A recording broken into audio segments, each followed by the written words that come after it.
viewing globe. Welcome to Day 3 of the Viewing Globe, a Power Rangers and Tokusatsu free streaming event. I'm Eric, also known as Trekkie B47 from the Ranger Command Power Hour podcast. Today, the Viewing Globe will have Q&As with Ron Wasserman, the cast of Power Rangers in Space, Scorpina actress Sabrina Liu, Dino Charge Red Ranger actor Brennan Mejia, Alien Ranger Corcus actor Alan Palmer, discussions on canon, props, toy hunting, and more. Welcome to Day 3. Oh, that's it. Wow, we're on. Hi guys. I know, Hey, Miss wasn't that a Liambo. beautiful intro? I gotta say, it's really Hey guys. Okay. Welcome to the Viewing Globe panel. Here are our top 10 requested stories in the Power Ranger comics panel. My name is Genesis, better known as Gen Pink, and here with me today is Noemi, aka Thunder Chica. What's going on, guys? Woo! Yeah. Thank you guys for having us here today. And yeah, you It's an asked honor. and we answered. And so here are top 10 stories we added to the Power Ranger comic. I'll start off first and what I wanted to be added in the Power Ranger comics. As many of you know, it's Mighty Morphin Power Rangers right now that's currently the main story arc that's going on in Power Ranger comics because, you know, it's the first season. But here is what I wanted in terms of a storyline to be included in the Power Ranger comics. And for me, mine is, of course, Power Rangers Wild Force. Power Rangers Wild Force is actually my favorite season. For anyone that doesn't know, next to Time Force, of course. Mine's But also. the reason, but the reason why I wanted Power Rangers Wild Force to be included into the comics is because I want a main storyline where Cole Evans, the Red Power Ranger, I want him to be the main character in this issue. For my top one story that I want Cole Evans' backstory on him joining the tribe and being raised in the jungle. For anyone that doesn't know about Cole Evans' backstory, is that Cole Evans was raised as an orphan because remember Master Org. You find out that Master Org killed his own parents, so he had no choice but to be raised in the jungle. But I want that's what it is, and like I really liked his storyline. To me, he was the most intriguing. So I want a Power Rangers comic, a story arc where he is just the main character. But I want it to be like where he is encountering Animarium, because remember, Cole Evans, his parents wanted to discover Animarium because they believed it was a fairy tale. Nobody believed that it was real. Only to find out the Animarium is actually a fairy tale island. You remember, it's like shaped like a turtle up in the sky. I wanted to be like what I wanted to be is you find out that of course Animarium is a what's that word? It's like a place where the Power Ranger Wild Force like they have their Basically, their gathering. headquarters. Yeah, and but basically what I want Power Rangers Wild Force like the story is Cole Evans' backstory and also learning about him learning how he can adapt, learning how he can like he can fight and like because remember he isn't just what you call it just raised by the woods. He also has to learn how to become a Power Ranger, which is a whole new foreign thing, right?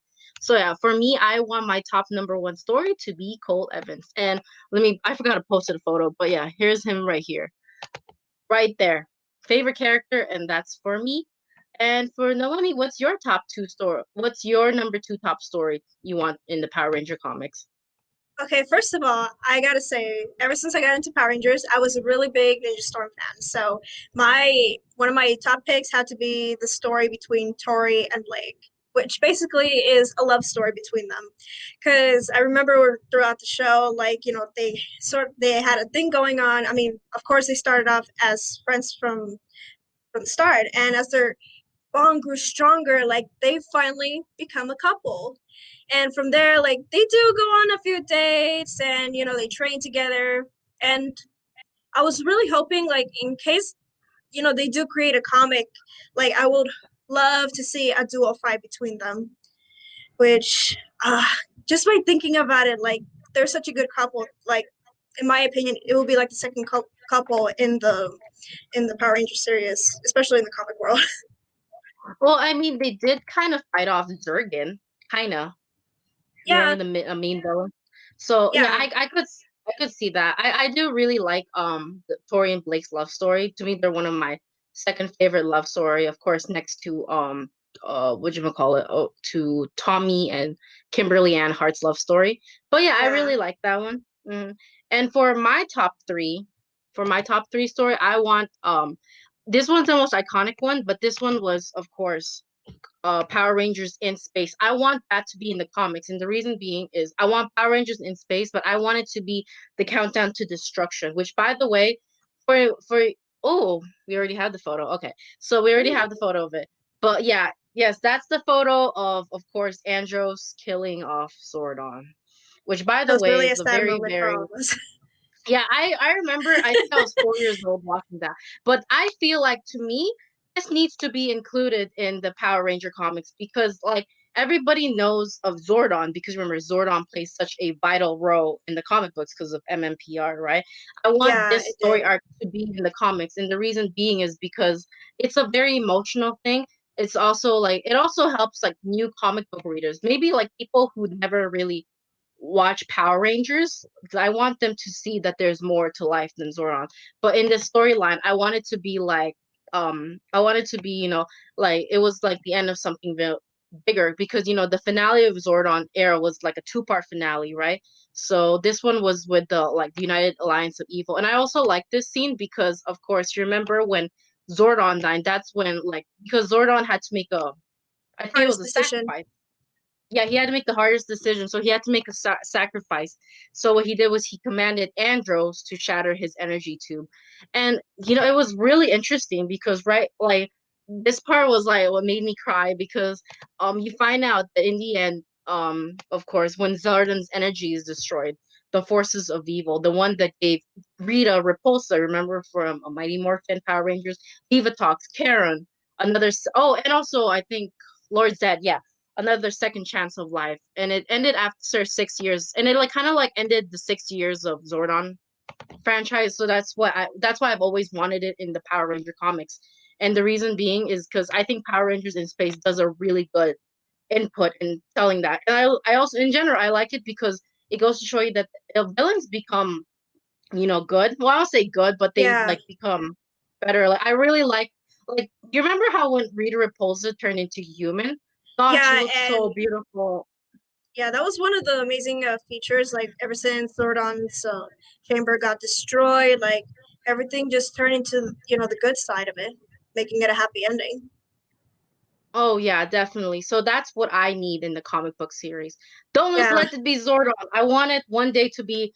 I want this to be an iconic, comic book series. I really think it would be a really good comic canon, in the TV show to the comics. Because right now it's just mostly focusing on Mighty Morphin Power Rangers and of course the Morphin Grid. oh yeah, So I kind yeah. of agree.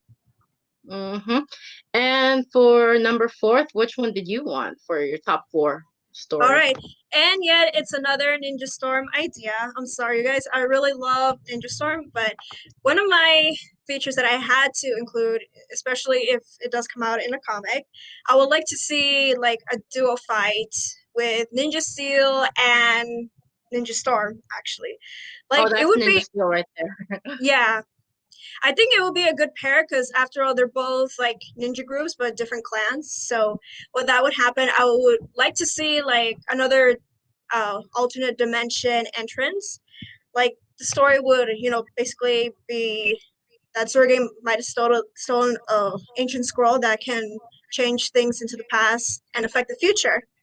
So yeah, like the Ninja Storm team would like go after Zergang into the Ninja Steel's world. Oh, So I see and how it yeah, is. from there, like they would, confront each other and then help them retrieve the scroll and defeat Zergame one last time. Oh yeah, so that's cool because Ninja Steel is the most recent. So of course Ninja Storm would come back and change time and whatnot. So in a sense, you know what, I could understand maybe like they time travel through the Morphin Grid. Yeah, exactly.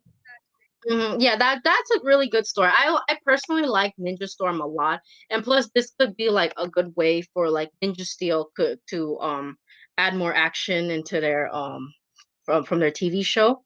Yeah. So yeah. And also, just a Mm. side note, they can also learn some other good things with the Wind Ninja teachers. After all, since Tori and the rest of the gang are teachers now. Oh yeah, that's true. Like, cause remember in the ending, yeah, like, oh man, that was so cool. You know, I would have loved to keep Ninja Storm going. In my opinion, it really was a Yeah. good story. It was really good, even though it ended shortly. But yeah, and for me, this is my top 5 story. This is a fan favorite. This is a thing. So you know that of course Power Rangers teamed up with Teenage Mutant Ninja Turtles, right? Yeah. Yeah, so that comic, that one, but I want a team up. I know a lot of fans are gonna, but I want a team up between Power Rangers and Sailor Moon. I know it's gonna be like Oh, silly. anime, not Yeah, bad. I know. I look. I know. Okay, I know Sailor Moon's an anime, but think of it like manga with comics. Just like try to put it together. You know what I mean? And here is Yeah, my storyline on what I want it to be. Hold on, let me. Yeah. Okay. Here's my not a storyline. bad This is gonna be idea. sound. That's really a Yeah, good this is idea, Jen. yeah, this is a fan fantasy in the Power Ranger comics because you know what? I think Power Rangers does attract girls as well. Like I know most people think that Power Rangers are for boys, but Yeah, if this were to be implemented in the comic book series, I would definitely read it in my opinion. But yeah, maybe one day it will happen. But I want the storyline between Power Rangers enter into Sailor Moon universe sent by Zordon. So the story goes is Tommy goes missing. You know, we don't know where he's at, but then you find out that Tommy's energy, he senses the energy, and of course he sends the rest of the Mighty Morphin Power Rangers into the Sailor Moon universe, right? yeah. So, okay, in the storyline, originally they get into a fight because they thought that the Mighty Morphin Power Rangers were working for Queen Beryl. Do you know who Queen Beryl is? Like, or did you ever watch Sailor Moon franchise? She's the main Um, villain. I have. It's been a while, so I actually lost all memory of Sailor Moon now. I know it's okay, but it's okay. So, for anyone who doesn't know, Queen Beryl is like the main villain in the Sailor Moon franchise. So, what I thought was Queen Beryl actually kidnaps Tommy in this series and takes him back to the Dark Kingdom. And I really thought it was interesting because, like, right when she takes him back to the Dark Kingdom, the Sailor Squad comes together and fights. But then the Power Rangers come in right when the scene is about to start, right? And originally, I wanted to be a storyline, kind of similar to Teenage Mutant Ninja Turtle and Sailor Moon, not Taylor, Teenage Mutant Ninja Turtles and Power Rangers. You remember how whenever they have a collab, they always end up fighting against each other, but then end up finding out that they're both good guys, and then they end up teaming up together. Kind of like Yeah, similar to your next fan fantasy, which we'll say later.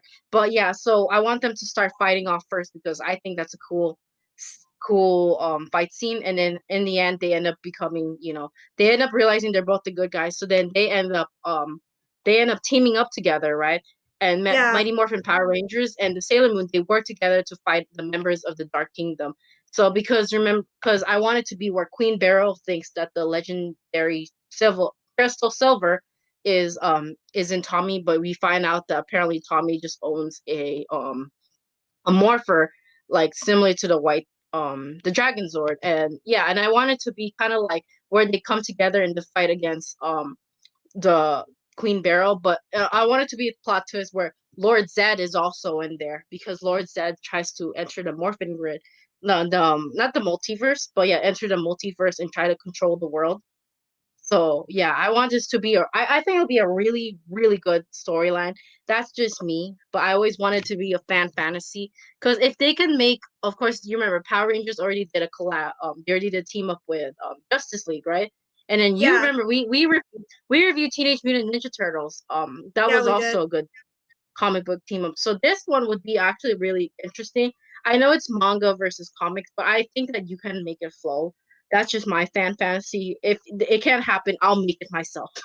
And not to But mention, like we've seen a lot of good references in the comics that we review, like a combination of Marvel, anime, and for an idea like that, like I believe it's brilliant.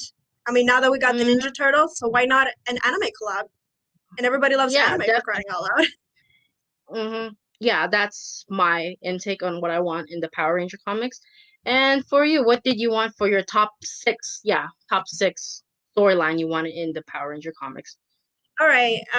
My next one, I was inspired by the movie, the reboot, Charlie's Angels. So I actually wanted to like choose my top 3 favorite Pink Rangers. So one of them would have to be Kimberly, Donna, and also hmm, you guys are you guys Dun, are dun, dun, dun.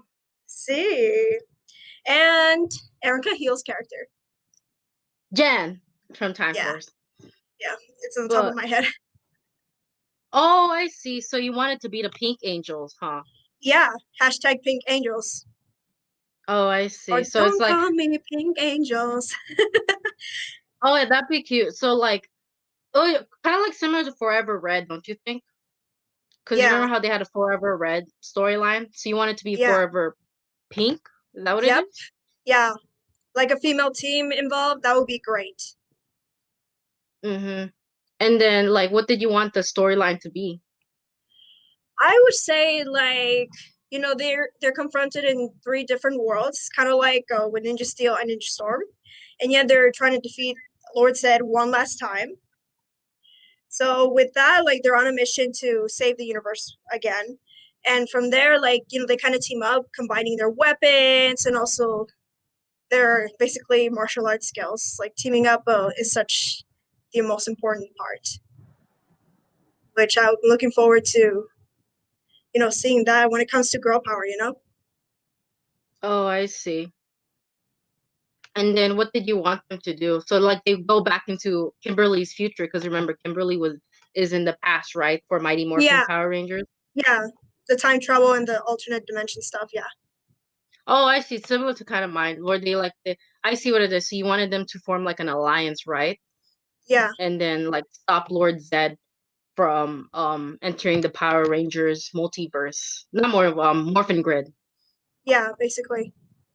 It's kind of similar now that I think about it, because you remember, like, you want the storyline to be like the 3 girls stop not Lord Dragon, Lord Mm-hmm. Zed from doing it. Similar to like, remember Lord Draken, the current main popular villain in the Power Ranger comics right now. He remember he kind of destroyed everybody in the Morphin Grid, and he wanted it to be basically he wanted to be a god, right? Yeah. In this story.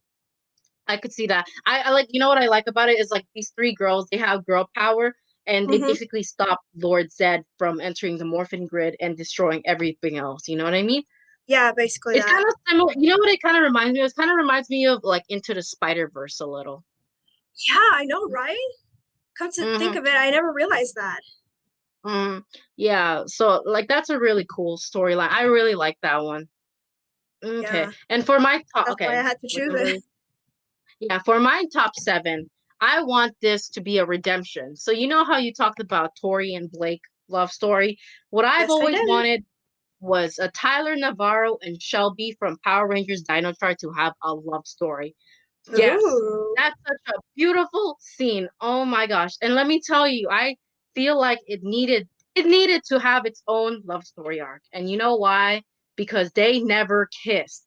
That's the closest thing they got. Oh, Yeah, actually no, the closest thing they got was I think they didn't kiss on the lips, but Tyler kissed Shelby on the cheek. That's the closest thing. And yeah, even then, we did not get a confirmation that they ended up being together. Especially like for me, okay, what I would have done something different is rewrite the storyline just a little bit. Like, so I don't really like, I want it to be where they fall in love, like after, because, okay, so the ending of Dino Supercharge was kind of confusing. I'll admit, but I I would wanted agree. to Yeah, be yeah, I wanted to be the aftermath where like they ended up kissing, right? But instead of being left in an ambiguous state, they end up falling in love. They grow up and eventually get married and have kids. I wanted to be I really was, you don't understand. Like, okay, I remember growing up, Mighty Morphin Power Rangers. You remember when Kimberly and Tommy kissed? And they kissed on the lip, right? That yeah. was so iconic. It's okay. But But the in one Dino thing Charge, is, why? they don't Why kiss on on these the previous lips anymore. Ranger couples didn't get a They don't. kiss? The same thing with Kimberly and Tommy. I know. Like, come on. Like, that's why I wanted it to be a love story. I want in Yeah. the comic books, one of these days we're gonna get a love story between Shelby and Tyler, where they end up falling Mm-hmm. out. And plus, think about it. It's a pink Power Ranger with a red Power Ranger. It's Oh cute. yeah, kind of like a different That's vibe.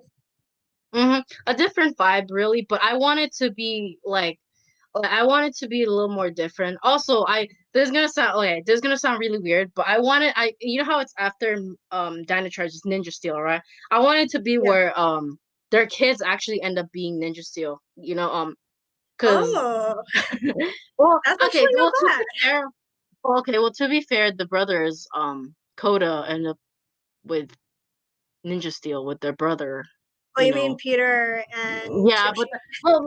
yeah, I know that's why, but I wanted it something different. One of these days it's gonna happen. I'm going to make a love story between them because I thought they had the biggest teaser. They really did. We never get a confirmation, so I'll make it myself. But yeah, and for you, I actually really like yours. What's your top eight? Your top eight story in the Power Ranger comics. Well, and of course another team up, but this time with my favorite Marvel superheroes, the Avengers. It has to Woohoo! be a team up with them. Oh I mean, yeah. yeah. I mean, of course, like somewhat the Avengers have the same personalities as the Mighty Morphin Rangers. So I would like to say, for example, Jason teams up with Captain America because they both have that humorous and of course they're team leaders. And same Oh thing with yeah. Zach with Thor, Billy with Iron Man, and Trini with Spider-Man. Okay. Billy with Iron Man, I could definitely see because brains. But Trinity Spider-Man, actually, that's actually a good thing, because Trini Yeah. is of course they're really cute. Oh, and you forgot to mention Black Widow. Oh yeah. Wait, Oh my God. oh, the Pink She's like Ranger. on There the you top go. of my head. Yeah. Yeah. After all, they both have the martial arts skills, the acrobatic skills, not to mention. They both are so really acrobatics. Yeah, and not only that, like keep in mind, like Avengers comics right now the Mm-hmm. top selling in the comic books is Avengers and Power Rangers. Actually, the most selling right now is Power Ranger comics. Like Yeah. even during this coronavirus pandemic when the Power Ranger comics were sent, like the release dates were sent back like 2 or 3 months, Yeah. Power Rangers still sold well. Like issue 50, the ending of Necessary Evil, it still Mm-hmm. sold a lot. Like it sold a lot of printing. Like, and I was so amazed. And so, you know what? Why not collab something? Because Avengers and Power Rangers could just come together. It's just a perfect complement for each other. You know how Power Rangers and Justice League already had their own crossover, right, in the comics? Yeah. I wanted to be the Avengers. And what would be really cool about this is, of course, you remember they come together and they team up to fight off. What did they want to fight off again? Once again, they wanted to fight off this villain from actually Lord Zed again. Yeah. Obviously, he's one of the Oh, most powerful villains ever, and I kind of relate to him with Loki because of the staff, of course. oh, I see. Yeah, but I could tell because Lord Zed's trying to rewrite history, kind of Mm-hmm. similar to Thanos, right? Yeah, which is the main villain allying with Lord Zed, even though he Hmm. has the Infinity Stones. Well, you know how, think about it, Infinity Stones and Morphin Grid are, well, actually, no, they're different, but if you think about it, they do control time in a Yeah, sense. They do control, almost close the to the past. same elements as the Infinity Stones. For my top 9 story, I want it to be Magna Defender as the main character, because to me, Magna Defender, Power Rangers Lost Galaxy, that's what I mean to say. Magna Defender, I want him to have his own comic book series because his story was really cool. And plus, not only that, Magna Defender he kind of reminds me of Alec Alphonse. You remember from what's his name? Full Metal Alchemist. I watch a little bit of Full Metal Alchemist, but it's been a You while. remember the metalhead? Yeah, he kind of reminds me a little bit of Alfonso. The Oh, the, the Alfonso. It is yeah. So Alfonso. that's why. That's the reason why I like Magnet Defender, because you remember for Power Rangers Lost Galaxy long ago, to get a big deeper backstory, long ago Magnet Defender was of course a loving founder. He believed in seeking justice, but then in this, it was really sad. His story was sad because his son Zico was murdered, right? So then because of that, because of his son's murder, he became severely obsessed with seeking revenge against the people who hurt him badly. And I thought that was a sad, sad story. So I don't really want to focus on like necessarily him and Beyond the Grid. I want it to be his story arc where it's him as the main character in his perspective in Lost Galaxy issue. Because if I go about Beyond the Grid, it's just gonna get all iffy and whatnot because of the multi-universe and whatnot. So I know there's people who are going to say Magna Defender and Beyond the Grid and like, and different comics book, but I want it to be a storyline where it's him playing the main character in the Lost Galaxy season. So, but I want it to be where in the scene he finds out the Power Rangers, they took their effort to try to keep Terra Venture safe and whatnot. And so he like in like the ending, I wanted to like the ending was really sad where he gets an epiphany where his son's telling him that he can redeem himself. So his son tells him like, "I'm proud of you, Daddy." Which, by the way, you remember that scene? I cried so bad. I That cried was so really bad. touching. I That was know, really but touching. yeah. So this scene where he makes like the ultimate sacrifice made me cry. So I wanted to be like the ending where him learning how to seek justice, because remember he was born 3,000 years ago, but Yeah, him learning how to adapt now, and also learning about forgiveness and learning how he sacrificed himself in the end. So remember how in the ending, the death of Magna Defender, he says, "No, son, I'm proud of you.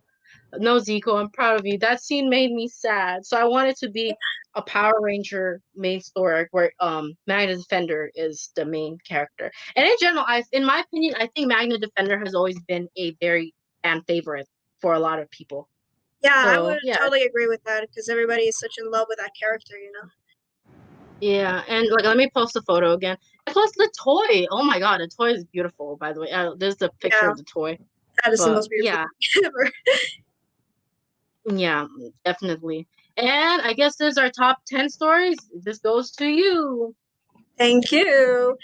And Mm-hmm. so my last choice would have to be Dino Charge, and this is the story that I would want to see is where Koda, Yeah. Yoshi's character, adapting to the new generation and the future, of course. After all, he did froze into the caveman era, so he doesn't know what to do. Like, because I remember in Dino Charge, one of the episodes, like he has trouble with familiar things like the motorcycle, Shelby's cell Oh yeah, phone, and because the hairbrush.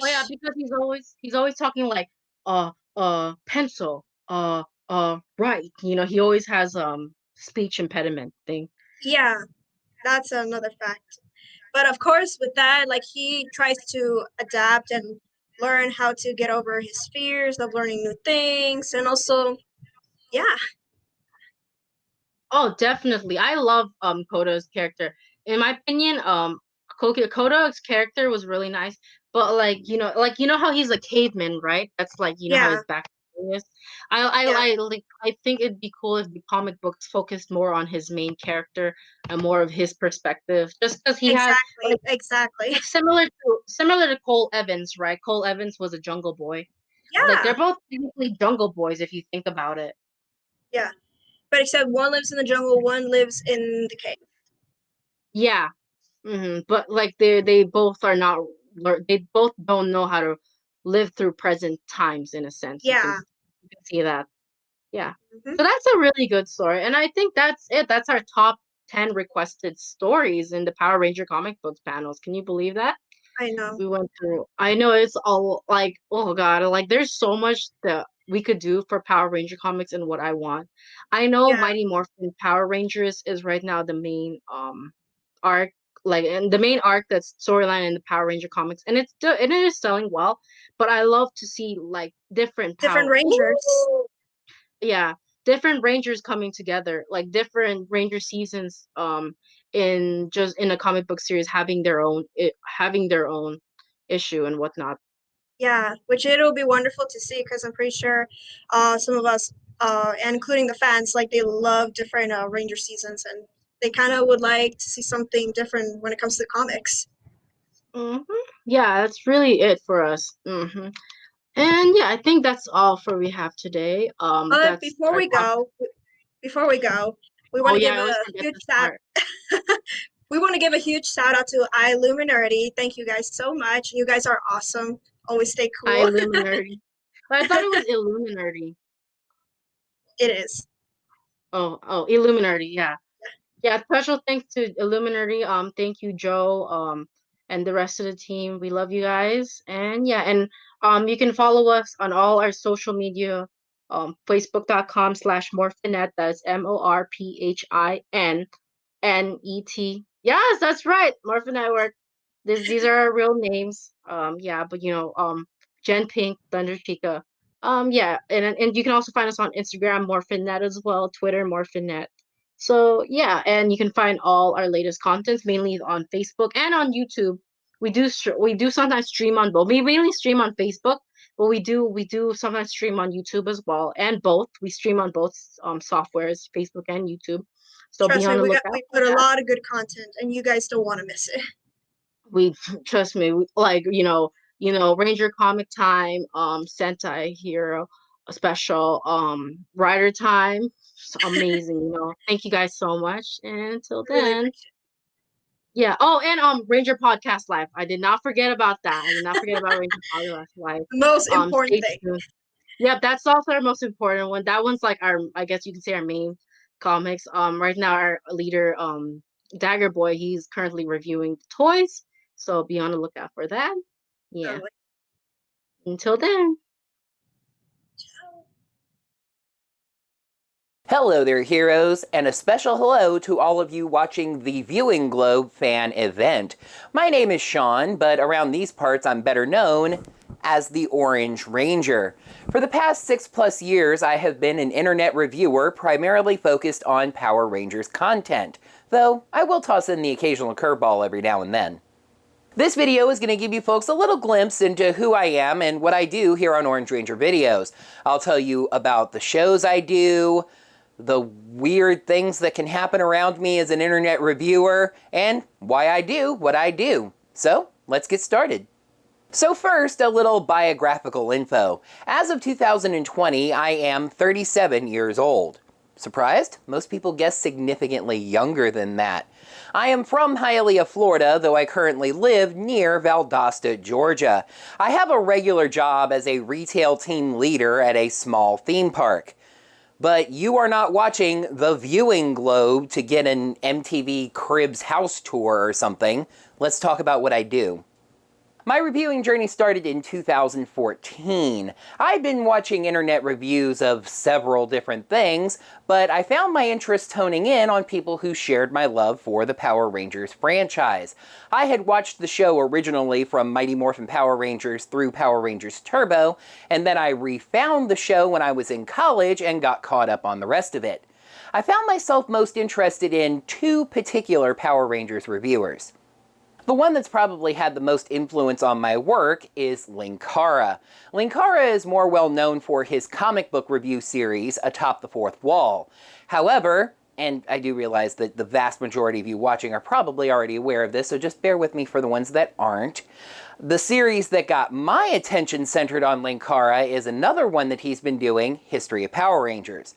For those of you who may be unaware, History of Power Rangers is a series where Linkara reviews an entire season of Power Rangers, recapping the plot and giving his thoughts on it, usually over a series of 2 to 4 videos. He's known for incredibly deep-level analysis, going over the themes and character notes of the seasons, even though it's just a children's show that he's talking about.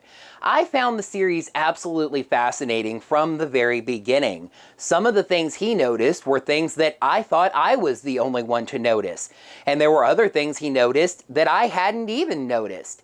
I just thought that it lent a certain weight to the Power Rangers franchise, proof that it was worthy of that kind of deep-level analysis because of all the interesting things that were found. My other primary influence is Black Nerd Comedy, aka Andre Meadows.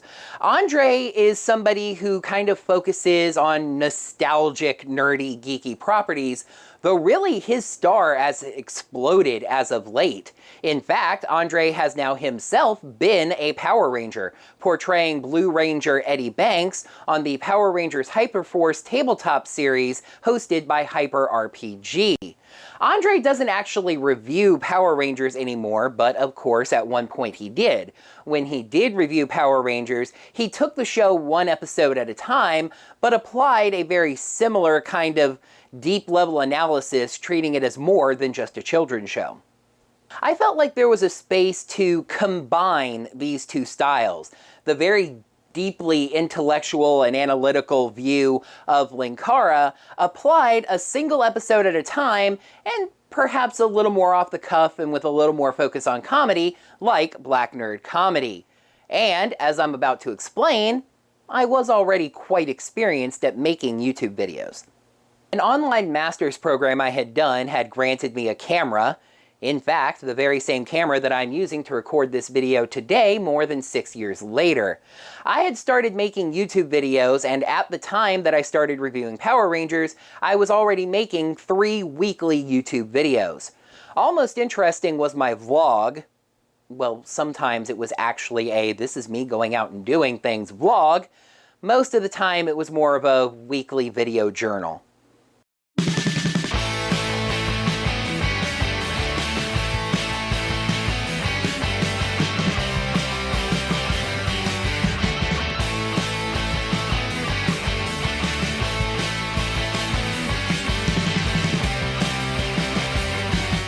The Miami Sports Report addressed another one of my sets of interest, sports and sports journalism. It was a weekly news report about my favorite sports teams: the Miami Heat, the Miami Marlins, the Miami Dolphins, and the Florida Panthers. Anyway, this is definitely a season-saving win, like I said.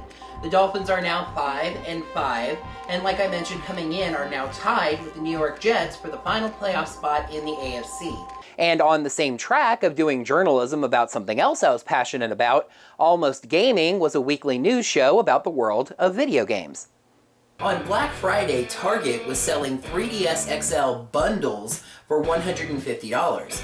Quite a deal when you consider that the list price of a 3DS XL by itself is $200. My very first Power Rangers episode review of Super Mega Force's first episode was actually an edition of my vlog, Almost Interesting, that was something I was just trying out. What's going to follow is going to be my first episode review for Power Rangers Super Mega Force. If the series does well and I get a lot of responses and people like it, I will go ahead and work it in as a regular series. I mean, in addition to Almost Interesting. It got a lot of positive responses, so I decided to make it its own video series, and it took off in a way that my other shows just never did. Fans of Power Rangers embraced my content in a way that sports fans, video game fans, and vlogging fans never really did. And that is why today, the Miami Sports Report, Almost Interesting, and Almost Gaming are now relics of my past. In fact, I've attempted to revive Almost Gaming twice to no real success. But my Power Rangers reviews are still going strong. The online master's program that got me my camera actually impacted my channel a second time, as a class on one-man band journalism taught me about the importance of having an identifiable brand. My very first favorite color was red, actually, but only for about a year, and after that it very quickly became orange, as it has stayed to this day. And I just quickly noticed as I became a fan of Power Rangers how odd it was that as wide a rainbow of different colored Rangers as there had been, there was never an orange Ranger. There were Rangers who had orange on their suits, but never one that had been officially designated as the Orange Ranger. The closest thing the franchise has provided is Imaginary, SPD's assistant character Boom's dream of being the SPD Orange Ranger. So, it's a mantle that I took up, and the rest, as they say, is history.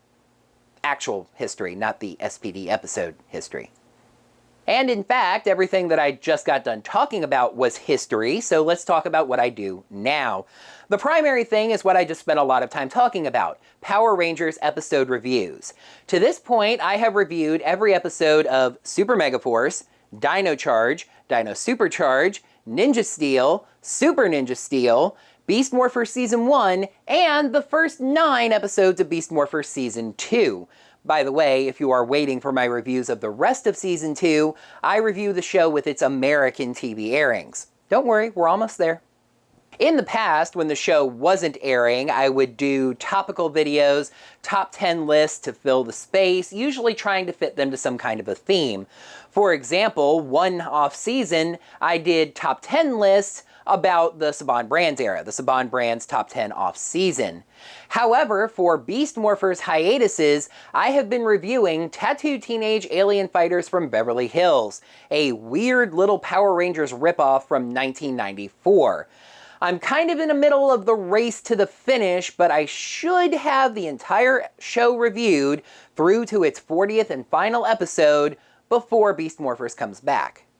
Bringing up Linkara once again, when Boom Studios got a license to make Power Rangers comic books, I ended up emulating him a little more directly, imitating him, or rather an alternate reality version of myself that became him but to review Power Rangers comics. Like I said, my life can be kind of weird. To review the first 3 issues of the series in a bonus video. Hello, and welcome to Atop the Orange Wall, where about Power Rangers comics... So you're telling me... Then I reviewed 3 more of them, and then one of those hiatus periods that I mentioned turned into a comically long hiatus, where I worked to try to catch up with the series as it had gotten past me a little bit. That ended up transforming into a comically long review, a regular series where I did get the comics caught up, covering the amazing Shattered Grid and the horrid Beyond the Grid, and now that I'm caught up, I've reviewed pretty much every Power Rangers comic Boom has released. I mentioned that my former vlog, Almost Interesting, came to an end. However, that does not mean that I stopped vlogging. I just put more of a geeky spin on it.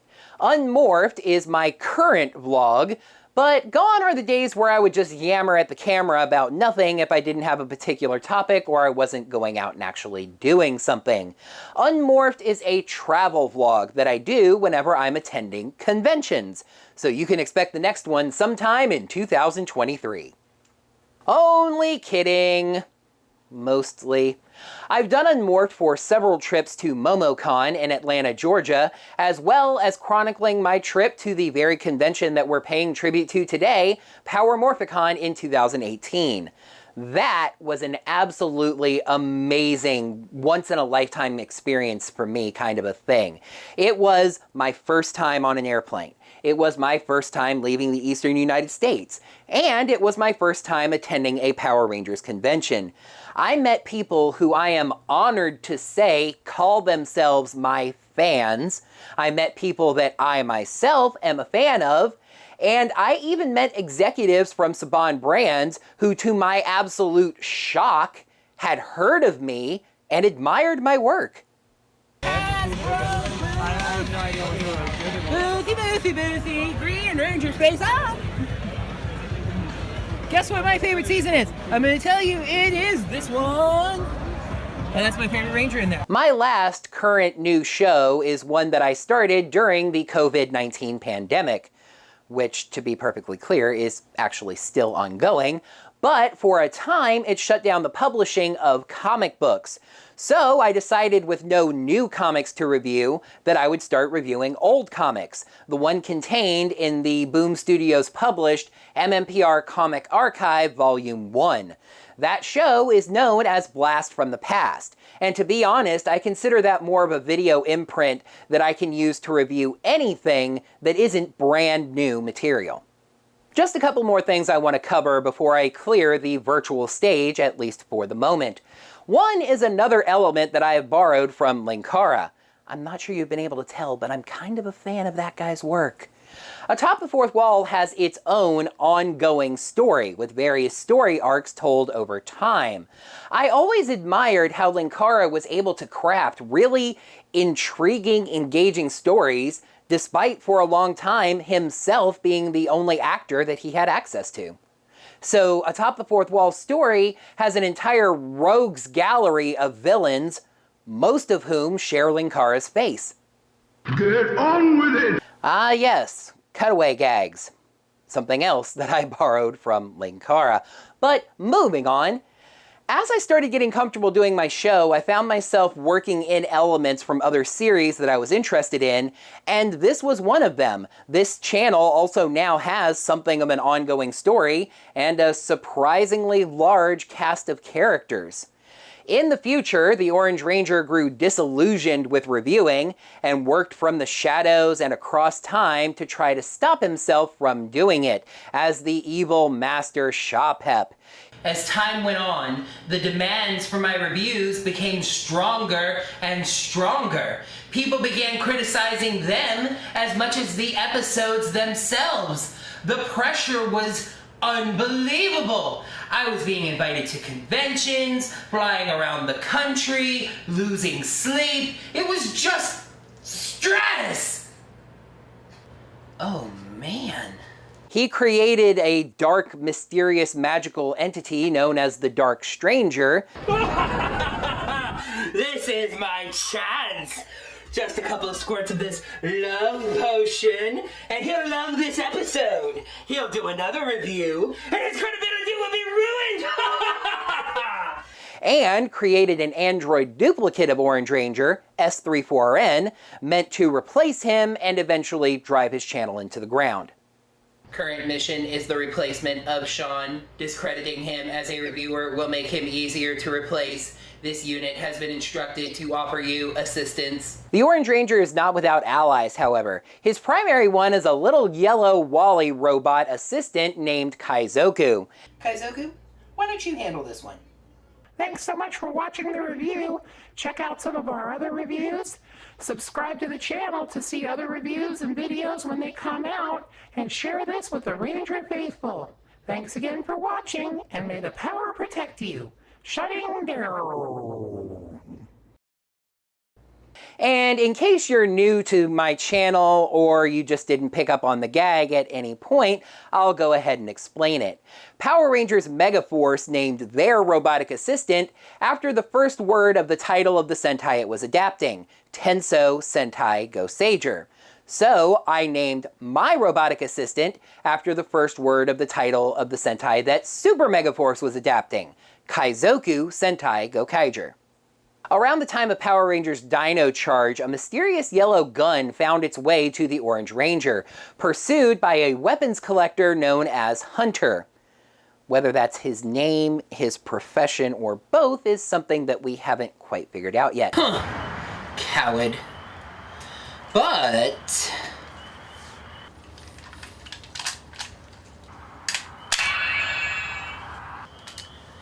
a useful coward, at least. Anyway, the spirit within the gun eventually manifested itself into the body of my other robotic assistant, a little orange alligator robot called Chomsy.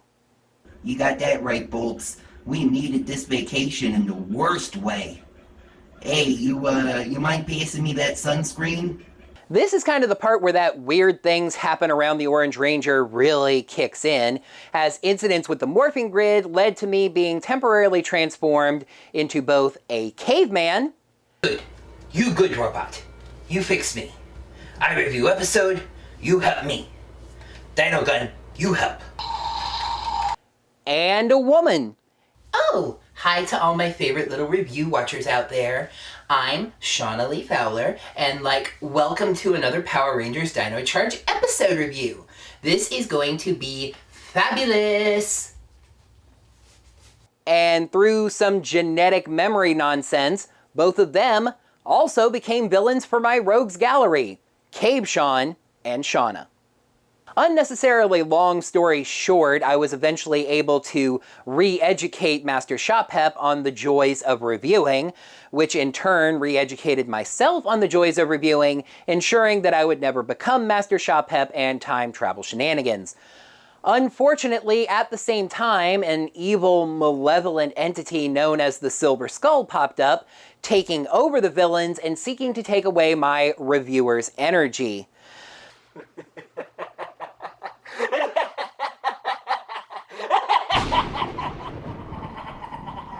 The last development there is that Silver Skull cursed me to review Tattooed Teenage Alien Fighters from Beverly Hills, but I sort of cheated its deadline by sending Silver Skull through a dimensional portal. You haven't heard the last of me.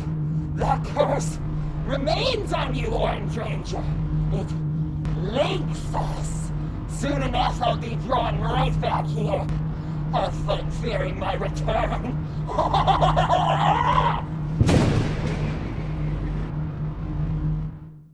We still pick up occasional ratings that Silver Skull is trying to return, so we'll see what happens there. This does actually tie in rather neatly to the last thing that I want to mention in this video. There are a lot of aspects of video creation that I do consider myself to be quite talented at. Writing, reviewing, analysis, video editing, etc., etc.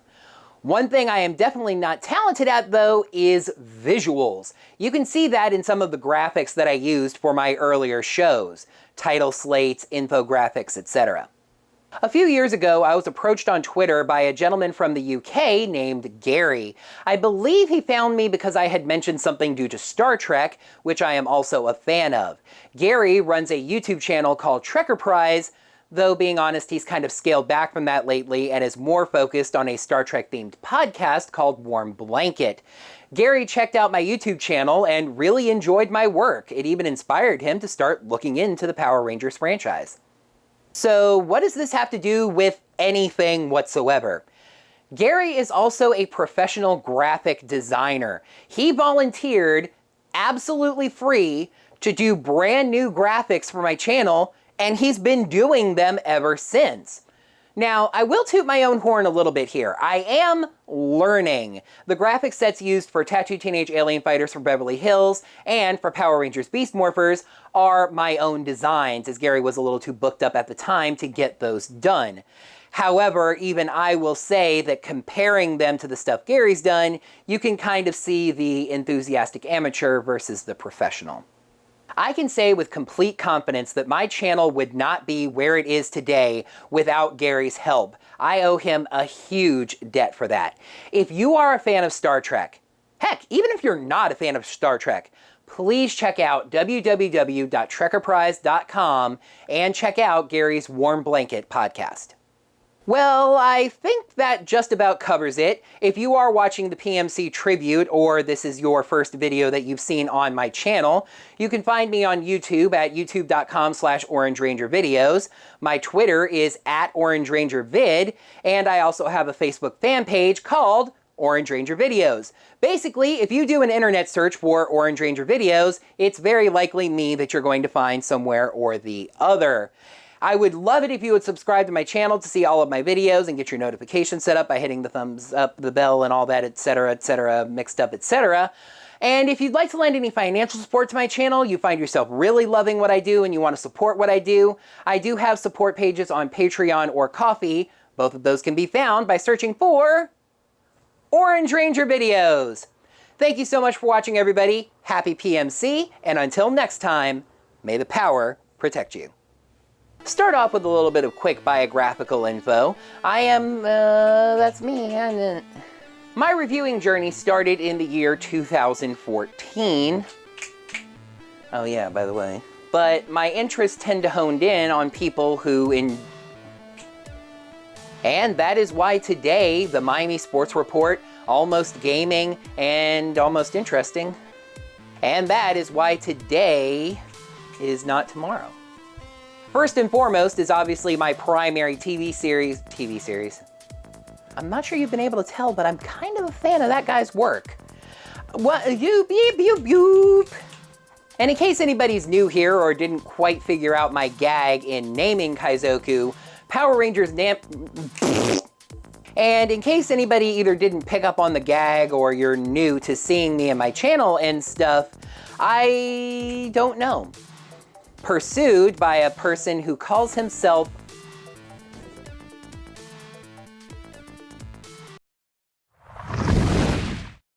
Hey Ranger fans, I'm George from Ranger Reviews here on YouTube, and the Illuminati has asked me throughout the stream to count down my 5 favorite Rangers of every color. And right now, let's talk about the greatest Black Rangers of all time.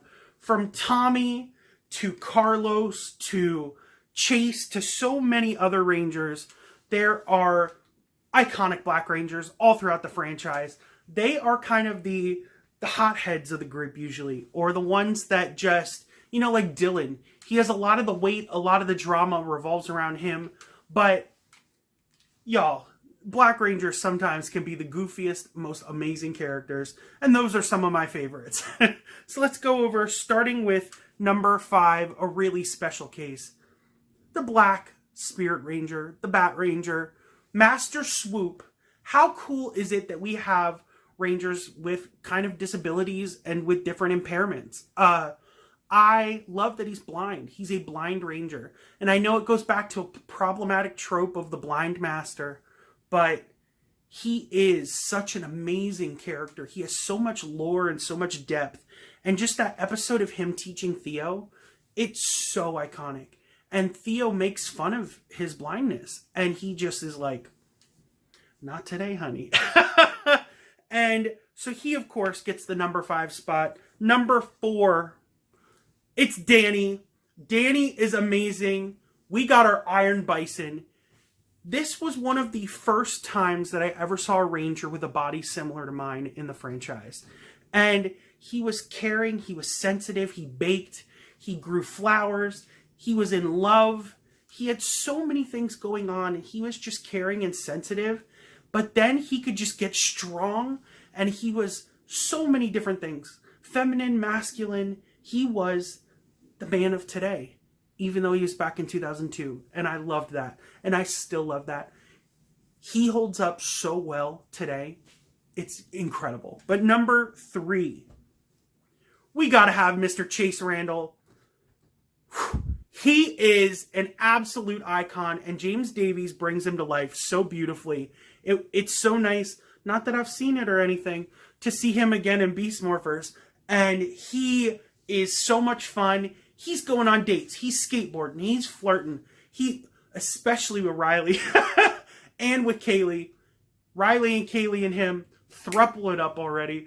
And they are amazing. They go on so many amazing, dates and hilarious moments. And he still whoops butt as a Ranger. I love Chase. He's a great character. But my top 2, starting with Vesper Vasquez. My top 2 could be interchangeable depending on what day it is. Vesper is, spoilers ahead, a robot from... She was created by Dr. Ferrix, who becomes Frax from Time Force. And she has the best sense of humor, mostly because of Christina V. And she just goes from amazing kick-butt hero to genius scientist, the other amazing STEM Ranger on this list, and just whoops butt left and right. As of right now, the only female Black Ranger. Although there is a Black Time Force Ranger coming. I'm excited to meet her too. And her white hair is iconic. Her love with Eddie is iconic. She dies. She gets killed by Thrax. Go watch Hyperforce. It's amazing. And she comes back possessed in the body of Alpha 55. And she puts on a bikini. Absolutely iconic. Then she's reborn with long hair and a Lady Gaga arm. Absolutely amazing. Draken literally rips her arm off at one point. Wild. But she's my number 2. And my number 1, probably the only Mighty Morphin Ranger on this list, Adam frickin' Park. Johnny Young Bosch brings Adam this, once again, sensitivity, this caring, this kindness and empathy. But he's also just a kick-butt hero. His return in Always a Chance and Once a Ranger are some of the greatest moments in Power Rangers history to me. He is awesome. And then the Adam in the comics now, I like to refer to 90s Adam as Grunge Adam, because he was wearing a lot of Nirvana shirts with that long moppy hair. He was a grunge Ranger. And I refer to the current Adam in the comics as Billie Eilish Adam. Because he's got the piercings, he's got the funny haircut, he's got the K-pop style, he's amazing. Once again, another Immigrant Ranger. Incredible. Absolutely awesome. I love Adam. He's an amazing character. But who's your favorite Black Ranger? Let me know down in the comments below. There's no wrong answers. Every Ranger is somebody's favorite. And that's the big thing about Power Rangers, is to learn that you're not the only person out there. We all have beautiful opinions and differing opinions. We can all share them, and we all can sit at the table. And that's the beauty of Power Rangers. And I'll see you guys later, further in the stream, for Blue Rangers, one of my favorite colors. Next up, we have Morphin Network's Q&A with Ron Wasserman on the music of Power Rangers. Music has always been a big part of the series, But did you know that many Power Rangers also went on to become musicians themselves? Can you name which Power Rangers actor went on to form the band iShine? Let us know your answer in the chat or comment down below, and we'll let you know if you're right at the end of the hour.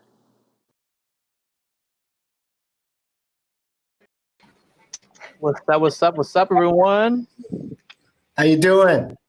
We have a very special guest here, the composer of the OG Mighty Morphin Power Ranger theme and all other music in the Power Rangers, Ron Wasserman, everybody. Hi, everybody. How you doing? Yeah, what's up, Ron? So, Ron, how you doing, man? Oh, good. You know, like everybody else, just dealing with the isolation and, you know, not getting haircut, and which is okay, but, you know, all that stuff. Having a lot of fun being alone. Yeah, this quarantine has been hurting us, but hey, man, we're here. Yeah, we're here. Yes. So again, guys, this is a special Viewing Globe Spotlight. We have Ron Wasserman, the original composer of the Mighty Morphin Power Rangers theme song, and also worked on Power Rangers Zeo, Turbo, and Space, and SPD, and also the X-Men theme song for the N90s one. So and other music that he was part of. So Ron, this is a very special panel. Thank you for being our guest. So thank you for having me.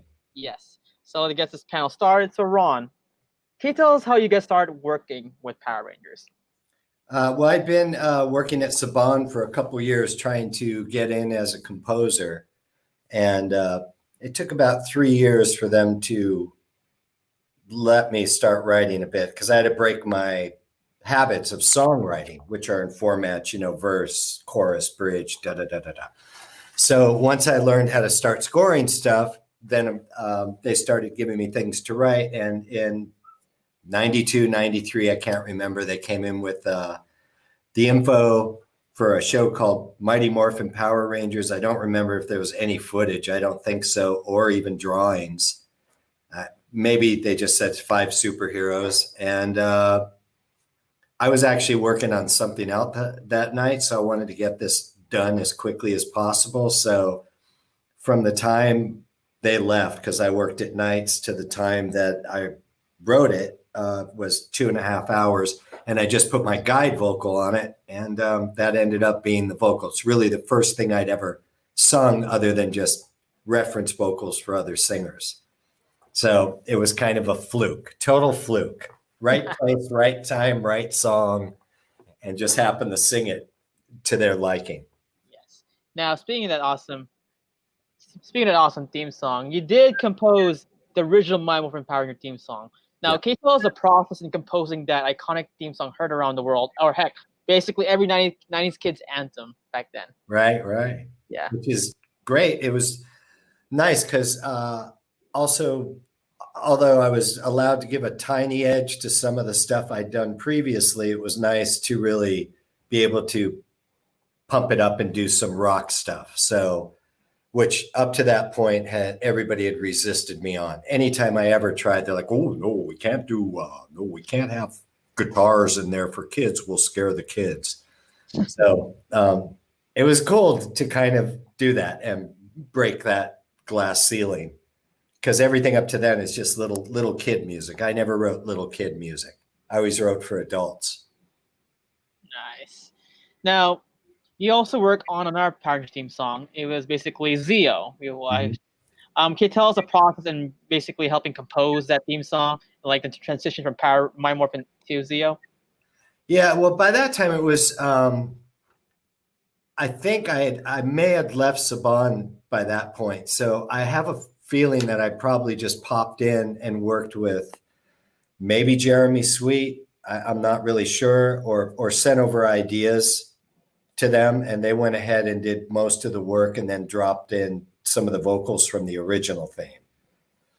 So just because I'm not the lead singer on that one, I'm assuming at that point I'd already left Saban, but I still worked for them for a few years afterwards.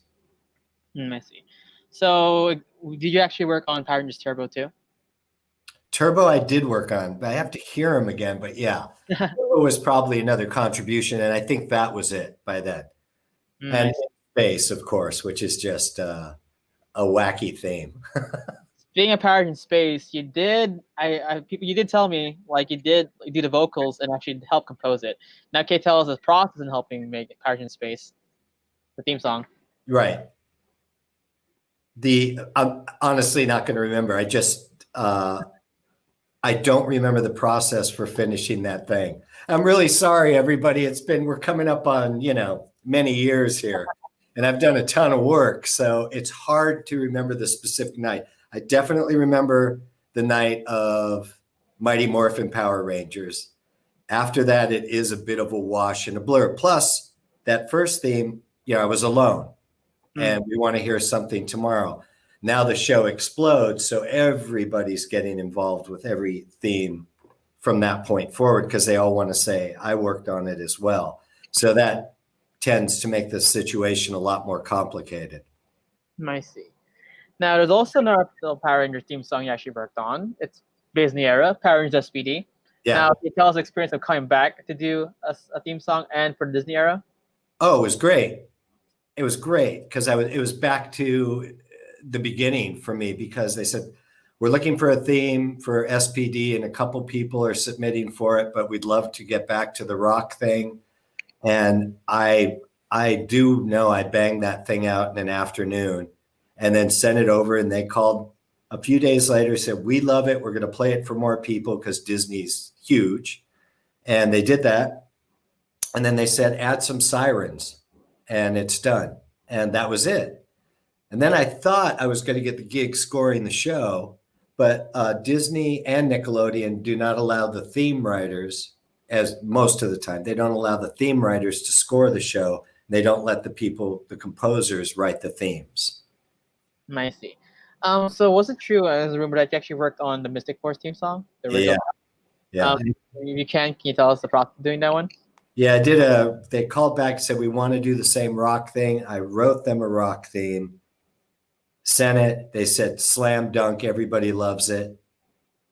And then a few days later, they called and said, Houston, we have a problem. Some of the producers were listening. This is what the guy says.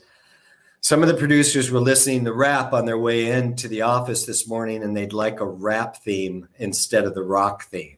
And I went, well, I'll try something, but it's going to be miserable. And it's miserable.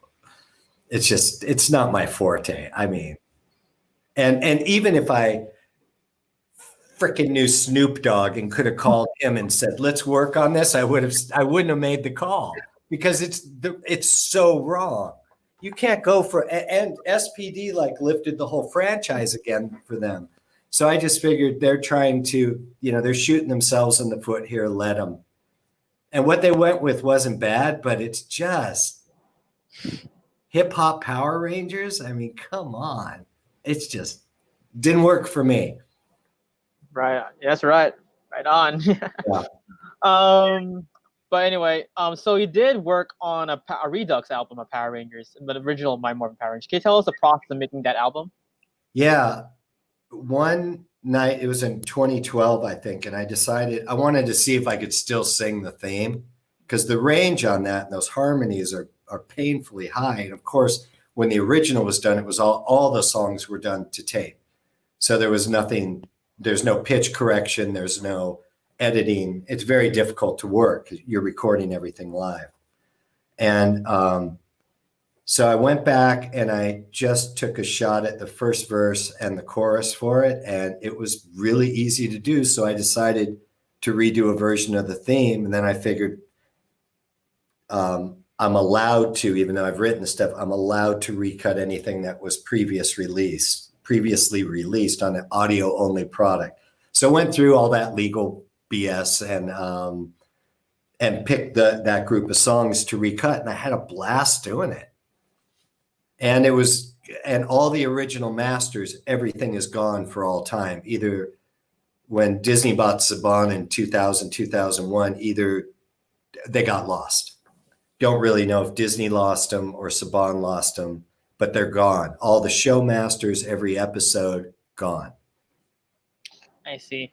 But hey, that Redux though was really good. I actually had an album in my garage. I actually listened to that in 2014. That was really good. Yeah, it's fun. Thanks. Yes. You did compose one of my favorite songs that's not main. It's actually in the album and also in the show. It was called Combat. Can you tell? Yeah. Can you tell us the process of making that song? Because I actually really love it. That was the third song. The first song was Fight, that when they said we want to start throwing in songs. So I remember doing Fight, and then it was Combat, and that was at a time still where I was allowed to, write what I wanted. And then so the process was simply finding stuff that just added to the action of the picture and everything that wasn't too violent and wasn't too weak. So it's a very fine line and had that Power Ranger sound. Later on, things needed to be watered down because the music was accused of inciting violence in young people. And so one day I remember, I think it was the president of music walked in and said, so the White House, because Haim Saban was good friends or is good friends with the Clintons, the White House is asking that we tone it down on the music. So don't use minor chords and don't say words like fight or hit or combat or anything. So I had to kind of rethink how to write, how to keep the action going while having a big happy smile. Hey, it worked because when I was a kid, I would listen to my VHS tapes that would keep me pumping because there's also another song I actually really like from your album also in the show, Hope for the World. That was actually really good. Can you tell us about that?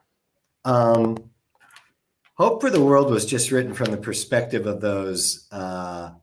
It was written about two things. It was written about the music business, and it was written about having a group of people, because even back then, and I was in my early 30s, I was getting a sense that things in the world were getting a little bit, they were spinning more and more out of control. Certainly didn't see times like this coming, what we're going through globally now. But it was just a feeling that I was giving something so that kids could look up to those Rangers as the hero, that there's actually hope. Plus more and more mail or email was coming in from people watching the show. And I was shocked at how many kids were relying on the Power Rangers show to get them through the day because their lives were pretty bad. So it was kind of giving them, there is hope for the world for, maybe with them or something to look up to. It was part of being more positive, which really wasn't bad. Yeah, like your music actually did inspire a lot of people, Ron. Yeah. That part's good. That actually true, especially like the Go-Go Power Ranger theme song. It keeps us pumped, and Hope for the World, that keeps me pumped because I actually listen to that when I'm down, or like I'll say this in college. I actually listen to that nonstop during finals. I'm like, and Combat. I'm like, Combat, the stress of much better than what is. I have a kid that's going to be going to college a few years where they do Adderall to stay up all night or something. Or if I got that wrong. Anyways, better listen to the music, anything. Pull up Metallica, whatever you got to do. Just stay awake that way. Awesome. There's another song that you actually made. I actually really love the song. Go Green Ranger Go. Can you tell us about that? Basically made Tommy's theme song. And also, I think it's the only theme song you made for Tommy too. Well, I think the White Ranger too, but one of the most iconic theme song for it. Can you tell us the process of making Go Green Ranger? That was simply, I wanted to give him more of a flow because he was like really the badass Ranger coming in. So it was just a matter of keeping that power and still using the word go, because now go is, such a big word on the show. So it was just a matter of finding that flow and then pumping in a lot of energy to really highlight this character. And it's a little hard to explain what happens. And this happened to me last week. The moment I'm told to write something, generally within 10, 15 seconds, the whole thing comes to me. And actually, I was with a friend and she got to witness this the other day, last week.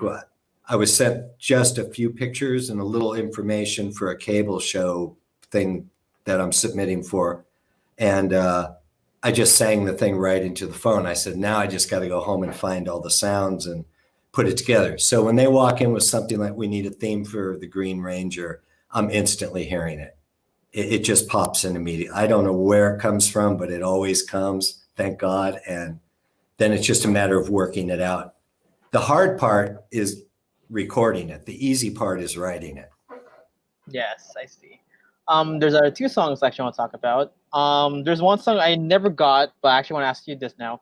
What was 541 about?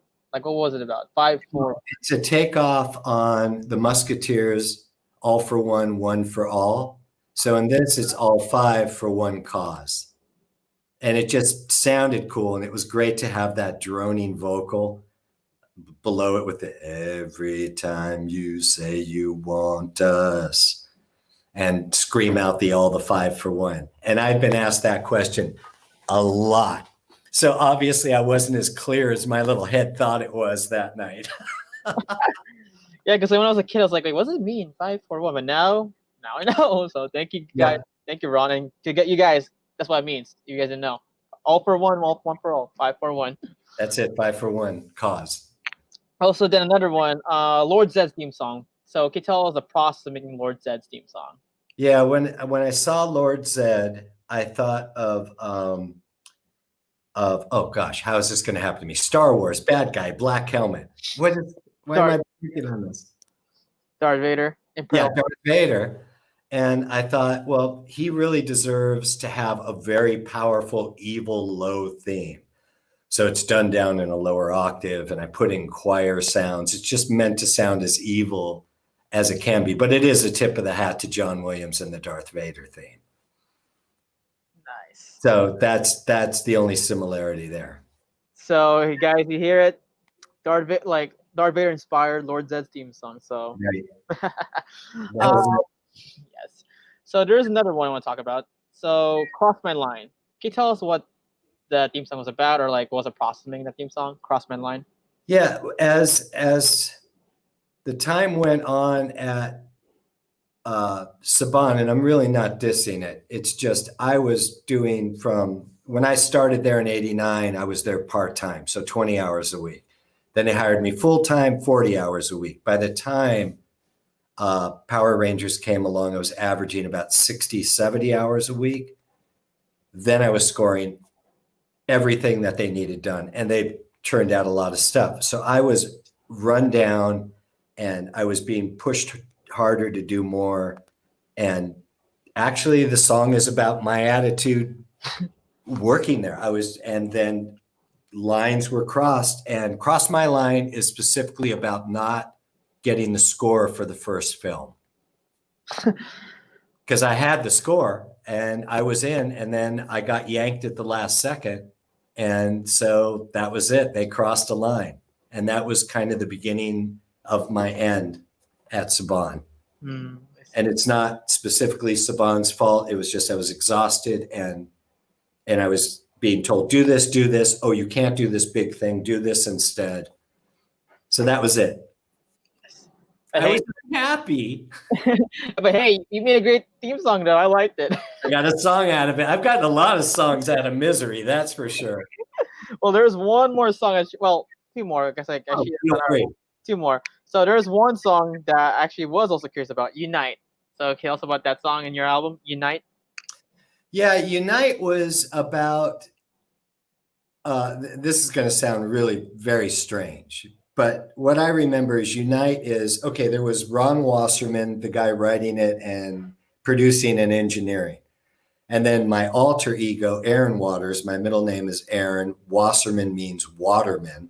So Aaron Waters became the singer. So when I was in the studio producing myself, I could actually get pissed at myself, give myself direction. No, I don't have split personalities. So there's that. And then Saban decided to add the Mighty Raw, which I was opposed to, and said, this is going to just screw everybody up. We have these two people already. Let's not add a third. So it was kind of a unite. Plus, they wanted something incredibly positive and uplifting. Mm-hmm. So, but basically, I wrote it about the three of me. Yes. Interesting. Yeah, weird, but yeah, interesting. All right. Now, Ron, the final song I want to ask you about is the instrumental of the Zords theme. that is what caught me when I was a kid. That made me love Power Rangers.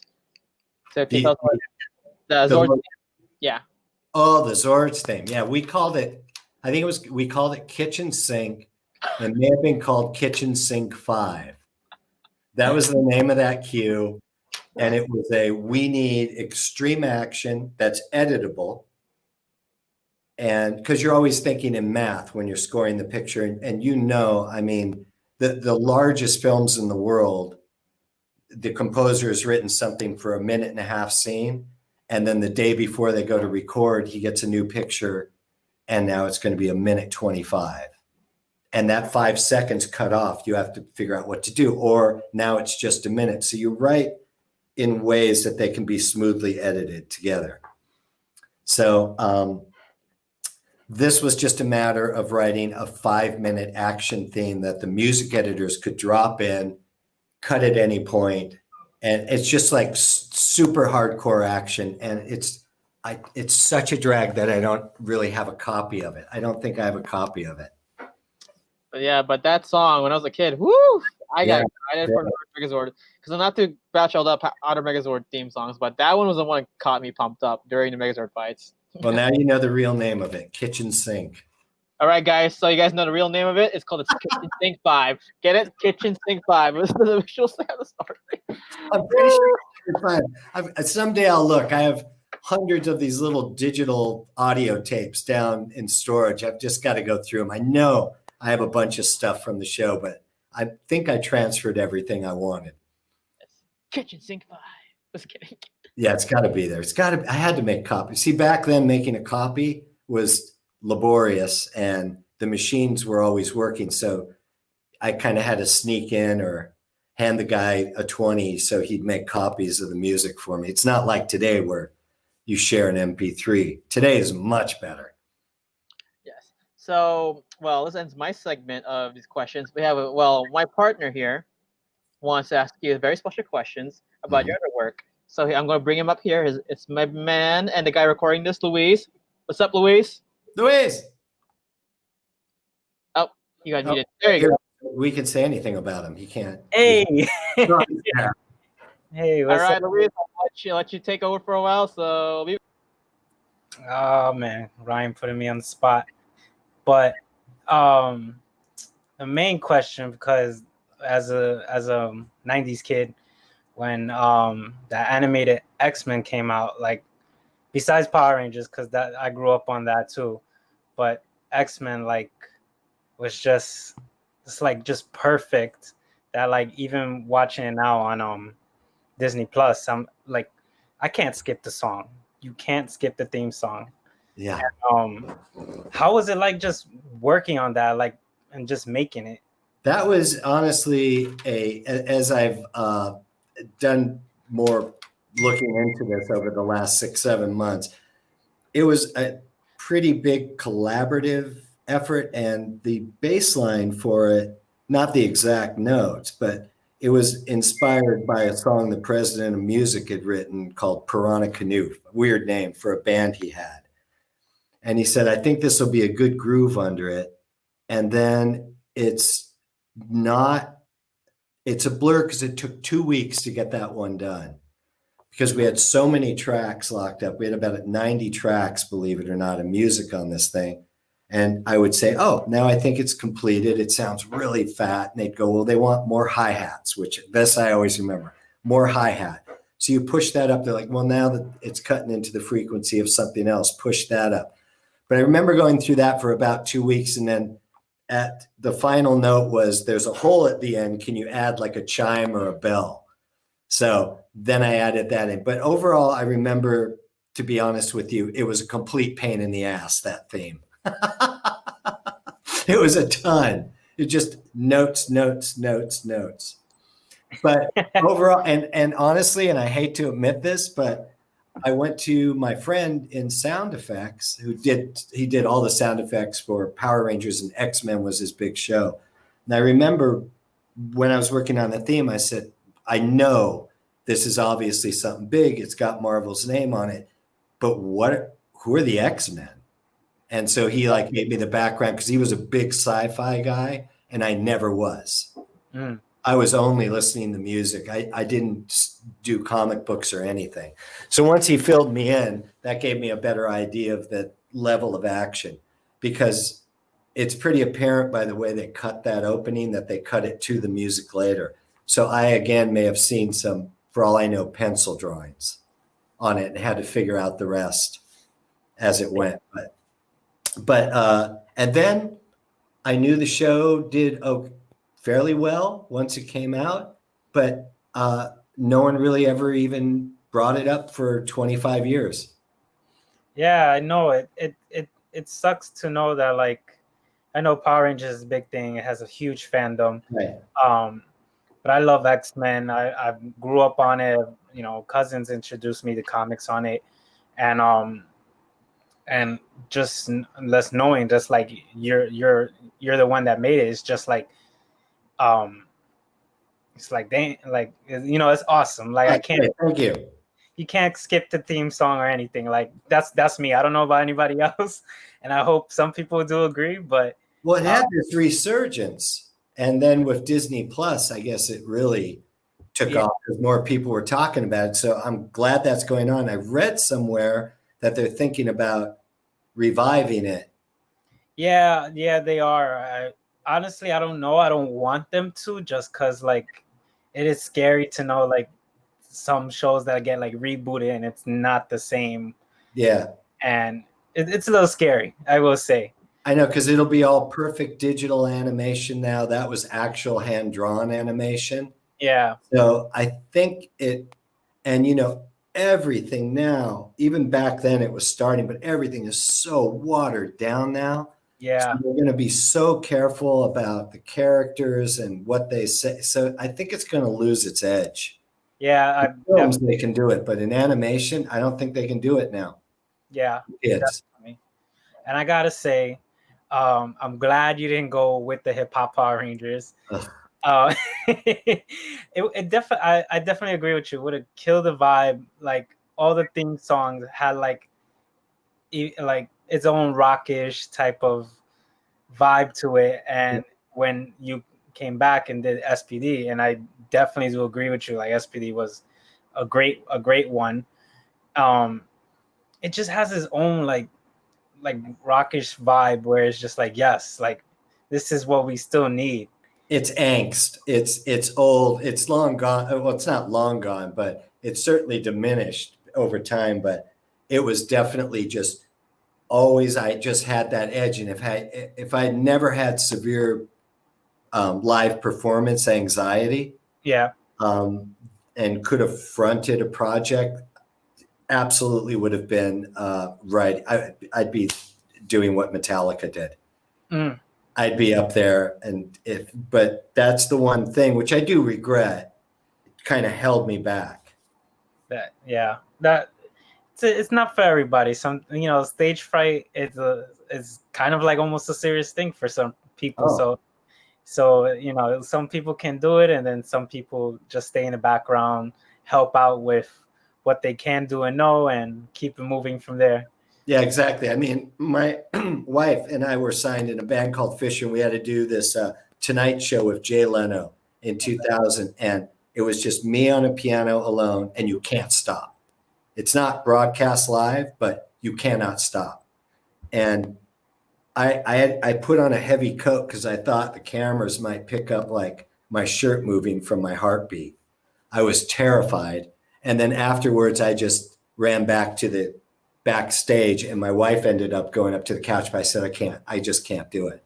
God, I would have been a blubbering idiot. Just that stress. I'm just not made for that kind of stress. I'm way better in the studio. Yeah, it's definitely stressful for just in general. Like sometimes I don't even like being in front of the camera, but so you gotta just play it off that is nothing. How was it like doing the VR Troopers theme song? Oh, that's like another classic. VR. Well, it was adding that the slightly modern sound by today's standards, not, but adding a little bit of a technical sound to that theme. And the We Are VR just was too catchy to pass up, even though it's a little cheesy, but it was just too it was just too catchy of a phrase. So once I came up with that, it was just a matter of working that track out. And that track's got a lot of room in it. It's not just packed like the rock themes and everything else. So it's not a wall of sound. And I was sad. I liked the show a lot. I remember scoring the initial 4 or 5 minute sizzle. It's called a sizzle reel that they do to sell to networks. I actually liked the show, and it was kind of a drag that it got canceled after 2 seasons. Yeah, definitely. I heard it because they ran out of footage. Yeah. It was a great show. I wish it did keep going, but stuff happens. It loses views, and you just gotta keep moving on from it. Yeah. But it was a shame. It was a shame. And the other thing was that Paul, I remember talking to Paul Balkanskull. Remember talking that they were going to have their own show at one point.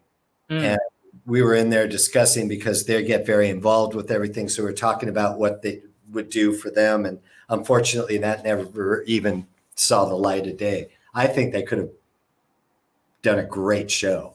Yeah, I definitely agree. They're both of them together is just like the duo of just like comedy where I think they would have made everybody laugh. Yeah, it's they wouldn't really have needed a script. They could have just pointed the camera, but before they did that, but they could have been on the cutting edge of doing that. Oh yeah. Said, "Go, do something."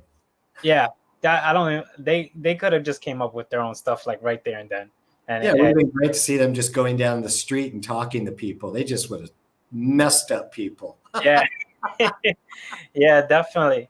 If you can like work with any of like Marvel Studios or DC now for like compose one of their music, would you?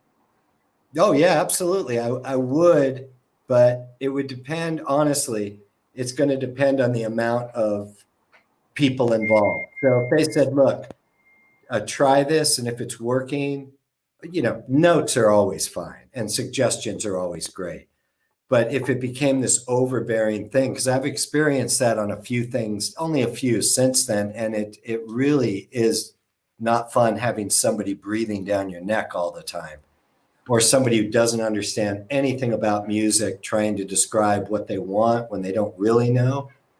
So I don't know if that would even happen with, Marvel's like, they're brilliant. So yeah, I would love to do something like that. And I would love to do PR again if that ever worked out with Hasbro, but we'll see. I don't know obviously all production's been on hold since February. So I don't know who's doing what. Yeah, hopefully they do ask you back. When the new Power Rangers came out, we was like, oh, is the original guy gonna do it or is it gonna be somebody new? And they did their own thing, but hopefully maybe like Hasbro can definitely like bring you back, even if they're not doing, let's say, live action anymore, or if they start just going into animation, like hopefully they can like be like, hey, why don't you do music for us? Yeah, it'd be interesting. I mean, I was, when they first bought it, we had the thing, and then at Morphicon a couple years ago, they needed some tracks for me for some device where you laid down different cards and it played different parts of the songs or whatever, kind of a mashup thing. But we were chatting there for a bit and it just kind of faded away. And then I saw that Noam, who had done the score when Saban still owned it for the last 4 or 5 years prior to Hasbro owning it, that he was still involved. So I didn't know if that was part of the agreement that he would continue to do the music or not. But if they ever wanted to be completely original hardcore and rock, they should at least give me a crack at it and test market it. Yeah. And kids go crazy, then they'll say, okay, shut up, let Wasserman do it. Yeah, definitely. I will definitely be like, yes, this is what we need, because there's not a lot of rock and movies or like cartoons and stuff. It's more like little hip hop, a little pop. Yeah. To bring a little rock back into something. It's shocking to me because anytime I hear like very hardcore stuff, on a Netflix series or whatever, I'm like, Yeah, and I yeah. can't believe it. I'm turning it up, but yeah, I don't know why they don't use it more. I think people are really, I mean, that's what I've heard through all the years when I've submitted stuff. They're like, no, we can't do that. That'll scare people. Like, you're cutting someone's head off. But a little rock really, head off would be great. Like just a little, like I don't know, like a little just amplify of something, like a guitar or something would just be like, yes, like it's cutting somebody's head off is something like powerful. Like even like a king just demanding like cut his off with his head is just like boom, like yeah. I mean, and there's no more standard for music in productions anymore. It used to be you see the king, it's going to be horns and it's going to be an orchestra. Yeah. But Netflix has completely broken that open, which is great. And you'll be watching something old and the score works great, but they're finally breaking out of this stereotypical stuff. So yeah, rock would be great. I've been watching Norseman lately, which is like a comedy, but it would just be great for that to kick in now and then. Definitely. It doesn't just have to be bikers. Definitely agree. So Ron, there is one more thing I want to ask you. You did do a theme song for a very special show I used to watch with me and my mom, Sweet Valley High. Can you tell us about that theme song? Sweet Valley. Yeah, and that's my well, now ex-wife, but that's her singing that. And I had to beg her to sing that theme because she didn't because they're buyouts. So the difference is on big movies, you see when you hear that singer singing, they're getting residuals for it, which is the way it should be. But there are a lot of places where it's non-union, and that's what this was. But I remember just begging her to sing that theme, and she came in and just blew it out. It's like 20 minutes work for her. For me, it's 1,000 hours. For her, it's 20 minutes. And it worked out great. I love that theme. I thought I tried to watch one episode of the show once, and I just made it about 10 minutes in and said, I was in my 30s. So I felt like I was watching like a Nest Cam on a high school. A little creepy. I backed out of it, but the theme I love. And also, Luis, forgot to talk about this guy too. He also did Dragon Ball Z. So. Oh, yeah. Yeah, Luis. Yeah. Yeah, I love that guy. Yeah. Yeah, after I left Saban, they said we have this show called Dragon Ball Z. Nobody gives a shit about it. Do what you want. And so I went home and I did the first 2 seasons, maybe 3, but definitely 2. I loved it. And I was sitting in my living room in an apartment with a 19-inch tube television and a VHS player and a Mac computer and 1 keyboard. And that's how I scored that show. And it was great to do it. Yes, right. I love Dragon Ball Z. I'm a huge Dragon Ball Z fan. So the classic theme, definitely. I did not do the theme, just the score. I didn't do Rock the Dragon. Okay. Just the score. I'd never even heard the theme till way later. This is another example where people came back and said, it's a cult classic. And I went, I didn't even know it aired, honestly. So, and then I went back and listened a little bit. People would send me clips of that old stuff with the score. I love that score because it's just this big building, again, wall of sound. And then when the show was, whatever, the deal expired, I don't even know. When it wasn't with Saban, I remember trying to contact whatever the company was. I think they were in Texas, and see if I could continue, but never heard back from them. Yeah, Fun Animation. Yes. Yeah. Everything's different now. I could hit them from 50 directions now, but it was still, email everything was in its infancy still. Yeah. You can sign on to American Online. I don't know if your folks ever had that modem. Yep. My mom did all the time. Gotta stay off the phone or the internet's gonna get cut off. I'm doing homework, Mom. Yep. Well, Ron asked if you can do for a special treat. Can you play a snippet of the original My Morphin theme song for the fans. Okay, I'm going to do a little bit. We pulled up a guitar sound. Yes. So we will see. We will see what happens. All right, guys. We'll give it to Ron. All right, let me move this, and then you can look at the back of me here. I'll try and do it sideways. Yes. Oh, no, we're here.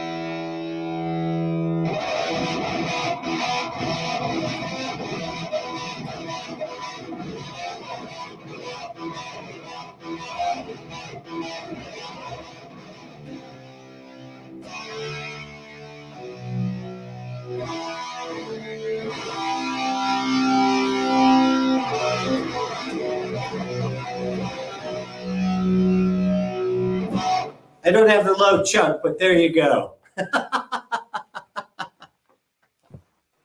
was amazing. There you go. Thank you. Thank you very much. Thank you. Thank you. Well, guys, that was Ron Wasserman for you, and thank you, Ron, for a special, awesome treat for the end. Thanks for having me. I appreciate it. And everybody out there, like, stay cool and stay safe. I know this is kind of a nightmare, what we're all going through, but just wait. Just wait. We're almost through it. We're almost through it. Yes. So, Ron, where can they find you in social media? Ron Wasserman at Facebook, and you'll know it's me because it has a little blue check. Thank you, Facebook, for doing that, whoever did that. It's good to have people who know you. And ronw.com, RONW.com. Awesome. But Facebook is best, really. And Luis, my partner, where can they find you? You can find me mostly on Instagram. It's _official. I'm on Facebook, but I don't use it. But if you want to follow me on Facebook, my name is Luis Aspuru. You can find me on Morphin Network, if anything. Yeah. Great. And you can find me Instagram, DancerBoy247. And also, please follow us on YouTube, Facebook, Instagram, and Twitter. And also, shout outs to Illuminati. Thank you for helping set this awesome tribute up. And yeah, Ron, thank you so much. Thank you. You guys have a great day. Thank you. You too. Talk to you soon. Yes. And so, guys, this is a Viewing Globe Spotlight with Ron Wasserman, and we're going to signing out. Bye, guys. Bye, guys. At the beginning of the hour, we asked which Power Rangers actor went on to form the band iShine. The answer? Johnny Young Bosch, better known as Adam from Mighty Morphin Power Rangers through Power Rangers Turbo. Did you get it right? Congratulations! Keep track of your score and let us know how you did at the end of the day.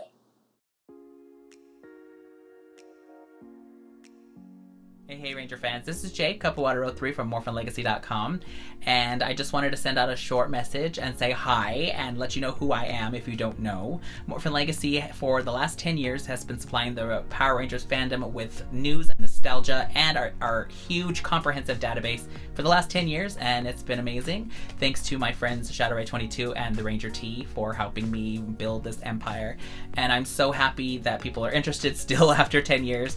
But what I want to advertise obviously is for you to go to MorphinLegacy.com. We have all of the news that you need. We also have a comprehensive database, like I said earlier, that has information on all 27 seasons of Power Rangers, the comics, the movies. We have tons and tons of Legacy articles which talk about anything from female monsters to brother and sister duos in Power Rangers. So many things for you to read and look at. If you need information about weapons or villains or monsters or what episode title, go to MorphinLegacy.com and it's all there for you. And then obviously we do news. Don't forget to follow Morphin Legacy on Twitter, Facebook, and Instagram, YouTube. And then I also, as you can see, you kind of caught me in the middle, I was filming my review for the Zordon Alpha 2-pack. So that is on my new YouTube channel, which is a sister channel, and that's Morphin Legacy Reviews. So look out for that because I'm talking about all the Lightning Collection figures and some other random stuff that I pick up along the way. Morphin Legacy also has an official podcast with The Grid. So if you haven't subscribed or listened to The Grid yet, please do. It's an amazing podcast and it's in great hands, and I'm very excited to keep listening. But I just wanted to send a quick shout out and let you guys know who I am if you don't know who I am. Morphin Legacy is the official YouTube supplies clips of and nostalgia from Power Rangers, and then my new channel is reviews only. So please, if you are interested, follow me on Facebook and Twitter and Instagram at Morphin Legacy, and subscribe to our YouTube channels, Morphin Legacy and Morphin Legacy Reviews. Don't forget to listen to the Grid podcast, and you can find information about that on MorphinLegacy.com. It's all there for you. I wanted to send out a shout out to the content creators and the people who all worked very hard to get the Viewing Globe going. And I just think it's awesome. So I hope everyone had a good time. And again, don't forget to follow me, and I will see you next time. Thanks, guys.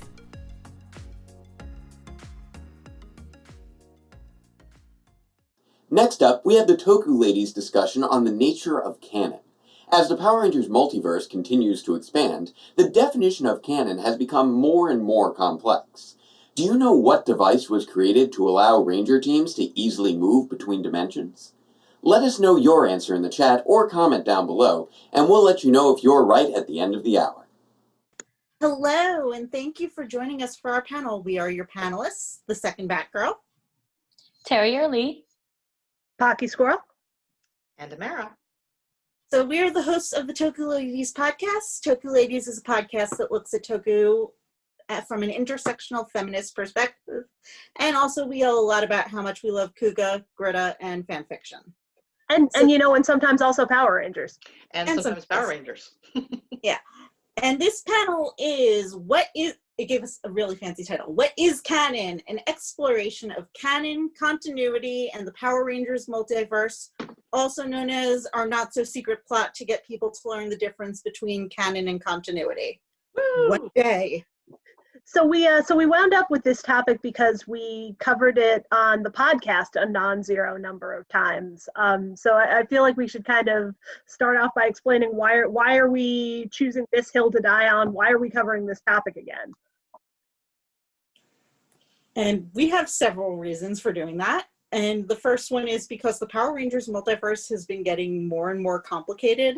We now have not just the TV show, which has multiple timelines, multiple realities, but we have 2 separate movie verses. Then we've also got an RPG, we've got some comics, and we have even more stuff and a whole bunch of things that didn't quite make it into the show, but the actors have said it cons, or the writers have said it cons, and which ones of these things actually count. And it makes a lot of people crazy because they can't decide whether or not it's canon or not, and then people argue about it when we could be having fun talking about fun things instead. Yeah, I put down when we were doing the notes for this that my reason is that my brain does a Dr. K every time I hear somebody on the internet use the word fan fiction as a pejorative. Like, the definition of fan fiction, which we will discuss, is not thing that the powers that be made that doesn't line up with other things that the powers that be made that you happen to like less. No. If it's put out by the people who own the franchise, it's not fan fiction. That's not spandex. That's not fan fiction. We should have just called this "That's Not Spandex." Is it too late to change? No. It's a good title. We can have another alternate title, 2 subtitles. And don't we usually have more than one title for these things anyways? We usually have more than We one do, and I mean, in my real life, I'm a librarian, and you should see some of the titles of articles that I end up seeing. Like, there's 18 subtitles, so we can have as many as we want. Why not? And absolutely. Also, the whole theme of this panel is do what you want.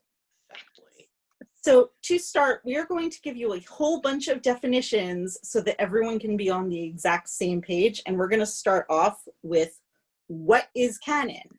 And we're going to take the definition from fan lore. And canon is a source or sources considered authoritative by the fanish community. In other words, canon is what fans actually agree happened in a film, television show, novel, comic book, or concert tour. Specific sources considered canon can vary even within a specific fandom, which is hence the problem. Hence the argument over what's canon and what's not. But canon is not the only way to look at or accept a piece of media, which is why we're here. Yes.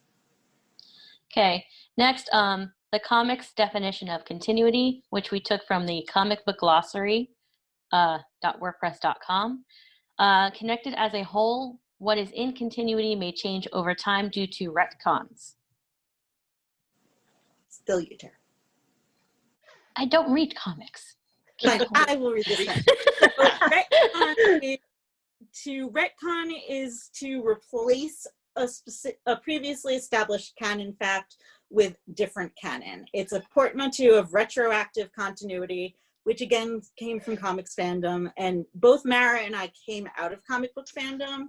So it's always really weird for us when people are like, well, that's not canon. I'm like, that's fine. I know it was contradicted a million years ago. Yeah, which but is still canon because it actually happened in a comic book. Is it 616 universe? Is it Ultimate Universe? Is it Movieverse? Is it Elseworlds? Is it Elseworlds? Is it Alternate Universe? Yeah. Is it written by that one writer who we can't stand? Is it a one-off What If comic? Was it written by that I one own writer who did an entire thing just to say that She-Hulk never had sex with Juggernaut, and it was an ongoing issue where he wrote 24 issues just to get to the point that that one specific issue never actually happened? Oh my gosh, that's horrific. I own What If Aunt May battled Galactus. Just saying, like, I own that comic. So we come out of this in a very different thing because we're like, everything is canon, but nothing is actually always in continuity. And they can simultaneously be canon and not in continuity at the same time. And that's kind of the problem here in Power Rangers, is that people are conflating or confusing canon and continuity and trying to insist that stuff's not canon because it's not in continuity with itself. Or if is in continuity and they don't want it to be, which, you know what, that's fine. But we'll get to that in a second because we have two more definitions. Hockey. Oh, is it me now? It is you. Oh, yay, it's me. Oh, you gave me this one because this is a word that I sort of made up. So this is subcanon. And I use subcanon to describe stuff that is created or put forth by a more authoritative source than the fandom itself, but isn't explicit continuity or canon. So things like the guy who played the end on Kamen Rider Decade, saying that he deliberately plays his character as though he's in love with Tsukasa. They're not a canon ship, but the actor is treating it as such. Similarly, Godai and Ichijo from Kuga. It only took me how long to mention Kuga in this panel? I have to note that I'm the one who put that in there. It wasn't you. So, just saying. It's because you're Team Kuga right along with me. You're even wearing the shirt.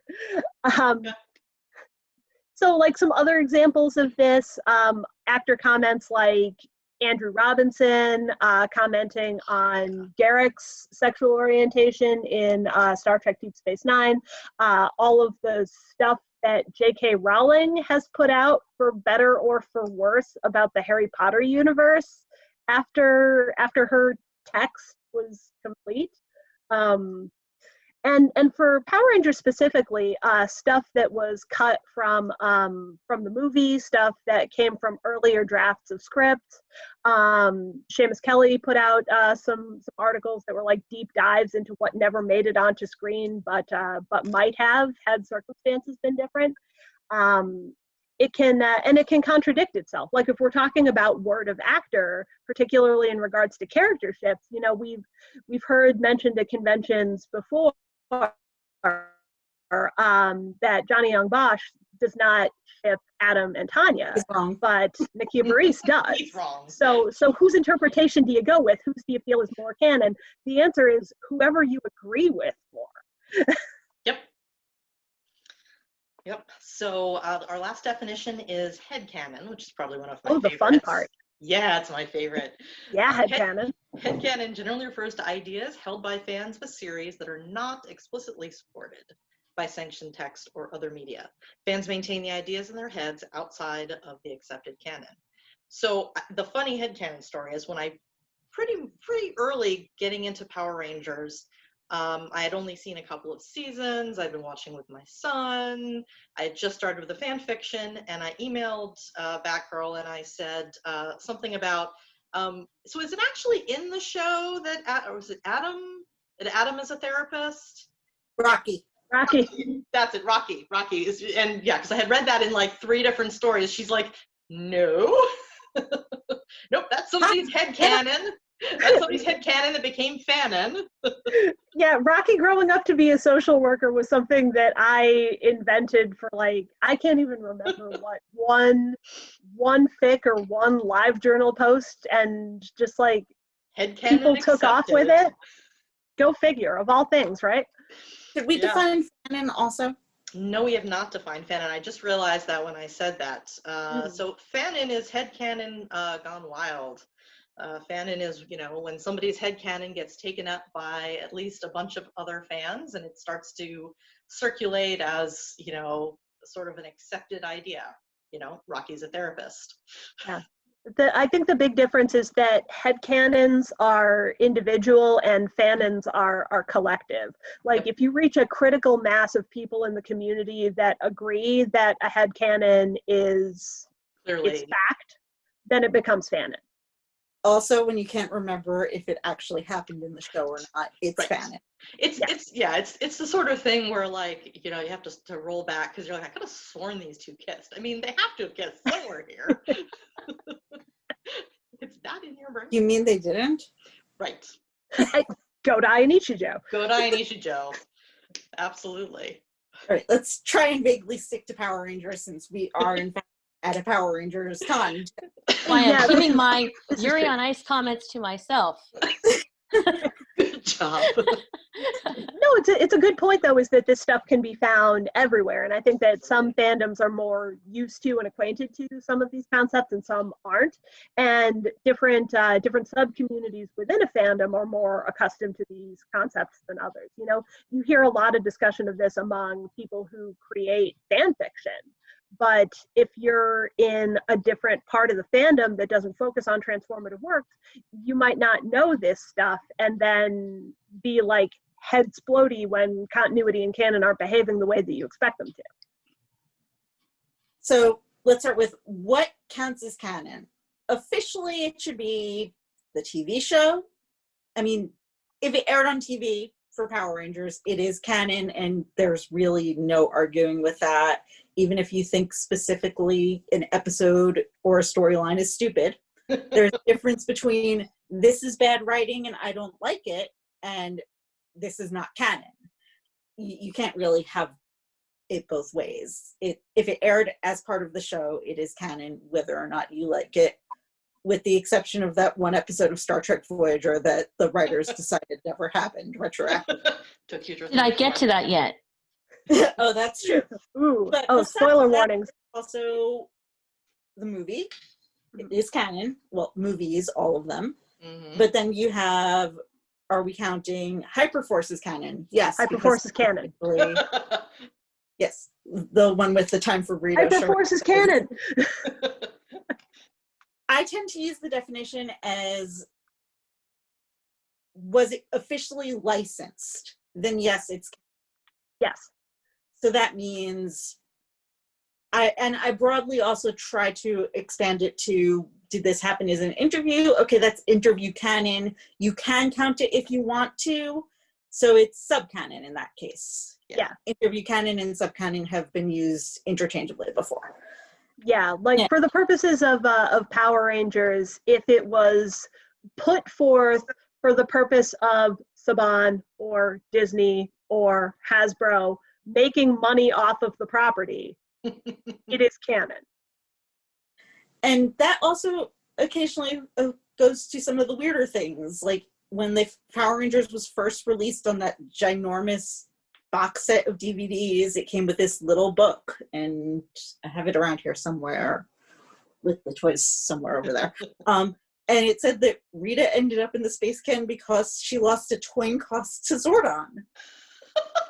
Technically, that is canon. I did not know that. That's great. Huh. I actually asked Barbara Goodson at one point if she had asked for heads or tails, and I think she said tails. I think I remember that. Was I there for that?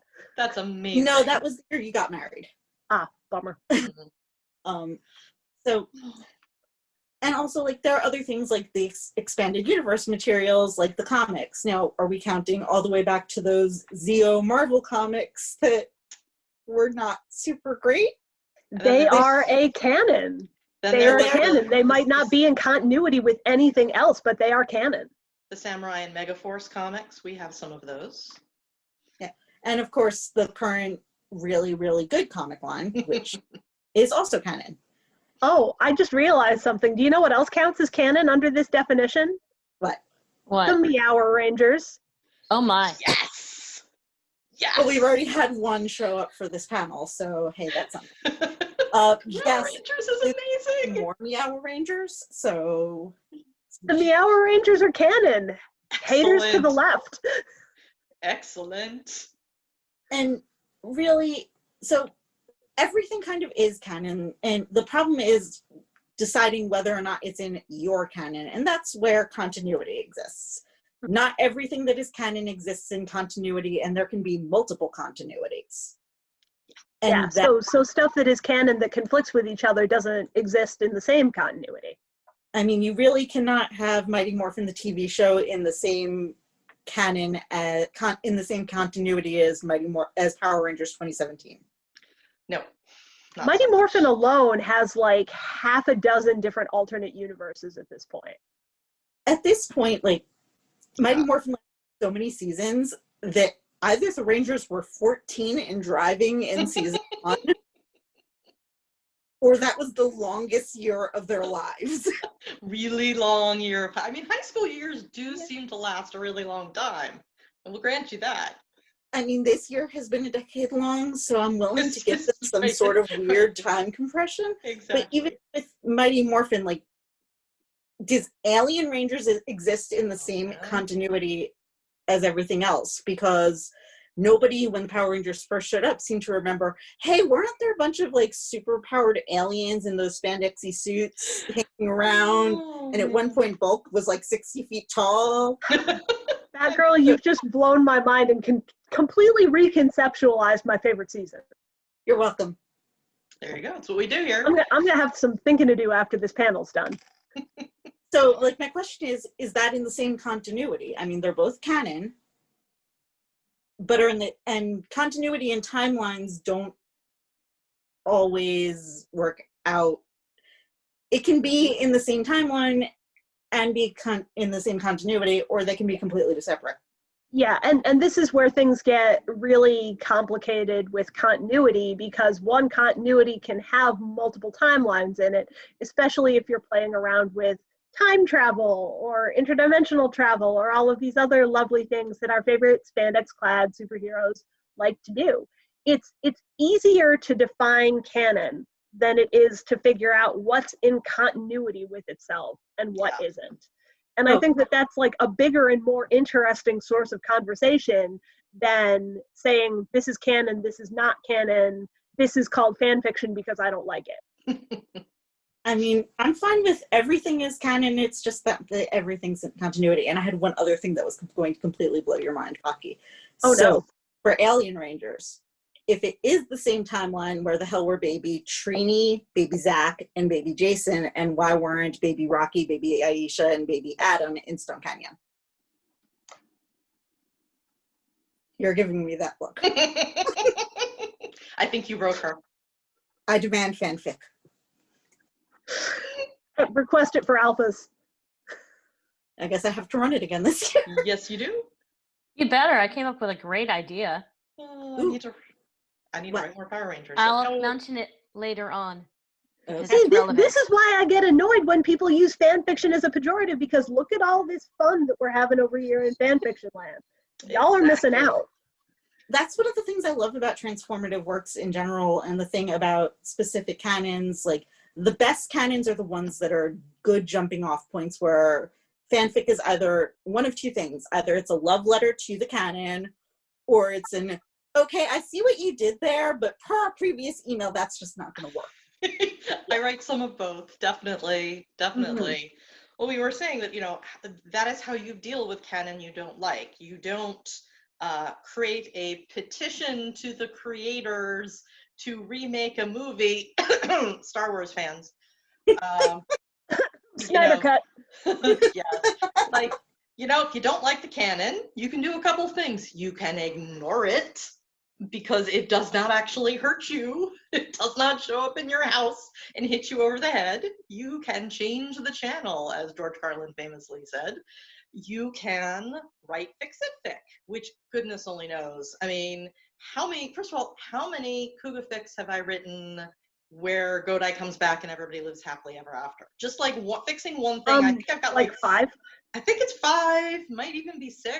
I'd have to go count. You know, how many times have we said, okay, I'm ignoring that. I'm just going to write it all better. You know? And there's something to be said for just saying, okay, like as Nick Fury said, I understand that the canon has made a decision, but it's a stupid decision, so I've decided to ignore it. I do that all the time. Or as the Mythbuster said, I reject your reality and replace it with my own. My own.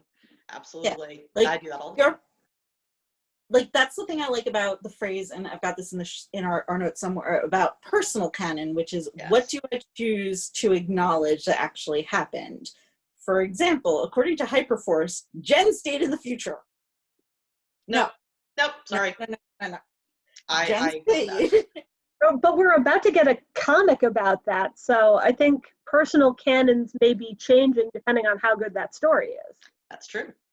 And it's not out yet, so right now I can your head canons can change, your personal canons can change. You may change your mind. I mean, canon might come back and go, hey, this actually works. Let me show you how. And then you might go, oh, okay, all right, I buy that.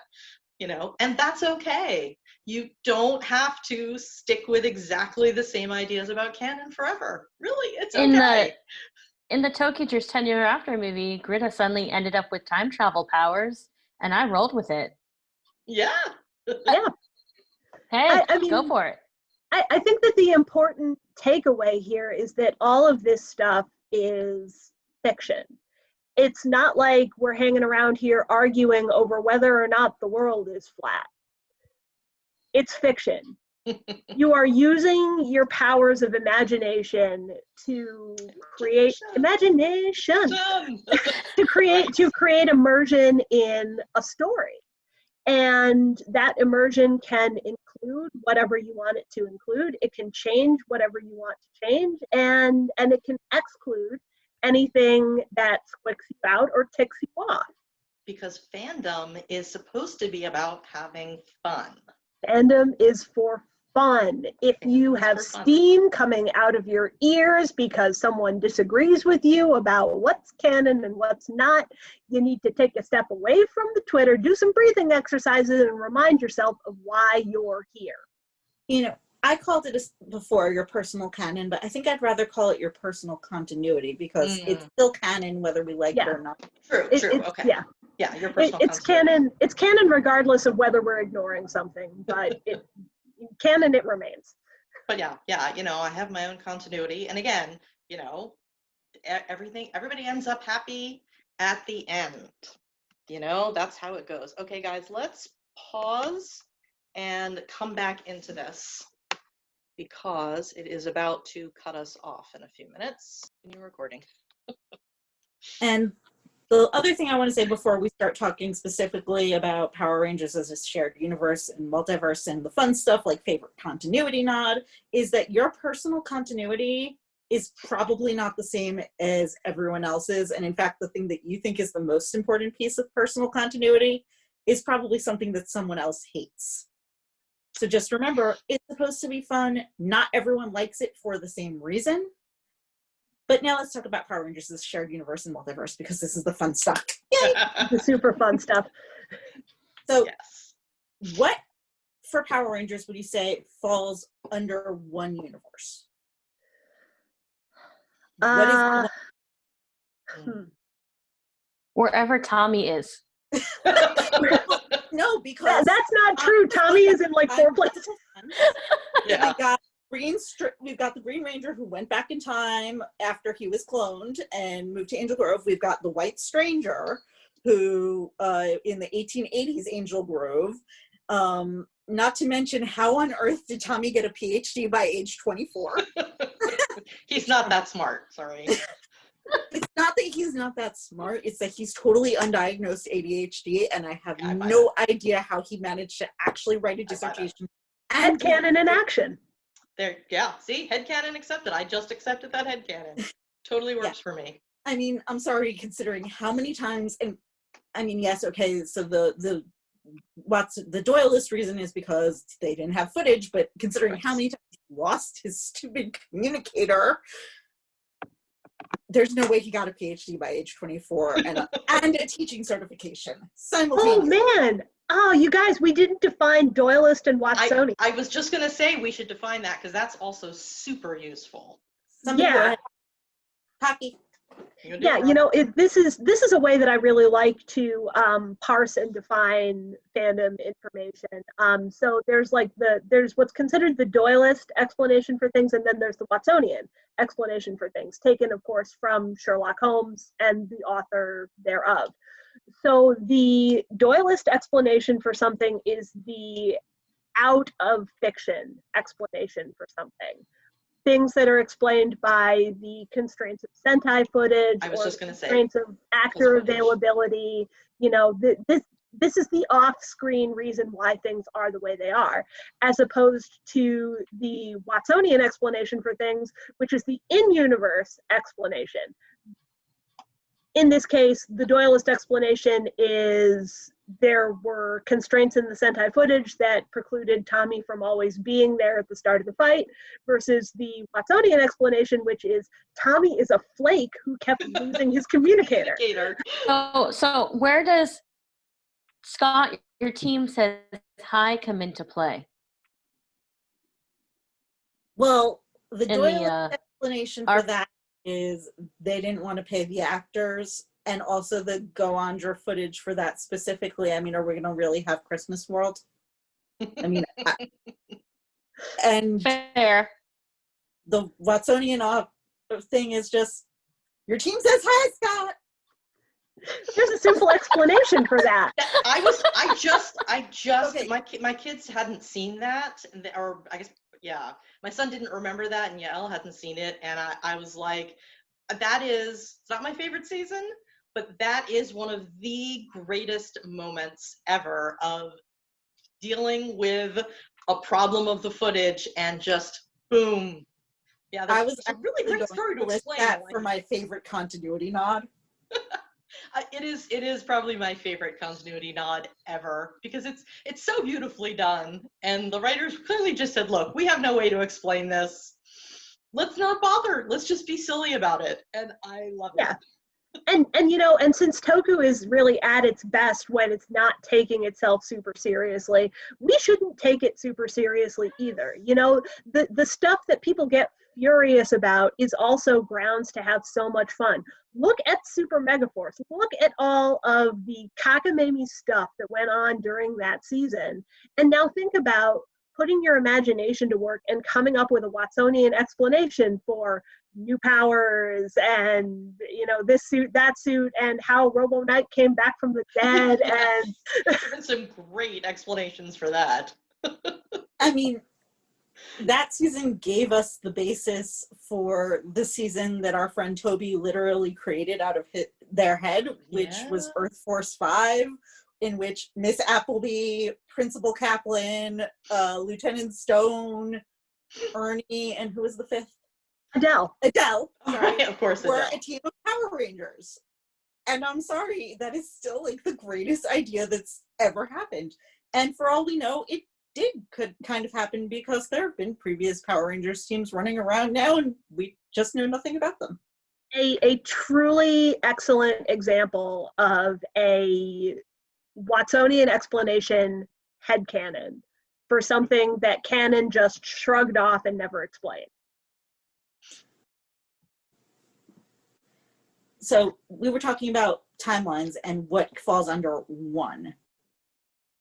And I liked the idea, somebody said that SPD comes out of the universe where Dr. K managed to put up her firewall in time.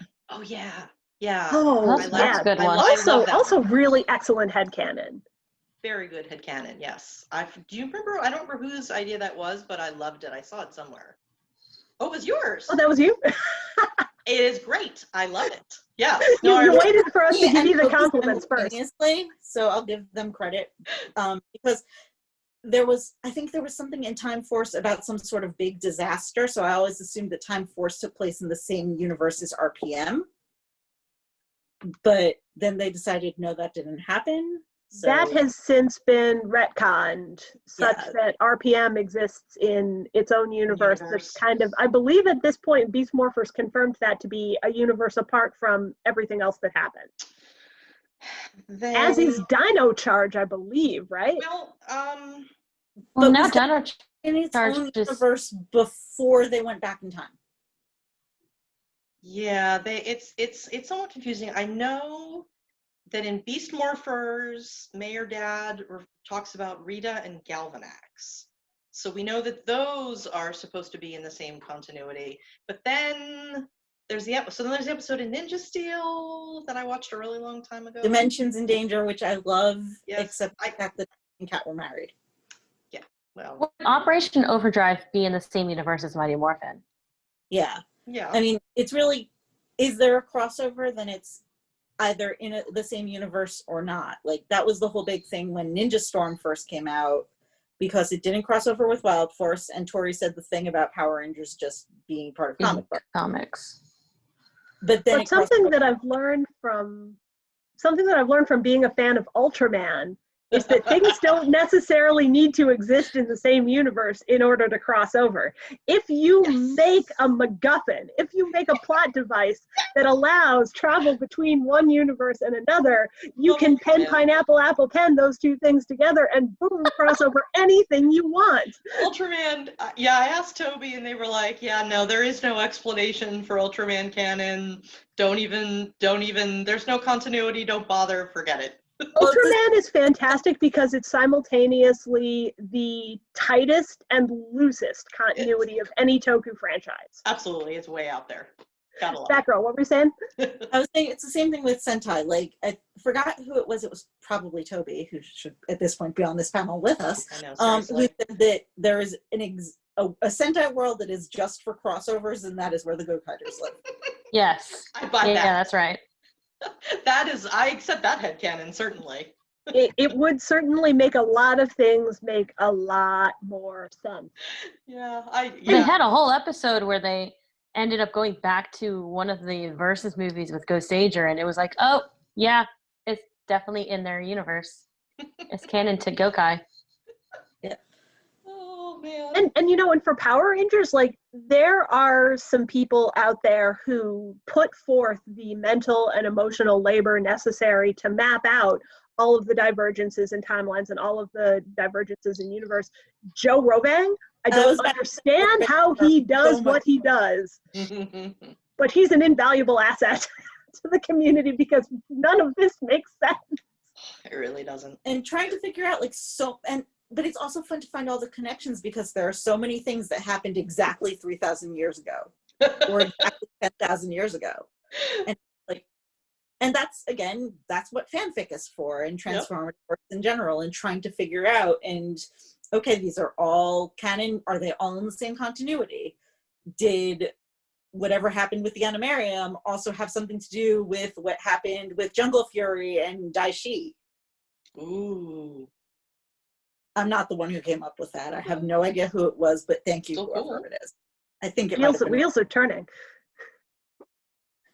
And it's fun to come up with the sort of connections and to try to figure out which of these things are in continuity. Like, as we were saying, most of the seasons do appear to be in continuity with each other, with the exception of RPM and then Dino Charge. See, I'm trying to think how many seasons, like Beast Morphers very specifically acknowledges, the Rangers have existed, monsters have existed, and as you say, Ninja Storm does the exact opposite. How do all the other seasons? I'm trying to think.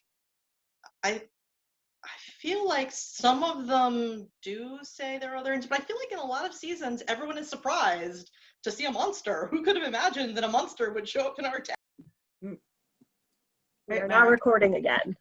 All right, so I guess my question for people who remember the Power Rangers seasons better than I do is which ones seem to actually acknowledge that everybody knows about Power Rangers, and which ones are like, oh my goodness, there's a monster! Who could have imagined that a monster would attack my town? What a shock!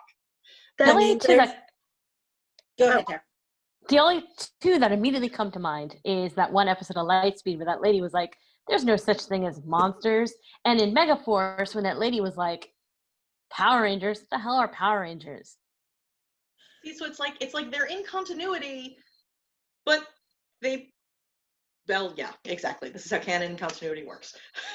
Lightspeed Rescue, if memory serves me correctly, does both, because it's got people who don't believe that monsters exist, but also specifically acknowledges that the Power Rangers were created to fight monsters. You know what? I bet that there's a bunch of conspiracy theorists who think that, this is all some sort of conspiracy. Like in Doctor Who, the guy who's been like collecting information about, mysterious time travelers, Clive or whatever his name was. And let's just get out the pin board and start stringing stuff together. Awesome. Yes, there are totally conspiracy theorists, and no, I'm not writing that fic. Thank you. I'm going to bother you until you do. Just getting that out there that I am not writing that. I have enough on my plate, but that's okay. So going back to the question, RPM also, but then that explained itself by being its own universe.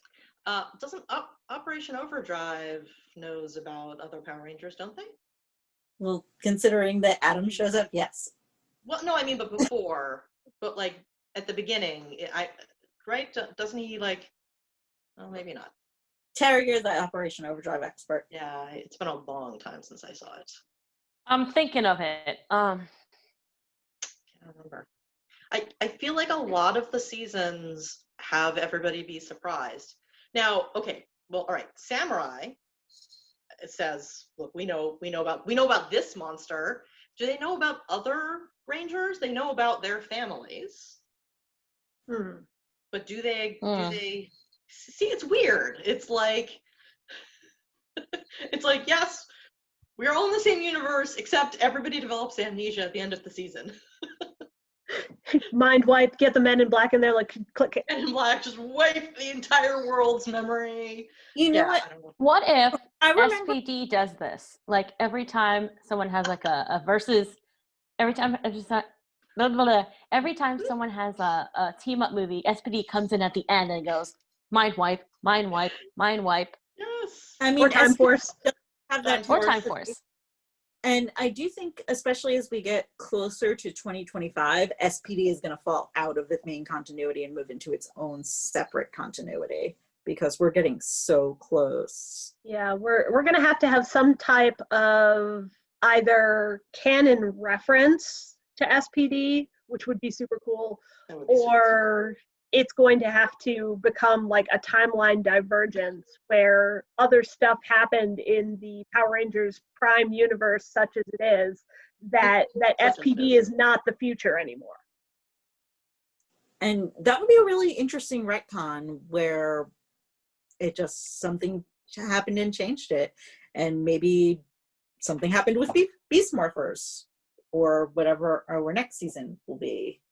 And that would be a really cool thing to address. And if not, that's what fanfic is for. If not, that's what fanfic is for. Absolutely. What if in 2025, that's when they finally adapt Q Ranger and they just make it work? As long as somehow Pocky gets Commander Cranston out of it, I don't think. Listen. Okay, I buy that. So we also talked about the movies, and the only movie that is officially in the main continuity is the Turbo movie, and that's partially because literally parts of it showed up in the TV show. We have had 3 Power Rangers movies, and 2 of them are Mighty Morphin AUs. And you know what? Love Those are alternate great. Universe. I love Except them. Well, actually, I have one really big nitpick with the 2017, which we're going to get into in a second. But what is your favorite piece of extra material that came from like the Trivial Pursuit game, or was said on Twitter, or by an actor? Commander Cranston. David Yost's headcanons about Billy's future are really cool and very much in line with what I imagine for my big fave. Tara, what's yours?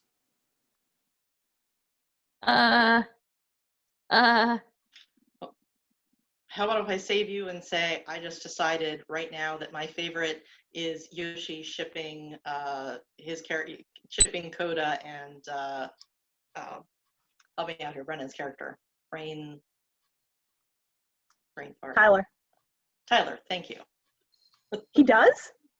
Well, yeah, because he creates the fake ship of the two of them, and he also makes reference to like the characters being together. I think, doesn't he? Maybe Really, I've missed those references. If that's the case, maybe I I'm think imagining that. Was the thing that came up on Twitter a year or two ago, which was that Ernie was originally supposed to kind of be Zordon watching the Rangers. I appreciate that one also. That is still one of my favorite things, and also the coin toss, which is still great. Yes. What about your favorite piece of headcanon? Not extra material, but something that you made up or someone else made up and you want to keep. I have a million. Oh. I like to believe that Greta becomes the food cart girl in the Rainbow Line, and Wagon becomes the president of the Rainbow Line. What about and of course, by that point, Greta would become conductor. For Power Rangers. So much headcanon.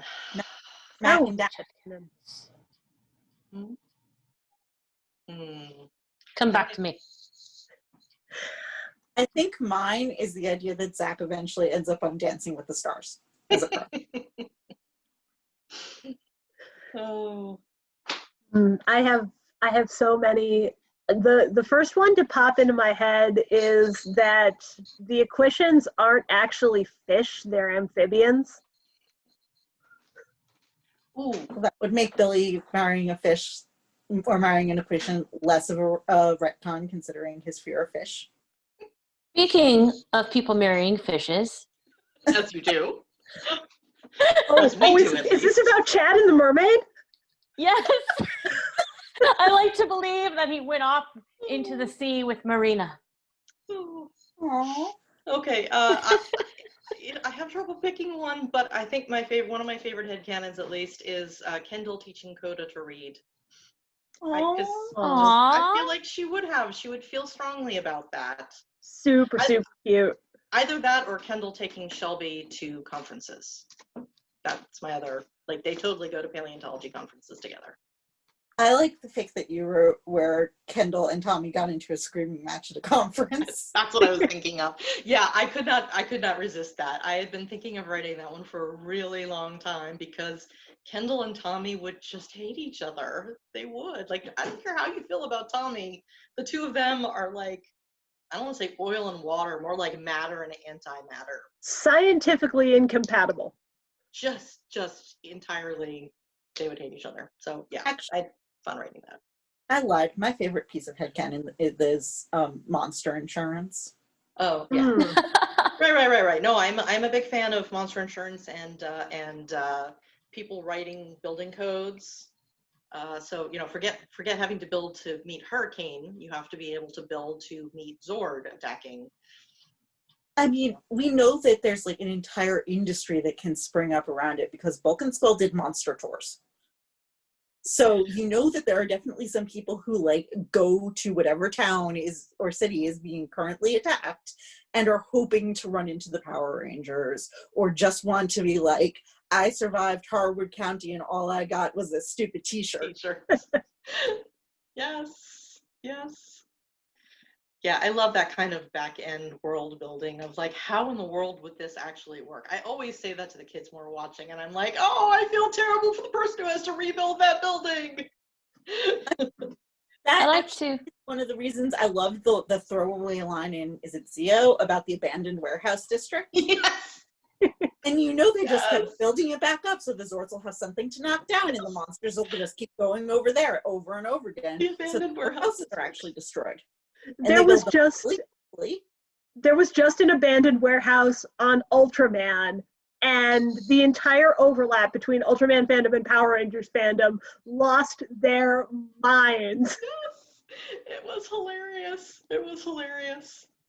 So I think we are starting to run low on time, and we have two things to talk about quickly, which is, again, I brought this up briefly, which is there is a difference between bad writing, which is plot holes and inconsistent characterization, and a storyline that you do not personally agree with.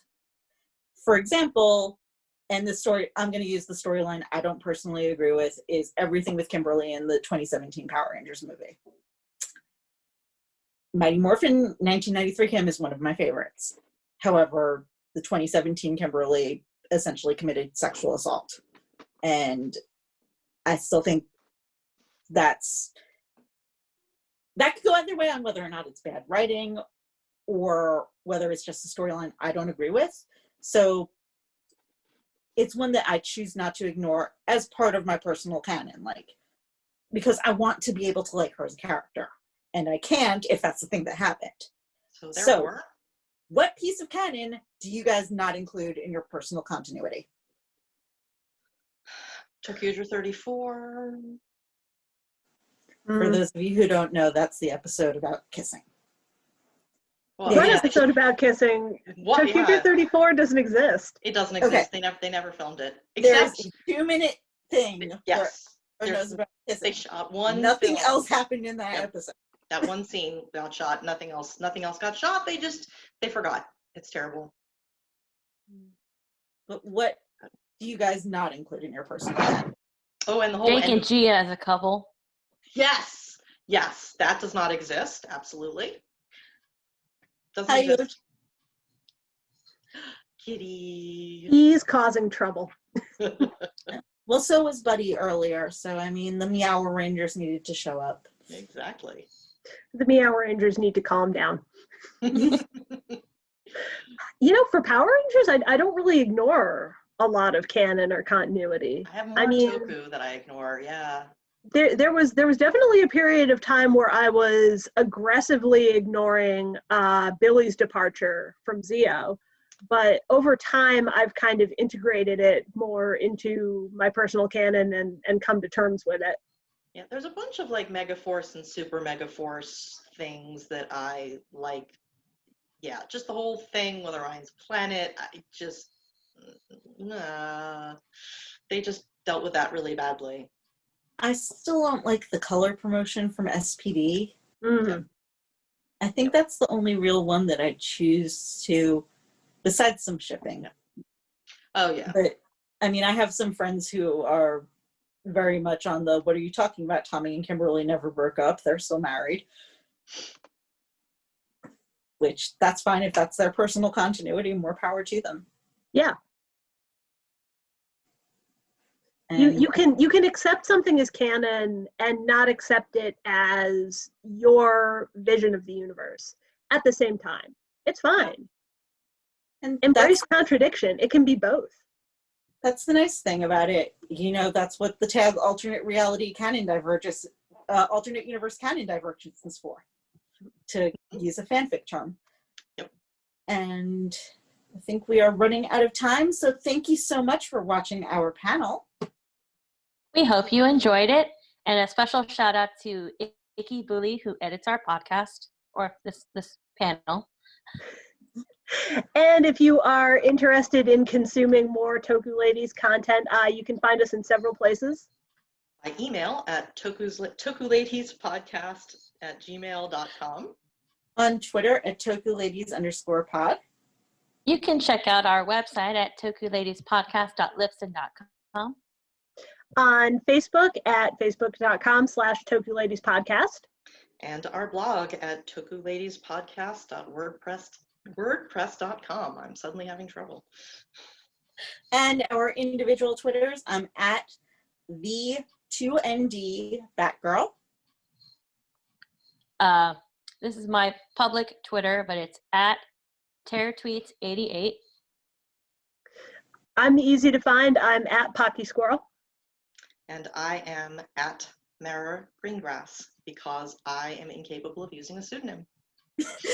Enjoy the rest of the con, and thank you, Toku Chris, for inviting us to participate. We will see you all in person as soon as we can. Yay, bye! At the beginning of the hour, we asked what device was created to allow Ranger teams to easily move between dimensions. The answer? The transportal device. Did you get it right? Congratulations! Keep track of your score and let us know how you did at the end of the day. What's up, guys? My name is Ian from the Earth Nerd YouTube channel, and today we're going to continue our Power Ranger workout sequence. Today we're going to be doing the 2010s workout morph. But today, I'm not doing it alone. I'll be joined by my good friend, Mr. Bryce West. Alright! That's enough for warm-up. Let's do our first one, which is the Samurai morph from Power Rangers Samurai. Alright, so let's do this one. First thing is you have your right arm. So, which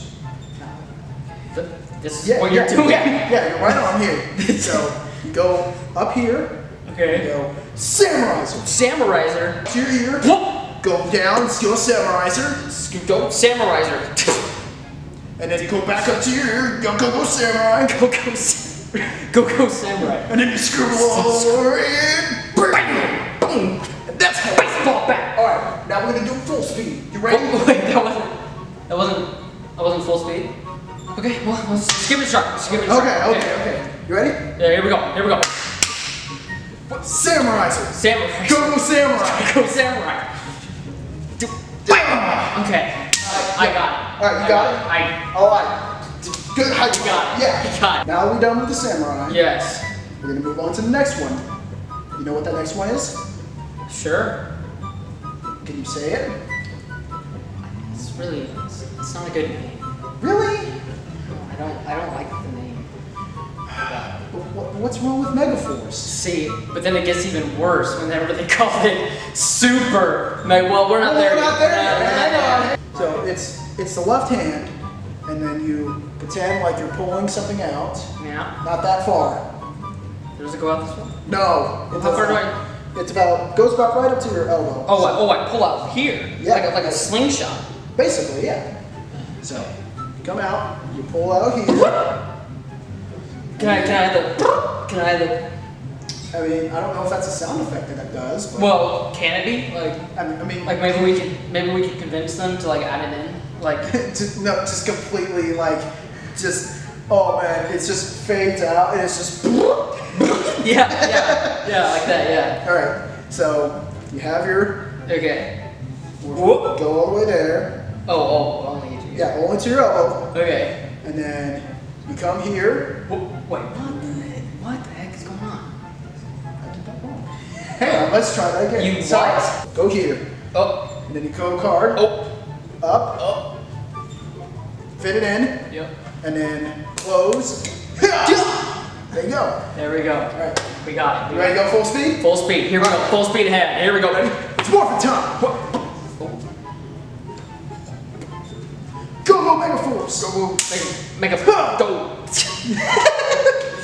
We got it. All right. That was it. That was it? That was perfect. That was it. So Ian forgot to focus the camera, so that's why things were a little blurry. Oh, so it's my fault? Yeah, because you're the teacher. You're leading this thing, right? So you forgot to focus. All right, let's move on to Super Megaforce. So, all right. So this one's gonna be easier, right? That mega force one was a little hard. So I think it's a bit easier. I think for mine. Well, you think super mega? Yeah, I think super mega would be hard. You know? Yeah, because it's super. I understand. So you think the super would indicate more difficult? But I guess not. I don't know. So go ahead. Why don't you demonstrate? So you're gonna pull up your hand like you have a little bit of something. No, open it. It's something. Well, you have a little bit key? of like a key. The key. Like you're holding the Ranger key. Like I'm holding a key. Yeah. Like you're holding the key. And so you're gonna pinch it a bit because it's gonna have to flip. Only a bit. Yeah, not all the way. No, not like all the way, or else you crush the. Unless I crush the key, right? Yeah, I would crush the key if I did that. So you do that, and then you go here and get your arm ready, like this. What?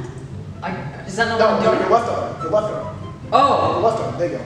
Okay. Guess what we're gonna do? We're gonna push it out and yell Super Mega Mode! Super Mega Mode. And then you're gonna bring it back here, put the key in, twist it, and then show it! Yes.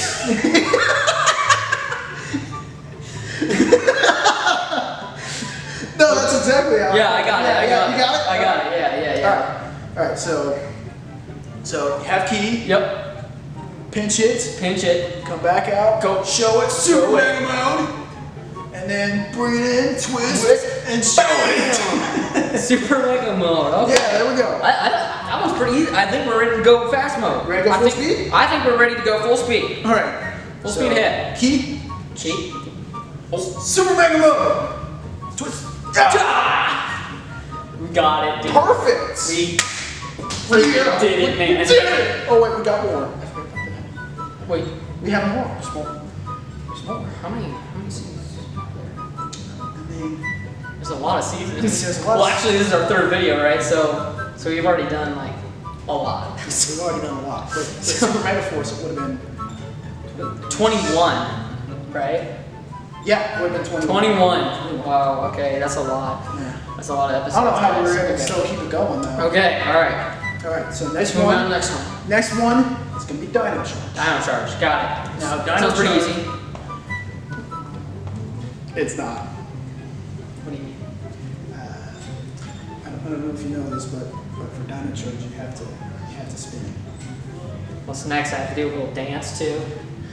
No, that's in the. Oh, that's the other one. That's right. Yeah, that's a Sentai one. Got it. Okay. That's pretty close, right? So here's how you do Dino Charge. So you have your right arm. Right arm. And you're gonna have a little tiny something. It's the battery. Yeah, I got it. No, it's not that. Oh, it's a charge. It's a charger. Is that what it's called? It's called a Dino Charger, man. It's called a giant dino. My bad. I actually did mess that up. That wasn't a part of the bet that time. I actually thought it was just called the battery. Yeah. So you hold it out and you say Dino Charge, ready. And you squeeze it, yeah. And then you spin. Oh wow. Okay. Yeah. And then remember you go. Yeah. Then soon becomes the teacher. You see that? Yeah. Go. Wrong way. What? I think it's with the other. But I'm still holding the battery. I know. But I think you hold it on the other one. So you go on your left. Okay. And you yell Dino Charger, ready. And you click it. Click it. And you spin. And then you hit your hand here. You put the charger in. You slap it. You bring it, spin it up. And then you come over here. Spin. Spin again. Spin again. Yeah. Spin again. Okay. And then you go up. Oh, wait. What hand is the gun in? Or the blaster? The blaster. The blast, not a gun. The blaster should. There is no guns in Power. This is not a gun. It's a blaster. Okay. All right. Got that out of the way. So the blaster should be on your right arm. Okay. So the Dino Charger will be on your left. The blaster will be on your right. But you won't pull the blaster out until after you spin. Gotcha. After I spin. Okay. Here we go. All right. We're gonna do this slowly. We're gonna do it. I think I got it. I think I got it. Let's do it. You ready? Let's do it. Here we go. Dino Charger. Ready. Energize. Unleash the power. See, that was perfect. Perfect. That was awesome. There was literally not a single problem with that. No, not at all. So, what's up next? You know what's up next? Ninja Steel. So surely we've got the spinning out of the way, everything. So no more spinning on this one. So that's at least a plus. There's no way that they would do that twice in a row. All right. So for Ninja Steel, you're gonna start off with your right hand. Your right hand will have the power star. Okay. So you're gonna put it. It's Morphin time with your hand about right here. Right here. Got it. And then you go power star. Power star. Lock in. You put it right on your own. Yep. You go ready. Ready. Go up. Go down. Ninja spin. Wow. Full speed. Full speed. Full speed. All right. We've got panels to play. We gotta speed this along here. All right, fine. We gotta go. Ready? It's Morphin time. Power star. Lock in. Ready. Ninja spin! See, easy. Alright. You know what? What's the next one? It should be Beast Morphers. I think there's a little something in between. Is there? Yes, Ian. A true Power Rangers fan knows that Power Rangers Hyperforce is the best season ever made.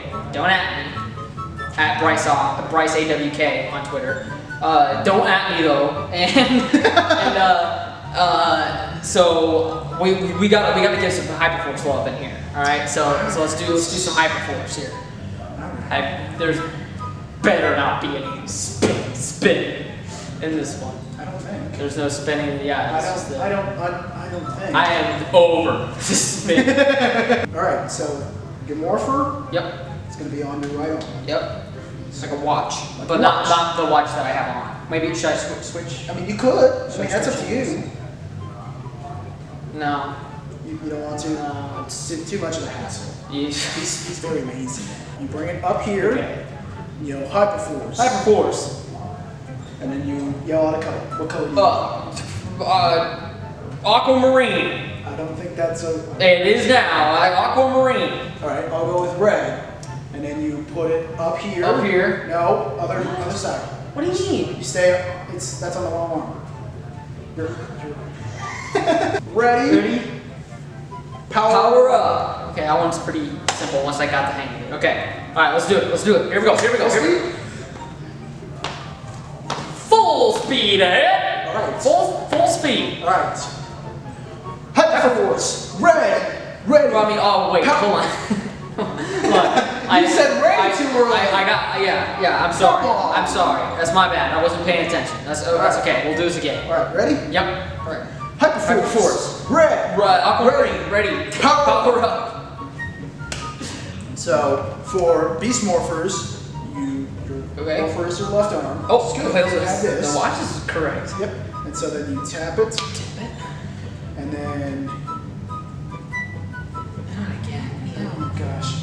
I know. Give me a hot. Okay. All right. I'll let you think about it. I know. I got it.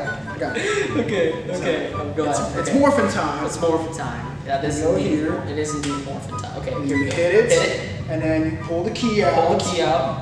And then you come here and you make a nice little cross. A nice little cross. Like that? Yep. Okay. And then you activate Beast Power. And then you come here.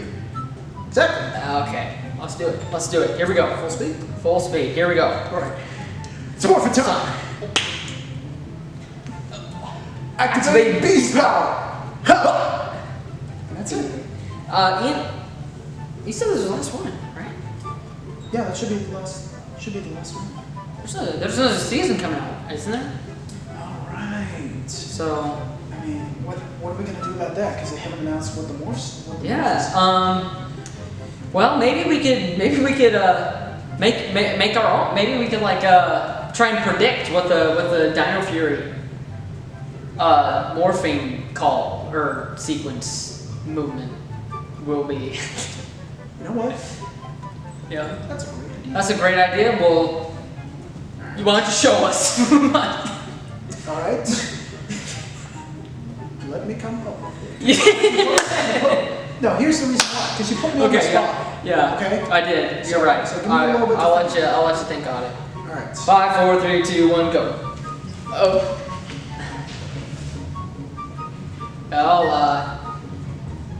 thank you for watching these beast morph sequences. This is the Dino Fury morph call. Bam! Morphin time. And thank you for watching these workout morph videos. I hope you enjoy it. Be sure to subscribe to the Earth Nerd YouTube channel for some more crazy antics like this in the future. And thank you for watching The Viewing Globe here on the Illuminati.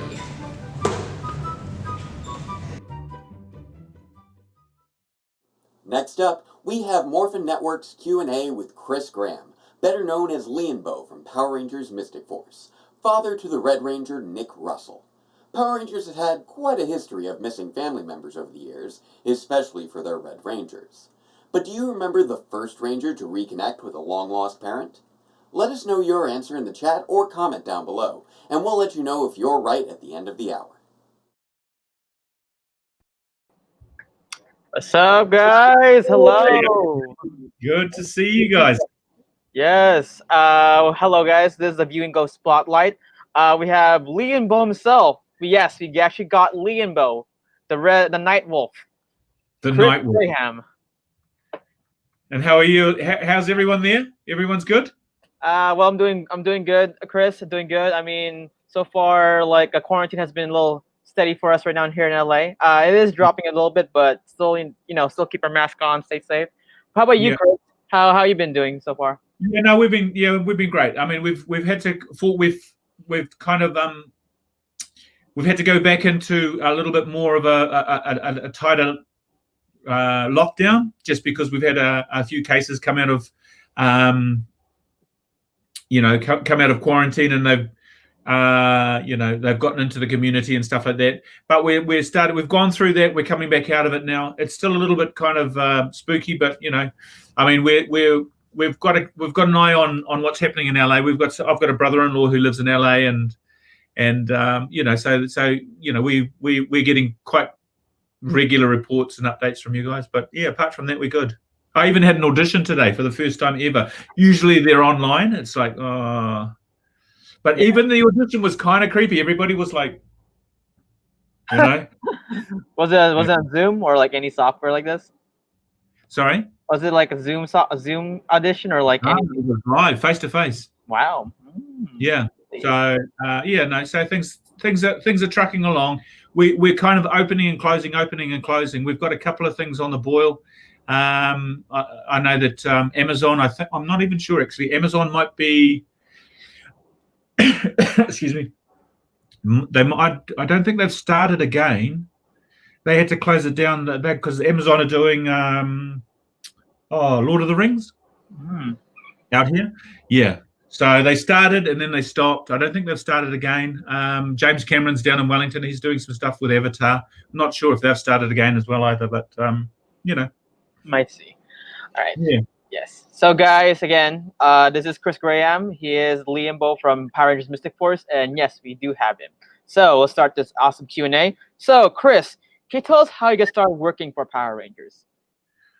Well, it's the usual thing of an actor, and those of you who have heard other actors in the past, you're waiting on the end of a phone, going, oh, okay, hopefully my agent's going to call me. You get the audition, you go out and you do the audition. Sometimes, sometimes if you're lucky, sometimes they might just go like, we saw you in this, come in and have a read.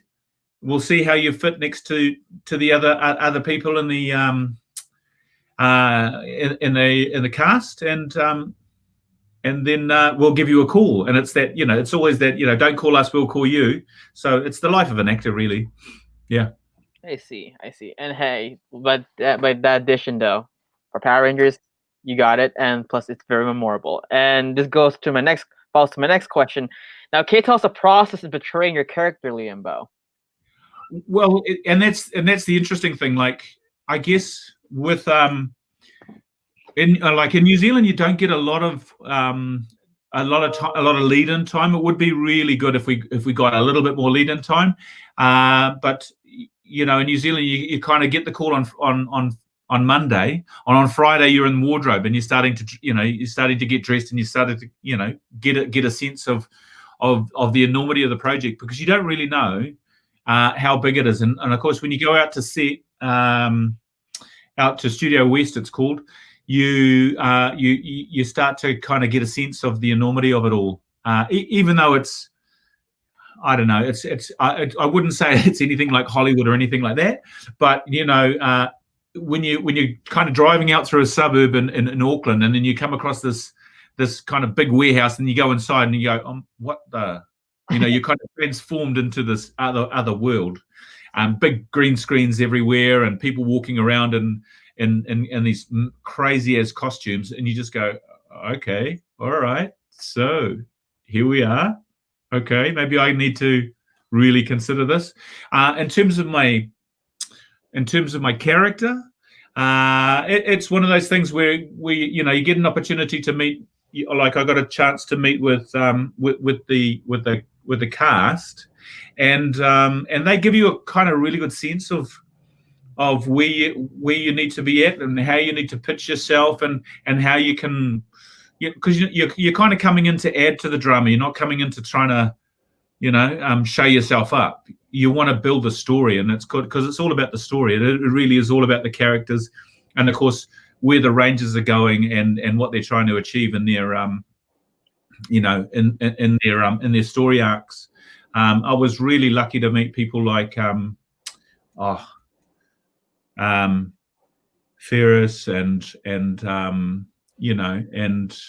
of course John. We've spoke about John, and I've worked with John before, John Tui, and those sorts of people are really key. John in particular was really important because we had in the story we had a relationship prior to the Red Ranger kind of coming of age. So and that was really nice to go back in time and set that up for for Liambo and for Korag. Yeah. Exactly. Now you did yes, you did play Liambo, and he was involved in some action scenes. I mean. Now, can you tell us what was like the process of filming an action scene or a stunt scene while on set on Power Rangers? Yeah. So action scenes and stunt scenes are like that. It's like you're kind of given license to just play like you did when you were young, but now you're bigger and you're much more in control of stuff, and you get to beat people up and all that sort of stuff. But the reality is, there is a lot of technical stuff you have to be aware of, and in choreography. In my own training, I did some training in dance prior to. As part of my acting, and that's the sort of stuff, or even martial arts. Any of that sort of stuff is really key when it comes to choreographing things, because you'll set up a scene, and then you've got to go back and attempt that scene again, bearing in mind that you need to make sure that you're doing exactly the same thing as you did in the last scene. So choreography is really important. Knowing what to do, how to be, when you're going to say your line, all those sorts of things are critical, because you've got somebody who's looking after the continuity going, nah, Chris, you never said it then. You got to say it before. That time when you did this, you've got to do that. And it's kind of like, so having that training in your back pocket is critical, because one of the things that I was just when I was preparing to come on today, I was thinking, okay, so what are the key elements of once you get the job, what do you need to be mindful of? And of course, the first thing is your body needs to be ready. Like physically, you need to be ready. You need to have all those aspects of your person available for the role. So that's the first thing. So be ready, and that means knowing your lines. So tune up early, know your lines, and and it sounds really weird, but do as you're told. Do as you're told is critical, because the directors, and I think I've spoken about this before, the directors know what they're doing. They really do. They didn't get this gig because they got shoulder tapped. When you look at the guy who's running, I can't remember his name off the top of my head now, the guy who was running the second unit, who's doing all the stunts. Koichi Sakamoto? Yeah. Mate, that guy he's next level. Like he sees it all in his head, and when he comes out and he gives you the instructions, you go and do exactly what he asks you to do, and he goes, nailed it, let's move on. And you just go, what? There was only one take. No, I liked it. You did, let's go. And he just goes bang, bang, bang, bang, bang. But he's he's clear, he's concise, and that he knows what he wants to see. He's been doing it forever, and he's a craftsman. So just follow the instructions, do as you're told, and get the job done. And I put my trust in him, because he's the guy that's going to make me look good. At the end of the day, no one wants to look bad. So trust the guy who's directing it. He's not going to make you look bad. Yeah, so and there's nothing like, honestly, there's nothing like doing stunts and playing with swords. And I mean, we didn't get so much to ride horses, but I've done that before as well. Ridden a horse, with a shield in one hand and a blade in the other, and you just kind of riding into a corral, and you're coming around a corner, and you're doing it with no hands. These horses are incredible. So there's it's like I don't know what it's like for you. It could be like, it's like a boyhood dream, like growing up watching American films as a kid. I watched so many westerns when I was growing up that all I wanted to do was ride a horse with no hands. And so I'm grateful for the opportunity to do that. So whether it's riding a horse or waving a sword or doing a flip or doing a cartwheel, just let me at it. Like an explosion from behind, oh my gosh, like it's just like, it just kind of transports me back in time, so I can be my 12-year-old self all over again. Yeah. Awesome. Thanks for the story. That's a really great story. And so guys, follow his advice. The directors will try to make you look good for people who are trying to work into acting. Absolutely. Yes. So again, you are technically counted as a Power Ranger because technically you are a secondary Ranger. So now let me ask you this question: what was it like being the father of the Red Ranger? Well, like, here's the thing. I think I mentioned this at the last in one of my other interviews, but I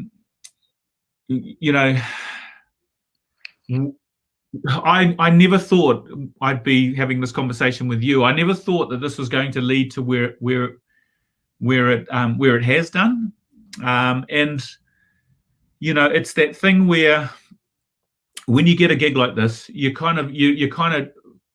you embody the whole essence of it. So even in my mind's eye, I was thinking, this is so wholesome, really. Like, I get to be the father of this guy, and I do all these things, and sure, I kind of I backslide a little bit, and I turn into this this bad guy, but I get to redeem myself, and all of those things kind of makes it a little bit romantic, if you know what I mean. I mean, not in a weird way, but there is a certain sense of romance that everybody wants to be good, but you kind of want to be bad. But then I want to be good again. And I got to do all of those things.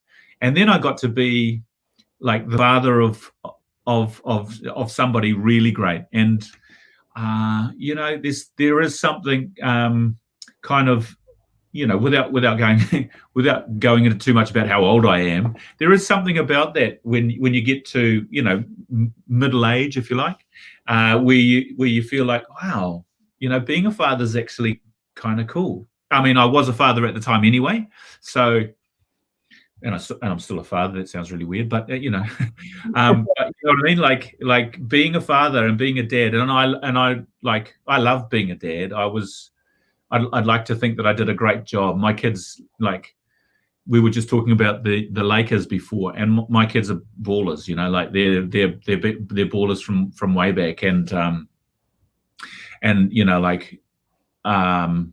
I really enjoyed being a part of that experience in terms of Power Rangers and bringing that aspect of myself to the role. So, yeah, that's me. I'm not sure what's happened. Have I dropped off? No, I haven't. I think Ryan's internet got knocked out. My bad. There you go. Okay. So you continuing? Yeah.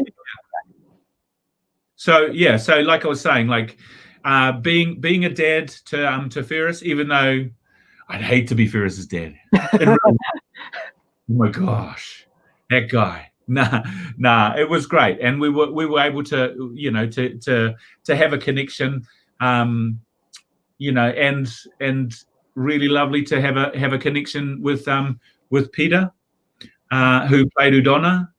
Like getting an opportunity to I don't know, hopefully create something that really did look authentic. That was pretty that was something that that was really worthy when it came to that season. I thought it was one of the lovely things was that we really had a connection. Yeah. Speaking of Peter, how was she like on set? That's what a lot of fans might want to ask. Yeah. Well, I mean, what can I say? Like, she was like O'Donna. Like, she was like the consummate mum. She was the consummate mother, and really easy to work with, really easy to talk to. She had a sense and a gravity to her work that that endured and still endures now. When you go back and watch old old episodes, you just go, you kind of go, wow, I was really lucky to be a part of that because she knew her stuff. She's like, she was prior to the season, and even afterwards, she was she's what we would call one of the doyens of acting in New Zealand. She was one of those people, and there's probably only 3 or 4 of those people in the country of her ilk that people would just go, oh, I'm working with her, I'll be fine. She was that sort of person. So it was a tragedy to hear about what happened to her, and I was overseas at the time, so I didn't get a chance to pay my respects at the time, but certainly afterwards we had an opportunity. Yeah. To Peter, may you rest in peace. Yeah, absolutely. Yes. So speaking of Peter, and also going forward this question, do you have any fun behind the scenes moments or memories while on set on Power Rangers? Like any fun stories, pranks, or anything? Well, like I was actually, it was interesting. I don't know. Have you guys had Kelson on the show? Not yet. Yeah, no, he's a tricky character. Kelson's really good, and Barney was really, he was. Have you had Barney Duncan on the show at all? Barney, who did he play in Mystic Force? Wasn't he Toby? Yeah. No, not yet. Yes. No, okay, so those two, yeah, and they're elusive characters, and they're really they're always up for a prank, man. So like, don't be surprised if you rock up to set and you put your shoes on and they're full of water or marshmallows. Like, I don't know what is that about, putting marshmallows in people's shoes. I don't know what that's about, but yeah, and same with Ferris. Ferris is another one. But one of the biggest things that we used to, we do sometimes. We didn't do it a lot, but sometimes, sometimes you've got you're looking at the camera and your eye line's just off camera, and one of the characters is there, and just off the camera. And one of the things we always used to do was just try and give the actor a little bit of a kind of a, see if you can't knock them off their pedestal a little bit. You might pull some faces or roll your eyes, or, do you know what I mean? And you're only supposed to be just standing there, I'm just giving you an eye line. Here's your eye line. This is your, look, just look towards me. And then the moment the camera goes, the moment the director goes action, that's your chance to go, just to ham it up, just go like this. Like this, and the guy's the person's trying to look, like at that point, knowing full well that you're starting to move around, and oh man, it's just nuts. Like Ferris or Kelson or even Barney would do that sort of stuff. John gets real serious. His stuff happens like during lunchtime, like it's that sort of stuff, and I don't know if they still do it, but we used to play Foursquare a lot, and John's ruthless, mate. Like, he's super competitive.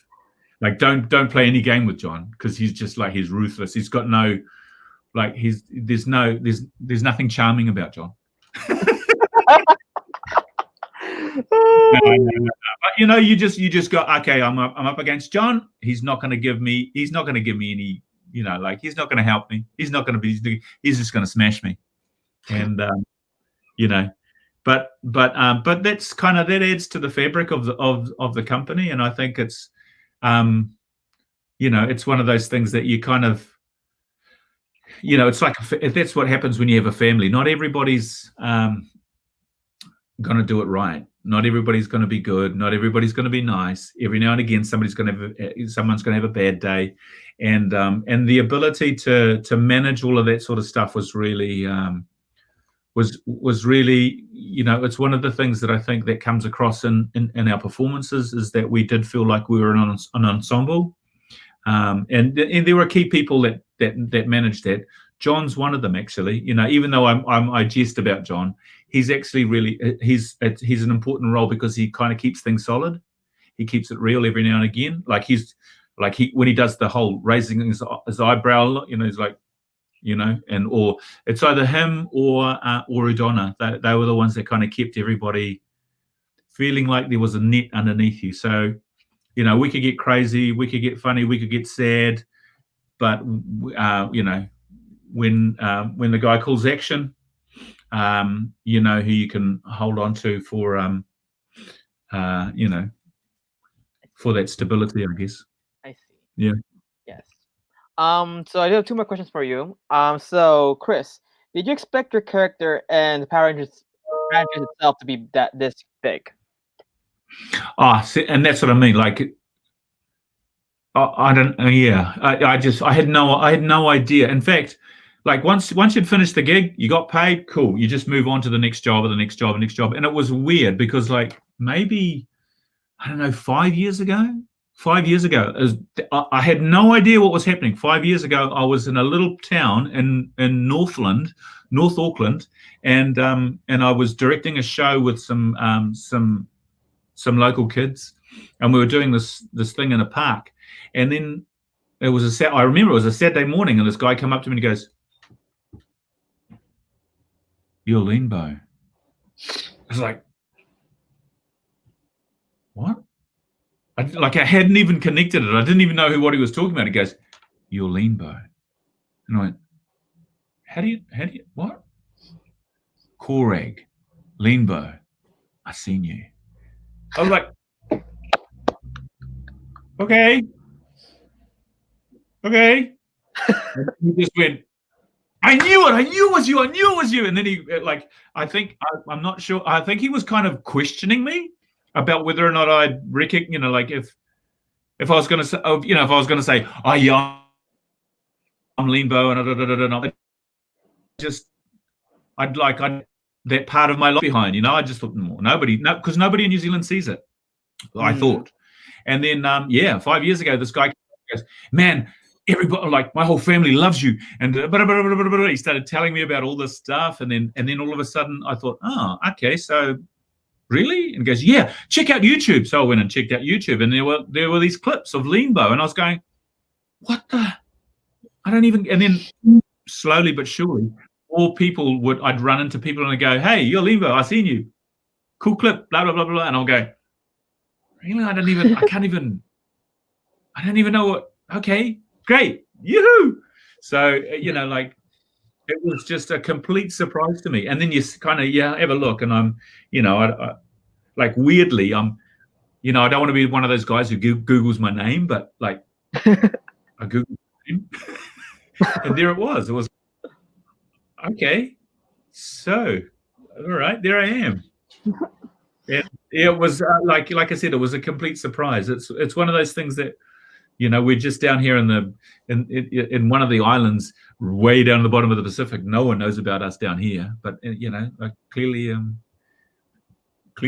there's some people out there who are interested in our stuff, which is crazy but cool. Yes. And and I really dig it. I mean, when I looked at your invitation, it said, you know, the Illuminati, and I was like, oh my god, this is my tribe. like seriously, like I've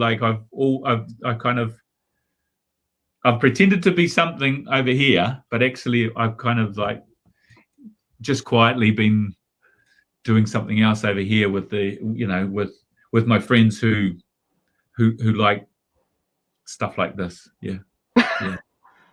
But hey, yes. But again, hey, shout outs to the Illuminati for actually doing this actual event. So yeah, shout outs to them. Yeah, absolutely. Yeah. So my final question for you before we go to my good friend Leo, Chris, what would Liambo be doing right now in the current Power Ranger timeline or canon? That's a huge question. Wow, Yeah. what would he be doing? I have to say I haven't had it. I don't really know what's out there in terms of characters like Liambo, but I'd like to think that that he'd be he'd be one of those wise dudes. He's been there. He's done a whole lot of stuff. He even knows how bad it is to be bad, and so he's kind of got a lot to offer. So he's kind of like I'm romanticizing him, of course, because, but he is. He's the coolest character in the sense that he's got this massive arc, and he's been surrounded by some incredible people, in terms of the Rangers, but also with Udana and John's character and all of those people. In terms of an ensemble piece, there aren't many people. Like I said, I don't know what it looks like in terms of the canon, but I'd be there might be 3 or 4 people like Liambo, and maybe we'd actually be the Illuminati, or the Illuminati, of the Power Rangers set. There might be 5 or 6 of us who would be like the full-on Jedis, the full-on. We probably wouldn't be out there doing the stuff because we're kind of beyond that. In fact, we'd probably just go, you just take your time, you just go ahead and you do that. That'll be fine, and we'll talk to you about it, and we'll help you resolve some issues that you're having, because I don't know. That's how I think Liambo would end up. He'd end up this real cool guy, and then of course he'd do like he did in the season and ride off on a Harley. That's what he do. Definitely. Yeah, definitely. I love the Harley too. I actually like the Harley. So, Hasbro, if you're watching this, Power Ranger spin-off on some Illuminati group. So you have here and some other Power Rangers in there. Good pitch. Yeah. Well, I'm done with my questions. Now I'm going to my friend here, Leo, my partner. In the case of Nick Russell, Liambo, you are the father. I want to say this right now. What you just pitched, Chris, you essentially want Liambo to be the Doctor Strange of Power Rangers. Just Sanctum and everything. Hey, look, Hasbro. Listen, if you're actually thinking about doing this in future seasons, I just want to say right now, we came up with it. We will all gladly take our 20%. Anyway. Leonard, where have you been my whole life? I'm going to take over. Yeah, so, Chris, I got a few questions that are outside of Power Rangers. So, you, Chris, you were, in 1998, you were part of a miniseries well known to some of us who grew up reading and watching the movie Moby Dick, which premiered on the USA Network. And my question to you is, what was it like working with Patrick Stewart and Bruce Spence on the set? I have to tell you this crazy ass story, right? So, yes. Well, to start with, I was living literally like in the country. Like you had to walk into we had a hut with no power, no nothing, and I had a field phone. This is going back in the 90s. So we had field phones. I got a call from my agent. Yep, you've got the gig. Blah blah blah blah blah. Okay, cool. And this was a Saturday. You need to be at the airport tomorrow to fly to Melbourne. I was like, okay. Looking down at me, I only had a pair of shorts on and a bush shirt and stuff and a sack. I didn't even have a suitcase. Anyway, I filled it all up, went down to Auckland, and I was standing in the airport and I was looking around, kind of feeling like a I don't know. We call them a bushman here. You'd probably call them like a forestry guy or whatever. Anyway. I was looking at, and I thought, I'm pretty sure that's Patrick Stewart. And I'd done a little bit of research. I knew that Patrick Stewart was in the gig. That's Patrick Stewart. This is Auckland Airport. So I thought, I'm going to go and say hello. And so I walked up to him, and he was like incognito, right? He had a hat on and he had some specs. But I went up and I went, you're Patrick Stewart, aren't you? And he just went, well, yes, I am. And I said, I'm Chris Graham. I'll see you at work on Monday. And I held up my hand, like to shake his hand. He goes, nice to meet you, Chris. I'm going to Fiji, but I'll be at work on Friday. And I went, I'll see you there. And I walked away. But anyway, so as a consequence, we kind of came back together on the Friday, and he took us all out to dinner. We were the core cast. He took us all out to dinner, and he said, I have to tell you, the most crazy thing happened to me on Monday. This kind of crazy-looking mountain man in Auckland came up to me and said, my name is Chris Graham, and he's sitting over there. And it was like, he said, I thought, oh my gosh, what's going to happen? I'm going to be beaten up, or I don't know what's going to happen. I'm in this crazy country. But yeah, so and Patrick was like, he's an incredible guy. He's like an amazing, his training's obviously classically trained in England. And he brought that with him. Like the moment he hit the deck on his first day at work, he didn't even say hello, hi everybody. He just walked on deck and he went straight into his role. And he was like, he said, what do you see when you see a whale, man? And everybody just like, oh. And everybody with this silence, and I just went, you sing out for a captain. And everybody was like, what the hell's going on? And then he turned around and went, that's what I like to hear, Perth. And then everybody just went, what's going on here? And then the director goes, cut. And then people realized that actually Patrick was reading from the script. And the only person, there was like 20 people on the deck, I was the only one who knew what he was doing. So it was kind of like, I was like, I felt so good that day. I was like, wow, I'm the guy that knew what he was doing. But yeah, I mean, the reality is it was an ensemble cast. I had a lucky break. I knew what he was doing. It was my day that day, but everybody had their day. And, we were lucky enough to have some really crazy good actors in the ensemble cast. It was pretty unruly though, because there were no women. It was all men. So, what did you say to me? What did you say to me? So lunchtime, mate. Every now and again, like things would get a little bit heated, and there were times when we had to pull people off other people because. Yeah, man. It was full on. Like, we were like some people really dropped themselves into this pirate thing, this kind of sailor thing, like, yeah, and then all of a sudden, what do you say? So yeah, man, it was fun. It was so much fun. I wouldn't take that blueberry muffin if I was you. You want to fight? Yeah, fully. It was like sometimes it wasn't even verbal. It was like, you won't take that last slice of pizza? Fight breaks out. I don't think you want to do that, mate. Right. And then a fight breaks out over that slice of that last slice. And there was the other thing, like this other guy, Uppy Taylor, and I, we were the first scene they actually shot before because we did a whole lot of rehearsal. The first thing we actually shot was mine and Uppy Taylor's. We had a fight scene. And like the cast and crew were just like, and we just fought until we ran out of breath because they were like, and then Uppy and I were like, somebody's gonna call cut because I'm pumping. No, that's good. Keep going. But it was like, even Frank Rodham was like, that was the ugliest fight. I wasn't sure if you guys were acting or if it was real, and I thought, oh, this is awkward. I don't want to stop it, but it's good. Are we shooting it?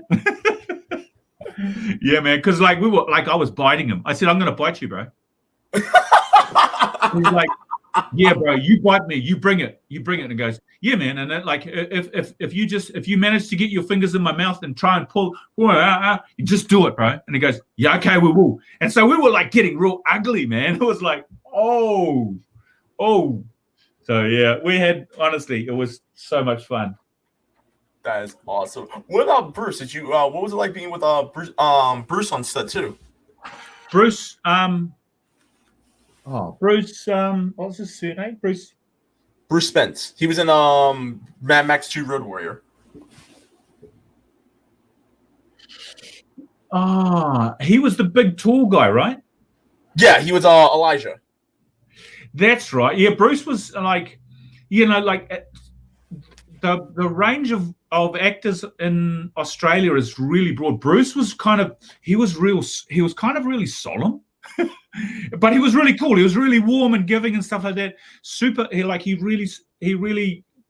He comes across as being nuts in a lot of his roles, but actually he's much more refined. Like, he's super refined, and he's really articulate, and he's a real caring. He's a real caring soul. Now I'm just thinking about who was there was another guy. There was a couple of them. Shane was another guy, and who was the guy that played? Who was the guy that played the toe cutter on Mad Max, on the very first Mad Max? Do you remember him? No, I don't remember. Off the top of my head. He was in there as well. I can't remember. It's popped out of my head for a minute. But he was such a hippie. He was like. Was it Hugh Keys Burn? That's it, Hugh Keys Burn. So yeah. Hugh Keys Burn and Hugh and Patrick actually trained together. So they had a relationship, way back in England, and they I think Hugh jumped ship in Melbourne, like in the 60s or something, 70s or something, way back in time. Anyway, so they knew each other, but Hugh, Hugh as the toe cutter was just nuts on Mad Max 2, Mad Max 1, and what's it called? Something Road. Fury Road. It was Fury. Yeah, Fury Road. He came back again, and again he was crazy. But in Moby Dick, and Moby Dick, he was this big burly. But this is a funny story. At lunchtime, what he would do, he'd have this little pouch on him, and at lunchtime he'd pull out his pouch, and he'd have lavender essential oil in his pouch, and he'd go and put a little bit on your nose. And we go, what's going on, man? And he goes, I don't want you boys getting all angry when you're on set, and this is going to calm you down. And I was like, what the hell? Bro.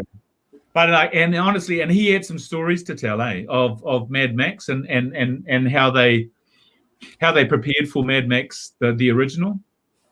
Like, crazy stories. They were nuts. Like, none of them could ride motorbikes. And so what they did was, as a cast, they all got motorbikes, and I think they rode from either Sydney to Melbourne or Melbourne to Sydney. And he said it was a learning experience. But how far is Melbourne from Sydney? Probably. Oh, shucks, you know what? That's a really good question. I can't remember off the top of my head. It was a long time. I've hitchhiked it. Long time ago. As you do. As you do. Yeah. I think I want to say maybe 12 hours driving if it's a solid drive. So I'm not sure how far it is. But getting back to your question about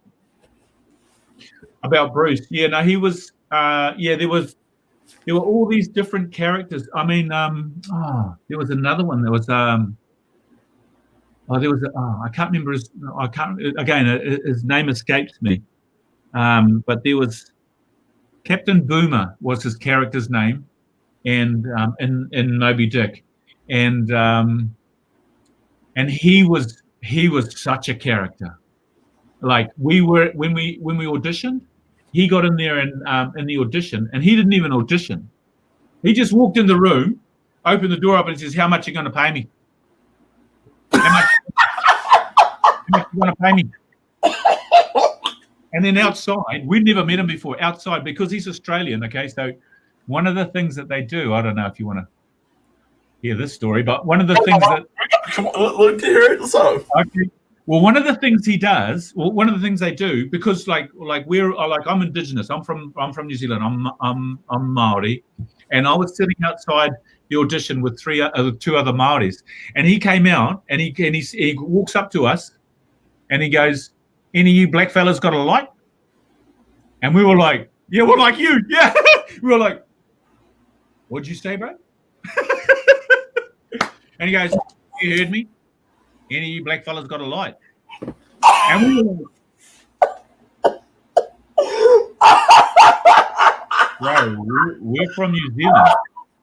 And then so like somebody had to come in and say, oh, look, well, actually what he meant was, he had to dig himself out of that. But basically when at that time, I don't know about now, but at that time, that's how often people would address Aboriginals by calling them blackfellas. And in fact, I don't know. I think I've heard other Aboriginals refer to each other as blackfellas. But for us, we were like, "What'd you call it?" And I was there with a couple of big guys like Quig, the guy who played Quig and Uppy Taylor, and these guys are like I'm 6'1". I'm kind of like I don't know what pounds it is. I'm about 100 kgs. These guys are like 120 kgs. These guys are big. Like, you don't want to be. No. These guys are. Don't be saying things like that to these guys. And of course, they just went. They both stood up and whoa. Did I say something to upset you? It was so funny.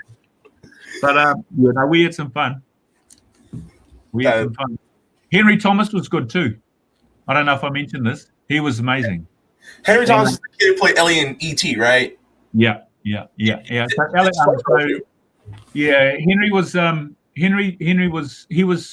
like, we were all put up in apartments, and he had an apartment next to mine, and we hung out quite a bit. He was, oh man, he's a cracker.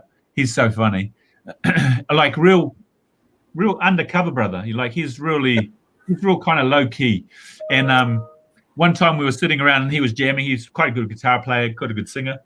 And then and I said, "Oh, you play a lot of this stuff." Well, I'm into soul. I'm into R&B, just personally, just saying. And he's like, he just busts into James Brown. Like, I always go, like he just does a James Brown impression. I'm going, "Get out of here!" And he goes, "Yo, get myself." This and I'll go, "What?" Oh man. He's got some goods, but he's really he's super humble, super subtle, and that's one of the things that kind of endeared us to the cast there, was that we had so much time to get to know each other. We had a couple of weeks where we rehearsed. We just got on a boat and we sailed every morning, like one of those big tall ships. Every morning we went out and we sailed out of Melbourne Harbour. Climbing up the ratlins and singing and stuff like that. It was great. It was fantastic. Yeah, what an experience. That is awesome. So, going back into the 2000s, before you got on Power Rangers Mystic Force, you were on a show called The Market, and it got nominated for Best Drama Series, Best Achievement in Camera Work, and so forth and so forth. Can you tell us your experience being on that show? And it's super gritty. I think it might have been, it's one of those things where I think in hindsight, it might have been a little bit before its time, in the sense that it kind of, it's kind of gritty in the vein of, what's, those guys that made Treme, they made another one, The Wire. It's kind of that sort of gritty. Okay. Obviously quite a different context, because it was based around this market, but gritty in terms of the content and stuff like that. And again, I got to play this really cool. I always get these cool characters. I got to play this homeless guy. He was Elvis. And they called him Maori Elvis. So I don't know. You guys will have your own version of Elvis impersonators who are actually homeless, and they hang out on the street and they pick up cigarette butts.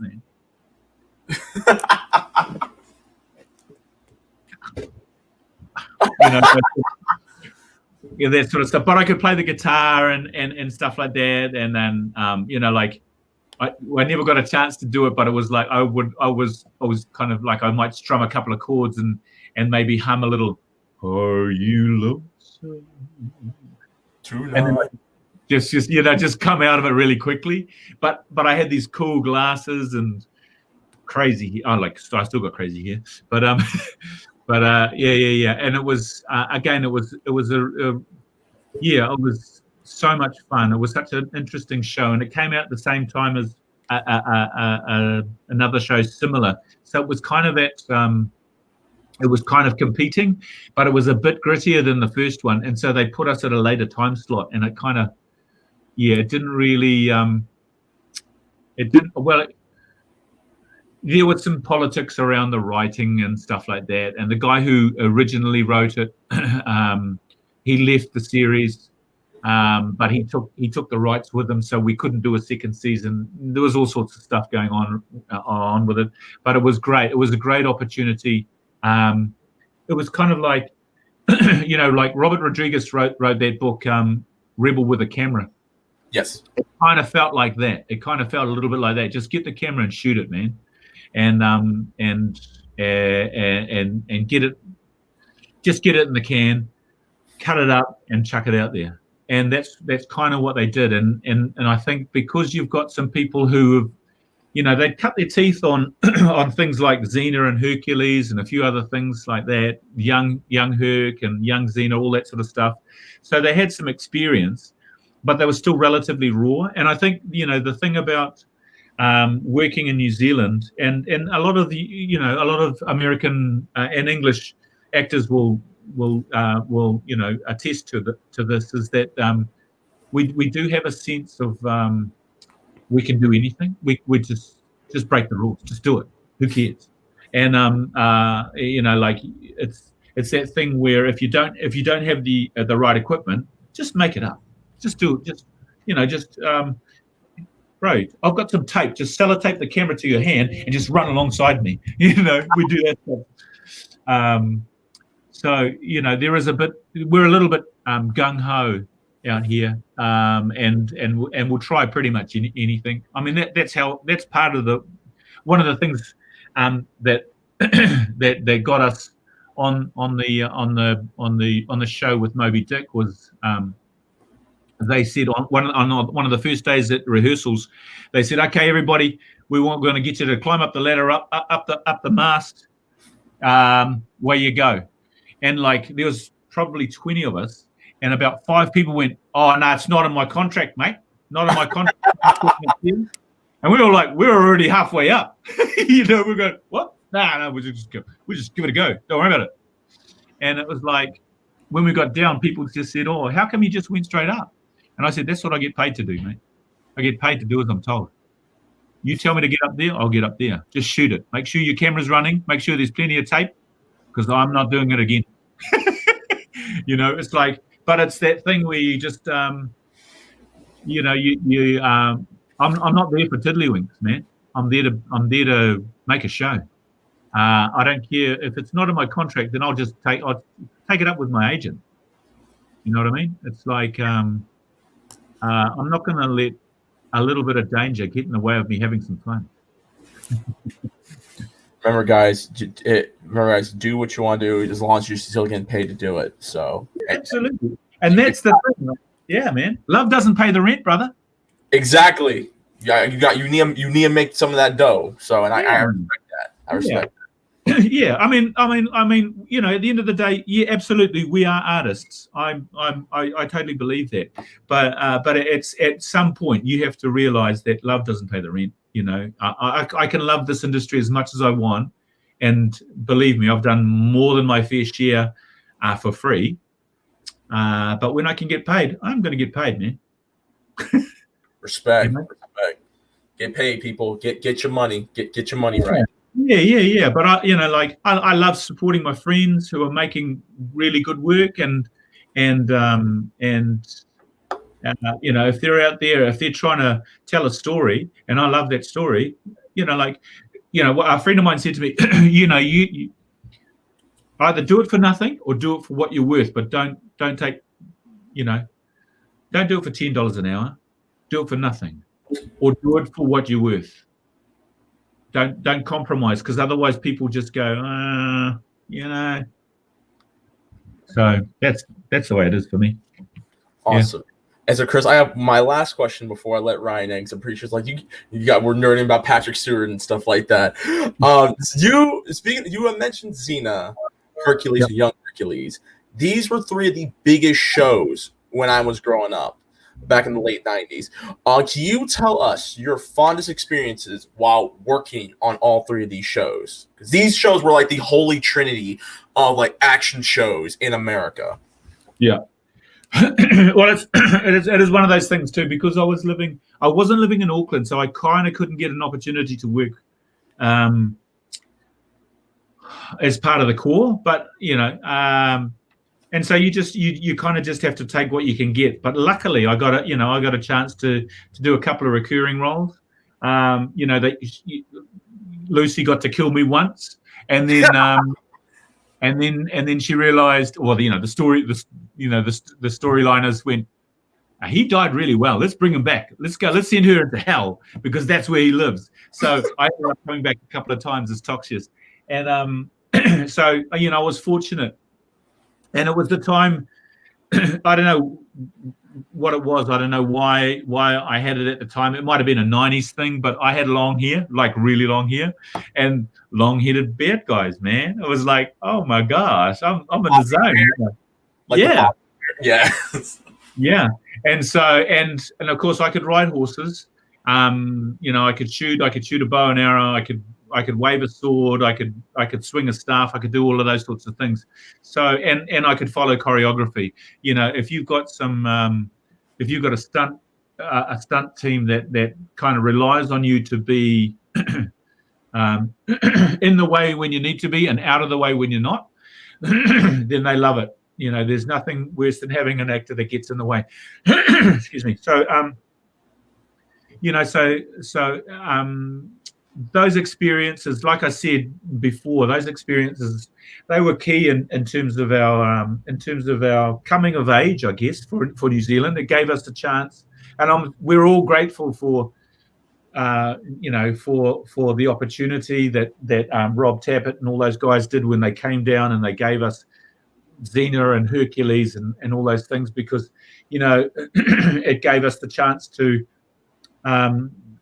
cut our teeth in television, because it was still only a young industry. I mean, we were still making films and stuff in New Zealand, but we never had the chance to do it week in and week out like you do when you're on a series. And then of course you get the chance to work with some people who have gone on to do some incredible things. Like, who would have known? Ryan Gosling. I slapped him around.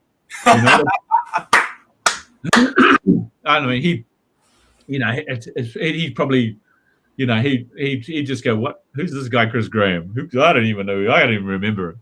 But that doesn't matter, because I remember, and that's all that matters to me. I could, I've still got photos of him when he was there. He was a runty little kid, from the States, but actually, he was. He can be proud of the fact that he was genuinely interested in being. He was present, and that was important. He wasn't always thinking, oh, I'm homesick, these people are rubbish. He just remained present. He honed his craft, and he might have been aware of it or not, but the people around him really cared about what they were doing, and they were good craftspeople. So we appreciated that time, and I think it was reciprocated in the sense that he got a chance to do what he does day in and day out, and he was basically on location in New Zealand for I don't know 6 months. So, and you can't help but say that's an incredible experience for a young person just starting out in acting. So, and look where he is now. He's up there. He's one of those guys. Lucy's the same. Lucy's incredible. She's Lucy Lawless. She's great to work with. Really generous with her time and her energy, but also really focused. And honestly, my God, at the time, and she still is. She's so hot. Like it's kind of like, okay, stop looking. No, I mean, Lucy Lawless has aged very, very well. Like, yeah. I watched Parks and Rec recently. I'm like, wow. Even like in 2012, 2013, she still looks very good. Yeah. Yeah, absolutely.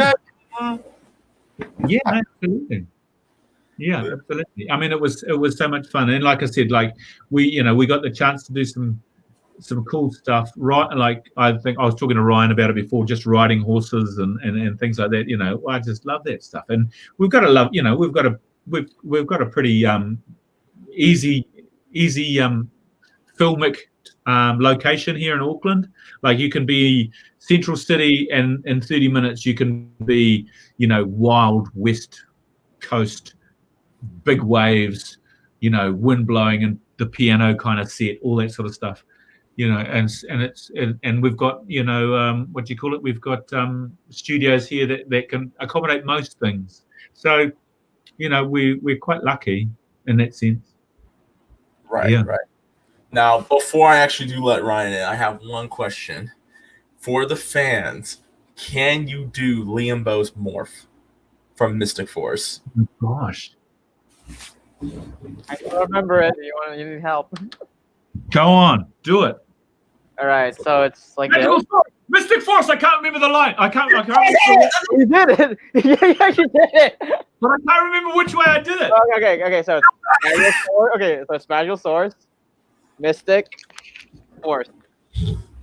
Except our phones, they don't have the numbers. You just tap stuff. Yeah, just tap something like that, something like that, like this, and then like that, and then just go up. Magical Source. What? Magical Source. Mystic Force. Something like that, eh? Yeah. He said it. All right, do it again. So so ready, 1, 2, 3. Magical Source. No, I can't remember it. Hang on, I have to do it's the choreography again. All right, so it's Magical Source. That's right. That's okay. Okay, yeah. Okay, I'm ready. Yeah. Magical Source. No, it's not like that. It's like this. Here we go again. Magical Source. Mystic Force. He did it. Wait, Chris, after how many years you finally morphed back to the fans, and I'm glad to have you back. Hasbro, we want Liambo back. I don't know how you're gonna do it, but do it.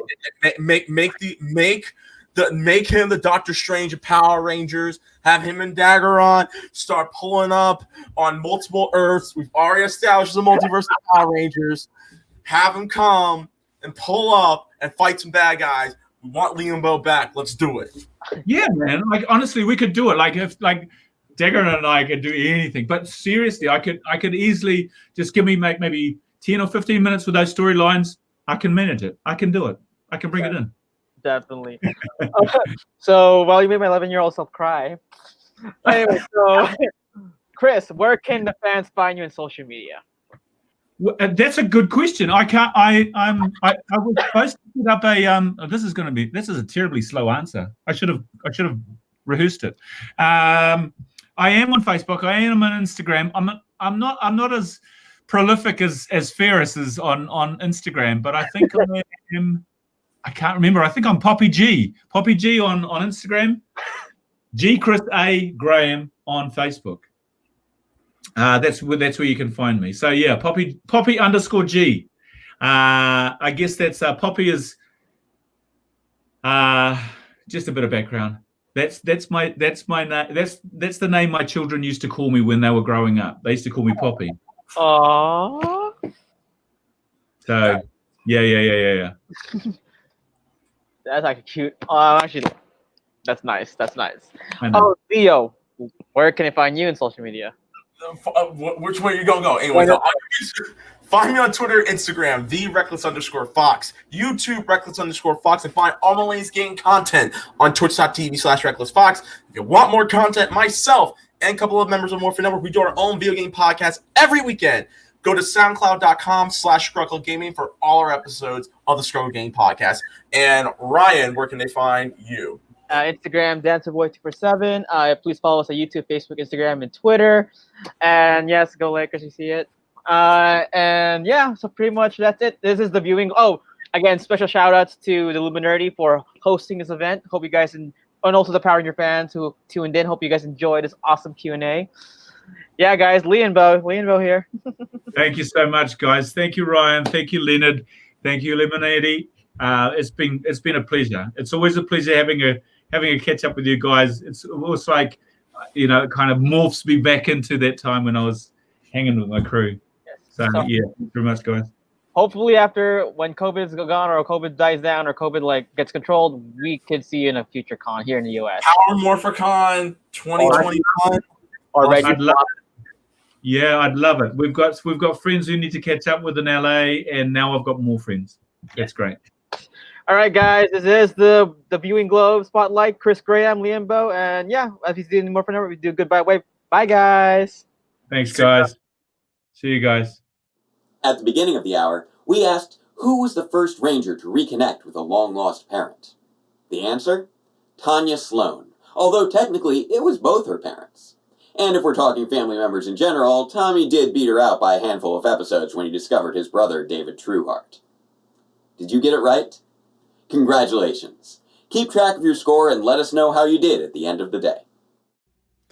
Hi, everybody. I hope you all are enjoying the Viewing Globe so far. My name is Charlie Niemeyer. I am the host of a podcast called Ranger Chronicles, which you can find at PowerRangerChronicles.com. And it's basically me watching through every episode of Power Rangers and commentating on it.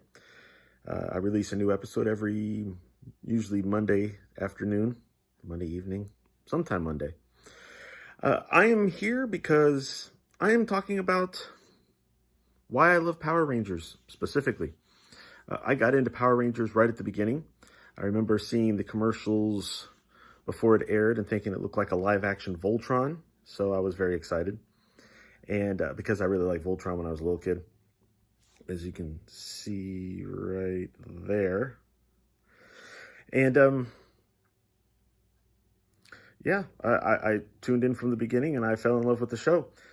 Basically, it came at a good time for me.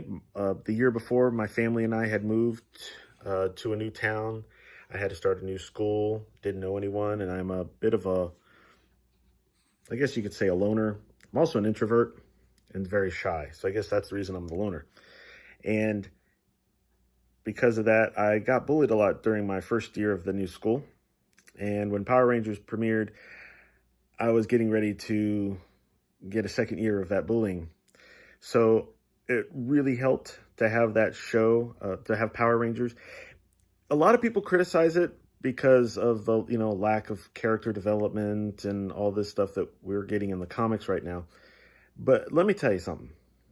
When you are a kid and you're getting bullied at school, you're wanting to use this show as a bit of an escape to not think about what's going on in your life. Something like that with Power Rangers was very helpful for me. I didn't have to think much about the show. I could kind of switch my brain off and enjoy the teenagers with attitudes, stopping monsters, and yeah, it was very much needed at the time. I definitely identified with Tommy that first year because he was the loner and the new kid. By the time we got to the second season, I had moved over to high school. And by that point, my parents knew about the bullying and moved me to a private high school. So once again, I was a new kid. It wasn't as bad. I didn't get bullied in high school. But by that point, Rocky and Aisha and Adam had come in, and I definitely identified with them because, once again, I was a new kid at school. Of course, they had a little group, but but I was able to make actual friends in high school, so that worked out really well. I stayed with the show basically through the cast change of Turbo, and basically I stopped there because I lost my connection to the show, really. That's basically when Tommy, Adam, Tanya was... I never really connected with Tanya at the time, or Kat, and I didn't like Justin anyway. So yeah, with Adam and Tommy leaving, I kind of lost all connection to the show. I did come back for the first episodes to see the openings and hear the music and check out the new uniforms. And usually the openings had glimpses of the Zords, so that was cool. Basically, I just kind of kept it that way until I learned about Super Sentai in college, thanks to having an internet that wasn't dial-up, if you remember what that was. And thanks to that, I learned about Alba Ranger and learned the dinosaur thing was coming back, so that got me to want to check out Power Rangers, and I got really into it. I got Ninja Storm and Wild Force were big on Jetix, and they had the Best of Power Rangers show on there at that point, so I was able to catch up on the stuff I'd missed out on. Some of it, they pick and choose. They didn't show every episode all the way through. And I got a Ranger board, so that was cool. And so from there, it's just been I've been watching Sentai and going through Power Rangers. I keep switching between the two. Sometimes I'll prefer the Sentai version to the Power Ranger version, and I just can't get into the Power Ranger version for whatever reason. But I did enjoy Dino Thunder, and the fact that Tommy came back was just icing on the cake for that one. For me, anyway. I'm not a Tommy diehard, but I had that connection was there. And he was older, and so was I. And so yeah, that's it. And I do love Super Sentai. They have hit and miss stuff too. I've been getting into some of the older stuff. I've been watching a lot of Denji Man because that's from the year I was born. Another clue as to how old I am.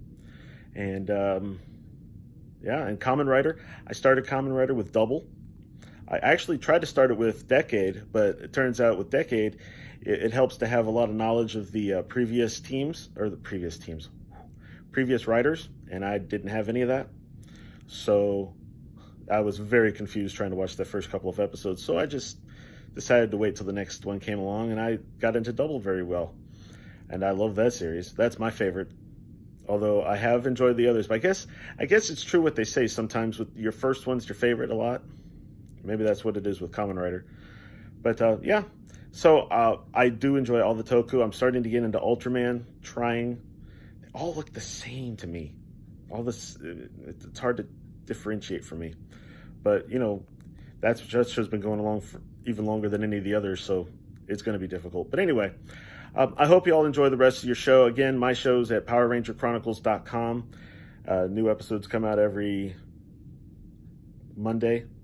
And if you're interested in listening to some of the older episodes, I've gone all the way through Mighty Morphin Power Rangers and Alien Rangers. I'm halfway through Zeo. I've also done commentaries on all of the episodes of Beast Morphers that have aired in the U.S. up to this point. And I'm getting ready to kick off the second half of Season 2 of Beast Morphers, so I'm excited about that because I know what's coming. So I hope you all enjoy the rest of the viewing globe. Thank you all for hopefully not turning things off when this video came on. And thank you to the folks at Viewing Globe for inviting me to put this video together. I hope you all have a great day, and I'll talk to you later. May the power protect you always. Welcome back to Toku Takeout, a weekly podcast where two friends get nerdy about all things tokusatsu. I'm Cole. And I'm Tam. It's time to Ranger Up. Henshin. Do we still need U.S. adaptations of Japanese tokusatsu? We have Creepy Action Commander of the Week and Lady Gaga, who we all know and love. Kamen Rider Amazons is actually in a little bit of brand synergy. You can find it on Amazon Prime Video. Oh my god, I hate it.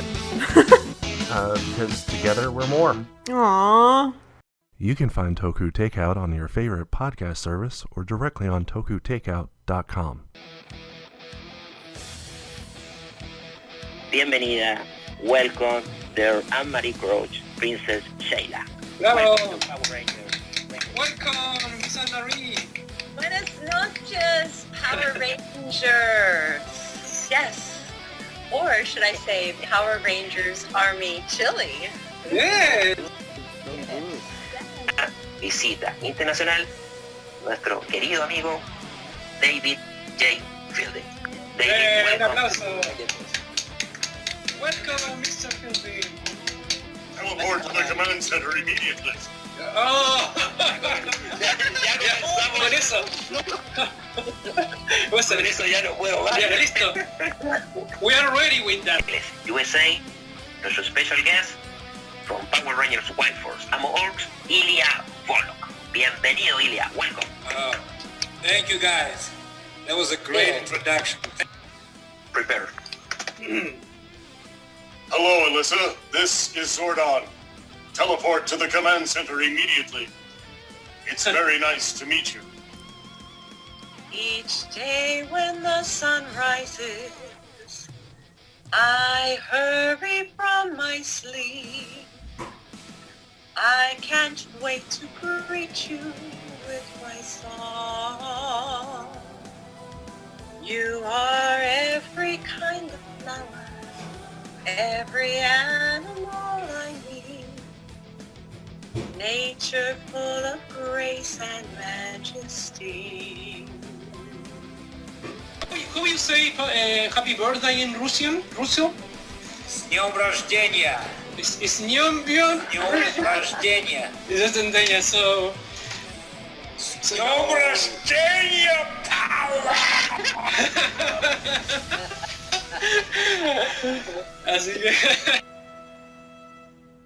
Next up, we have Illuminati's Q&A with Justin Nimmo, Patrick David, and Christopher Kamen Lee of Power Rangers in Space. One of the most despicable enemies of the Space Rangers was Darkonda, whose 9 lives meant giving plenty of different characters opportunities to take him out. But do you know which character destroyed Darkonda the most times? Let us know your answer in the chat or comment down below, and we'll let you know if you're right at the end of the hour. Hey guys, thank you for tuning in with us. I don't know what day this is. I don't know what hour it is. We've been going strong, and we are making sure to give you the best content you guys can get. We don't have a con, so we are making sure to bring you something.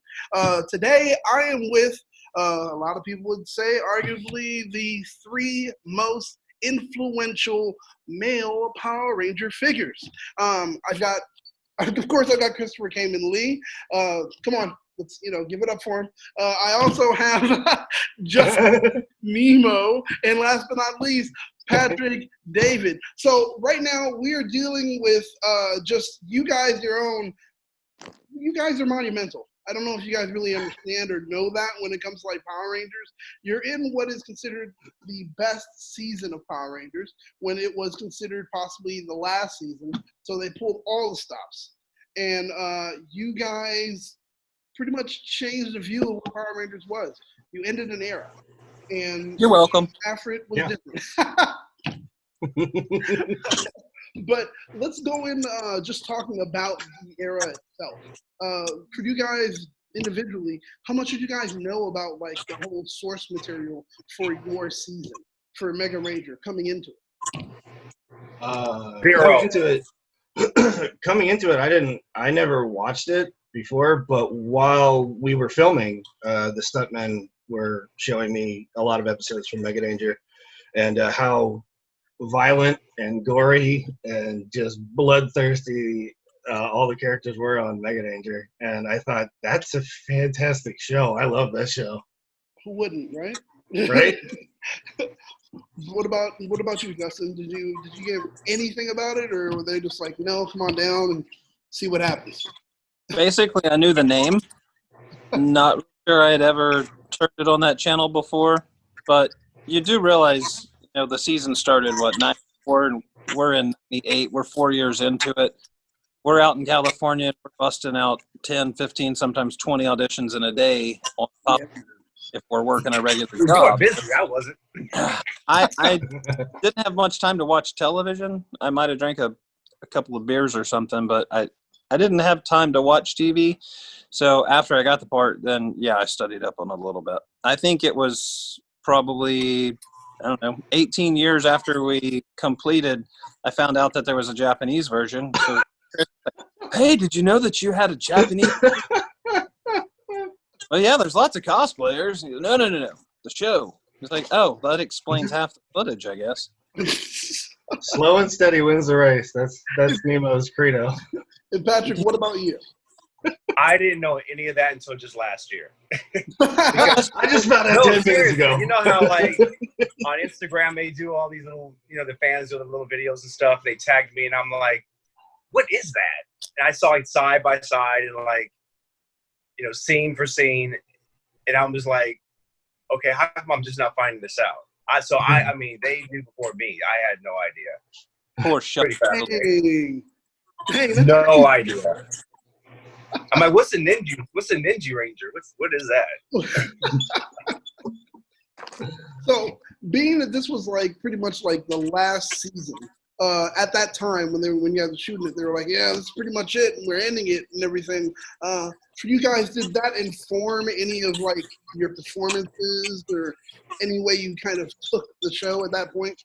Well, they did tell us that the ratings were down and that most likely we were the last season. So they told us that they were going to throw everything in the kitchen sink into the rest of the season. So they basically pulled it out, and we were just the lucky guys to be, standing in that spot of that actor, because if the writers wouldn't have changed anything, then yeah, maybe it could have been the last season. But between their brains and those two other guys' looks, we survived.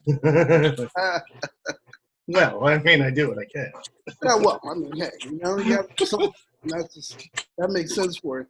So during this time, you guys were, even though they kept telling you, hey, it's like last season, the show was ridiculously popular. So much so that Saban was like, yeah, let me go ahead and bring in Ninja Turtles since I just bought them as far as their rights and everything like that. And you guys had a big crossover. Probably one of the most, like, the biggest crossovers to happen in what is now called Nostalgic American TV. If you guys had a choice and an option as far as like bringing in anything else that was out during kids' TV in that time, what would you think? Does it have to be straight from kids' TV? Well, I mean, what can actually exist on Power Rangers? I mean, you're like TJ Hooker. No, that's. I was when they told us about Ninja Turtles, I was fairly surprised about that. I was like, I know all about Ninja Turtles. I did not know that they had anything to do with Power Rangers, though. This is very much a surprise to me. So, if you had a choice, let's say even if it isn't kids' TV, what would you have brought in? What would be a good crossover? Yeah. Jason Voorhees. Just comes in and wipes us all out. That'd be awesome. So it would have been a nightmare episode. Yeah. That happens. Finally, you guys wake up and you find out it was Alpha's dream the entire time. It was just a nightmare from Alpha. And that's it. Nightmare in space. Yeah. I think that'd be great. I think Jason X was in space. Oh, that's true. There we go. Okay, see, we just wrote something. Something. He was all lighted out in space. He had a metal mask. Awesome. Maybe they Kill the hell out of us. Avengers, and we would have just beat all of them. Wait, what now? They said they should have teamed us up with the Avengers, and we beat everybody. Oh, well, sure. Yeah. I can see that. I mean, the Avengers are there, but all of a sudden you guys have a Zord. Just step on one. Here goes Hawkeye. I've got a bow and arrow. Yeah, that's done. You guys would have done it. And then, of course, the Psycho Rangers monster forms, too. We could. That's true. But then again, the Psycho Rangers, don't forget about that. You guys on your own would have been really dangerous. It would have been a lot of, like, impaling, breaking of necks, It would have definitely happened. Hey, we're going for it. I'm thinking that would have been the thing. Much more gore, guts, blood. Yeah.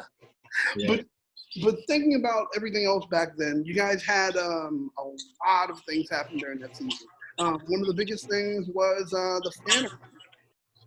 Now, with the Phantom Rangers showing up, everybody was trying to figure out, like, who would the Phantom Ranger be, and blah, blah. And since we never found out, the question's always, who would you guys have wanted the Phantom Ranger to be? I know who the Phantom Ranger actually was. Who the character actually was. It was Scott Page Pactor. He was wearing the black suit and all that stuff. That was him the whole time. You're literally going to give up that information on here and tell the whole. Yeah. There you go. Yeah. Let everyone want to go ahead and know about that. That's going to be great. We're going to get letters now. That's great. Scott Page Pactor really was? No. No. Dear Nerdy, I'm so upset. Yeah, that's what we're going to get. This totally goes against my fandom. Yeah, exactly. Guess who destroyed my childhood today? So my job is done. Oh, man.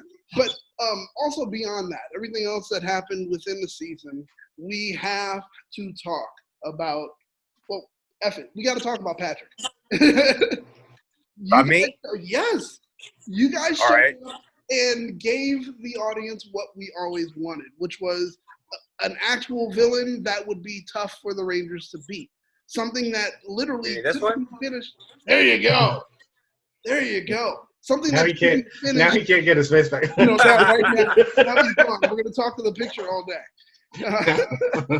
But you brought something to the table that was kind of different from what we've seen before. I mean, we've seen evil villains or evil versions of the Rangers, but usually they beat them in 1 or 2 episodes. You guys are so popular that you carried on into multiple episodes. You had your own story arc. And with that, we died and came back. That's very true. And with that, we also got to literally see you on camera, out of suit. And it felt like a thriller. There was a moment where we have a Ranger running through the mall. And here you guys are looking for where you can find her. You hear the sound and you're chasing her down and everything like that. To this day, when's the last time you've seen that episode? Today. He studied up. They keep posting it. They keep posting because I think I'm going to see it for the rest of my life. But no, seriously, that was actually that's the first episode we ever shot. We shot that before we did all the voiceover. That's the first day I met Justin. He was on set, and Tracy was on set, and Patty, right? Casey's Patty, name. right? Patty, yes. But yeah, so they didn't tell us much at all. They just gave us our scenes. I didn't know what was coming after that. But yeah, the way it turned out, I liked it. So was anything changed according to, this is actually for all three of you. During your time being on the show, was there any storyline or anything that was changed all according to any of your input? Like you were like, well, why would my character do this? Maybe they should do this. And people agreed with you, made the change, or something like that never happened? The only thing I remember like that was, I guess we defeated the Psychos, and I get back on the spaceship. Chris walks around a corner, and I'm dressed up in Patrick's outfit because I was small enough to wear it back then. And they wanted to bring in a stunt double to do the flip, and I was like, can I not do the flip, please? Yeah. So, interesting. Do it.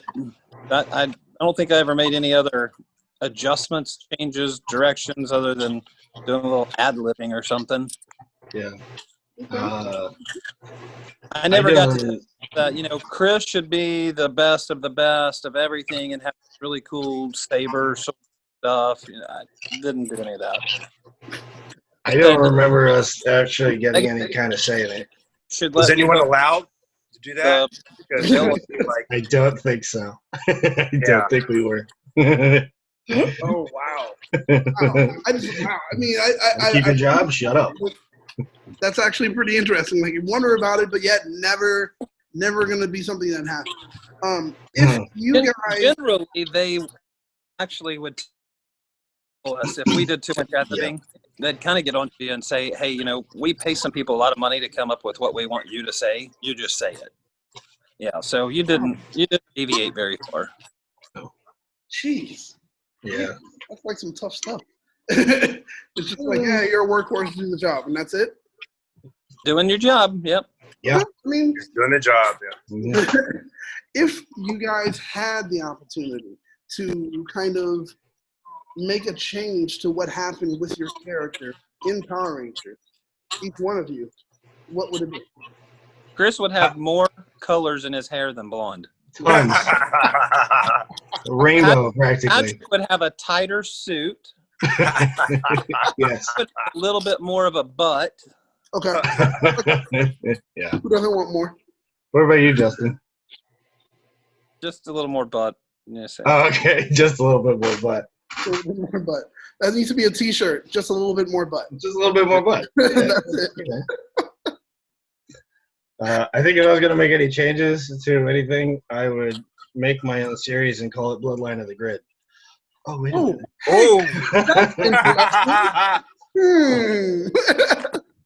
I was going to ask something concerning that a little bit later, but we're already talking about it. But before we do go further into it, I swear I do want to know what Patrick has to say as far as changing up your character in any way. Is there anything you would have done?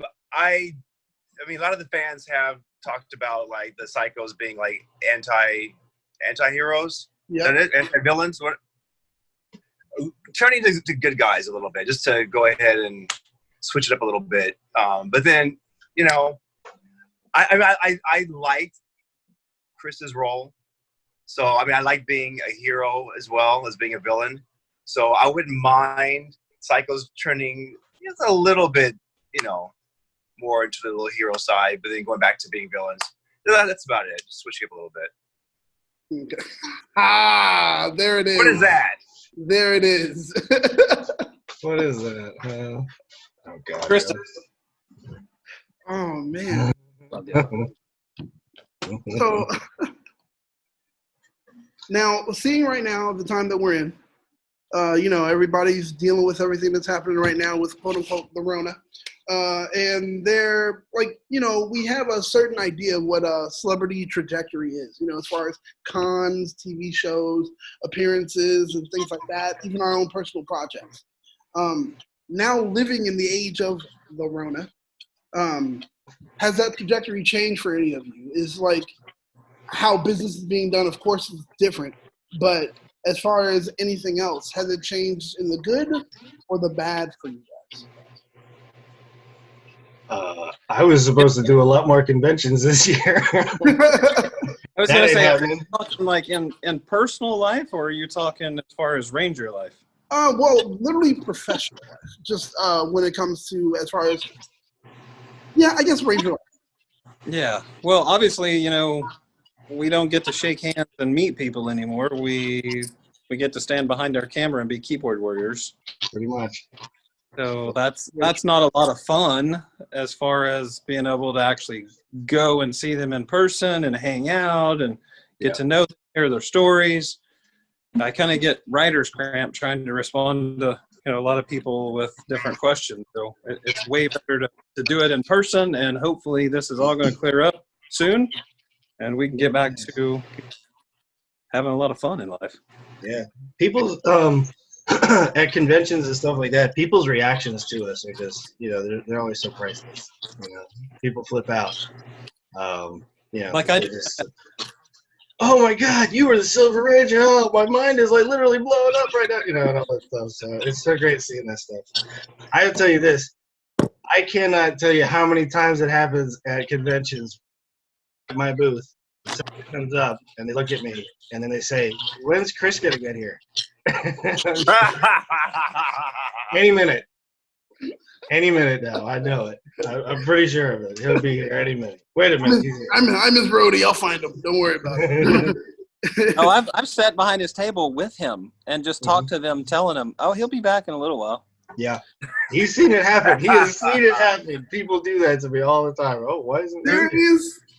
They're looking for that blonde highlight. They're waiting for the guy with the long hair and the blonde stripes and whatnot. So that's what, you know, they don't see that. Yeah, sure. I'm an adult. I still do that. No, I mean, come on. Like, wow. Wow. I mean, well, I mean, you know, childhood is something you don't want to let go of.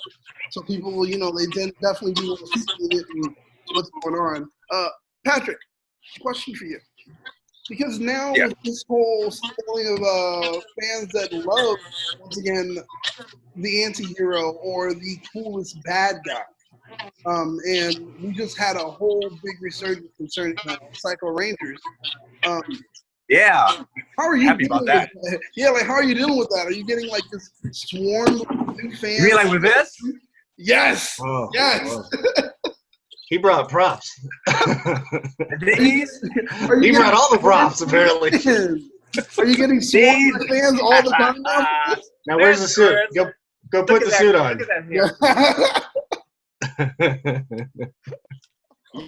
Yeah, I mean, like, I'm about to grab his file over, damn it.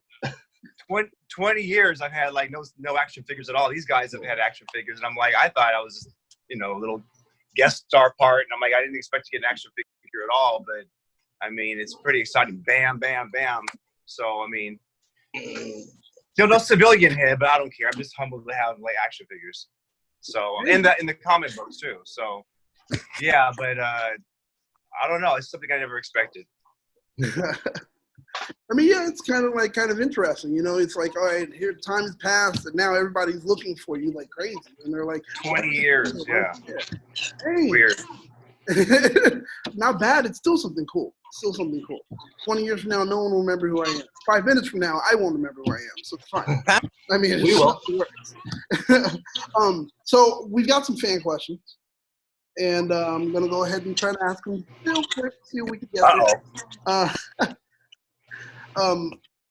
We have one from.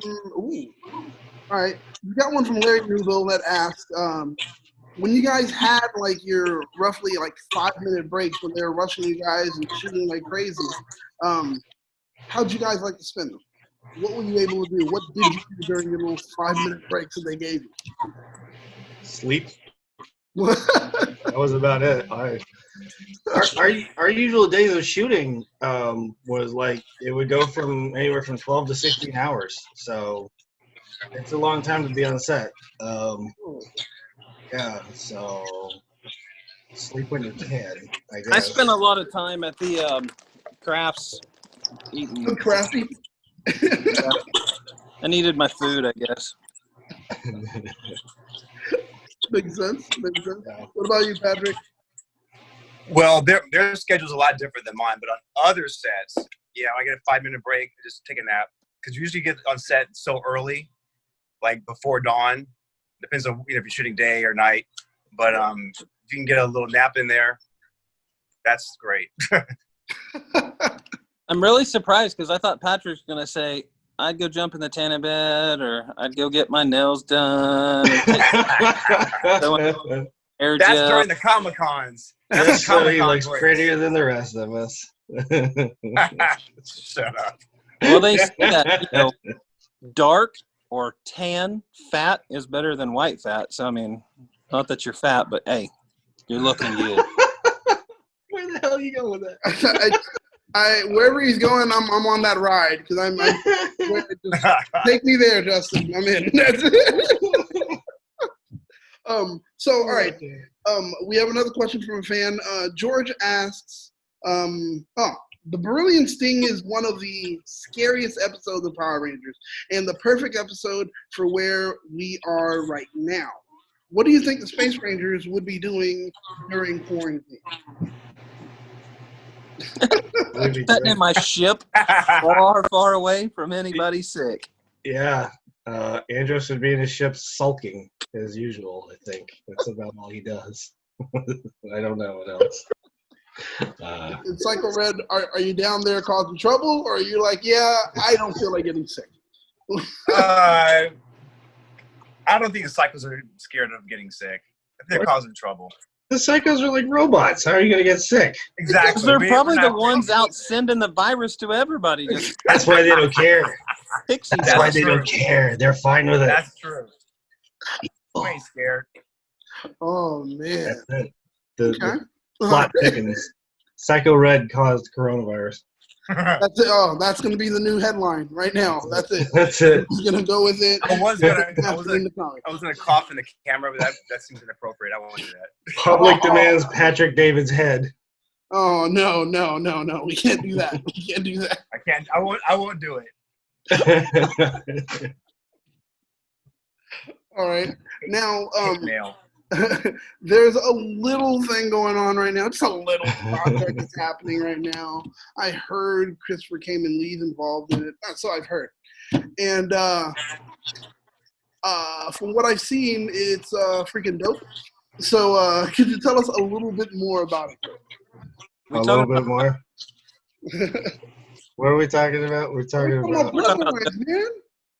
Oh. Some of us are working together on a project with Nerdbot Studios, and we're calling it Bloodline of the. And it takes place roughly now. I actually had somebody ask me a question about it. Oh, so is this storyline supposed to be like right after Lost Galaxy? And I was like, no, this is now. Like, what happened to Power Rangers like 20-something years after they did all their stuff and all that? And one of them turned into this. How sexy is that? Yeah. One of them turned into that. Looking at that, I'm going to ask some questions and try to get something out of you, see what secrets I can get here. Looking at I can't give away too much. Okay, all right. Here's a slightly vague question. With that face, how you look right there and everything like that, I've got to ask, would you align more with the Rangers or possibly with Psycho Red at that point? Yeah, Chris. Well, since that's a slightly vague question, I'll give a slightly vague answer. Yes. Okay. We're gonna play it that way. We're gonna play it that way. Fine. That's not slightly. That's very vague. I know, and you're killing me here. Oh, geez. All right, fine. I guess we can deal with that. Justin and Patrick. Yes. Now, with the whole thing happening with a lot of like fan films, independent things, like Bloodlines, for example, everyone's starting to do a lot more when it comes to just what's happening in Power Rangers. Would you guys be open to doing anything more with Power Rangers if someone did approach you? If time was available, yeah. I've grown a lot more love for the franchise and the Power Rangers in the past 2 years, so okay, I can make some time. Okay, and Justin, yourself?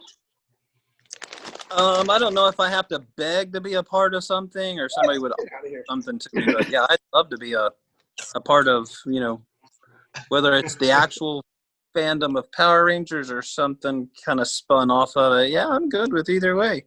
As long as I get to be a badass, I'm cool with it.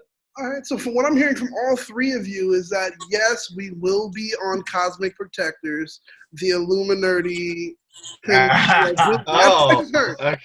That's what you're asking, huh? I guess we just got roped into something, boys. Hey, there you go. It's recording. We're recording, folks. This is proof. Yeah. According to Hollywood rules, that's how it works. So, done. Sorry, you're already roped in. That's how it works. You got my email. Send me the contract. Hollywood bylaws. I don't know what that means. I don't. No. I mean, we'll see. We'll see what happens. But we'll definitely approach you guys. Want something to happen soon. So with that, we're getting close to ending. We're hitting our time frame. We've already burned out most of your time, and we're sorry for that. But do you guys have anything that's coming up in the future that you guys want everybody to know about right now? I'm supposed to have a convention here in Oklahoma. I think it's September 19th up near Tulsa. Okay. I got some other stuff in the works, but can't spill the beans on it. I don't think. Yeah. Well, if everything goes right, next year we'll all be at Power Morphicon. Yes. So, I mean, as far as the rest of the year, I mean, there were things lined up. I wish they would be still in person. I have no idea. If you're talking about the Power Ranger stuff. But yeah, I guess for me, Power Morphicon, maybe Ranger stuff, a few other things. Brazil. Brazil was in May. Hopefully that'll pop back up again. Yeah, hey, you on got that. a friend that wants to go, so just throw my name out there. Yeah. I will do Yeah. that. Mine too. Yours too. Everybody's invited. Yeah. Well, let's all go to Brazil. You just need the three of us. We got some friends down there. We got connections. Just gotta make a few phone calls. Yeah. That would be awesome. I miss Yeah. traveling. I miss traveling so much. Yeah. Hey, yeah, don't we all? Don't we all? I mean, I wish I could go to Brazil. I've never been. But, I mean, hey, you know, we can't all be Rangers. So, with that, I want to say thank you guys. Thank you for your time. We appreciate it. I'm glad we were able to just kind of talk to you guys and get some info out of you. Find out what's new, find out what's old, and find out, you know, everything else in between. So I want to say thank you guys for it. We definitely appreciate it, and may the power be with you guys. Thank you guys. Thank you. At the beginning of the hour, we asked who destroyed Darkonda the most times. The answer? Zane, who took him out in 3 different episodes. Did you get it right? Congratulations. Keep track of your score and let us know how you did at the end of the day. So what is this exactly? It's like they're calling it a bumper or a commercial. It's going to be in between other things more exciting than us, where we're going to talk about our show Action Activate and make people want to watch it. Sounds like a plan. Do you have anything in particular you want to say, or are you just going to roll? There's my booth. That's not me. You're not me. Well, I'm going to have to do some editing because I want to cut in some stuff. Like, I feel like we should talk about, we do reviews. Silence! Words have no meaning! And second part, on a planet under the Cape of War! What does that mean? First of all, silence, words have no meaning is one of the dumbest things. Like that's something like a dumb villain would say that does, you know, not the hero that we're supposed to like. And then on a planet under the Cape of War, that might be a saying from the 50s or something, but who has ever said, not on a planet under the fog of war or at war, but on a planet. On a planet. If it was just the city, words might have meaning. Obviously, you would start, hey, this is Action No. Activate. I'm rolling right now. What do you think we should talk about? We review the current season. We work together and not bully each other and be nice. And they were like, hey, I'm a bully. How is that in bully continuity if it was over the credits at the end? It still counts. It was in it. It was in it. And there were episodes where it happened. It happened in continuity. Yes, but even in those, they wouldn't necessarily jump in until something happened. Yes, they did! There's the escalation thing. They don't want to escalate. No, I like how shrill your voice is today. That's amazing. Because I'm so frustrated. You're wrong. You should have jumped in, and you're wrong. We look at previous seasons and episodes. There we go. Butterfly kick into. What is happening? This is amazing. There's like Matrix stuff happening. Look, he just stopped midair. Yeah, doesn't matter. Physics have no meaning on a planet under the Cape of the Red Ranger. We interview actors. Tracy Lynn Cruz. Austin St. John. James Davey. William Schufelt. We interview content creators. We talk toys. Our good friend, Serpentera. Yes, Serpentera. One of those rare toys that was amazing for the time, and it's still good now. Even better now in some ways. We talk news. We talk all things Power Rangers. Indie Toku, yeah. Colin Bass, welcome, sir. There he is, Mr. Matt Palmer. The thing that people seem to enjoy about our show, the few people that do, is you and me and the stupid way we talk to each other and when we argue and our dumb personalities. Action! Activate! 3, 2, 1. Action! Action! Okay. Activate! Nope. Action! Action! Activate! I don't need to do There's the delay. Action! Activate! Activate! Yeah, good enough. That's fair. Action! Activate! Hey, what's up? I'm Gazbot, and with me as always, I'm the Big Dog Defender. And we're here to talk about Action Activate. All right, I'll see what I can cut together with this. If I need more, I'll let you know later.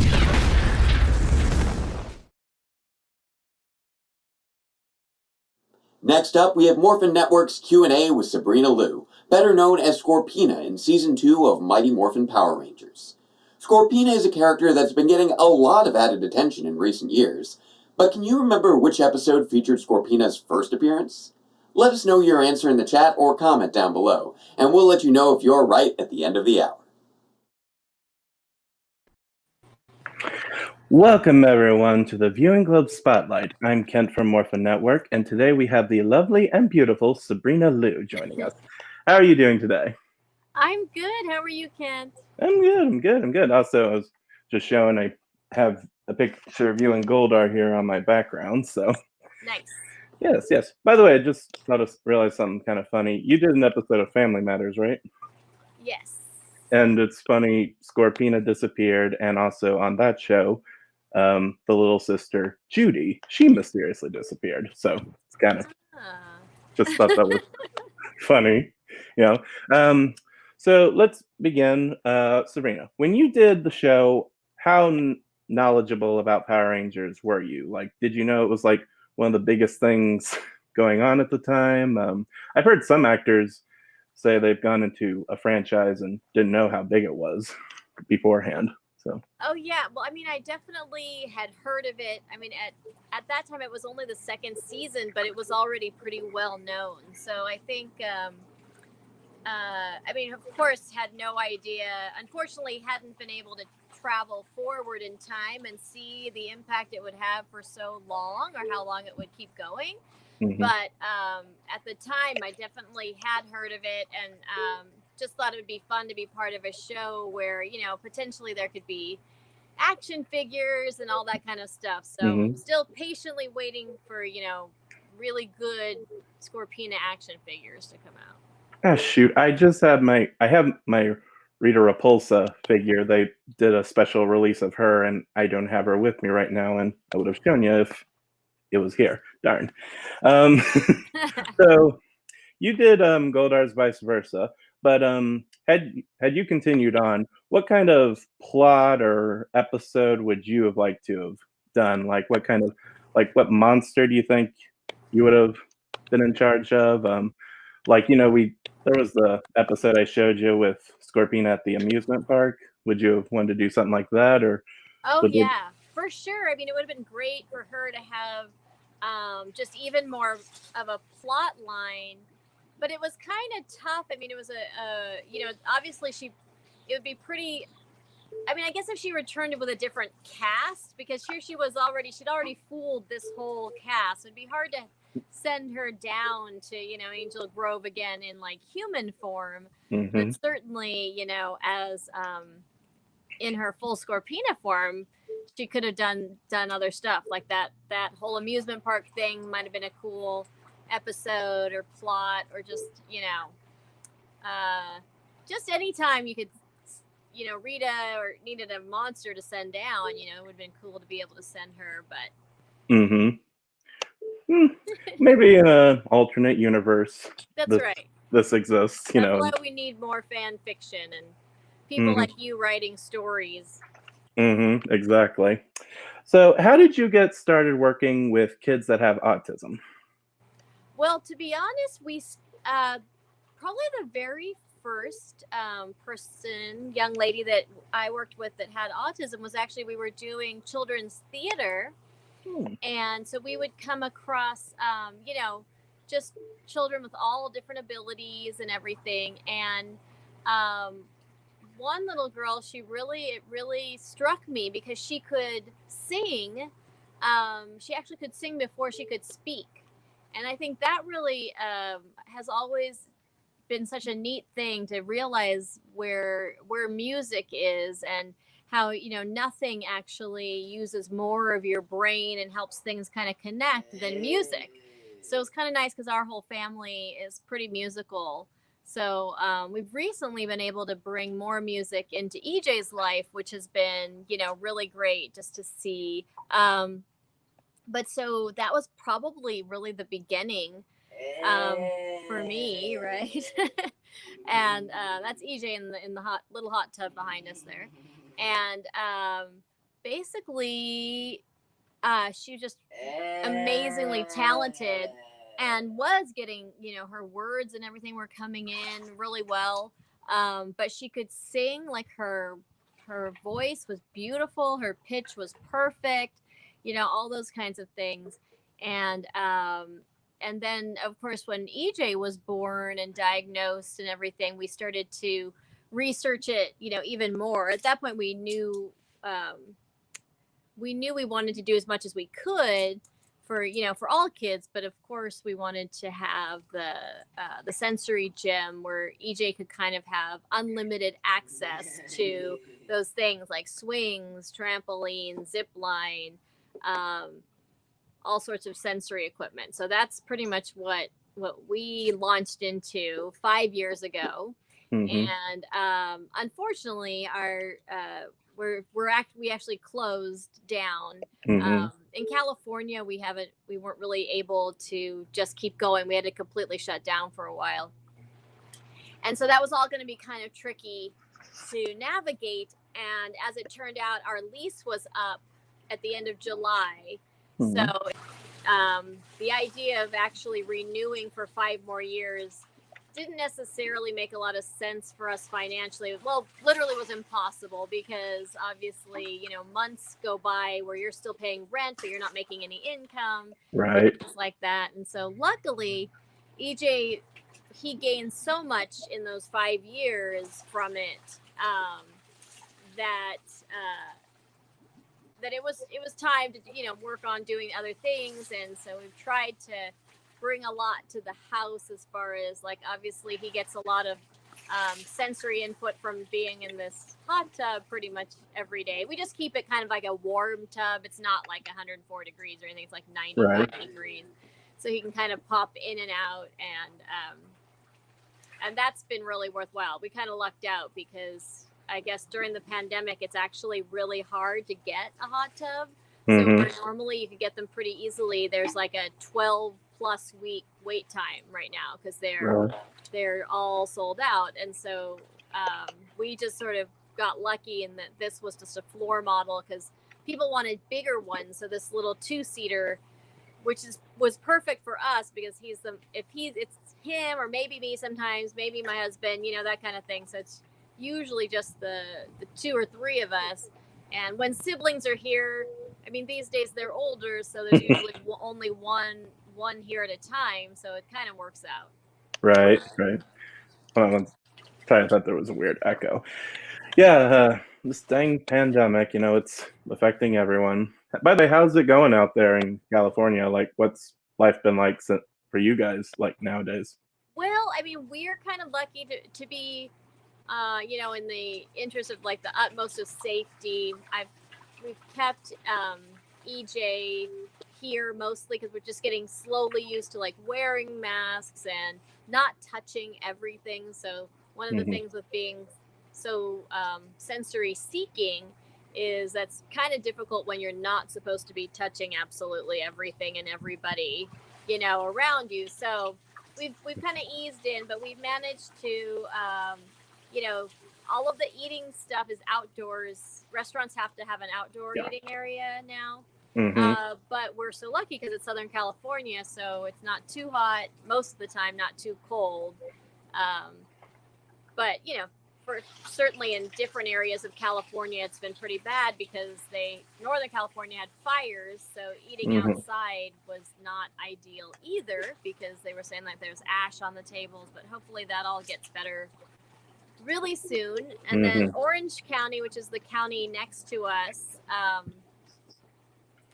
they actually are going to be able to open their schools if they want to. So I know at least I think 10 schools or something are going to be opening really soon. So that's good. That we're almost on the border of LA and Orange County. So LA County is still not there numbers wise to open schools, but Orange County is.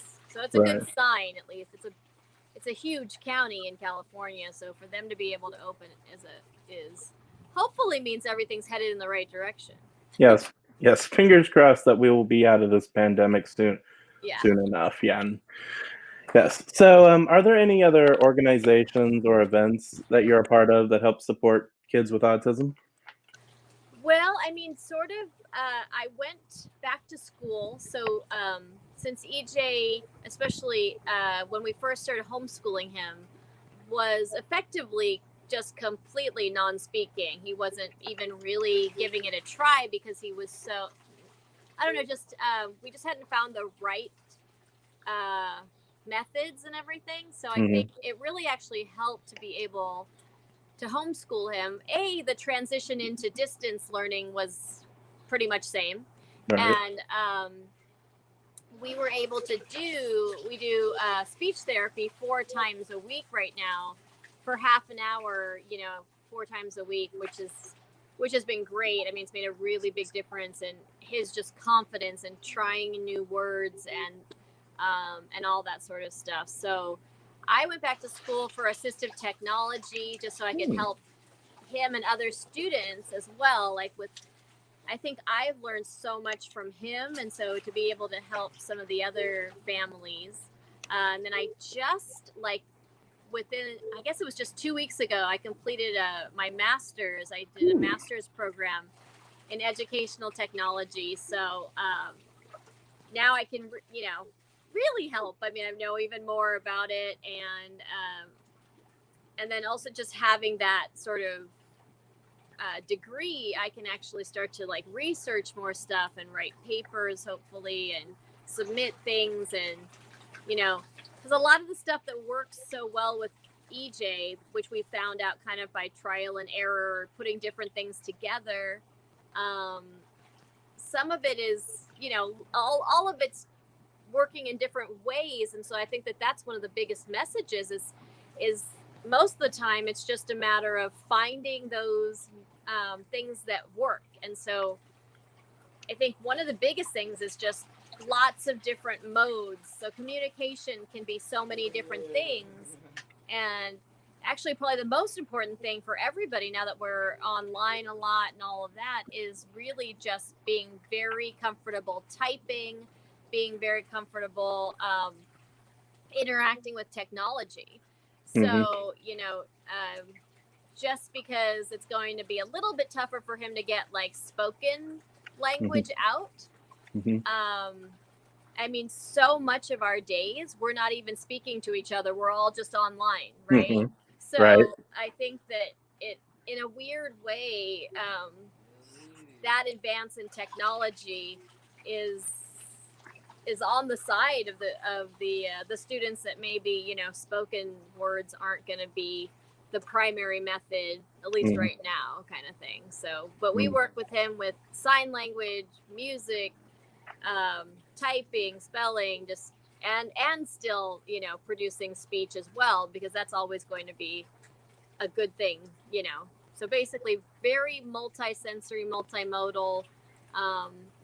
That's made a big difference, and now I'm able to work with other students too and help with their school situations. Or even what I've realized is a lot of families just don't, I mean, how many of us have had technical difficulties during this time? Almost pretty much everybody, right? Right. And so the good thing is I've actually been able to help families just figure out what tech stuff is going to help them. I mean, no one can do anything when Zoom goes down or whatever, but actually there were schools that were like, oh, we just hopped onto Google Meet. Okay, cool. If the internet goes down, you're all just kind of like, well, I don't know what to do. But I mean, the best thing is obviously, I was telling one school, they should have lectures recorded as a backup thing. So if they need to just send a link out to all the students via email, and then when everyone's internet comes back, they can go to the link. But meanwhile, it's not like that day's learning had to just come to a grinding halt. Right. So, how do we sort of foresee these technical issues which are going to happen, and then make sure that we've got that level playing field for all the students? I think that's the biggest thing. So I have students that have dyslexia, so it's so great that they can do speech to text. They can basically speak their whole paper and then go back and edit it, and that's such a great skill. And it's sort of why wouldn't everybody have access to that if that's what if their primary method is spoken speech and typing is harder for them? So it's almost like the reverse of what we've gone through with EJ, but it's the same thing. It's we need to level the playing field any way we can, and help these students, because it'll make it better for everybody. And Christian, his brother, he uses speech to text all the time. He doesn't have to, but it's like we all do it, right? And the good thing is remembering. One of the things to learn with that is that we all also need to go back and reread it and edit it, because how many times have you done speech to text on a text and then sent it before you correct it? So it's like little things to learn, but that's all becoming good digital citizenship. Exactly. Yeah. And I've met you back in 2012, and I remember that was back when EJ barely, when I first met you guys, he barely, he didn't say much. And I've, over these last few years, I've definitely, seen the progress you've made with him. So that's amazing. And I understand the struggle. I'm autistic as well. And so it's kind of funny how this whole thing worked out. And those are amazing, with, being prepared for tech problems, I've heard if you're prepared for the worst, chances are it might not happen. So. Right, but always better to be prepared than have that happen and everybody just be scrambling, Yes. or worse yet, it causing. So there have been situations where the tech issues have caused anxiety for the students, and I'm like, well, that's the opposite of what we need. We just need everyone to kind of have a plan. All right, so we try our best to get to our Zoom class or whatever program we're using. If it doesn't work out, these are the next steps, and it's all of that needs to be in place. And I was telling somebody, week 1 should have just been everyone practice their technology and everyone make sure that they understand how to submit their assignments, or they know how to set up their Google Drive and little things like that. Of course, some schools were definitely more prepared than others, but it's a lot. Everybody is on a huge learning curve. So all we can do to, just give everybody lots of space to learn and grow and understanding and all of that. And I think it'll all work out. Exactly. Yes. Good answer, Sabrina. Now, before we wrap up, my Morphin Network co-star Leonard, he would like to come in and ask you a few things. So can we bring Leonard in here? Of course.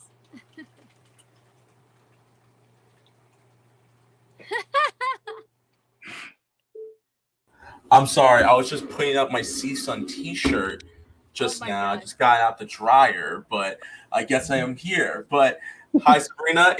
I am glad to be talking to another fellow Matador, a fellow recent graduate as well. So it's awesome.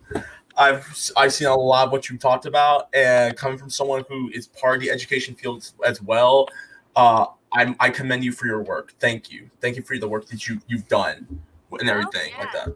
No, it's definitely, it's so rewarding. And I mean, I learned something from every student, and hopefully been able to help some families, just give ideas and like we were talking about, like Kent and I were talking about, it's just, you just want to be prepared. Just prepare for everything. And then I'm a really big proponent on, really teaching the students and the families how to find the answers themselves, because especially with technology, if you just give them the answers all the time, and then everything changes, right? So it's like, right. So how do we find the answers? How do we empower the students and the families to be like lifelong learners, to understand how they can do this on their own? And so if in the ideal world, they don't even need a assistive technology specialist anymore. But the reality of it is, since technology is always changing, there's probably going to always need a little extra support. But how nice, though, if some of them are able to just be like, okay, wait, I can look that up. I can go to here. I can simply shut everything down and turn all the power on and all the power back on, off and on. And it's something like 8 times out of 10 or 9 times out of 10. That's all you needed to do to fix your technology issues, is literally shut everything down and then turn it all back on again. Nice. Sometimes we all just need a reset, and sometimes our machines all need a reset too. Also, always have wireless chargers when you're dealing with like New Voice or Procore as well. Yes. But I had a few questions. Kent, if I could, I'm gonna have you go down real quick. So. Okay. So my question is: so you were one of the founders of We Rock the Spectrum. Can you tell us a little bit on how you came up with it and everything like that? Oh, okay. Well, actually, we were the original owners of We Rock the Spectrum in Whittier. So it's just our one location it's a franchise. So it all started actually in Southern California. But I mean, we're closed now, but we were for a period of time, basically in California, especially the oldest of the original owners to still be going, and it was great to get to be part of it for 5 years, because it was, you know, just to be able to offer that for the community and for our own son.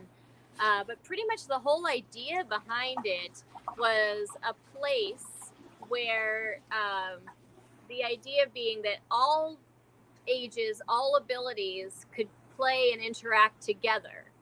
So because that's kind of how we would love the whole world to be, that everybody would just be learning from each other and being kind and understanding and that sort of thing. So one of the taglines was basically a place where you never have to say you're sorry. And it was probably one of those weirdly misunderstood taglines, because like a kid would say, "Oh, I push another kid or something and be like, I don't have to say I'm sorry. It says I don't have to say I'm sorry."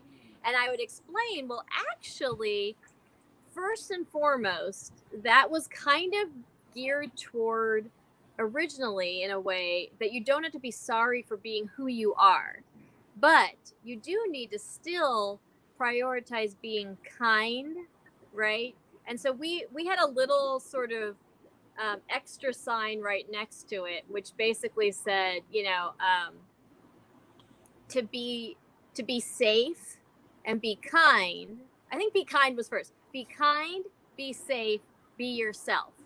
So those were like the rules. As long as you were being kind and safe, and what you needed to do in that moment was jump and flap your hands, and that was you, then you never had to apologize for that. So that was the idea. But if yourself happened to hurt another child or anything like that, then even if it wasn't on purpose, you still needed to be kind and say sorry about that, and then try your very best not to do things that would hurt others, right? So it was basically, that was like the whole concept behind it, and it was put together with sensory equipment. So kind of equipment you would find in like an occupational therapy gym type of thing. Yeah. Swings, trampolines, zip line type of stuff. Lots of active stuff. So the great thing was the typical developing kids would walk in and be like, "Oh, cool swing, a zip line, a trampoline. Like this looks like a lot of fun." And a lot of the kids with disabilities would walk in and go, "Oh, I know that swing from therapy," or, you know, and they would feel very confident and comfortable in that setting as well. And so the whole goal really was for everybody just to get to interact and build community, and regardless of, you know, abilities, so that way people grew, just have more understanding of each other. And it was neat. We also offered homeschool classes, and that was really great, because we've been part of a homeschool community for probably 15 something years. So to be able to provide that place where people could come and take classes. So our location, we did a lot with the homeschoolers, a lot because our own family being homeschoolers, that was just what was comfortable for us. But there's still plenty of locations. In fact, it's worldwide. And I know some or most of the locations are really trying to help support families during all of this distance learning time too. You know, Right. and capacities are smaller and things like that. Sanitizing, all of that is like really ramped up. So everyone, I think every business out there is just doing everything they can to try to make things safe and bring back a sense of, you know, normalcy and everything as much as possible within keeping things safe. Right. And I like what you said, how like bringing people together and stuff like that. Because like you said, like a lot of kids need to be brought together, no matter with disabilities or not and stuff. The school I work at, they are very inclusive with kids with disabilities and kids who are developed and all that stuff. So it's honestly inspirational, and you really are an inspiration.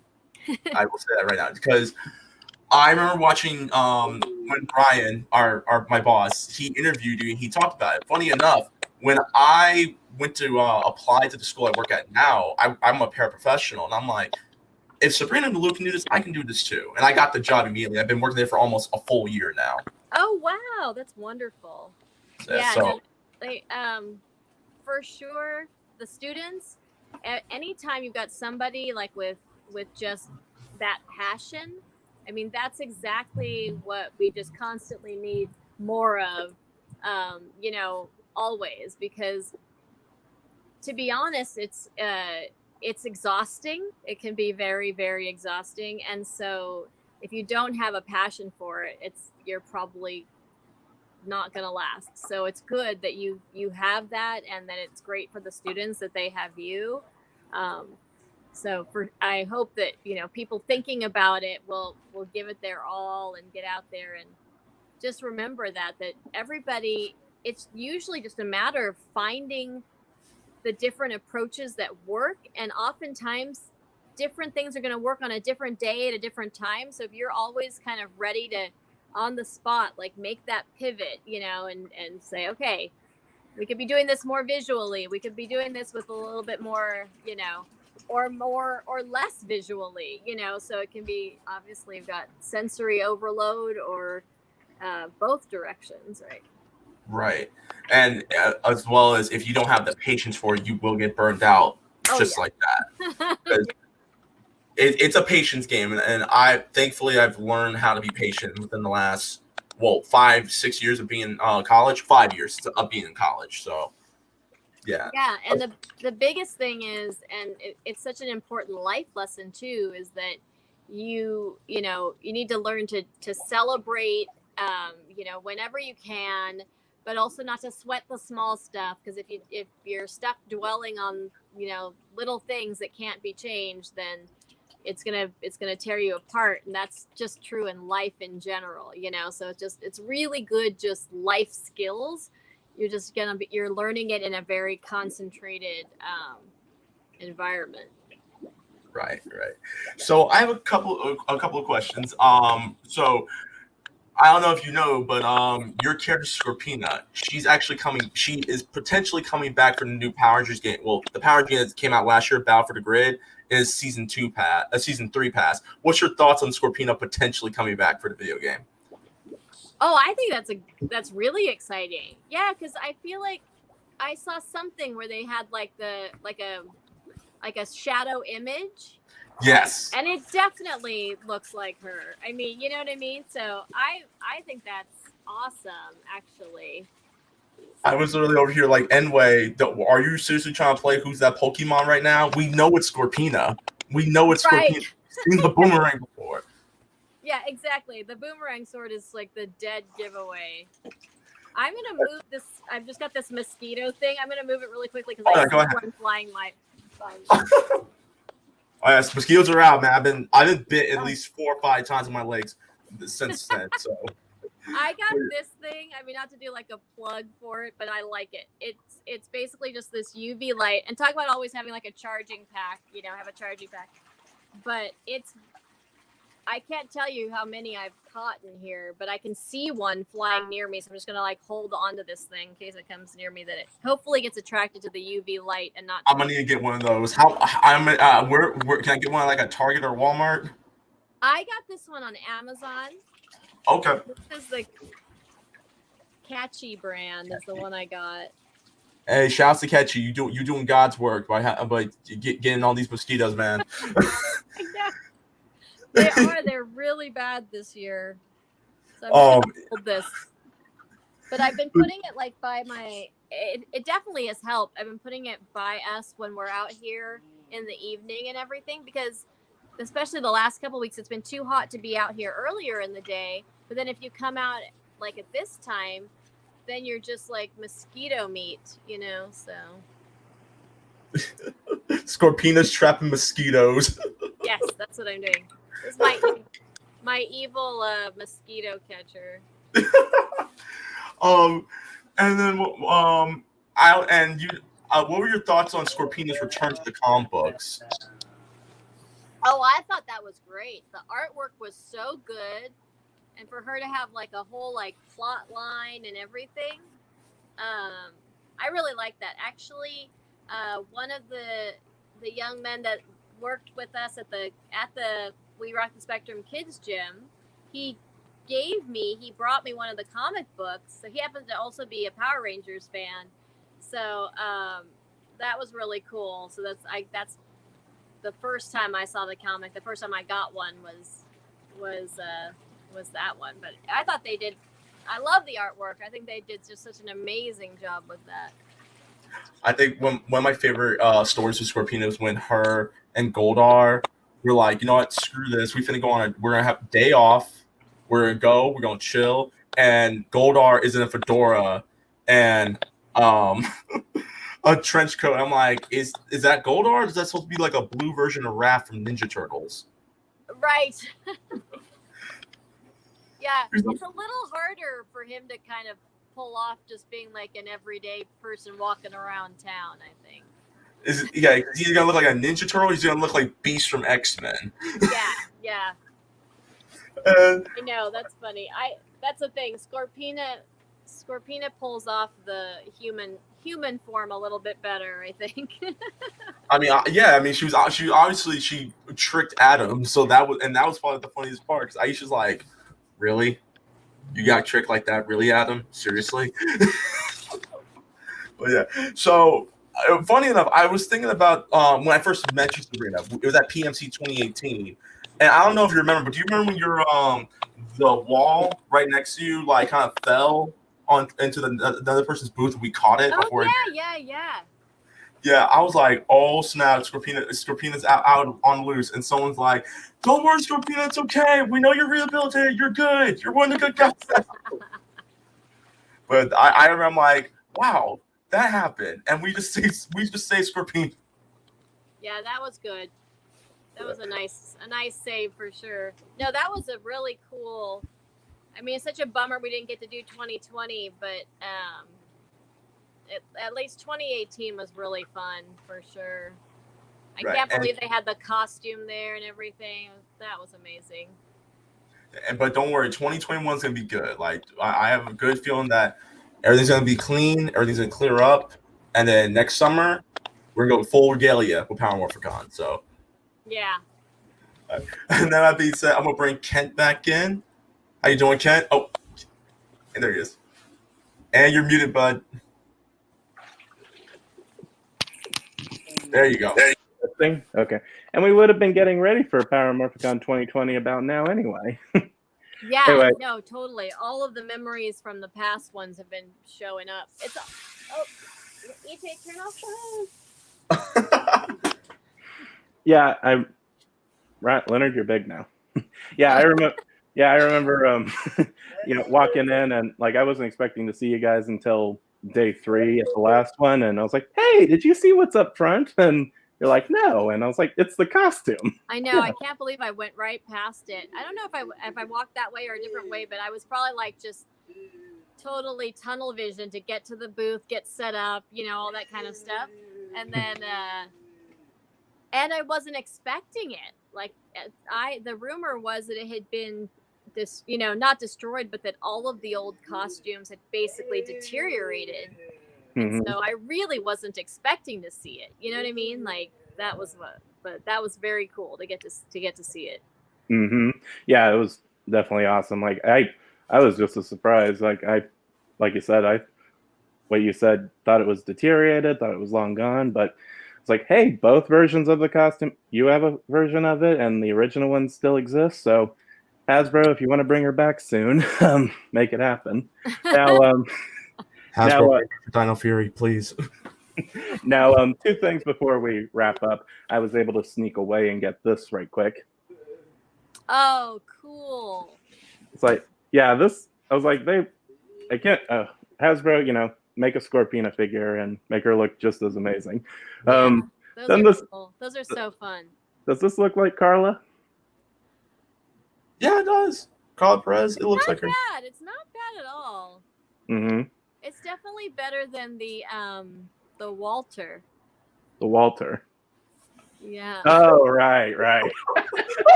that is actually true. But Hasbro, just improve, man. Improve. It's okay. Just improve, please.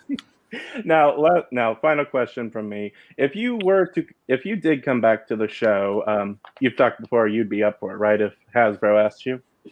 Oh yeah, for sure. Sorry, I'm distracted. He's like, I don't want to eat. He likes to get up in the tree, and when I'm not paying attention, pull leaves and throw them down and stuff. So. It's fine. Yeah, no, of course. I mean, I think more likely if they, it would. Well, first of all, I just think it would be so great if she had, an action figure that was more, the only one that I've seen is the Imaginatex, which like with the big like hands like this and stuff. So it'd be nice to have one that's more, true to the character. And it's freaky. You saw the lightning figures have civilian heads, right? What'd be freaky is if the Scorpina one came with the regular one and your monster form head. That would be awesome. I mean, I don't know how you could do it, but wouldn't it be cool if like the head thing like spun and then she was like somehow had her monster form, and it would be really cool. Mm-hmm. So Hasbro. I might be a little biased, but I think it'd be a great toy. Mm-hmm.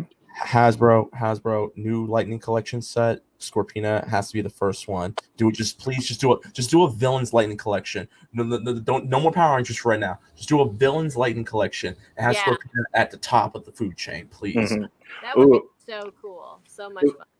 It would also be neat if they gave us maybe both a regular size Scorpina figure, one like this, and then maybe give us a giant size, that you could pose with the Megazord. Yes. Yeah. That'd be ideal. Mm-hmm. But then you could just make the big one the monster form. You know what I mean? And then you have the little regular one. Mm-hmm. Now, hold up, Hasbro. But move it aside. Square Enix, I'm talking to y'all. Y'all like making anime versions of Power Rangers? Can we get an anime version of Scorpina posing as a giant fighting monster, please? Thank you. So, final question. So, if you did come back to the show, what kind of role would you like to have? Would you want to be like come back for an anniversary special? That's what PR tends to do, with some characters, and the Sentai does that. Have old villains come back for an anniversary, or do you want to be a full-time villain, like a full season character? Oh gosh. I mean, either like practicality, probably just doing like an anniversary special would make more sense, just because obviously life is busy. Mm-hmm. But I mean, I think if whatever we could make work would be really cool. I mean, it would be kind of funny now, like she should come back and pose as a teacher. Mm-hmm. Ooh, like kind of like there was that old. They'd be like, oh, that new AP Chem teacher or something. You're a bit off. They actually did that. And someone's like, but we don't have there hasn't been a new AP Chem teacher at Angel Grove. What? What are you talking about? Right. The last new one we had was this lady. Yes. Mm-hmm. Okay. I guess I always ask you to do this before, but can you say Scorpina and I'm your worst nightmare? Yes, I can. Scorpina and I'm your worst nightmare. Nice, thank you. Well, that about does it for us. Thank you, Sabrina, for all your stories, your insights, your experiences. It's been great talking to you. This is the first time I've done a solo interview. Well, Leonard's helped me too, but first time it's you and me one-on-one, and first time you and Leonard one-on-one. So cool, sweet. Yeah, awesome. So before we go, where can the fans find you in social medias? Okay, so the easiest one is on Instagram. It is a weird name. I should someday change it, but it's at Sabby Lulu, the number 2U. So Sabby Lulu 2U. Because Sabrina Lou was taken, Sabby Lou was taken, Sabby Lulu was taken. So it ended up somehow being Sabby Lulu 2U. So that's my Instagram. And then I have the American Scorpina Facebook page.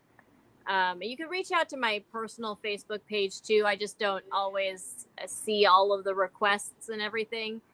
And also, to be honest, if the person is not a real person, I don't usually accept if it's some people, and it's fine. They're on as like a character's name, but then they can still see my posts and all of that. They can definitely be part of the American Scorpina group, but I'm sort of like, well, I don't know, who you are, so I don't want to necessarily, accept the friend. But if it's a person, and sometimes the names, I get so many, they pile, I don't see them all, but they can find my regular Facebook page. But like I said, the American Scorpina page is where I try to put Scorpina specific stuff. Otherwise, you're going to be stuck with a whole bunch of other stuff of mine if you go to my regular page. And then, and same on the Instagram. I don't have a Scorpina specific page, so you're going to be stuck with everything. But you can always, reach out on Instagram or the American Scorpina page are the two best spots. Right. Okay. And Leonard, where can they reach you? You can find me, hopefully Scorpina is not trying to hunt me down, but you can find me on Twitter, Instagram, @TheReckless_Fox, YouTube, Reckless_Fox, and find all Malay's game content on twitch.tv/RecklessFox. If you want more content, myself and other Morphin Network members, we do our own video game podcast every weekend. So go to soundcloud.com/Crocodile Gaming for more details. And before I give it back to Ken, big shout out to Illuminati for helping for allowing us to do this panel and allowing us to do this Q&A with Sabrina Lou. And Kent, go ahead. Where can I find you? You can find me on Instagram, brown_K, and of course, Sabrina knows all about this. You can also find my Ranger book page where I show off my massive scrapbook that Sabrina has signed and seen and knows quite a bit about. And you find me on Facebook, and you can also find us here on Morphin Network. We do podcasts talking about the Japanese show, the American show, eventually, and the comics, Kamen Rider. And again, special thanks to Illuminati for giving us this chance. And so it's time for the goodbye wave. So again, thank you, Sabrina. So thank you, guys. Stay safe. You're welcome. Thank you, guys. At the beginning of the hour, we asked, what episode featured Scorpina's first appearance? The answer? Green with Evil Part 3, The Rescue. Did you get it right? Congratulations! Keep track of your score and let us know how you did at the end of the day. Globe. My name is Blackwing, and I have a lot of fandoms out there like, DC, Marvel, anime, but the first thing that comes top of the list is definitely Power Rangers. And why I love Power Rangers and Super Sentai and Tokusatsu as a whole, because you either have that one superhero or a team of superheroes who come together to fight what is right and, defend the people. And they always give people hope, faith, and know that whatever challenges come their way, they're able to push on through with 110%. And if you want to check me out, you can find me at Blackwing2040. Again, Blackwing2040, no space in between, on Instagram, Twitter, and on my YouTube channel where I talk about all things Power Rangers, Super Sentai, Kamen Rider, and a whole bunch of other stuff. But as always, thanking Viewing Globe for this opportunity, and as always, stay golden. This is JD, producer for the Illuminati, and I want to tell you why I love Power Rangers. I love Power Rangers because of the friendships on the show. And because of that, the friendships that I've created through going to cons and meeting other fellow Ranger fans, and then working on that hashtag show and now the Illuminati. I've had some of the greatest experiences of my life through these people that I've connected with, and I hope to meet more of you in future cons whenever those may happen. All right, so just remember, together we are more, and everyone stay safe, and hopefully I'll see you guys conside. Next up, we have Ranger Command Power Hours Ranger Fitness with Brennan Mejia of Power Rangers Dino Charge.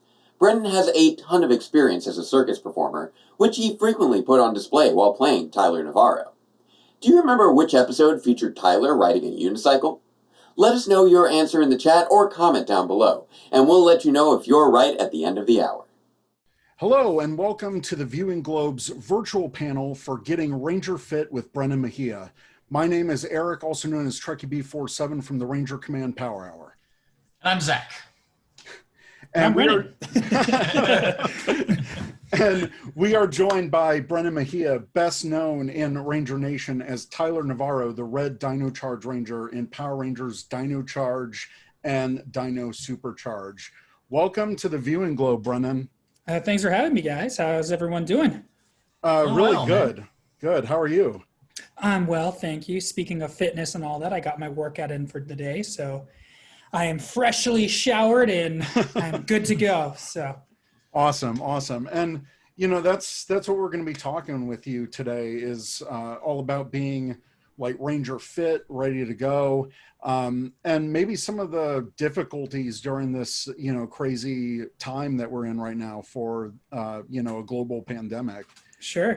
But I wanted the listeners, the watchers, to get a little bit about your background, like growing up, like your fitness background, what kind of led you to Power Rangers? Yeah, well, fitness-wise, I wasn't really into fitness when I was a kid. I just was, I played video games, honestly, so long that my elbows would start to hurt from holding them in a bent position. So I don't know if anyone can relate, but like literally, I didn't know any better. I just didn't care. Yeah. It wasn't really until middle school that I started cross country. They didn't have a team so much as just kind of like an extracurricular thing for middle school. And then it was in 8th grade that this guy in my class like was very threatening, almost a bully kind of person. And we almost got in a fight a couple times. And I was like, if we ever get in a fight, I want to be able to protect myself. And then I started working out. And then that just kind of domino affected my life into fitness. And we never actually fought though. So hooray, go team and peace. But it is kind of what started it. And then, I mean, I was in circus as a kid too, but I was not like skilled in it as a kid. I was just in it with my dad and my sister. And it wasn't until after I graduated high school that I came back and rejoined the circus. And then kind of one thing led to another with Power Rangers, auditioning for Samurai, not getting it after several rounds. And then a friend told me about Dino Charge auditions while I was working as an acrobat full-time at the San Diego Zoo. And then so I went and auditioned 4 or 5 times, and lo and behold, second time was the charm. So there you go. Yeah, it's awesome. Both Zach and I really love Dino Charge. It's a really fantastic season. So thank you. It's great to hear about that journey from start to finish. So going on to Power Rangers, especially during the casting process, what were they looking for in terms of like fitness, agility, that kind of thing? So the breakdown seems to not change dramatically throughout each season. It's, you know, martial arts, dance skills, a plus, or gymnastics, I think are the 3 things they usually say. And they have different heights, I think, that they sometimes say depending on the season. Obviously, they want to kind of match Sentai footage or the doubles or whatever if possible. But that's not even a big deal because so many times the Rangers are totally different heights depending, you know, when they morph, they grow or shrink. And for mine, it was, just like whatever you can do. And I actually did handstands primarily in my auditions. So I used that circus. Brennan doing handstands? What? In Dino Charge, right? I know. And you know what? I will keep doing them because they keep opening doors. So. And you know what? We love seeing them. I remember when we were getting like behind the scenes footage of you guys just goofing off and doing handstands with each other. And you know, every time we'd see them on Twitter, it's like, they look like they're having so much fun. Yeah, no, we were very fortunate with our cast. I mean, it was a good group of people, and, you know, just being able to show up and enjoy what you're doing for work every day and being happy and glad to be there. And I don't know, it's one of those things that you miss and you don't want to think about it too much all the time because then you're like, it's over. But like, you also want to look fondly back at the memory. So. Yeah, so I know that, like, at least for Power Rangers, there's always that fabled boot camp that they put all the Rangers through. So what was that like, and how hard did you guys have to train to really get that quote unquote Ranger fit? So the boot camp, I mean, it is real, I guess. It's not like a fitness boot camp so much as it is we're going to teach you how to do stunts for TV, fighting, more action. I mean, we had stunt doubles anyway, but, you know, occasionally for footage, if you can throw a punch that looks camera realistic, you know, they'd rather you be able to do that. So we would train with our Japanese stunt doubles. They kind of paired us off with whoever would most likely be our main double. I mean, they kind of switched around depending on availability in the scenes. Like my double wasn't just the Red Ranger in suit, but he also played Sledge mostly. So when Sledge and him fought, obviously he couldn't be both. So, but it was cool. Like they put you into groups sometimes and then you'd be like, all right, so they're going to teach you choreography. And then they would film it and then you'd all watch it at the end of each session. And that went on for 3 weeks. And I think it was like 3 hours every morning or something like that. But I loved it. That anything physical that I get to do and learn, I am all over. So fight sequences were probably one of my favorite parts of being on Power Rangers. So. Nice. So going back to like being on set, I know filming, that's a lot of long hours. So how is it that you're able to personally juggle like your personal fitness with being on set? Very carefully. And honestly, it was a lot of working out on set between takes and during lunch, going into the wardrobe trailer and using like the wardrobe bar for pull-ups. Yeah. You know, we would do push-ups and squats in between takes while they were just setting up the camera and things like that. And then at home, we would kind of fill out whatever we didn't finish. Because I think at the time, like the guys and I were doing, I think 300 push-ups a day was our goal and like 60 to 100 pull-ups. And not all at once. It would be like, all right, sure, there's a break, we're gonna do 50. All right, an hour later, we're gonna do 50. So we just tried to like get it done and then do a run every other day. And then occasionally a couple of us, primarily Yoshi, myself, sometimes James, would go to the gym where the stunt team trained in the evenings. And then we'd work on acrobatics and some tumbling and things of that nature too. And I think that's maybe some great advice because, you know, a lot of people have a misconception about exercise. Like, you know, they have to do it all at once, you know, before they work or, you know, after at night. So maybe talk a little bit about that just for overall fitness. Sure. I mean, ACSM, which is the American College of Sports Medicine, is a company. Well, it's not a society. I guess that sounds secretive, but basically they are the gold standard for personal trainers in America. And they are one of the companies or groups, whatever you want to call them, organizations. That is the word. Organizations that I am certified through. And they recommend, you know, if you're getting 30 minutes of cardio in a day, which is like the recommendation if you're doing like moderate level of intensity, you can break it into 10 minutes at a time. Like you don't have to do all 30 at once. And in regards to push-ups and things like that, there's a correlation. It's an inverse correlation between intensity and duration. So the harder you work out, the less time you have to work out to get the results.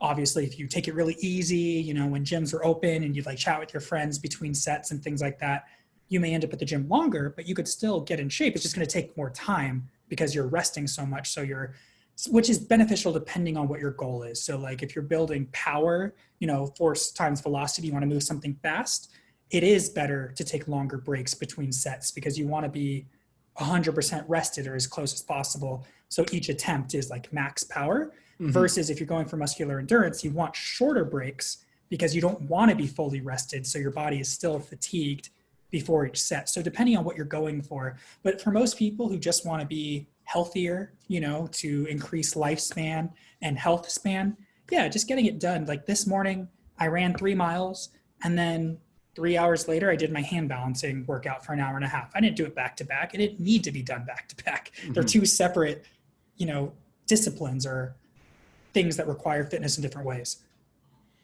Now, on set for Power Rangers, did you guys on the cast hold yourselves accountable? Was there any like personal challenges you guys had, especially between, you know, you and Yoshi? Was there like a handstand challenge or like, you know, reps or anything like that?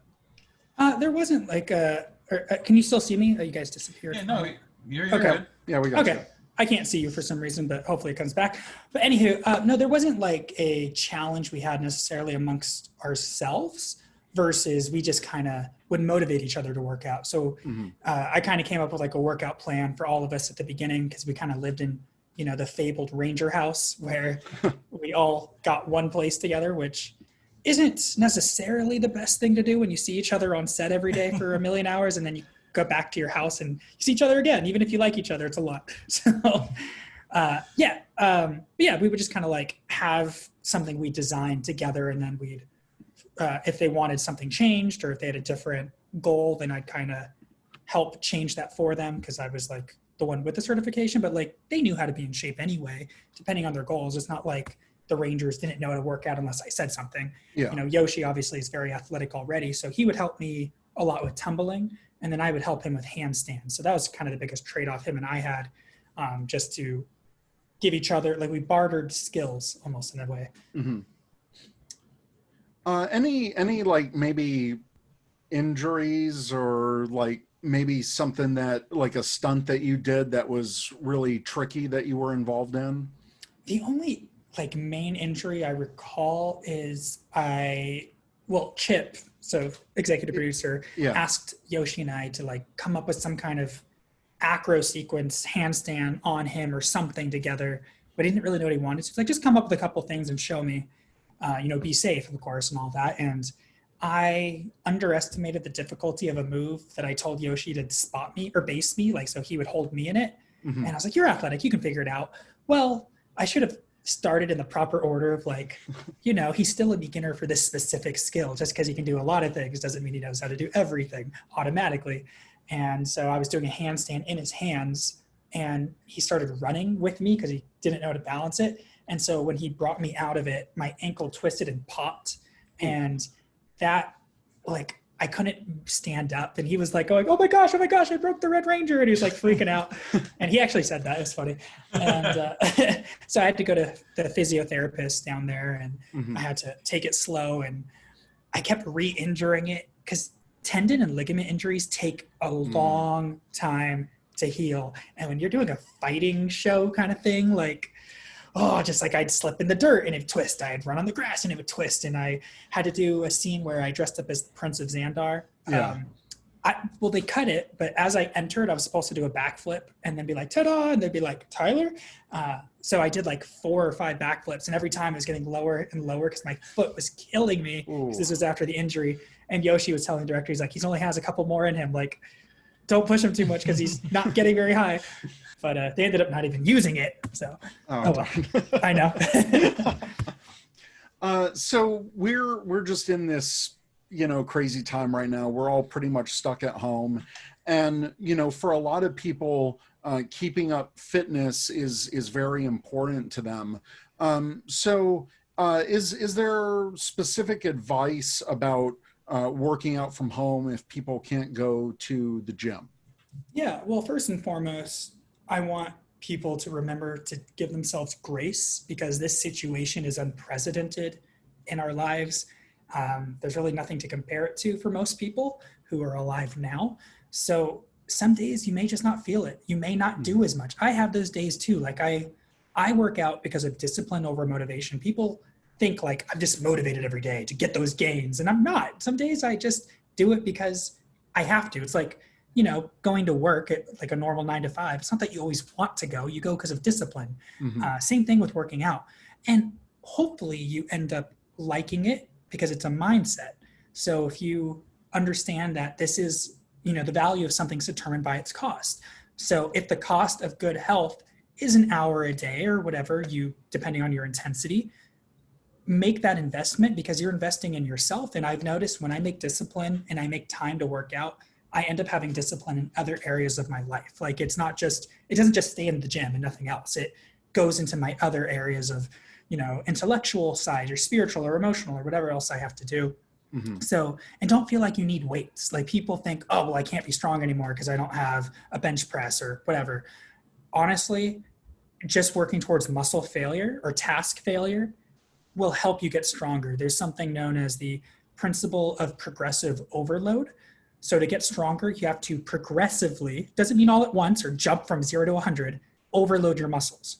So if you can do 5 push-ups and you want to be able to do 10, start doing a couple sets of 5 a day or every other day. And then when you can do 6, then maybe decrease the rest intervals between them, or maybe sometimes give yourself a longer rest interval, or maybe sometimes do really slow push-ups or do burst clap push-ups, like do them on your knees to do extra repetitions. Like you can challenge yourself in so many ways that, yes, it may not be the same as benching where you can do 8 to 10 and then you did enough per set. You may have to do 20, 30, 40, 50 push-ups depending on your level of fitness.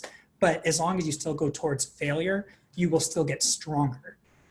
Mind you, have enough protein and nutrition and enough rest. But. And I think there's kind of a misconception too about going to a gym because of all the equipment.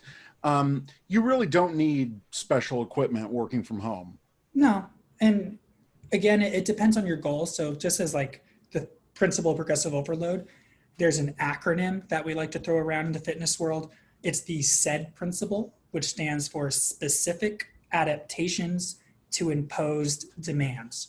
So basically what that means is if you want to be able to do 100 squats in a row, you are going to need to train specifically to adapt to those specific imposed demands. That won't help you if you do 100 push-ups. It'll help your fitness in general, but you want to train whatever it is you actually want to get better at, do something similar to it. So for me, I do a lot of handstands.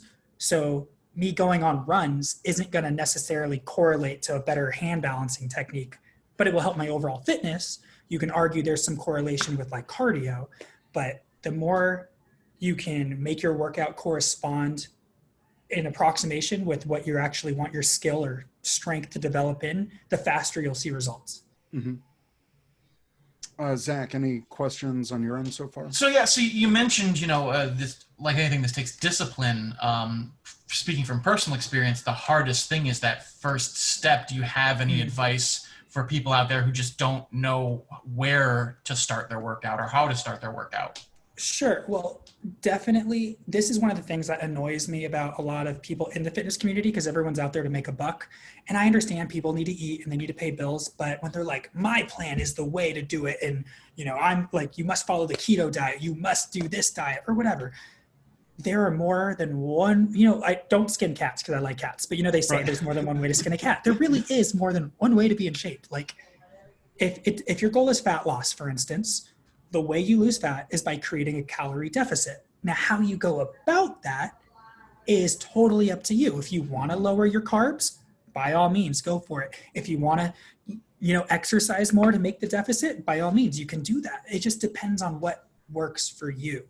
So that first step, don't feel like you have to follow in the footsteps of your favorite celebrity or whoever, because most celebrities have personal trainers. I just happened to be a personal trainer before I was whatever version of celebrity. I'm not even that famous, but you know what I mean? Like, I love fitness and I like helping people with it. So first step, don't feel like you have to do it all on the first day, because the biggest mistake I see, New Year's resolution, I got to get in shape. Got my gym membership. I'm going hard for a month, 7 days a week, 2 weeks into it. I'm dying. I don't want to do it anymore. I'm not seeing the results. I'm done.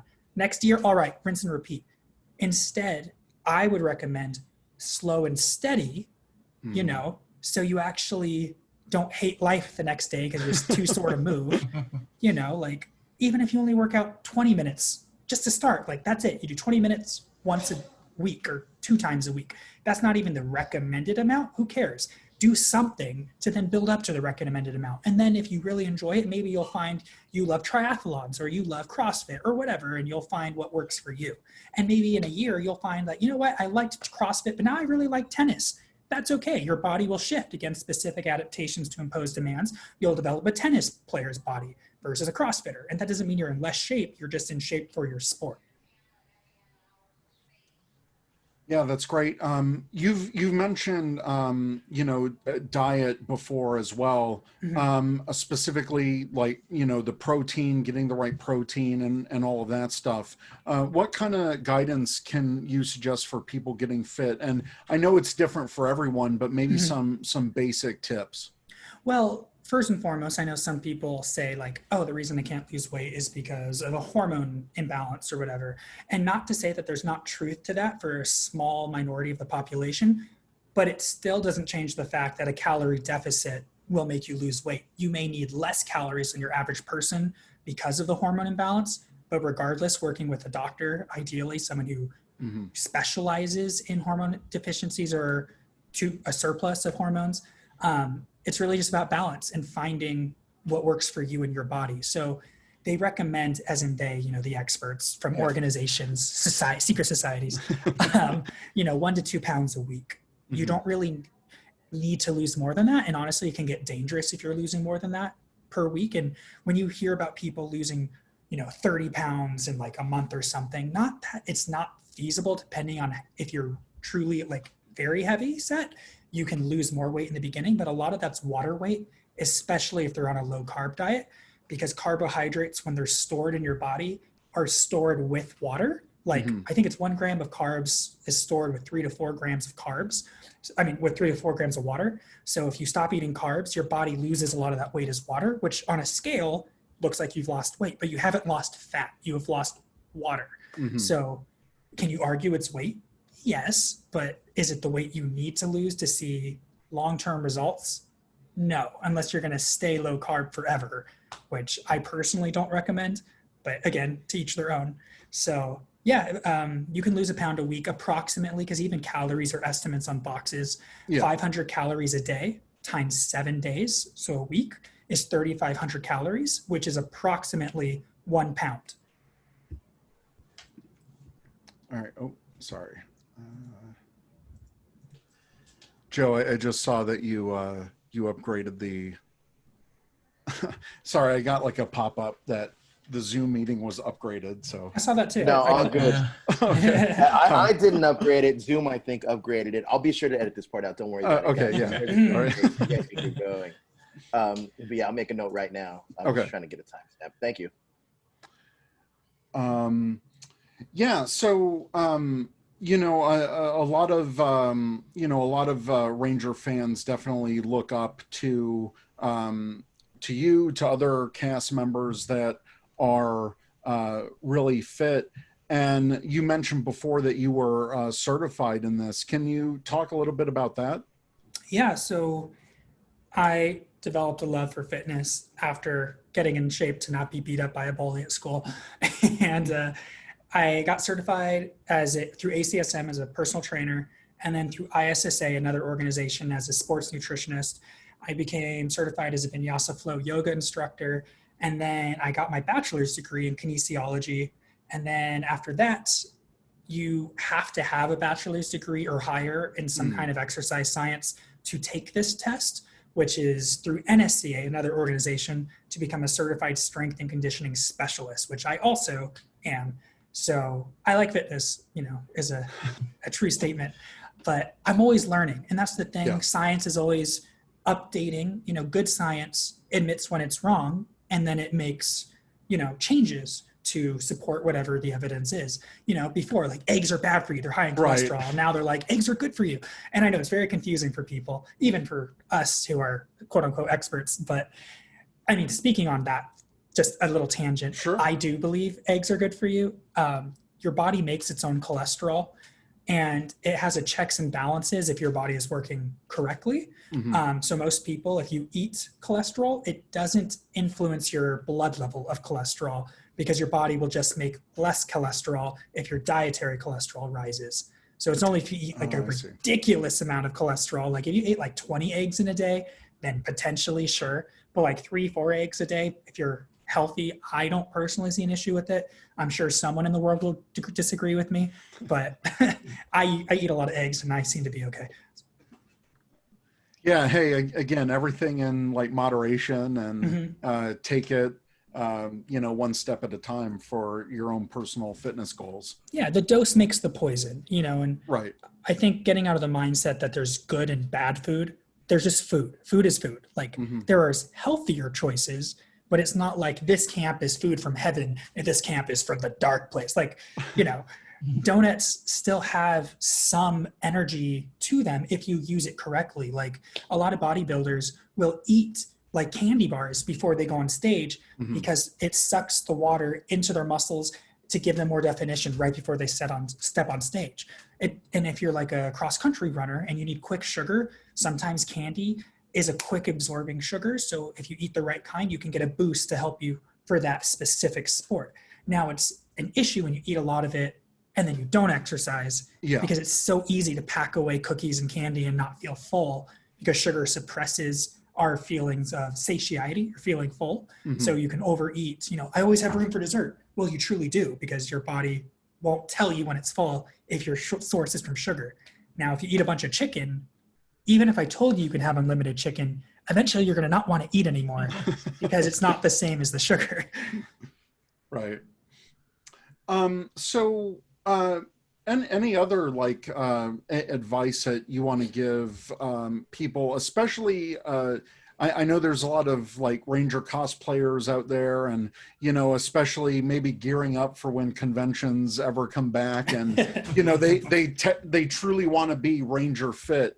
Are there any specific suit ready type of advice that you would want to give? Yeah, give yourself time. If you have an event coming up, it's better to, again, the slow and steady route versus, oh no, I have a convention in 2 weeks. Let me put myself in the sauna and lose all this water weight and dehydrate myself and then almost die when I'm in a spandex and a helmet that I can't breathe out of. That is not good for you. I wrestled in high school and it's actually not allowed, but wrestlers would. They'd sit in saunas to try to make weights. They'd run in plastic to sweat it all out. And it's just not conducive to living well.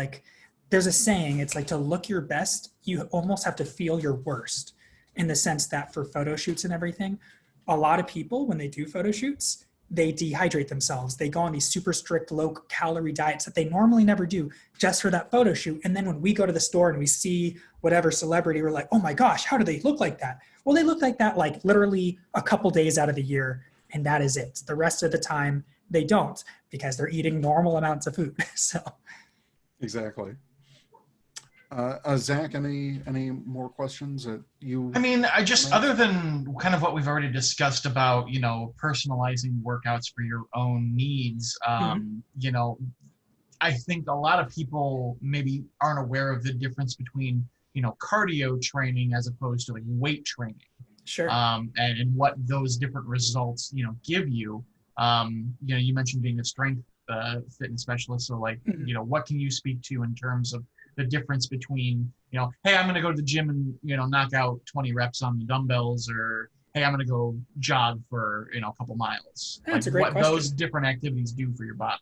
So in fitness, there are a couple different measurements or baselines that they use to determine how fit you are overall. And that's muscular endurance, which would be how many push-ups can you do? Or if I hand you this dumbbell, how many curls can you do before failure? It's not like a crazy heavy weight, but it's something that you literally go until you cannot do anymore. So that's endurance, right?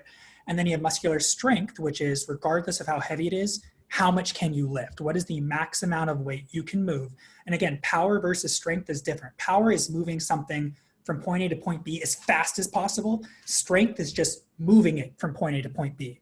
So it is usually heavier than your power move, but it's slower. So sprinters need power, bodybuilders or, people who compete in lifting is usually strength if they're just trying to get that whatever amount the world record is.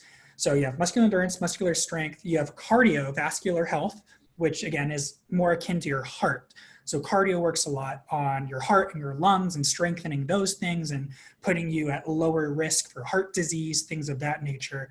And then you have flexibility, which again, is stretching, which is more for health later in life. So you have less lower back pain and, you can still do your activities of daily living or your ADLs, which a lot of our elderly can't because they don't keep up on any kind of mobility. It's when we retire, we're well, I've worked hard enough now, I can sit in front of the TV the rest of my days. And it's well, you can, And even though your lifespan may be long, you will sacrifice your health span. Like how long are you still healthy? And then the fifth one is your body fat percentage. So those 5 things correlate to quote unquote fitness. So to answer your question, depends on your goals. So like a cross country runner who is good is usually very small. They may have a low body fat percentage, but they don't necessarily have any definition to them. So their body fat goes down because they're using a separate energy pathway. They're using ATP through an oxidative pathway or through oxygen. So you can go longer on an oxygen route than you can on a strength route. So like if someone's bench pressing, for instance, you know, let's say they're using a decent weight to move it 10 times, 10 repetitions. They usually can't do it more than a minute at a time before they're like stuck. So that's more, you know, anaerobic. So in the absence of oxygen. And then the oxidative pathway is like, I can run a marathon and keep going, but my energy isn't as high as an output at any one point versus the bench presser or versus a sprinter. So that's why being in shape for one thing doesn't make you magically in shape for the other. When I was a kid, I never understood it. I was like, I'm a cross country runner. Why do I suck at swimming? It's cardio. They're the same. It's like, no, they're not. Like one, you barely have oxygen, and the other, you can breathe the whole time. Plus gravity affects you differently. When you're running, you're straight up. When you're swimming, you're horizontal, which works on your heart rate less. So if you have heart issues, it's actually going horizontal lets your heart rate be lower, even if you're training at max level versus being vertical. Yeah, when I was in high school, I did weight training as my physical education course elective, and I was great with weights, but man, when it came time to run track, ooh, I did not have a good time with that. Yeah, they're just different. And so it's like the more you want to be jack of all trades, the less you'll have time to specialize. So just depends what you want. Like I'm very good at the muscular endurance, like handstands. It's endurance. It's not cardio. It's, you know, I'm not, you know, I'm just there. I'm just staying for a long time. But then you have people like Yoshi who are more skilled than me. Like I can tumble, but he's far better at it. He's very explosive. So he has a lot of power when he jumps and does his flips. So he's trained differently. There's fast twitch muscle fibers and slow twitch. Slow twitch is like, again, endurance, hold a handstand, run a long time. Fast twitch is boom, jump high or sprint really fast. So just depends what you want. And if you want like a 6-pack, you know, for whatever reason, that's more weight building or weight training and diet. Nice. Anything else you want to speak on about just, you know, endurance or working out? Otherwise, we have maybe a couple more like Ranger related questions. Sure. I guess just to top it off would be, don't beat yourself up if you have a couple bad days or a lot. We're in a pandemic right now. Again, give yourself grace. Yeah. Some days you may eat more ice cream than you meant to, and that's okay. Just don't feel like because you failed once that you now can't get back into working on your health. Like any moment is the perfect moment to have a new beginning. And I think we get so into our heads about how long we've been failing for it. Now leave that at the door. Don't bring it with you. Like life is hard enough. You don't need to beat yourself up because your brain literally changes chemically if you have positive feedback to yourself or negative feedback. So I'm very of the mindset of treat yourself well. If you know you could have done better, then do better next time. Don't just beat yourself up forever because that's not going to improve the future. And it's just making you relive the past multiple times. Exactly. That's really great advice, especially during this time. So very cool. Yeah. So Tyler Navarro's coming back to Power Rangers. Rumor has it. Yeah, we've seen the trailers. You know, we don't have to go into specifics, but what was it like going back to New Zealand after 5 or so years? Honestly, it was so cool. Like I love that country. I want to retire there one day. It's just beautiful. Life is a little slower paced. I mean, unless you're filming Power Rangers, then it's not, but in general. But yeah, those are the dream roles for me. Like, yeah, I've been on other shows, but Rangers, I was a fan of Power Rangers. I got to become a Power Ranger. I got to do acrobatic, athletic-y things in the show. The moral level of the show was very high. I didn't have to feel like I was somehow compromising on I mean, I know acting isn't you, but it was nice that Tyler was very similar to myself.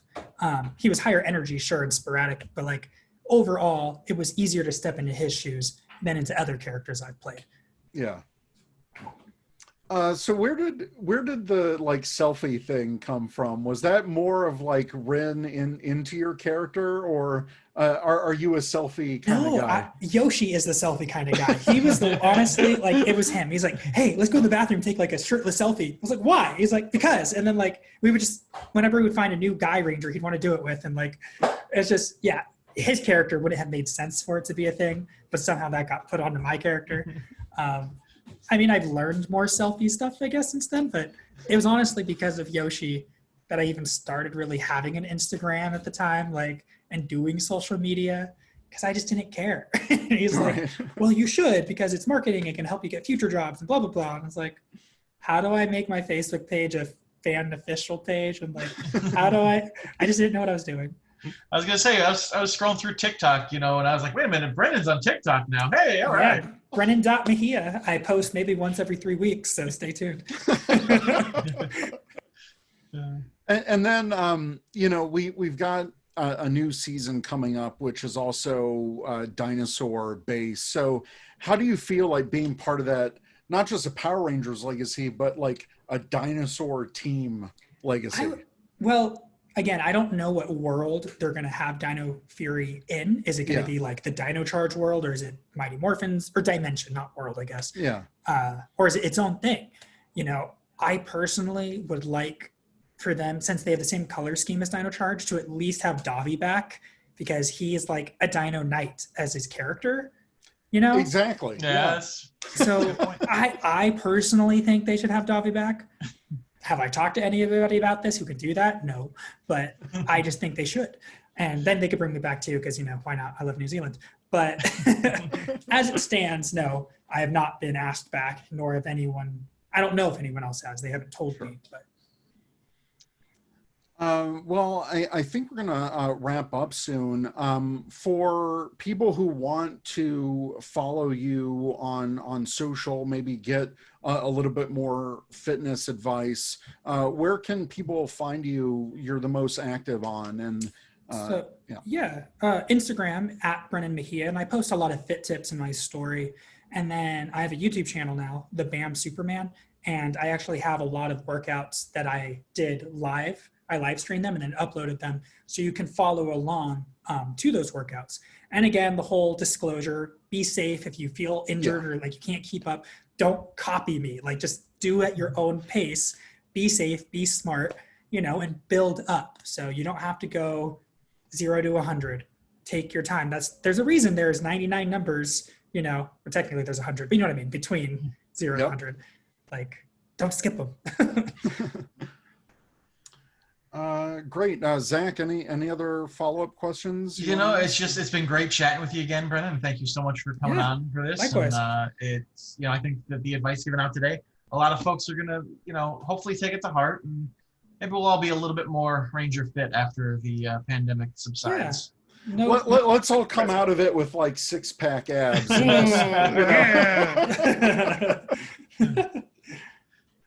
Great, Brennan. Well, thank you so much for talking with us today. It's been really great. So everyone, definitely follow him on social media, and maybe more shirtless selfies. Who knows? Who knows? Only if I hang out with Yoshi. So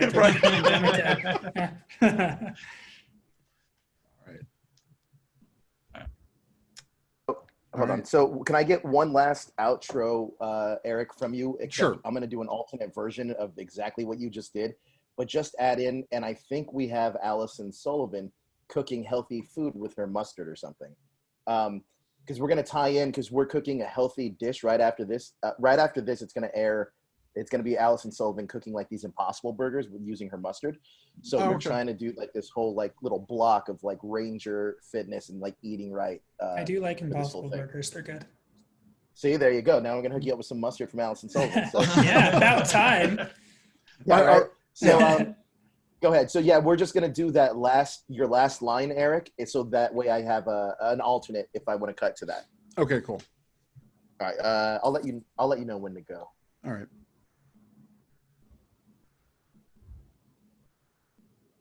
You're good. Go ahead, Eric. All right. So coming up next on the Viewing Globe, we've got moving into even more fitness and delicious cooking. We've got Allison Sullivan from Power Rangers Wild Force with her delicious mustard, and she's going to be cooking up something very special on that. So stay tuned for more from the Viewing Globe. At the beginning of the hour, we asked, in what episode did Tyler ride a unicycle? The answer? Catching some rays. Did you get it right? Congratulations! Keep track of your score and let us know how you did at the end of the day. Hey everyone, I'm Ranger Liz, and I do a show every Friday called the Ranger Week in Review that you can find right here on YouTube. I break down everything that happened over the course of the week with Power Rangers, Kamen Rider, Super Sentai, Ultraman. Hey, let's even throw some Godzilla in there while you're at it. So if you're a fan of any of those shows, I cover all of them every Friday. It's a big wrap-up. I talk about the TV show, I talk about merchandise, I talk about the video games, comic books, anything in the world, and it's all wrapped up in one little package every single Friday on the Ranger Week in Review. If you want to follow me, I'm on social media as Ranger Liz, and I hope to see you guys around. I really hope you're enjoying the Viewing Globe. Stay safe out there, everyone. Later. Welcome to the Viewing Globe of Power Ranger and Tokusatsu free streaming fan experience. I am at Sullivan Farms with the lovely Allison Sullivan. You may remember her from Power Rangers Wild Force playing Taylor. But she also has an amazing line of mustard, which you can find in most grocery stores, right? Yeah, Bristol Farms, Lazy Acres. Trader Joe's, right? Not yet. No? It's getting there. I'm gonna get us there. We're getting Trader Joe's sponsorship here. Thank you, Joe. That's what's gonna happen. That's the goal here. So tweet at Trader Joe's. No, but she has an amazing line of mustard. And my dog. Today we're gonna be cooking. And by the way, Allison Sullivan we're legit on your farms. I've run into so many animals here. Wild Force is a great theme for this. Yes. How many animals do you have here? Do I dare tell people how many think you animals may. I have? That's a lot, right? Well, so I guess I'm a crazy cat lady, but so we couldn't have children, so we have 5 cats, and we have 2 dogs, and we have 2 birds, and we have about 4 squirrels. And I fed a squirrel today, which was pretty awesome. Avocado. Not gonna lie, that was a highlight today. But I feel like the real highlight's gonna be in this cooking. Now, talk to me a little bit about the mustard, how you got the flavors, and this was inspired by a family recipe. Is that correct? Family friend made this mustard, and every year we were like very blessed if we would get a jar. Mm-hmm. You know, like if you were on the naughty list or the nice list, you would get a jar. And when we would get one, I'd be like, God, I really want to learn how to make this so we don't have to wait an entire year for it. And they were very sweet, sent me the recipe, and I started to make it, and then I gave a little bit to my neighbor, not realizing she was a vegan. I didn't know what that was. It was a decade ago. And she was like, Allie, what do you put in this? This is so good. And I told her what I put in it, and she was like, you are feeding me eggs and butter. I'm a vegan. So she said, well, why don't you try to make it so that I can eat it? Right. And that sort of like sent me on this journey of like, well, how do I make something that's creamy, that's thick, without eggs and butter? Because we all know those two things do just that. So it took me a few years, but now I use organic coconut oil. I love it. And I use something called egg replacer powder, which is like, it's actual plants that are non-GMO, and they make a powder out of it. And then that's my thickener. So I don't use any weird thickeners or like preservatives. Or now, the flavors you have are original, smoky. What else you got? An amber ale. Amber ale. We use Fat Tire beer. Wow. Which is so good. You can even taste the beer. Can you really? You can really taste it. That's definitely for like your pretzels, I feel like, right? That's such a pretzel thing. But I like it on like salmon, and I put it on my burgers. I put all kinds of stuff. But you also have a new one, right? So I'm working on one with bourbon. Wow. But you also have a vegan one. Well, so that's the one that we're going to be... So they're actually all vegan. They're all vegan. So what makes it vegan also, aside from just eggs and butter, is that I use organic sugar, because white sugar is not vegan. Is that right? It's filtered through animal bone char. I would have never have known that. I didn't know either.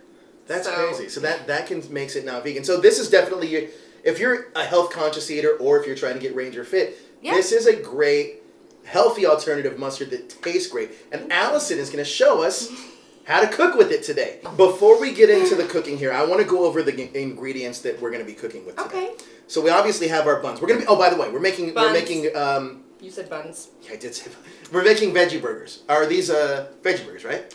So what they are, they are made of pea protein, and which sounds very exciting, right? Yeah, I don't know what that is. So these look like your average burger, but they are actually veggie burgers. They smell great. I mean, I like the way veggie burgers smell for some odd reason. I'm glad. Well, because we're going to be cooking them. So I if like you didn't, that would be, I'd be in trouble. And they have, I think, 18 grams of protein each burger. That's pretty good. Yeah. That's pretty good. And there's no gluten either. I don't even know what gluten is. I've met two of our dogs. You should There see we what are. they're doing. Yeah. Oh boy. Okay, that's very embarrassing. That's triple. We're gonna have to blur that. I feel like. That's my sons. That's Jake and Benny, and they're like 10 years old. They're rescue dogs from a shelter. Aww. So this is what we're gonna be cooking with. Yes. As she's gonna be cooking, I'm gonna be kind of assisting because I'm a terrible cook. Well, I'm sure most people would choose red, right? Right. I think at times I've said blue because blue tends to have like a very sweet personality and something quirky about them. Sure. Do you agree? I would agree. You do. I do. I'm such a part of the yellow crew That you couldn't see. You can't that see. I'm just. You can't see another color. It's hard. You It know, is it's hard. And I remember us talking about this. You guys don't have any real promo photos, right? Wild Force had pretty much none. So you guys were the transition season, though. It was half Saban, half Disney. And I know that now we're in the Saban, like Hasbro era now. Like the transition is done. How difficult was that? How difficult was the communication? Were you guys still able to? Did it feel like one was kind of like more forceful than the other, with Disney coming in new and Saban kind of like wrapping up business with you guys? Very good question. Well, our season was a little bit strange because our season was the last season shot here. Mm-hmm. Oh, that's right. That's right. So when we showed up to set, all of the crew knew that it was their last season working. And of course, we were like totally brand new to Power Rangers, so we didn't know. Like, we didn't know how it had been, and we didn't know what, we didn't know that we were meant to have promo photos and that we were meant to do appearances. Like, we didn't know. And then later on, we found out that all of the seasons had them, except for ours. Now, when the character Taylor is kind of like told to you, how much influence did you have on the character? What I mean is, how much of your personality is infused in Taylor? That's a loaded question. I'm a very strong woman. Yes, you are. Thank you, sir. So you essentially are Taylor. Well, in a way, I don't think so. People personally. are not afraid of me. Like, it seems like some of the Rangers were like, sort of afraid of Taylor when the show first started. Sure. Like she would turn and get really angry about something, and then they would kind of like cower and. Right. I mean, also this is one of the seasons too where, if I'm not mistaken, that a lot of your characters had like real everyday jobs kind of a thing. So yeah, teachers. So it wasn't necessarily these teenagers with attitudes as much as it felt like these young adults living life. Yeah. Which I find very fascinating, by the way. I think that's a really cool way to put a spin on Power Rangers. I mean, you were an Air Force pilot in the show, is that right? Yeah, it was amazing. Was it? I have never. I mean, I've played prior to Power Rangers, I'd played like a music executive. I'd played, like all these either mean girls or very like corporate type people, which is so funny. Because knowing me, you'd think that was funny. But it was amazing, being cast as like someone who really made a difference in the world and was strong and was feminine but still strong. Right. It was amazing to me. So this is definitely coming to a boil. Yeah, so potatoes boil, and a good way to check them, got all my knives here, but this guy is too big. So you can always sort of take a small knife. That's and sharp. then, Yeah, these are very sharp. You don't want to drink too much tequila and then drink My them. finger will be missing by the time. Yeah. So these are far from done. How can you tell? It's easier to pierce, right? So yeah. So when I put my very sharp knife in, they should sort of go all the way through if they're done. They're not far from done, but they're not done yet. So they're still a little hard. Yeah. A little bit. You don't want them to be mushy, but you want them, I mean, if you were actually making mashed potatoes, we would cook them more. We can cut up some of our mushrooms. Okay. And I'm not going to have you do it because I've seen how much tequila you've had, so I'm gonna cut them. Perfect. That makes I'm it a lot easier. joking. I'm No, joking. you're probably right. I probably would lose a finger at this point. That we do not want. Yeah, Joe right. needs all of his fingers. For the most part. So you're cutting these in from the top. From the top. You're essentially just like kind of like I don't know what's the word I'm using. You're just chopping these. Yes. If like Bobby Flay watched me, he would be like, Ellie, that is not the correct way to chop because you need to like put your fingers like that. Fingers in. Fingers in. But you know what? I like to like lose a nail or two.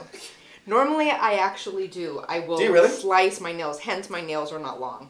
Yes. So what I'm doing, guys, is I'm cutting mushrooms and onions for the burgers. Because you like mushroom burgers. Now, Heck are yeah. you not a cheese person? Because I know cheese is vegan. Actually, not vegan. I forgot to pull out the feta, but we're going to be putting feta on the burger. Okay. Yes. So I actually am not allowed to eat dairy because it hurts my belly. But sheep's milk is not considered dairy, and feta doesn't hurt it, just cow's milk. So with the red onion, you want to take the outer skin off, because of course people were at the grocery store, feeling all the onions, and you know. How do you know if an onion's good or bad at a grocery store? Well, if it has, it's going to show you. Like it's going to, sometimes it's rotting, so it has like green stuff on it. Or if it has been injured, like dropped or something, you'll see, I don't know, some serious marks on it.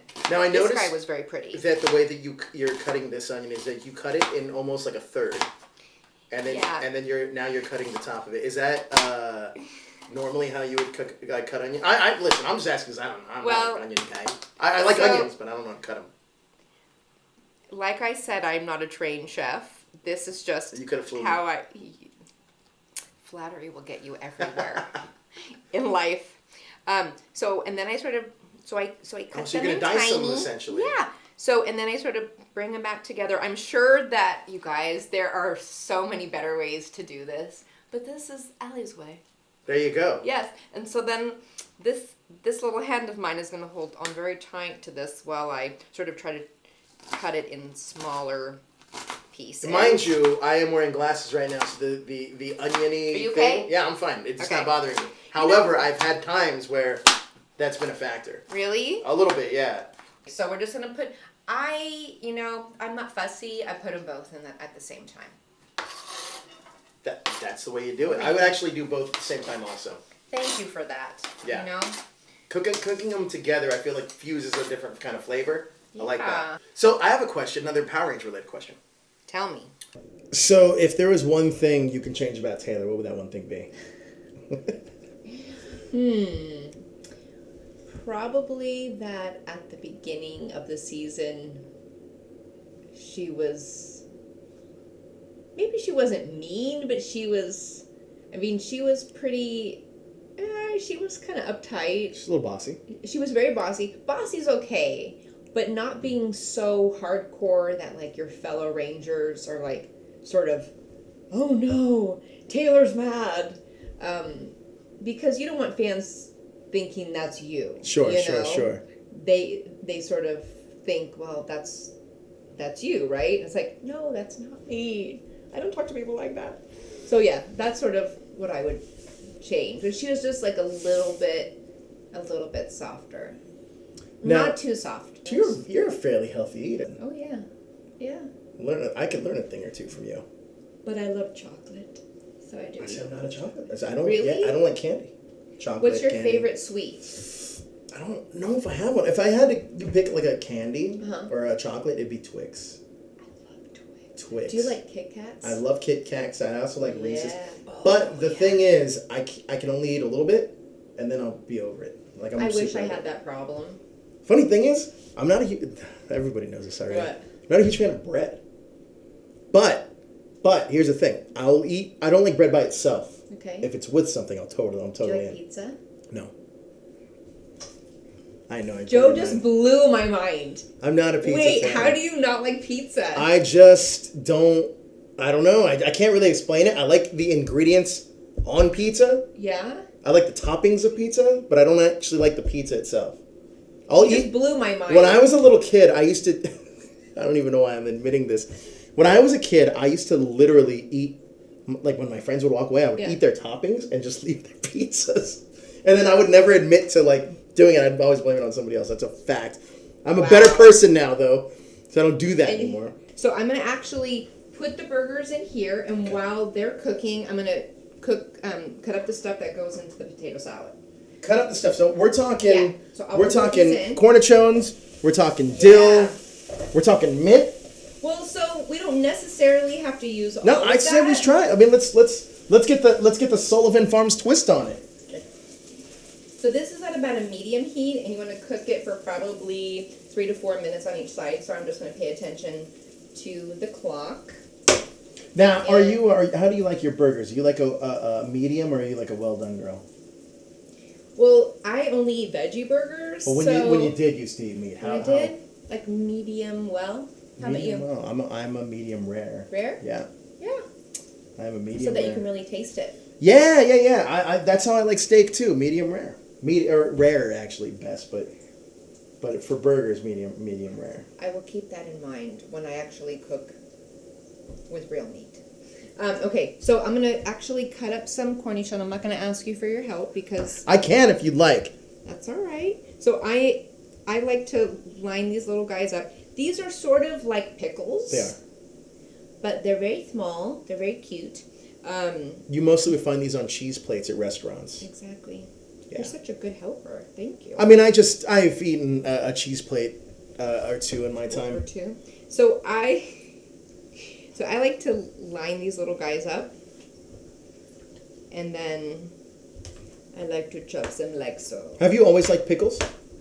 I am a massive pickle fan. Sweet pickles or dills? It does. Well, dill is my favorite, but I will never turn down a pickle. It doesn't. I mean, it's got to be a pretty lousy pickle for me to turn it down. You talked about getting this the mustard, at least the recipe, when you were younger from a family friend. Yeah.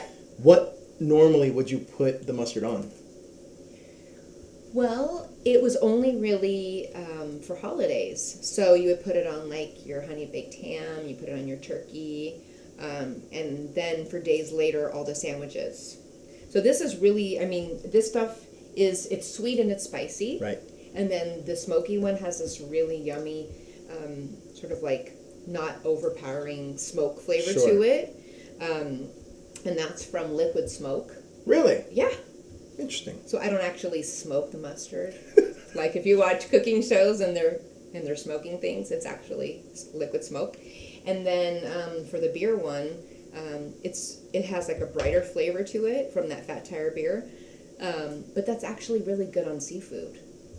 That's so fascinating. Isn't that crazy? Yeah. When you originally got the recipe, was it the original recipe, I'm assuming, and you put your spin on the amber ale? It's very different. Like okay. So mine actually tastes very different from our family friends.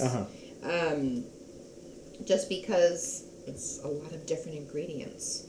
So essentially, this is your own original creation that was based on that.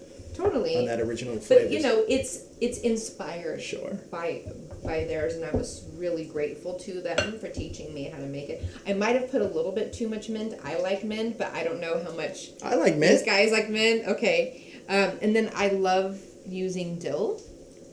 And I put dill in my eggs for breakfast. Yeah, not the mint. I don't put mint in that. So let's check on these guys too. Oh, those look so good. Smell okay? Yeah, they smell great. Good, okay. Yeah, so that's on like a medium heat, and it's been cooking for long enough. So about 4 or 5 minutes, so then I'm going to turn it over. And it's sort of, it looks like Like a hamburger. Like it looks like a burger patty. Yeah, exactly. Right. What I like to do is cook for everybody. So I made the mustard so that everyone can eat it. People who can't have gluten, people who are vegans, but then people who eat meat, people who eat fish can have it too. Right. And also if you're lactose, you can also still enjoy it. 100%. Yeah. So let's butter these buns. Do you want to help me butter? Sure. Butter the buns. Sure. I'm gonna get you a knife that's not so. So am I buttering both sides? Or just one side? And just a little bit. So we have the heat on here. Awesome. I will watch you. Oh boy, I feel like this is pressure. Buttering. There's no pressure. Buttering a bun has never had so much pressure. You are not on Chopped. This is not for $10,000. It's for you to eat. Because, you know what? Like, my girlfriend never lets me, like, really cook with her. She doesn't? No, because she's actually a very good cook. But, what's her favorite thing to make? Oh, that's a good question. I honestly think she makes the best eggs in the world. However, Do you tell her? Oh, all the time. Okay, good. However, she just made these nachos yesterday. Ooh. Oh, they were so good. What did good. she put on them?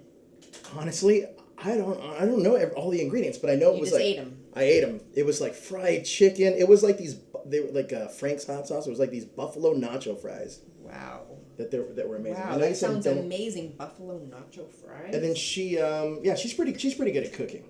I can't take that. Like, Josh was at Thanksgiving with us. She pretty much like made everything, surprisingly. Wow. So I'm gonna put these on and just sort of heat them up a little bit. Pretty soon we're gonna do a Power Ranger version of Chopped, I feel like. Oh, that would be so much fun. Right? Like, I would love that. did I mess these up? How do you mess up putting butter on bread? You're doing awesome, Joe. So basically, these will heat up. We will put some more mustard on them. And then we will put the burgers. Do you like ketchup? Sure.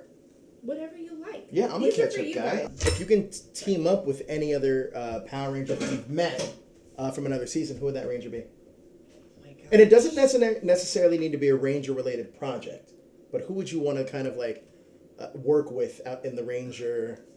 That's hard. I know, it's like choosing your favorite kid. I get it. Well, like I'm friends with a lot of them, so that's hard. Okay, how about this? One that you haven't met or collaborated with already. Who was the one that's like, oh, that guy's doing cool stuff, or that person's doing cool stuff? Oh my gosh, there's a lot of those too. A lot of them. I don't know. Let's put the list together. You got the Sodarso brothers. Mm-hmm. Who else you got? You got the new Beast Morphers cast, who's all amazing. I can't wait to see those kids and see what they do. That's right. With those. The RPM cast, which they're all blowing up right now. Yeah. So there's a ton out there. The OGs, who you've met most of them. I don't know. I just love I think because the girls, like Karen, I love so much. Karen Ashley, she's so much fun. She's very strong, but she's also extremely sweet. Right. And she's really fun. I don't know. The guys are fun too. Raja? She and I are very good friends. She was a leader too. She was the leader. So, just to get back to the potato salad, since you guys haven't eaten for hours, I'm going to hook you guys up. I can't wait. That smells so good, and I tasted it already. Josh is in for a treat. And maybe leave a little for myself. Maybe. You gotta eat some with us. Okay, so let's make these little burgers here. So these are the buns. We can put a little bit more mustard on them. Because why not? Why not? That mustard really, it's so good. It really packs like a punch, like in a good way, though. Thank you. Like it pops. Yes, and it definitely also, pops. I will say this, for a lot of people that aren't out there that aren't big mustard fans, I don't feel like this is like it's not like a normal mustard that you'd be like, oh, I don't like that. Because this has it's packed full of flavor. Thank you. Well, it's not I think people don't like mustard because it's very vinegary. Sure. But this has. Oh, do you guys want some lettuce? I'm good. Are you a purist? Or are you guys purists? No, I don't need the lettuce. I'm okay. Really? Yeah. Okay. That was like did you make a bad decision? Like, okay. No, I'm just like, I should have probably thought about putting lettuce on the burger. Because I normally eat these without the bun. Because you're a healthy eater. It's just because I'm trying to keep my buns smaller. And the more buns I eat, the bigger they get. So I'm just trying to keep them a little bit smaller. So you have your mushrooms and your onions. So good.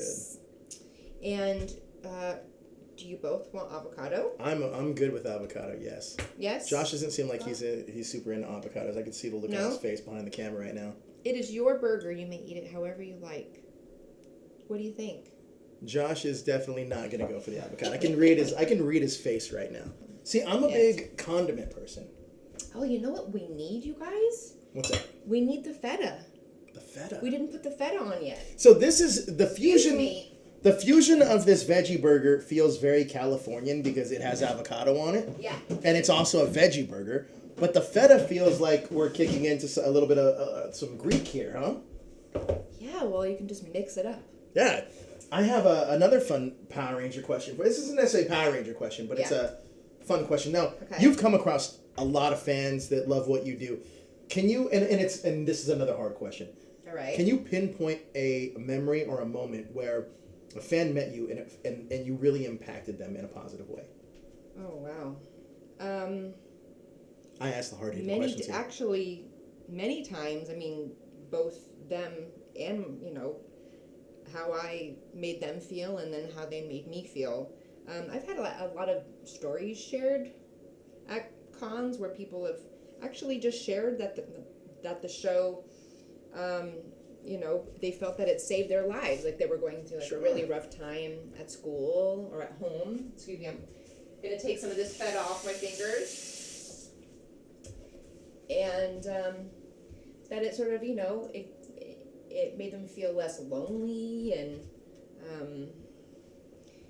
and so I don't know, that just like you don't normally in life do things where people tell you that saved my life, right, or that helped me through like a really dark time in my life, but as a Power Ranger it's happened quite a few times, so awesome. It's that's pretty cool. An amazing experience. It's such a positive influence. I mean, the show's been around at this point now 27 years, which is quite a feat on its own. Do you look at Power Rangers now differently than you did almost 20 years ago when you first got the job? You do. Well, I feel like I mean, at 23 when I was cast, I had never seen it. I'd only heard of it.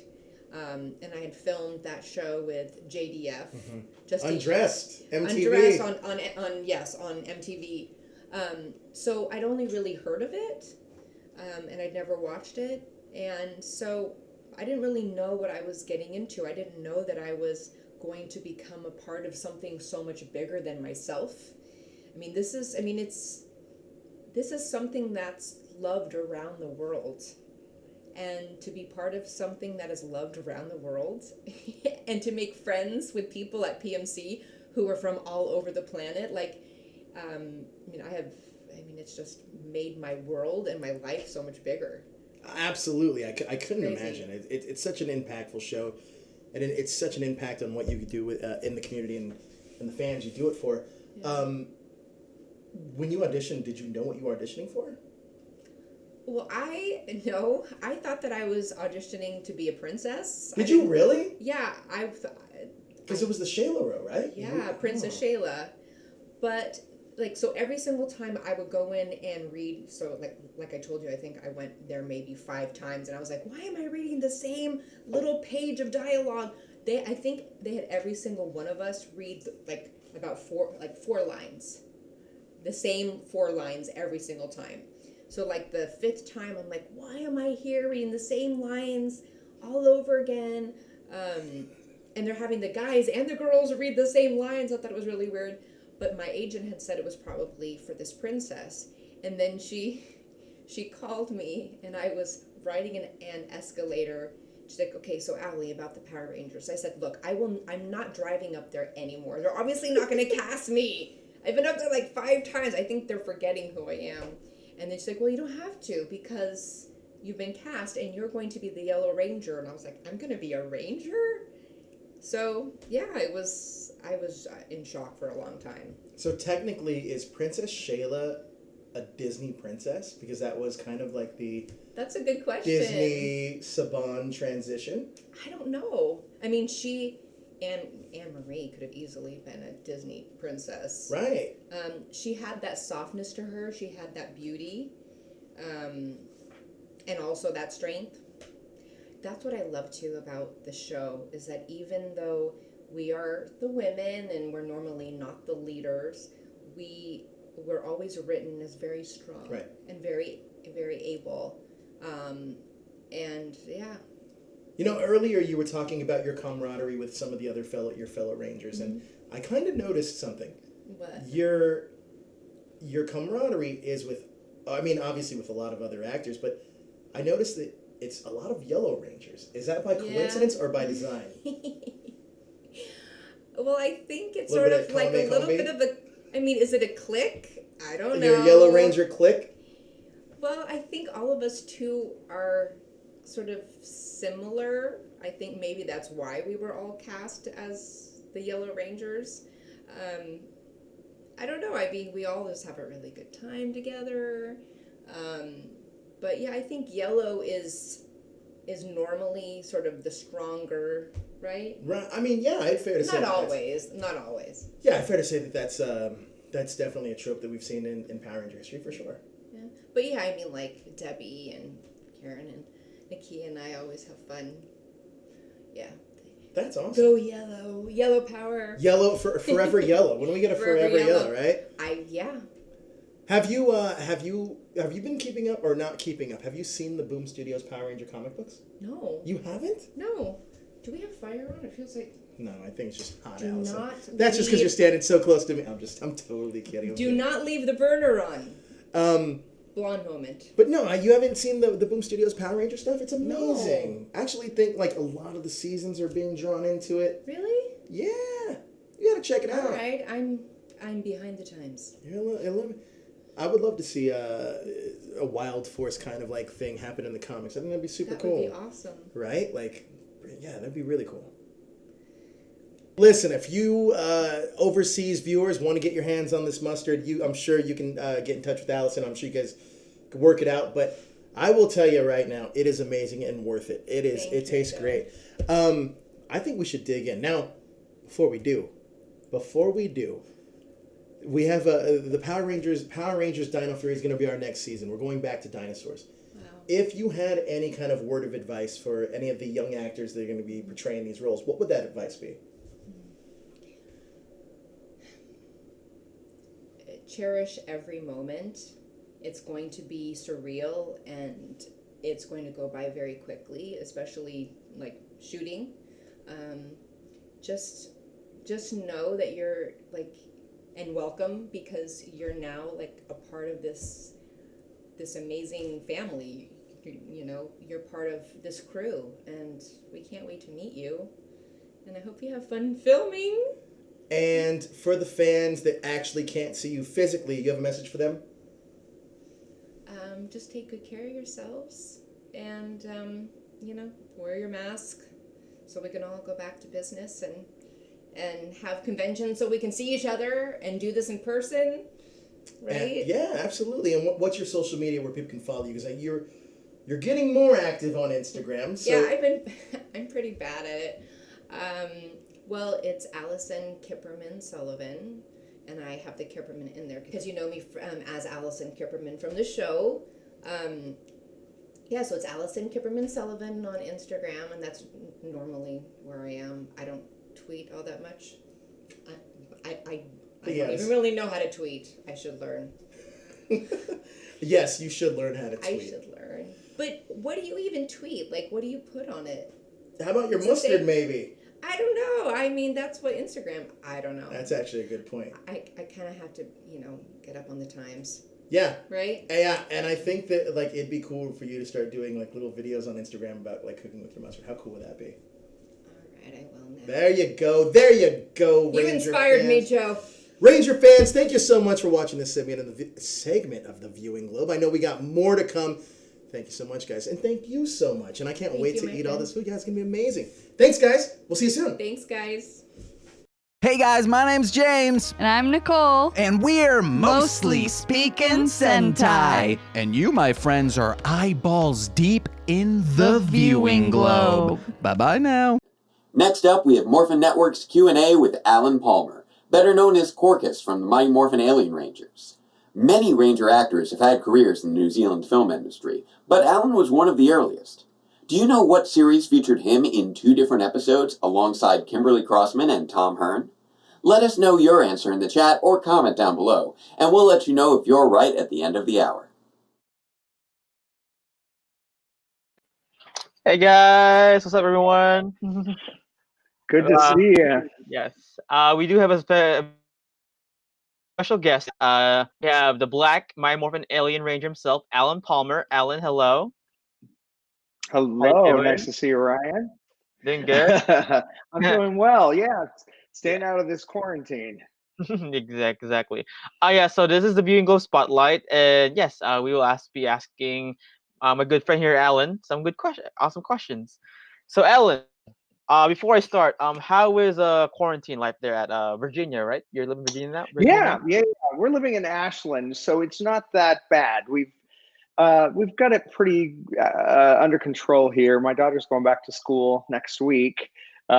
Richmond is a little hot, and up near Washington D.C. is pretty hot as well. But right here we're pretty tame, but we still follow guidelines and wear masks and all that sort of thing. I figured I was safe not to wear one on the show. No worries. And as you guys knew, we didn't know, like me and Alan used to be neighbors back then. So. Yeah, really close actually. I pass your house every day going to the store. Yes. So let's get the interview started. So Alan, can you tell us how you got started working for Power Rangers? Wow. I was working for I was directing a show that Katie Wallen was producing. She was actually the casting director for Mighty Morphin Power Rangers, and she asked me if I'd like to audition. She said, I can't guarantee anything, just I can get you an audition. And I was like, yeah, sure, I'd love to do. And I went and apparently did well, because before I even got home, I was called and got cast in it. And it seemed like Raja and the other Alien Rangers, we all had sort of the same read. We were all classically trained, and so I think that had a lot to do with getting in there. Hey. And plus, hey, your cast was awesome, because I actually did rewatch Alien Rangers during quarantine. Yes, I actually rewatched Power Rangers, and I'll say this is you guys needing more exposure, because I love those short episodes you were part of. I agree. Yeah, you guys were special. Like you guys were special. Like you guys don't need your own season too. I wish you guys had your own season. Yeah, and they actually were talking about doing a spin-off of the Alien Rangers.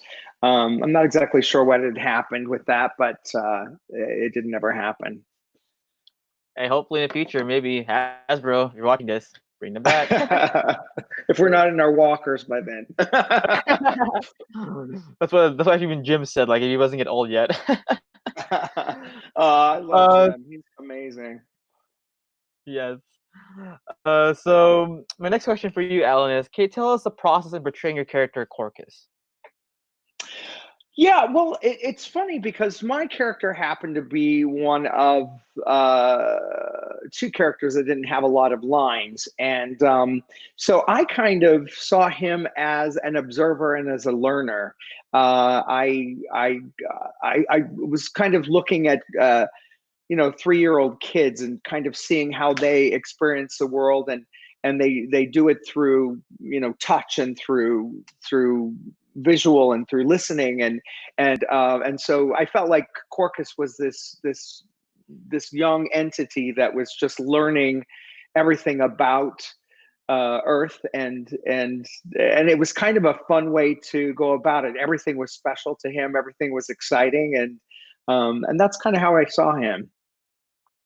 I see. Plus, what's cool about it is too, like, your character too. Like, you guys had some nice one-liners out there. I remember those one-liners. Yes, I did rewatch Alien Rangers, and you guys had some funny one-liners. This Now, is true. yes. Speaking of Corcus, and yes, you do. You did. Your whole cast did have like the whole makeup and all the alien ghetto. So, Yeah. can you tell us the process in putting on your makeup and also your civilian alien outfit, like the whole process?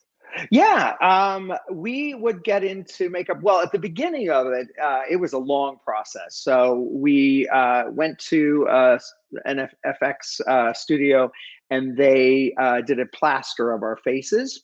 They put straws up our nose and put the plaster on, and we sat there while they molded our faces, and then they built this beautiful. I mean, they did our whole heads because of the skulls and everything. They all had to match, and they had to fit, form fit onto our heads.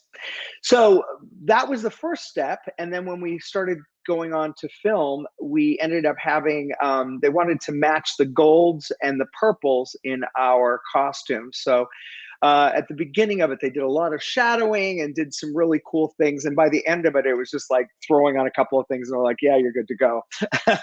But at the beginning, it was a lot of work. I see. But hey, like that whole look, whole look, that is iconic right now to a lot of fans. Yeah, and I wish I would have taken one of those helmets. We had two of them, and I heard they destroyed them afterwards, which I was bummed. I was like, shoot, if they were going to destroy them, I wish I would have gotten one. I really want to get a replica made now. Oh, you don't have one?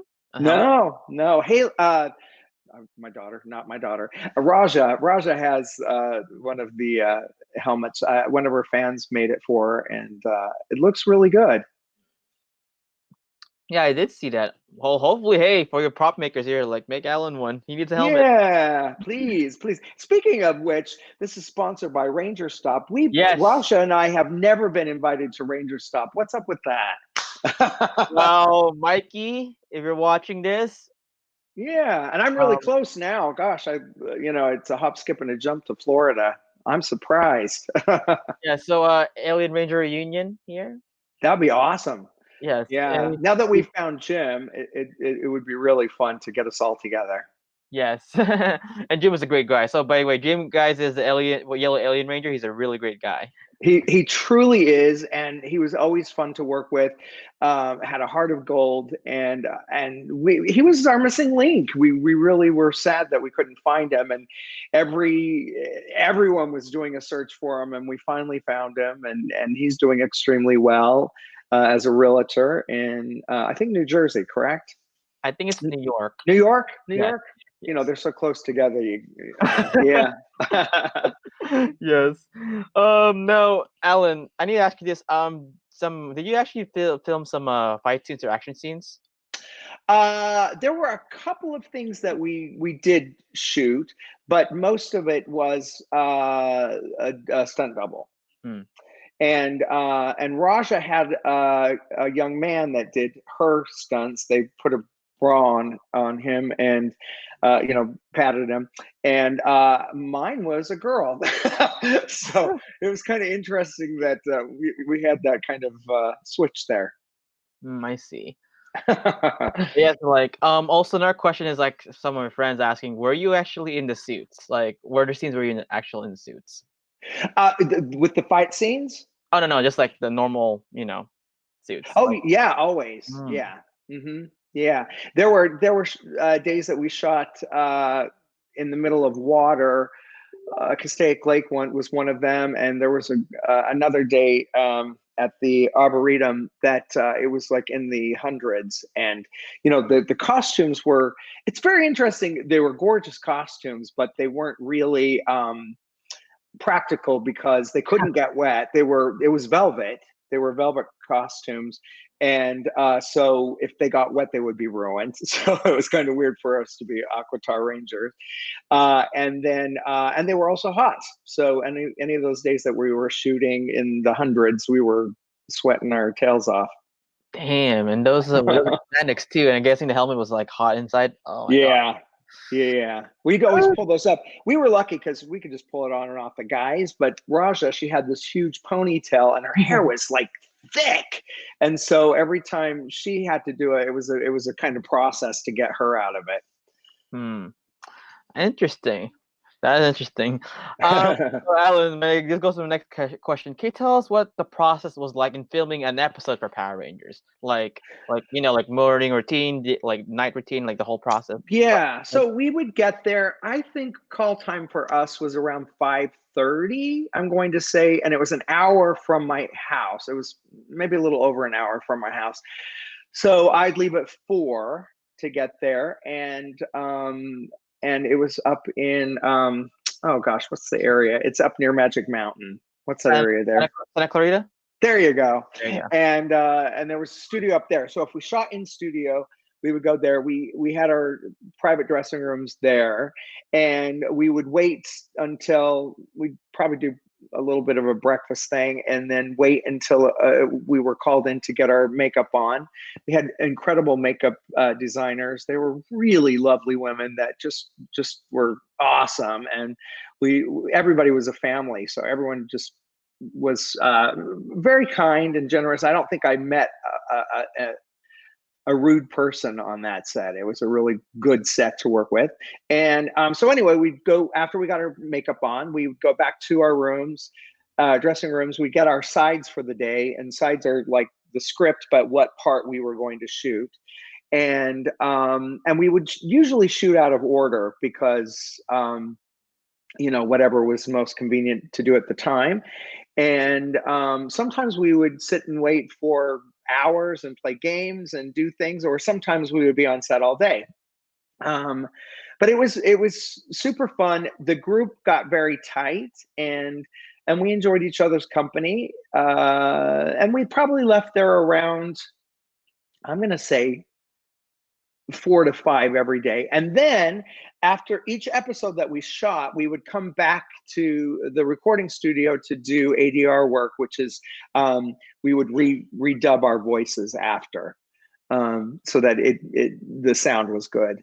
But, sometimes we were outside, so it would be hard to get a really good sound without muffling and that sort of thing. So it's a process to make these things. Speaking of ADR, that actually goes to my next question. Can Cool. you tell us like the process of doing your ADR? So what they would do is there is a monitor in front of you, and usually they would play the sound bite that they wanted you to hear. So say if it was like, it's Morphin time, and you would hear it would go beep, beep, beep, and then on the 4th beat downbeat, you would do it's Morphin time, and you would try to match your voice to the lips moving. It's kind of a fun little thing, and we'd do that, and we'd go through each one of our segments and do that in the recording studio for the day. Interesting. So beep beep beep. So it is actually you. Yeah. Yes. So you did. So I know you guys only filmed 10 episodes. Sadness, which you guys film more, or the whole season. Is there a favorite episode you actually filmed? Like one of your Well, I always say that my favorite was the one we were at Castaic Lake, and I got a bunch of popsicles. Do you remember the scene with the ice cream truck?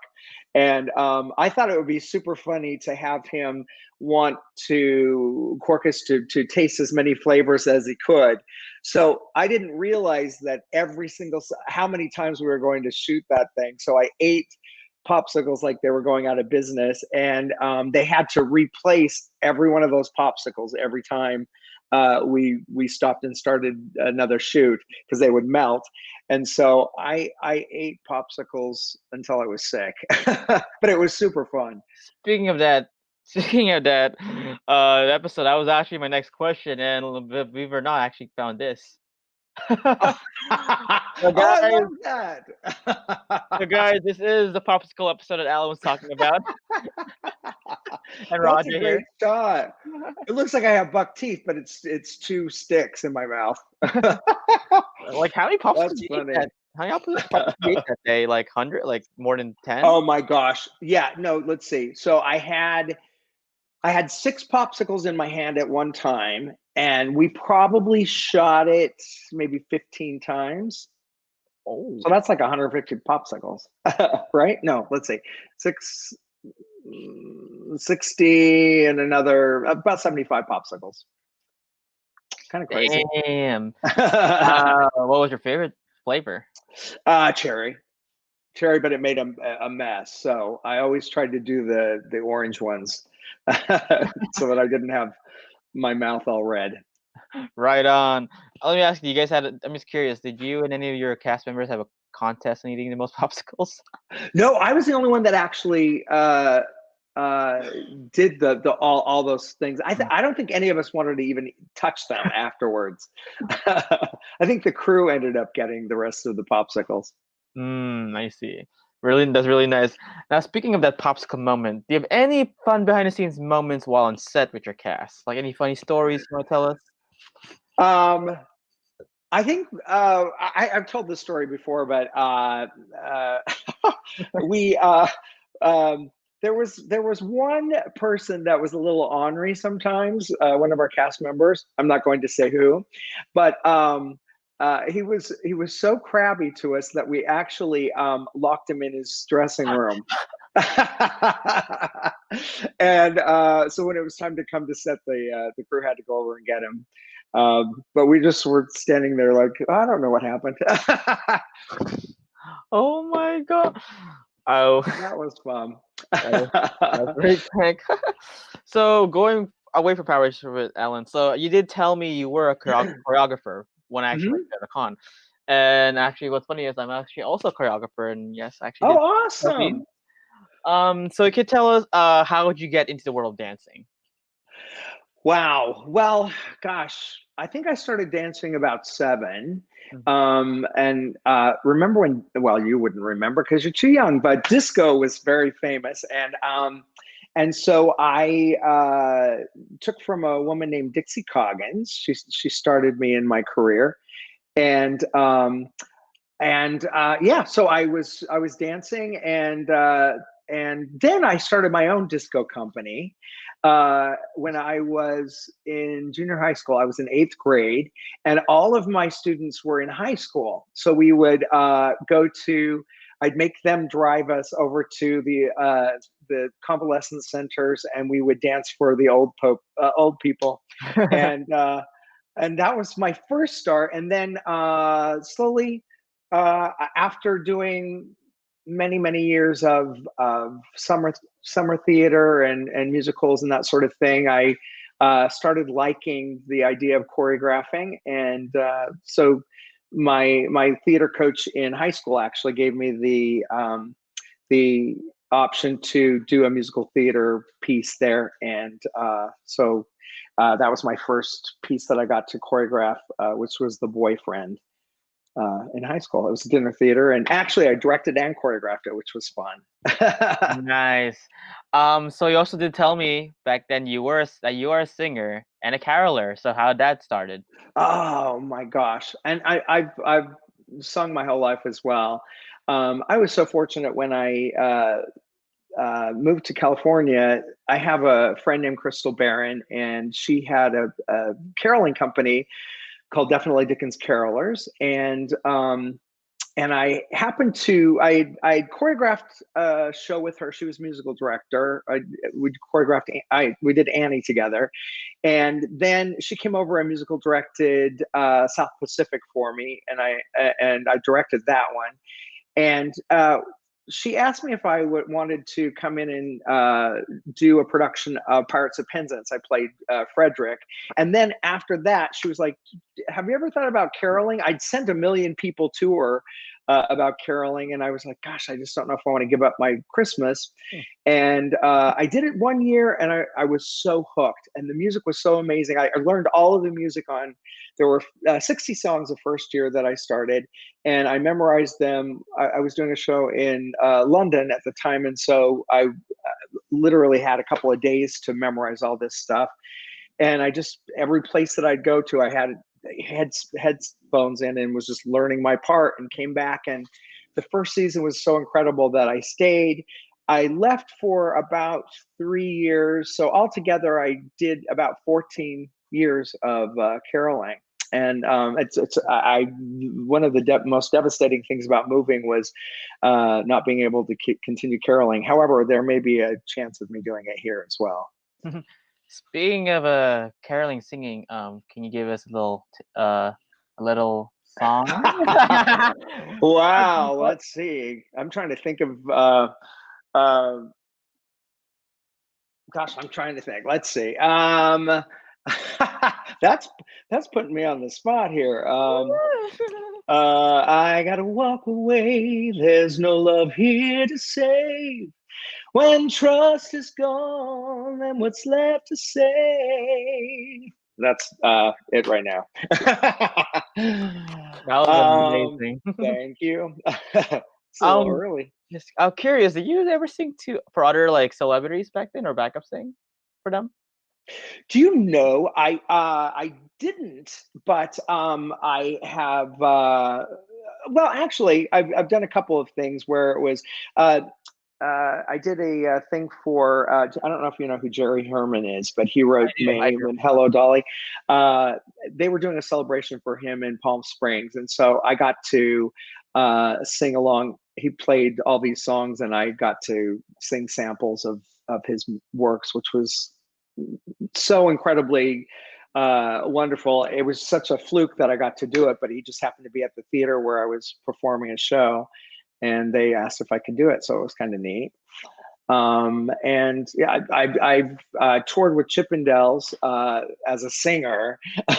So I traveled through Europe singing with them, and gosh, doing a whole bunch. But I did, even though I haven't done a lot of backup singing for celebrities, I have actually impersonated a bunch of celebrities. So there you have it. Well, I do Barbara Streisand. I do Cher, Judy Garland, Liza Minnelli, a whole bunch of them. Yeah, I do those in my my Hollywood and Broadway shows. Favor, can you share for me? Just kidding. You could. I love Cher. I did can't sing, that's all I ever heard. Can't act, how I love to hate the word. Chastity. I can't remember. I'm trying to think of the lyric that I did. I do parodies songs of each one of the things. Oops, she cut out.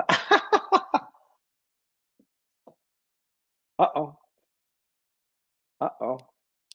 There you are. There you go. Hear me now? There you go. So that was actually really good. Oh, thank you. You should see Liza Minnelli. Can you actually do Liza Minnelli?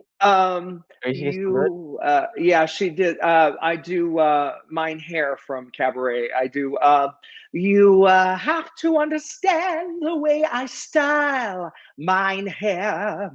It looks a little like a spider in mine hair. That sort of a thing. She has a very interesting. It's terrific.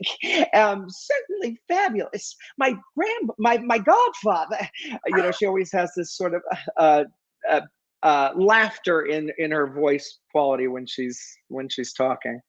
Oh my god! I didn't know that you were an impersonator. I mean, yeah. I'm like, I'm actually impressed. So, hey guys, for Power Ranger fans. Yeah. Come out and hire me to do that. What else can you? Well, besides them, what else you could do again? Besides those two? Judy Garland, her mom. She had a very interesting mannerism, the way that she would always sing and lean forward, because she was usually on something that would get her excited, you know, uppers to get her excited for the shows, and then downers to put her to sleep at night. So she was on so many drugs and alcohol by the end of her her time that she really had to support herself when she was singing. You know, she would hold the microphone and kind of go back and forth. Yeah, there's a whole bunch. She did. I did. If Judy Garland were alive today and there were a producer out there doing the bus and truck tour of The Wizard of Oz, they'd probably hire Judy in her 80s to play Dorothy again, and it would be a little bit scary. So that's kind of how I did my Judy Garland impression. Hey, but you're actually good. So Thank you. No, I'm sorry. Also, Al, I'm sorry. So, any Power Ranger fan for next con actually do some impressions. I'm sorry. I know it's so weird because without the wig and all that stuff and taking it out of context is kind of a little awkward to do, but it's all right. It's all good. It's fun. I'm like a jukebox where you can put a quarter in and yes. So Al, you were involved in a lot of like TV shows in the past. You actually did tell me that when I was at WonderCon 3 years ago when I saw you. Is there any like like a memorable like project you did in the past? I think Footloose was one of my favorites. That was a really fun film to do. Just the whole process, and it was one of my first things to do. Yeah, that was a really cool one.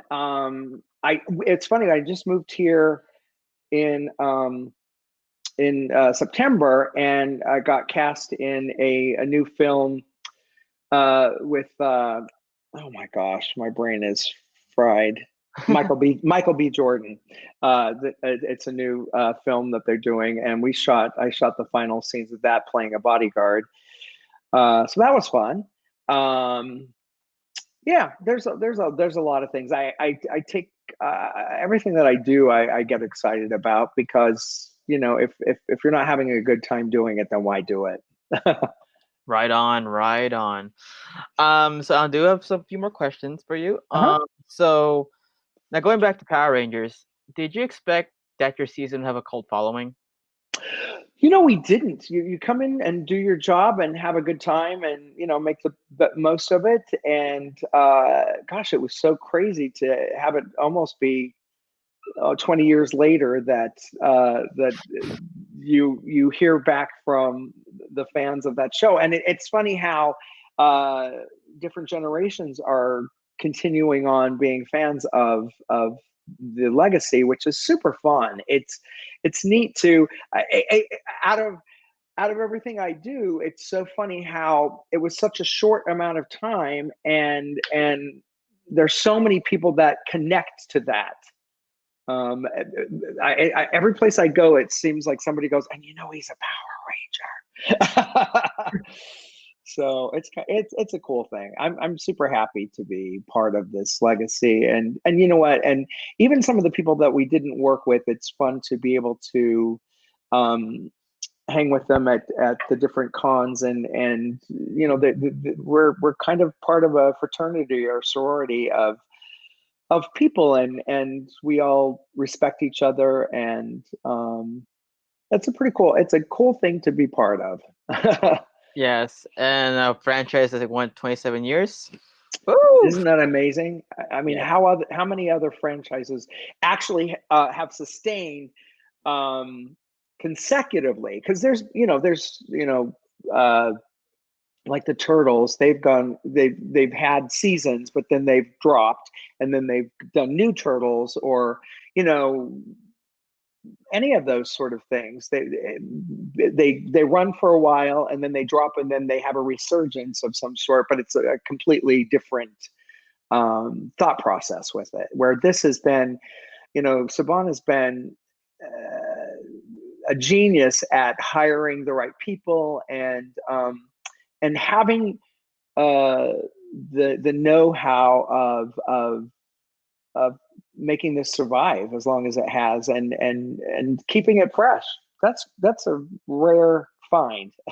Yeah, because like every season there is like not every season, like after maybe like after your season, Like they started doing different seasons now. You were Yeah. actually the first We season. were actually the trial version of that, and that's the reason why we were going to do a spin-off of ours. I've been told, I don't want to speak out of turn, but I was told that, you know, contract negotiations were coming up, and that's why they kind of brought us in, and they were like, see, we can put anyone in the suits, and you know, and so you aren't replaceable. And I think that's how salary stayed capped at a certain level. And I don't want to get into all that stuff, but I think that's how, you know, the franchise just kept continuing. Is they saw they had a model that was set, and they kind of knew that they could tweak certain things. They knew they could get their fighting scenes from Japan, and each time they changed up their costuming and stuff like that, so did ours. Anyway, so it's that sort of thing. Yeah. So anyway, actually, that would've been cool though. So hey, hopefully, maybe in the future, Yeah. Ranger spinoff, like you know what happened to Akatar Rangers? They never. Well, what's funny is they actually did kind of show a little tease on SPD, but it was just they mentioned your planet. That's all they did. Shut up! Really? Yeah, and I don't know if you actually watched Megaforce, like Super Megaforce, the 20th anniversary, like episode where they actually showed your suits back, but they did? Yeah, what's funny is the Pink Ranger actually played you. Like that's rude. She transformed into you. So basically, yeah, the Pink Megaforce, because that's easy, they can transform to any ranger in the past. And they brought back the Black Alien Ranger, and it was a Pink Ranger that transformed into you. Oh wow! And it's kind of funny. Crazy. You told me that a girl actually played your stunt double. Yeah, and then all of a sudden they put a pink. Oh gosh! See, they'll do anything to get rid of my character. I see how they are. It's a little bit of a slap, I guess, having the Black Ranger become the Pink Ranger. Well, it's temporarily. So basically, because like the thing is, they had like the whole squad turned to Black Rangers, and the pink one turned into you for like 10 minutes. She's like, that was cool though. Actually, I was like, that's interesting. Yeah, you can look at it. Like, actually, when I watched, I was like, holy shoot, they actually brought back the suits. Oh, yeah, it's kind of cool. I'm gonna have to look at that. That's really cool. Yes. So anyway, Alan. So I think my final question for you is, what would Corcus be doing right now in the current timeline? Technically, yeah, find out in Megaforce where he did join the final battle, but what would we be doing right now in your opinion? Well, it's funny because in the Japanese series, I think I became a little bit of a bad guy, right? There was his character was kind of a little bit rebellious. Yeah, but I believe that that he, because of his constant need to learn, I think he is readying himself to be a leader himself. And you know, so he probably would assist Delphine in her doings, and possibly find his own planet to help lead, and to you know, choose the right way, try to teach everyone the right way to live, you know, a positive way. I think that's both Delphine and Corcus were kind of positive role models. You know, they're obviously she's the leader of the Alien Rangers, and so she's a very positive role model. But I think I learned so much from her, and would take that on and continue that. Yeah, but never stop learning. Never stop. That's true, guys. Never ever stop learning. Yes. Oh, so Alan, before we go, for your fans, can you do your morph? Absolutely. All right, so I'll put it on you. So once I'm out, go start. It's Morphin time. Awesome. Oh, you forgot to say the Black Akatar Ranger power part. Oh, sorry. Yeah. Okay, do it again. Do this. It's Morphin time. Black Aquatar Ranger Power. You did it. Yes. So again, Alan, thank you so much for being part of the special spotlight in you. I appreciate it, Ryan. This has been really fun. Thank you for having me, and I wish you the very best. And stay safe during this whole time. Everyone, stay safe. Please wear masks. You know, all of us wear masks, especially the Mighty Morphin Rangers. So please, please, please, please stay safe, stay healthy, and spread a positive word. Exactly. Oh, before we leave, so Alan, where can fans find you on social media? Gosh, you know what? I am so bad at social media. So right now I'm doing Facebook and Twitter. Twitter is Divas of Broadway is my Twitter account.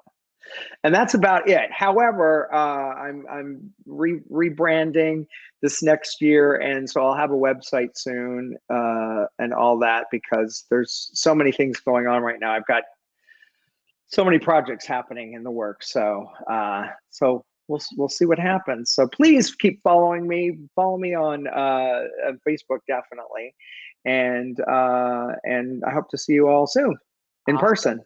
Yes. The next Morphicon. Yes, next Morphicon or the next Ranger Stop. Yeah, Ranger Stop. So Mikey, here I did the work. Right here. He's down. Yeah.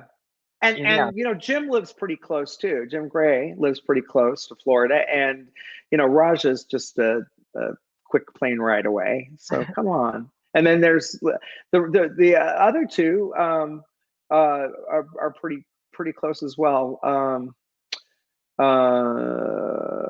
I'm trying to think where. Kareem, right? The blue one? Yeah, Kareem. I think Kareem lives in Southern California as well. David lives in Northern California.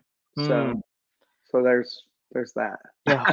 Hopefully you guys can make a reunion. I mean, hell, hey. Yeah, I think we need to. I really do. Yes. So Ranger Stop or Morphicon?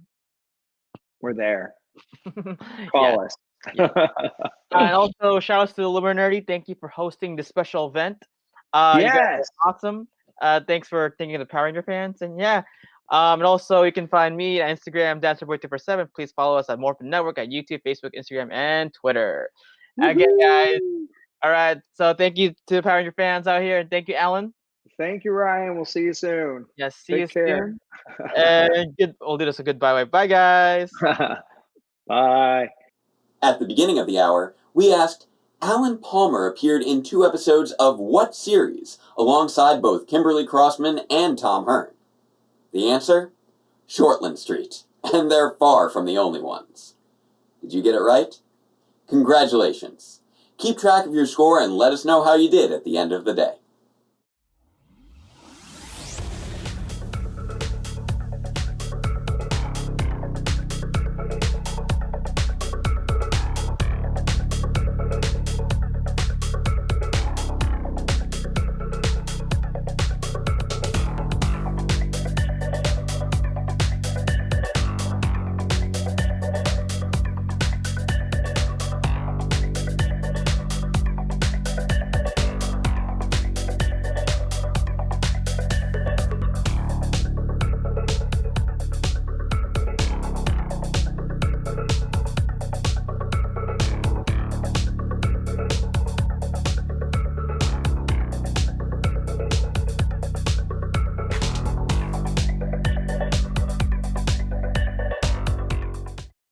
Next up, we have Heirloom Spotlight on why you should be checking out Gem-Mingers, with Deca Mexican and the Gem-Mingers themselves. Fans love creating their own Power Rangers teams, and on rare occasion have even given added life to teams that didn't get explained in the series. Do you know what legendary Super Megaforce team got its own fan film and its own appearance in the Boom Studios comics? Let us know your answer in the chat or comment down below, and we'll let you know if you're right at the end of the hour. Welcome to the Jaminers Q&A video that we're doing. We're joined with the cast of Jaminers. Hello, everyone. How are you today? Hey. Doing good. Doing really Hello. good. What's up? Doing awesome. Awesome. Well, first of all, I'm going to have to say congratulations on 22K on your channel. You've done really well. Oh, or 220K. yes, like, there you go. Yeah, thank Numbers. It's I was late like- in the. It's late in the. Oh, it's all good. It's all good. It's all good. So, how did it feel when you reached that big milestone? I felt like I was gonna have like some sort of superpower, you know, some like thing. I would have been higher in there. I was waiting for a second button from YouTube. Where was that at? So, you know, no, I think for me personally, it was just like, you know, just another milestone. It's really cool that we got this far. It's mostly thanks to everybody that are like watching their stuff. And I'm sorry that I didn't get a lot of stuff out for like 3 months. I apologize, but yeah. So, but yeah, it feels awesome. That's great. It's such a giant milestone that a lot of YouTubers and people, when they start making media and stuff, they want to hit something like that. So it's a great achievement. And maybe YouTube will send you a second play button. You're like, yes, I want it. I want it just specifically for that. Nah, but no, it's still cool. Still cool. So hopefully that would be a crazy achievement if we hit like 1 million. I think that would be. I don't know. We got to do something. We got to do something good if we get that far. So. So before we go anywhere, let's start at the beginning. Before the Henshin Squad, you had to discover Tokusatsu. When was that? When did you discover it? For me, I discovered it back in like middle school. Barely when I remember TV Nihon, they would have like the episodes of Deca Ranger and Maji Ranger, and those were the ones I would torrent and watch and stuff. Those were the ones I grew up with, and then Ixnay on the Orente. Yeah, I was like, yeah, I guess it was normal back then, you know. I don't know. I did that, so I watched that because I didn't know that there was actually Japanese Power Rangers or Super Sentai or that Kamen Rider and all that stuff, and so that just all began there. And soon I started enjoying it, and then finding out like groups and forums like Ranger Board, that was one of the things, and then going to PMC later after that, finding out conventions and meeting other people, and that just grew to more people to now. It's just now Toku, they got, there's places like Tokusatsu now that we have it here in the States. Hopefully it could be all over, so. How about everyone else? How did you discover the love of Super Sentai and Kamen Rider and everything of that goodness? So who would want to go first? It's like that. Arsenio, you go first. Oh, okay. All right, bet. So we're going alphabetically. Cool. Yeah. There it is. So I got into it around like high school because I started the same with Ivan. TV Nihon. I watched it online on websites because I wasn't torrenting. I'm not doing illegal stuff. Ixnay on the X day. Listen, don't do me. Same thing. I found it the same way, especially when I found out about Kamen Rider and like Kamen Rider Black RX, and I got more pissed off when we got Mass Rider because I was a bit let down. So I really got in when the phase was like after Kabuto, so it was like Geki Ranger and Kamen Rider Denos. That was like the main things I was watching back to back, and I was like, oh, this is so cool. And from there, I got hooked. I always loved the stunt choreography and like the fights and the camera angles, and that was always like the main things about it. Because with Tokusatsu, the whole point is special effects, and that's one of the big selling points that always hooked me on.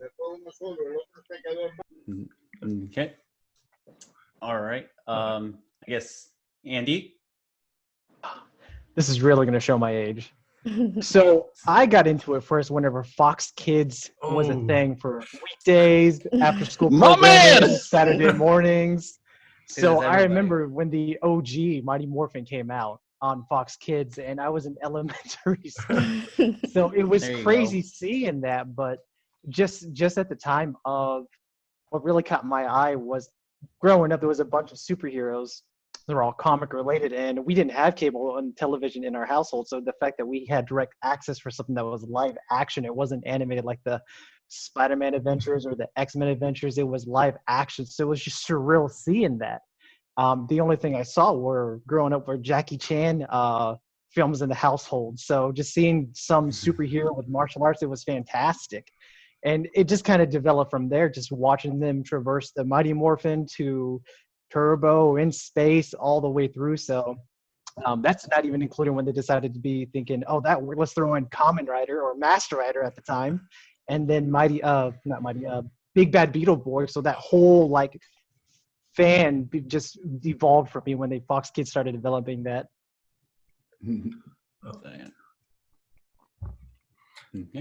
Oh, how about you, Christina? So kind of like Andy, Mighty Morphin was kind of like the show that I watched. I remember fighting kids on the playground to be the Pink Ranger. Of course, I would win every time. But other than that, kind of Jamagers was sort of I pulled back into the fandom of everything because I kind of took a big break. Pokemon sort of took over my life for a bit. So yeah, that was kind of where I started. Digimon is better. Hey. Let's not start a war now. This is gonna go to like 2 hours just with that. Keep my life. So. It's like, well, yep. And last and not least, I'm going to go with, because I can only see your Zoom name, so I'm going to call you Prime because I think that's kind of a cool name. Yeah, Foximus Prime, that's my gamer tag. Yeah, so I also watched like Power Rangers when I was a young kid, but I got into it and I loved it, but then I definitely fell off like once I started getting like high school and everything. And it actually was when I was in college, I took Japanese, and my group, we decided to do our research project over the Power Rangers. And that's how I like learned about like that we took, like they clipped the Japanese version and brought it over to us, and like the fighting scenes were like not actually the people that were in the show and all that. So I had like my friend was super into Power Rangers and like just Rangers in general. I had him come in for our presentation as the Green Ranger, and it went over like so well. And like after that I was just like, this is like so cool, like how it makes like people nostalgic and brings like people together. I've got to admit that the nostalgia feeling is one of the best feelings out there. So yeah, I like it. So the next question I'm going to ask you all is, Donnie, I forgot. Donnie, sorry, Donnie. Justin. Did you join? Yeah, Justin, but Donnie's the character name. But look at this. So, look at that. Oh my God. Living proof My there. gosh, is that little Justin? It's like That moment on, it was never turning back from Power Rangers. And then eventually you kind of fall into the rabbit hole of learning about Super Sentai. It's like, well, White Ranger's not really from Mighty Morphin or in Japan. And then you learn about And he was a child. He was a child. And then Kamen Rider, I used to go, I'm from New York City, so we have this place called Elizabeth Center in Chinatown. It's like and you would go down the escalator, and when you turn to the right, there was this shop that just had these figures, and I didn't know what they were. They just looked so awesome. And then I found out it was called Kamen Rider, and that was Kamen Rider Kabuto. And like that's like one of the only ones that I watched full through. But then I started exploring into Super Sentai and stuff. I've got to admit, Super Sentai was something that I learned about in college, and I was just like, I do not know what this is, but I'm so glad the internet was such a valid thing back then. So cool. So what was the kind of driving force between the Toku revelation? What started this whole project that you wanted to work on? The short answer is that I bribed everyone around here so they can work for me. So yeah, that's how it all started. That's why they call it. Please free us. Like, send help for them. But no. But it all started in high school. I was doodling a lot of things, like just because I was bored. I was in show choir. I was like, all right, I already practiced my notes and all this stuff. And I was drawing it, and then I made like, oh, why hasn't there been a music team, Sentai or a Ranger team? And it's just like, it boggled my mind, because like now we have 4 teams that are dinosaurs. We have a bunch of like a lot of the same tropes, cars, space, all this stuff. So I was just like, why not music? There's so much into it. And if they really wanted to use like the high school field, like now at that time when Glee was popular, they could have been like, oh yeah, let's do this and put them in high school and like music. I don't know. Because that's how kind of Mystic Force or Magi Ranger was happening. Because when Harry Potter was really popular, they made the whole magic thing. So that's why I was just really I was really wondering, even in Kamen Rider or Tokusatsu in general, you had like Kamen Rider Hibiki that was music based, but just never anything. So I was like, all right, I got to think about it. I wanted to do this, and so I'm drawing this out. I'm like, okay, and I still have it. And I wish I had it right here. I forgot it, but I have the original drawing of it. And it's just like, okay, doodling. And then I was like, you know what? Back in that time, I was like, I'm going to make the Green Ranger a girl. And then, so like that, I don't know, because just thinking of that. And then all this stuff, it's like, okay, there. And so at that time, I was calling them Jammin' Rangers. And just like, okay, that would work. And it's like, and then I don't know who somewhat, I don't want to take full credit because like I did say like Jammingers at the time, but like someone was like, yeah, just call them Jammingers, like they're jamming and all that. I was like, okay, cool. And then it started there, and then it went from PMC was the last PMC that happened was technically, when was it? Like 3 years ago. 3? Yeah. Well, technically almost 4. I guess. Well, yeah. Anyways, that's when it happened. I was like, okay, I'm gonna make this hero, and I'm gonna do it, and I'm gonna see how it works, and have an artist draw it. I hit up the Surgic on Instagram. I was like, yo, I want to make this design. I just don't know how to draw. I suck at it, so help me out. And so he made it possible, and then I made it into the suit. And it had a big success in PFC at PMC, and like some people were thinking it was like original Ranger and all this stuff. It was really cool. And then someone was like asking, like even Arsenio and the other guys were like asking, when are you gonna actually make an actual series? Like you got to make the whole team now. And I'm like, okay. And so at that time I was like, and little that Arsenio didn't know, he didn't know that he was gonna be casted or even though an audition for Blue. Hell no. And so that's why I was just like, okay, let's see how it goes. And now going from that, auditioning and just all this stuff, creating all this stuff, and like the villains as well, and like the minions, like everything. It was awesome to kind of create that. And now we're here, now it's a full-fledged series, and it's awesome. So that's how it kind of started. Yeah.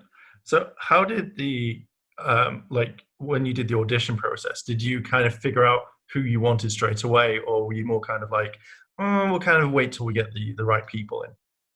So so we put it out there. I put it out there. I was just like, all right, let me see who really wants to be a part of this. I was like, I had no idea. I had any filming experience really, like creating this stuff. So I was like, I'm gonna put it out there.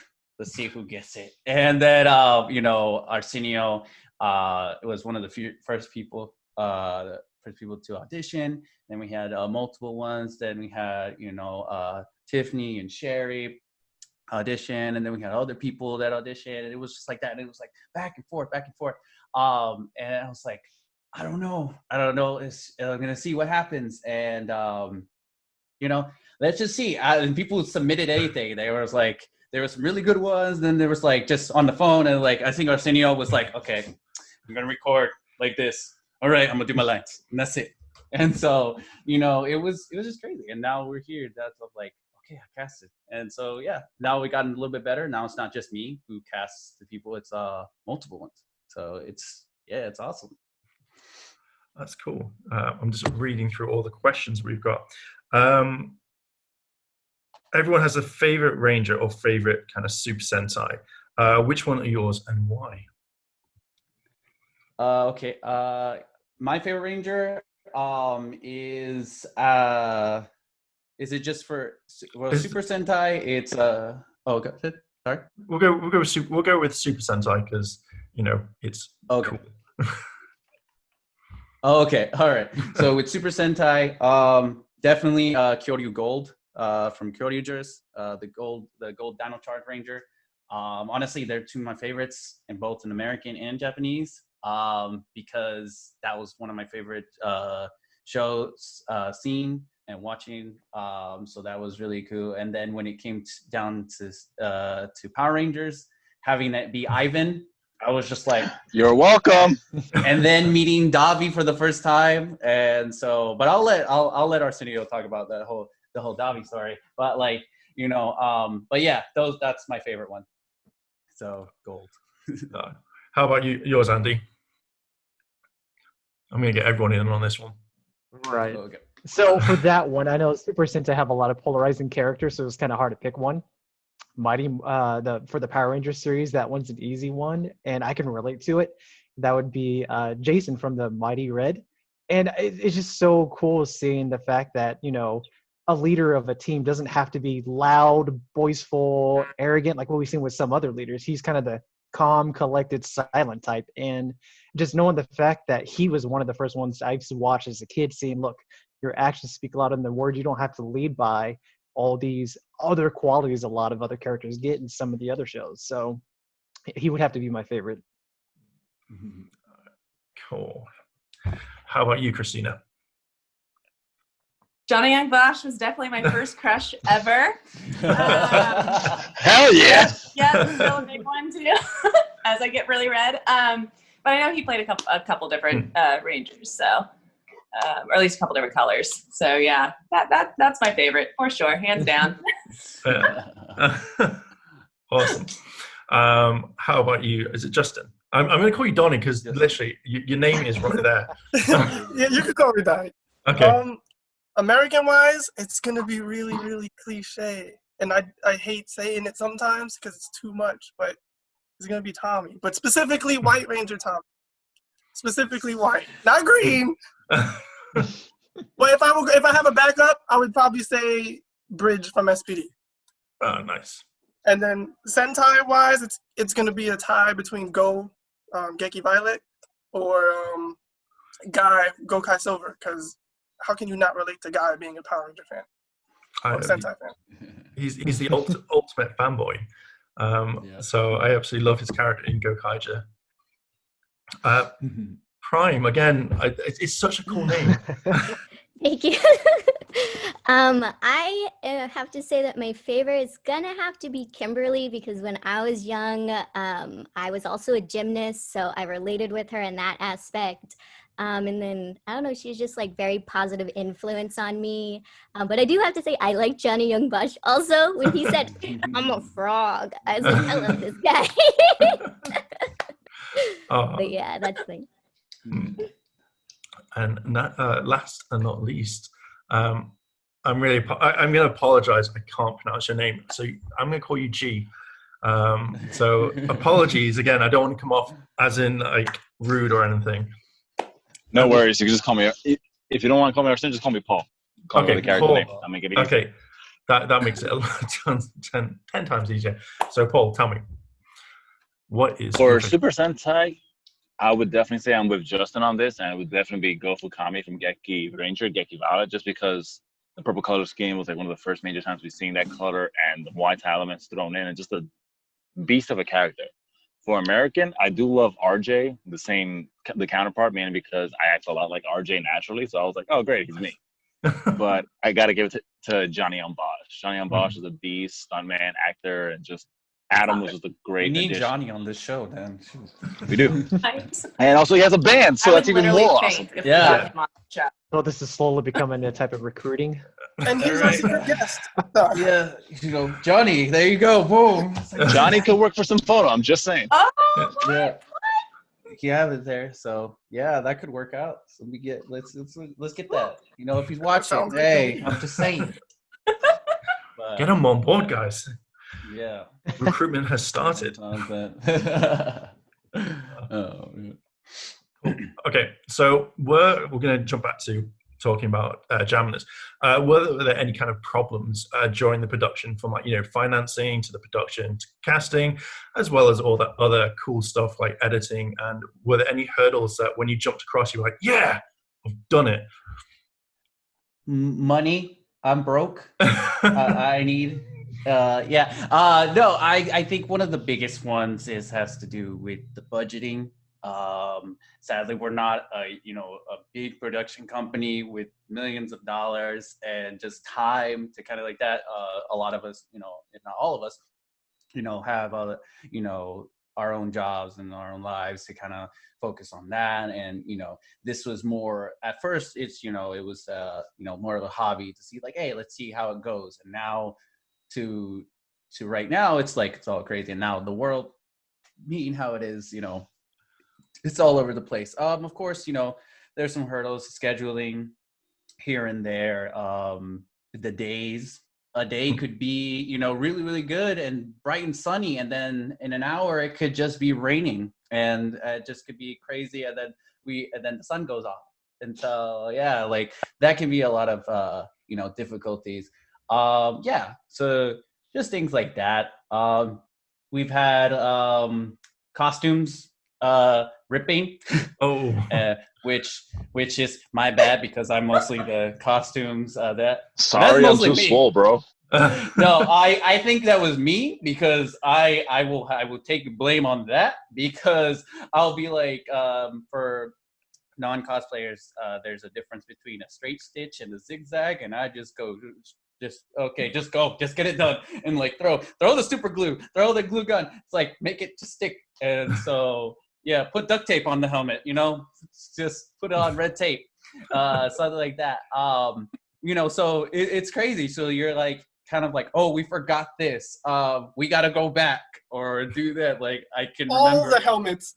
Yeah, all of the helmets. Yeah, that's my pants. That's kind of a forgot. That's a kind of funny moment that we were like, oh, we're all ready, and then where are the helmets? So okay, we had to go back, and so luckily, like shout out to my mom that went to go get all the helmets back. I was like freaking out, and then gloves. Where are this? Where's the weapon? Where's stuff? It's like so. So I could say that's like problems. Of course, it just fits old scheduling too. Waking up early is another thing. Waking everybody up from the house. It's like get up, like. Our and we were good. Yeah, so I mean, I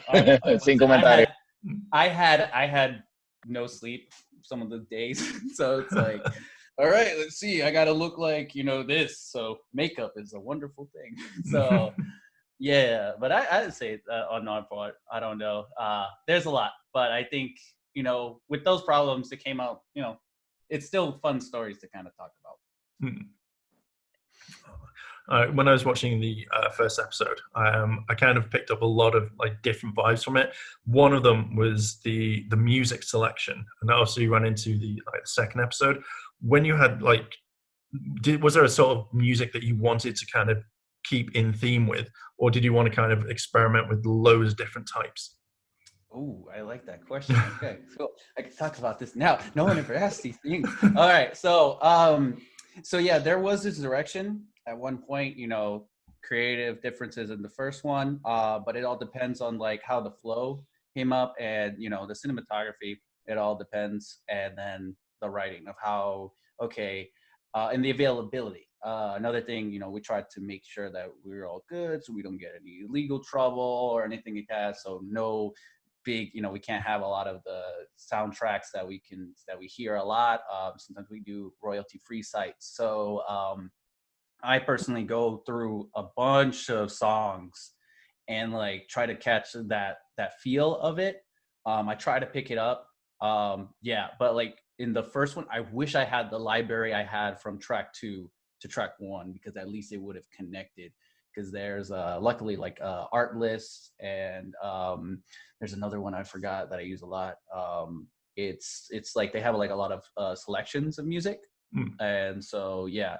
So that was the thing. So definitely, but in track 2, I really dig the music, like especially the scene when we're all meditating and we're all like getting our powers. That one is still by far one of my favorite scenes, because I think everybody, especially shout out to Pink, did amazing job, and like how they're starting it off. Same with Andy. Shout out to Maestro's arms. Like I was about to say, like kudos to him because if we could get out of tangent, but it's still related to this. But it's like he had to learn in the first one. He had to learn. That was my fault. I'm gonna own up to it. He had to learn a whole monologue of like things, and I'm just like, here, you have like a day.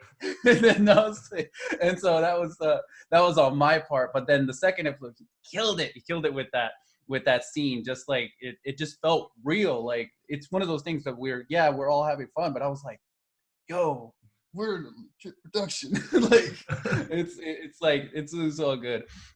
And then but anyway, like it comes like that. You could imagine not listening to music or like that, just kind of like, all right, gotta see what clicks more. So I definitely say that it was a change, and I'm glad that we have what we have right now. So that's why it's like that, especially for music. We're all music team. Awesome. Like because everyone's got their own versions of like what they're into. Do you kind of incorporate that as well? So it's like, hey, I really want to do this. Like Christina's got, she's listening to lo-fi music in this one, so we're going to kind of put this into the next one. Or would you kind of again build it around and just go, well, we want this one for the next one, if that makes sense? Yeah. I get what you're saying. Yeah, it all depends. Sometimes it's like the same thing, kind of like I give the freedom to when they portray their characters. Like for example, Christina, I just tell her anime villain, but then she kills it, and then she just went and then scares me. When her first audition, I was like, it was a voice audition, and I'm just like, oh, okay, I already found our villain because she scares me. So I'm the just like, first time Christina did the voice, I'm like, holy what? So yeah, so that was the thing. And so hopefully now, like in going to track 3 and then separate videos, we kind of want to add that. I had that that idea of just just low sinister like music that add to it, kind of without spoiling it. It's kind of will have a more rock feel similar to a certain other jamming. Yeah, so I can't say a lot because it has a very good connection to it. So the music will connect to a certain jamming to or like a certain other person. But yeah, so everyone will have their thing, that like style of like red's more like rock and roll style, blue is like jazz, yellow is more heavy metal with the drums. Pink is a more of a flute classical type music. Green is more pop, and then gold and silver are, of course, they're inspired by Daft Punk. So yeah, they have a lot of techno and like all that type of feel, like house music. So they'll definitely bring the bass. Get it? You're fired. Well, talking about like bass, do you all play different instruments, as in real life, not in the in Jamners? Do you play musical instruments yourself? Yeah, so I'm mostly a vocalist. So I studied like in show choir. I'm a tenor one, if anyone's interested or curious about that. But yeah, I also play guitar, a little bit of the drums, and sort of practicing the piano. And then so guitar, bass, ukulele, and somewhat of the ocarina. So so I've always been in the music. So with that, so that's pretty much me. How about you, Andy? Do you play any instruments?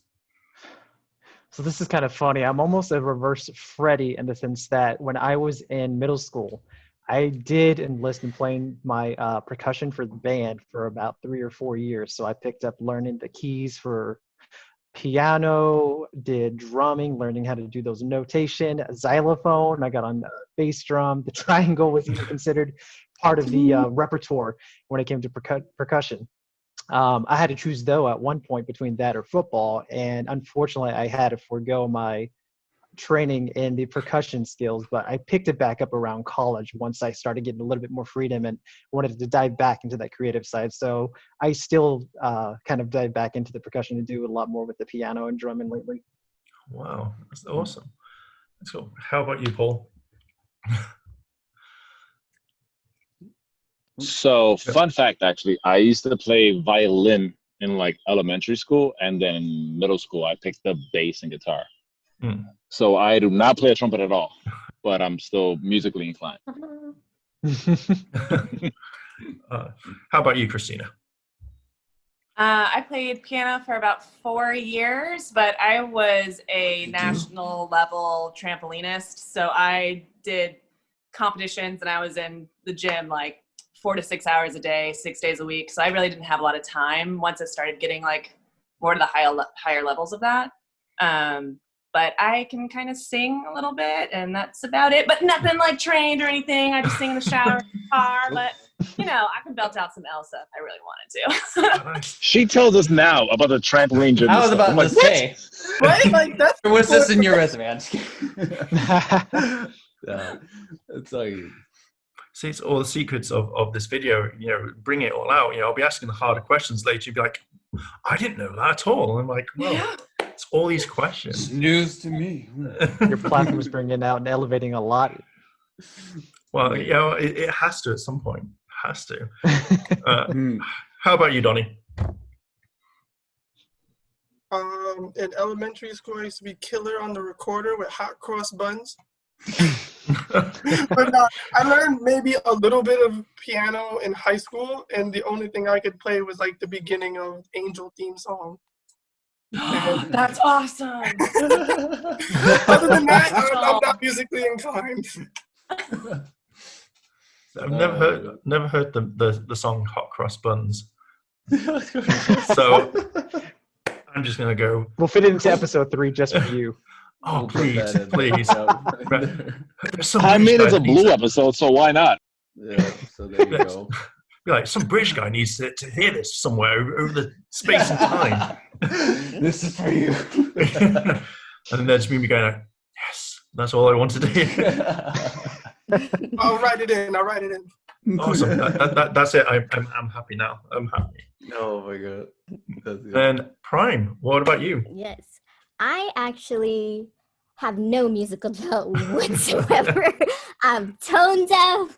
I can't play anything. People have tried to teach me. And like when they try to teach me, I literally was like, yo, I see you got Xbox over there. You want to do that instead? I have no talent. I'm bad. I don't know. Karaoke is like that. I do love karaoke. That counts. That counts in audition. It's like, who doesn't love karaoke? That's the question. Yeah, and if you say you don't, I know, right? Yeah, there you go. How all her Twitch videos, you could probably make some killer songs out of like clips. I've had somebody do a remix because I do ASMR, which is this whole thing with sound. Somebody remixed and did like a dubstep thing to my thing, and it was super cool. There you go. It fits the character. It fits the character. There you go. You see, it comes all together. See, now I need to hear this dubstep remix. I need to hear it. Okay, so with the production, how long did, say, episode 1 take compared to, say, the second one? Shoot. Okay. It took like the weekend. So we started on a Thursday, and then it ended on Monday, I believe. So like we had because the first episode we ended Sunday. Yeah. Okay. We ended on Sunday. Because I know we had to reshoot again. We had to reshoot some stuff later on. Yeah, that kind of lasted like the weekend. So we were like literally waking up early, and then waiting until the sun goes down to film it. And so we actually got a lot done in that like 5-day duration. And then track 2 was kind of the same way. Track 2 was a little bit more organized because we already knew, okay, what we had to do here. Okay, we got to show up here, blah, blah. And so, yeah, it went a lot. Don't worry, we got Saturday. We got Sunday. We have like that. Yeah, exactly. That was me the whole time. So I was like really positive. I'm like, yeah, we got Saturday. We got Sunday. We got Monday. Hey, let into Monday. I was like, can you stay on here until Monday? I'll give you money. So yeah, but it was really good. I think the last day of track 2 was just like, all right, let's just get up real early before people had to go to work, and then let's just film it, and then like there. So it's really cool because it's still like, yeah, you go through it the whole day, and then you start realizing, yeah, we have these set amount of hours, and then you look back and like, oh wow, we went through like 6 hours. Oh, wow. Like, but we just finished all that stuff. But yeah, it's just good, and then it's kind of like that relief of like, okay, we're done filming. Now we just need to add ADR later. So it's like, so all this stuff. But yeah, it's definitely it was a learning process, I would say. So it was, but it's still really cool. Oh, awesome. I know how obviously these things can take. So when you're saying like, oh, I got a couple of days, got a couple of hours, no, I know exactly how you kind of feel on that one. So with the future of Jaminas, do you have like any kind of plans for spin-offs or creating something extra? So I will let Justin, our writer, let you know about that. You know, he's written basically everything. So I'm just more of like, I like from this, episode 2 I and like on. that. I was like, I like this, I like that. Yeah, I mean, we have a few spin-offs here and there. We have like side videos. I'm gonna call it like, because we call the episodes tracks. So we have an EP. You know, just like a small little thing. So we got stuff for, you know, for individual Jamingers, for the villains, for Maestro as well. There's a little backstory to that as well. We have gold and silver. We're actually trying to work that out soon. So yeah, we have a lot of spin-offs for that. Besides that, I mean, we do have other projects in mind for like the Henshin Squad. But yeah, so hopefully once the world is back to normal, we can figure out what we can produce. So with obviously, I think you're in Unworthy Productions, one of their videos, if I'm correct. I think I believe so. Maybe. I don't know. It's one of those things where I'm like, oh, did I get that right? But would you like to cross over with anyone else, like say with them more, or like also go with Sentai and Power Rangers? Like if you could cross over with any one of them, who would you want to cross over with? Yeah, we actually have a group here. We call it the Tokusatsu. And so like there's another group called Immortal Red Fox. He's more Kamen Rider based, inspired. We definitely want to, you know, be a part of that group as well. There's a lot of indie heroes like that, so we've kind of created our own thing. But yeah, we're definitely open to, you know, collab with other productions and whatnot. You know, just all that fun. You know, just keep it like that. There's all stuff all over the place, and so it's like I said, once the world gets back to normal, figure it out. So as before, like if Hasbro came along and were like, hey, we want you to be in the Power Ranger universe, if you could choose which team, bar Mighty Morphin, because everyone says that, you could cross over with any other team, who would you choose? I already know my answer. It's not even adapted yet. If they gave me that answer, I'm just like, oh my god. I'd be like, all right, that's interesting. You can't say Mighty Morphin. Okay. Everyone chooses it. Everyone's like default. I want to be this. It's like you can't. I feel like this is an easy answer, Ivan. Be your favorite series. My favorite. Sense in multiple ways.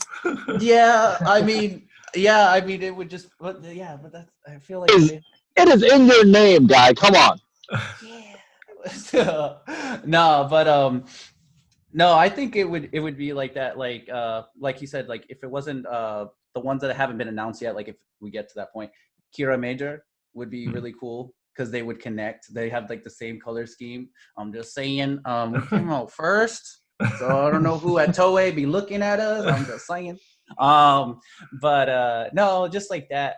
Maybe if I were really to pick, even with just probably Dino Charge my favorite, just because they have that ability to be like, okay, cross universes or whatever. And then maybe Time Force, that would be another one. They just come, you know, there. yeah, that's what I mean. I don't know why y'all put me on the spot. So like, you guys can answer. You guys can talk about it. Donnie, what you think? I'd say Mystic Force. Okay, yeah. You got the hand pose. You got the Rockporium. I feel like that's easy right there. Yeah. They can have a selling battle. Who can sell out the most CDs? Yeah. Records. That's put me on the spot, so I can't. Again, it's the hard questions that I come up with. No, that's good. That's good. No, yeah, but that'd be cool. That'd be really cool if we ever had the opportunity. Hasbro. I mean, who knows? Could make it happen. So yeah.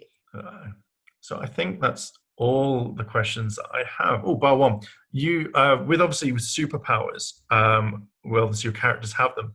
Did you take any kind of inspiration from either Power Rangers, Marvel, DC, or you just went, I just want that? That sounds really cool.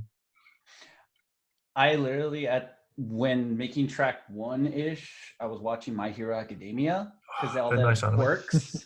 So I was just like, okay, I got to make something that hasn't been used. But then I was like, then they started making more powers, and I'm like, dang it, that's what I kind of wanted to use. I was like, you can kind of see Gem and Green is kind of Midoriya. So it's like he kind of was like strong. She's strong as well. Like I was kind of getting that one effect. Speed, Flash, a little yellow. The only one that I really got from like Power Rangers was the shield that I have. That I create like a shield. Invulnerability. Yeah, so vulnerability. Yeah, so it kept changing. It was like Dino Thunder, how Ethan had like the strong like the invulnerability stuff, and then it was a shield at first. We kind of flip flop it to Sky's power, but pink is definitely Kira from Dino Thunder. So it had like the screech that like that. So yeah.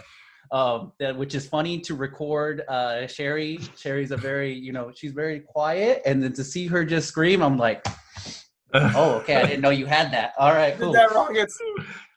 Just like, I'm just like, oh, okay, yeah, all right. I didn't need ears, but yeah. So that's where the powers came from. I just felt like that was the coolest thing when it had like their civilian powers.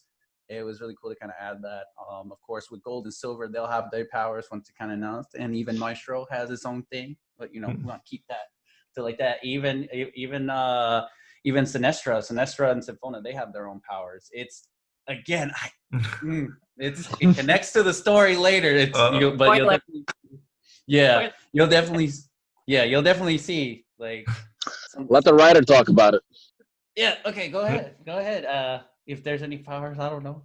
I don't know. I feel like it's too spoilery. Yeah, right. See, it kind of like we're like right there. Like, because a lot of things weave into each other, and like we kind of, when Ivan brought me in as the writer, it's like, all right, here's episode 2, and then I was just like, what do you want to do? And he's like, I kind of just want this and this and this, and I'm like, okay. I just wrote like 4 episodes, and then I made like a timeline, and he's like, oh my god. We had literally a 4-hour conversation during daylight savings time. It was like we're talking, and the clock goes back, and you didn't even realize it. Yeah, and it is crazy, and it feels like the guys at like Marvel when they had to go through all their phases and to like there's talk about all and it's like, oh yeah, we could do it. Oh no, we can't say that out loud. It's like, oh yeah, but that part. It's like that's like yeah. So it's like we as the group we already know what kind of like how it ends, like season 1. And so when people ask us a bunch of these questions, they're like, oh man, some of them are actually picking it up. So I'm like, oh, it's like, oh, it's there. It's like the similarity. I'll just spoil like this though. Lewis grows hair. Grows a single strand. And Paul goes bald. Just one hair. Yeah, Lewis just doesn't. That's the only superpower he doesn't have. It's to symbolize he's not stressed anymore. Yeah, they'll go with that. So yeah, so that's where it is. So it's just really cool that like it's still one of those things. It's like we all created, but we all get a little bit geeky. It's like, oh yeah, this could fit in, and this could cool. It's like this all kind of connects to that point.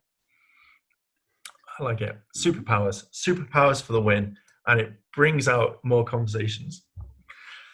So I believe that, did you have questions that you wanted to ask as well? Okay, so I had a few, because I don't, what timing are we on? I don't know if I don't want to go over it or anything. Which I have questions, but I will take this as my fault that I didn't put the names of the people who wrote them down. But I'll answer some. I'll like ask them to you guys.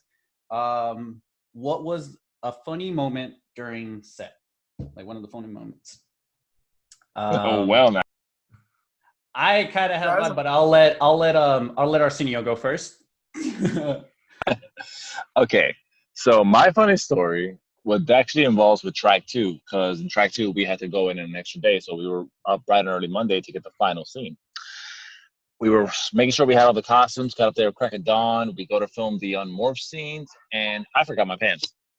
So I'm literally there in my Under Armour, and I'm like, guys, I don't have pants. So yeah. So we managed to go back to we managed to go back and get them from the house, and it gives like a little extra break to film. But I was like, yeah, my bad, because I was making sure everyone was okay, and I was like, okay, everyone's all set. I don't have pants. Oh, great, good job, Arsenio. Luckily, we were like 5 minutes away, but still, that was so funny. And I'm just like, just film Paul from the waist up, and it'll be fine. They're like, he doesn't have what? And I was just like, oh, okay. Well, let's see what we can do. All right, Andy, one of your funny moments. It's going to be a challenge. I was a little bit more offhands on track 2 due to some circumstances that came across my way, but oh man, probably one of the funnier ones, and I think you put that in one of the bloopers videos, was the fact that probably more challenging than the monologue in the first episode that was given to me less than 24 hours before shooting was Arsenio had the ability to not catch a pair of keys being thrown at him. Listen, I think the blooper really justified how many takes we had just to get a key thrown to Arsenio, maybe 5 feet away. Yeah, so like I'm sure we did at least 20, 30 takes just for that. Yeah, I cut. In my defense, I was not athletically inclined when I was a kid, so yeah. Okay. All right, Christina. Like trying to think of like funny moment. I don't know. I mean, the very first time I tried on my villain suit, I definitely just like split it completely. It only got halfway up, and it was just, so yeah, that was a no. I had to redo that real quick. I was like, all right, I got you. Luckily, we got a suit. Let's do this. We got to put a patch in the back. It's like that. That's why we're giving you a cape. So it's like, but no, I think my funny one for me. Oh, can I say it? Yeah, me. Yeah, you and I. Yeah. Like, okay. So we were already kind of doing this, and it was like back and forth, and then I was already feeling bad because like she kind of stepped down, and I was like she fell, and I'm like oh my god, and I'm like here. Wait, like give us some context. Give us some context though. Okay, so I'm fighting in like 4-inch heels when we're doing these scenes. By the way, no traction on these boots. I don't know what I was thinking about these boots. Full on choreography. We've been already practicing for at least a good like 30 minutes to an hour. We had done a scene at least 10 times, and then all of a sudden I fell and like busted my ankle. Well, then we had to do it one more time because it was just, we could not get the timing right. It was all done in one shot, the 3 boys. And then I was like, you know what? Bleep it, let's do it. And just went full force. And then I accidentally just full force kicked Ivan, just, oh man. Full blood. Oh, I was already just like, seeing oh my god. I could see it in her face. That's why I was like, I was trying not to laugh because I knew she was like, I'm done. I'm just gonna boom, boom, and then just full on kick. And I told her, just don't worry. You get me. And then I just hear and then I'm just like, oh my god. And my helmet like pops out because it's on magnets. So like I didn't have the clasp, but it was like boom, and then I'm just like, hey. And I'm just laughing. I was like, I thought I killed him. I was like, Angel, I hope you got that, and he got it down. He got it. I was just like, okay, and that's the same thing. That's like, I think the funny ones for me are definitely the hits. Like even with me and Arsenio, they're like, oh yeah, if we hit each other, boom, I got hit in the nose. I think I hit you, I clipped you in the chin, and then we're like, we didn't have any stunt actors, or we're just like, screw it, let's go, and then. I was like, okay, come on. And then I'm falling on concrete, and then even someone says, like, why would you do it on concrete? It's like, we're making it realistic here. And so I'm just here, and then my whole side is just all bruised up, and then I'm just like, okay, yep, I should have stretched more. But, that's that. But he admitted it. That was still a funny one. But I still am laughing. I look at that clip all the time, and Christina just going, oh, just boom. What just happened? I think Christina and Kat just have a magnet for funny things. Because, like, when we shot in the house, when it was just Christina, Kat, and John. So, me and Arsenio we shot in the Airbnb for that scene, and we've never seen the house. So, when it was written, we didn't know how the area looked. So, they had a backyard, there was a patio, and, like, we're doing this on the fly. Like, the lines are there, but the actions are not. So, we're like, Kat, like, Pink Panther creep in the back and be like over the top, and then Christina's just like over it. Like, what are you doing?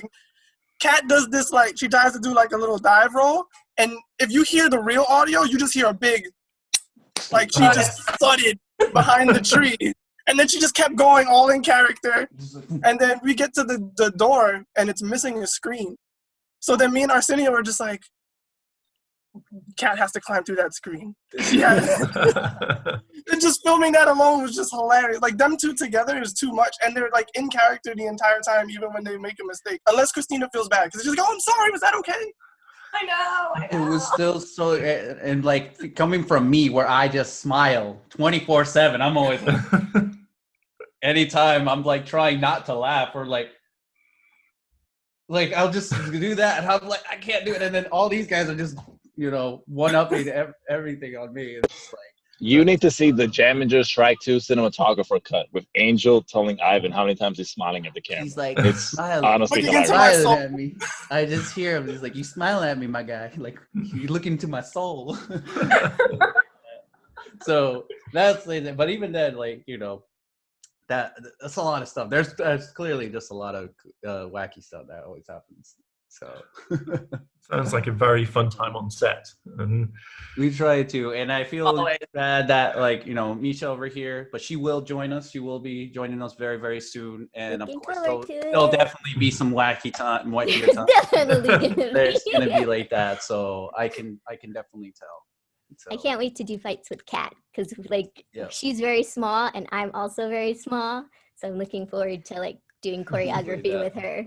Just like that, yeah. So it's definitely awesome. Like, it's a cool planning too. Like me and Christina, we're pretty much like the same height, so it works well with like the villain and the hero. Boom, boom, boom, clash and forth. I'm just like, all right, that's cool. It's like we didn't plan all this, so it's just like it's really cool when everything comes together.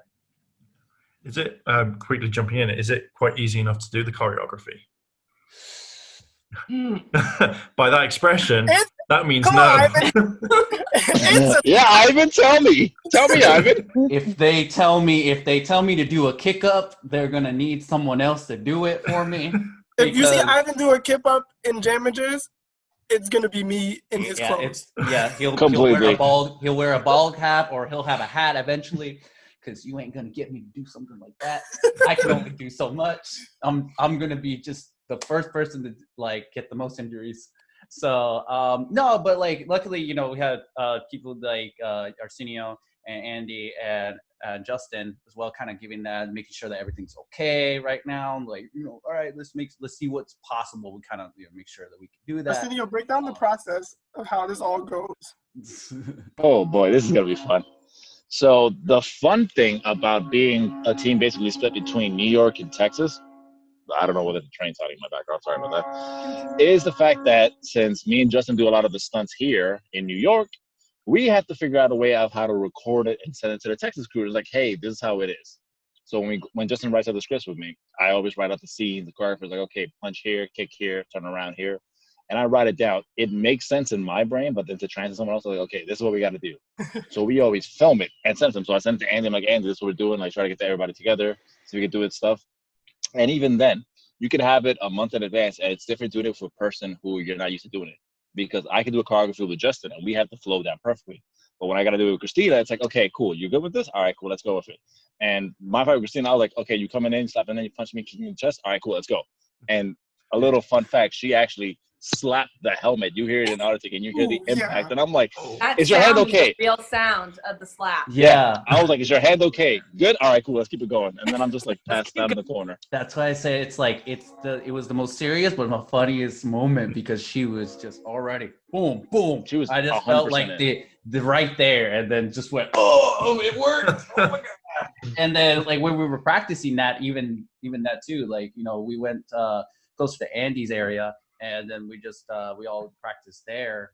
And we had all the mats and everything, just making sure, okay. So it's like, all right, we got to fill in for both blue and yellow. So like, see like that and see how it works. And then, yeah, very different when it's finally all together. And then even with the suits, like at first you're practicing, and then now that you have a helmet, that's very. You different. can't breathe. You Yeah, can't breathe at all. And like the longer you're in it, the more your breath fogs up your vision, and you're like, all right, guys. Let's go. I was already like. I wanted to keep it shut, so I was like, because it kept coming off because I only have magnets on mine, so mine can just literally pop off. So I literally put like Velcro strips inside, and I was like, I'm gonna seal it shut. Like I'm just gonna survive it and just see how it goes. But then it still went boop, like so it kept like that. So yeah, you did it different, and of course, you know, without our faces showing, you got to kind of put it into your body of like acting. You know, the body language into that. So now that kind of explains of why they go like this every time. So like that the whole time. So yeah, so that kind of came into it. But it's still always the choreography, you know, we're still learning. Especially doing it in his living room. Yeah.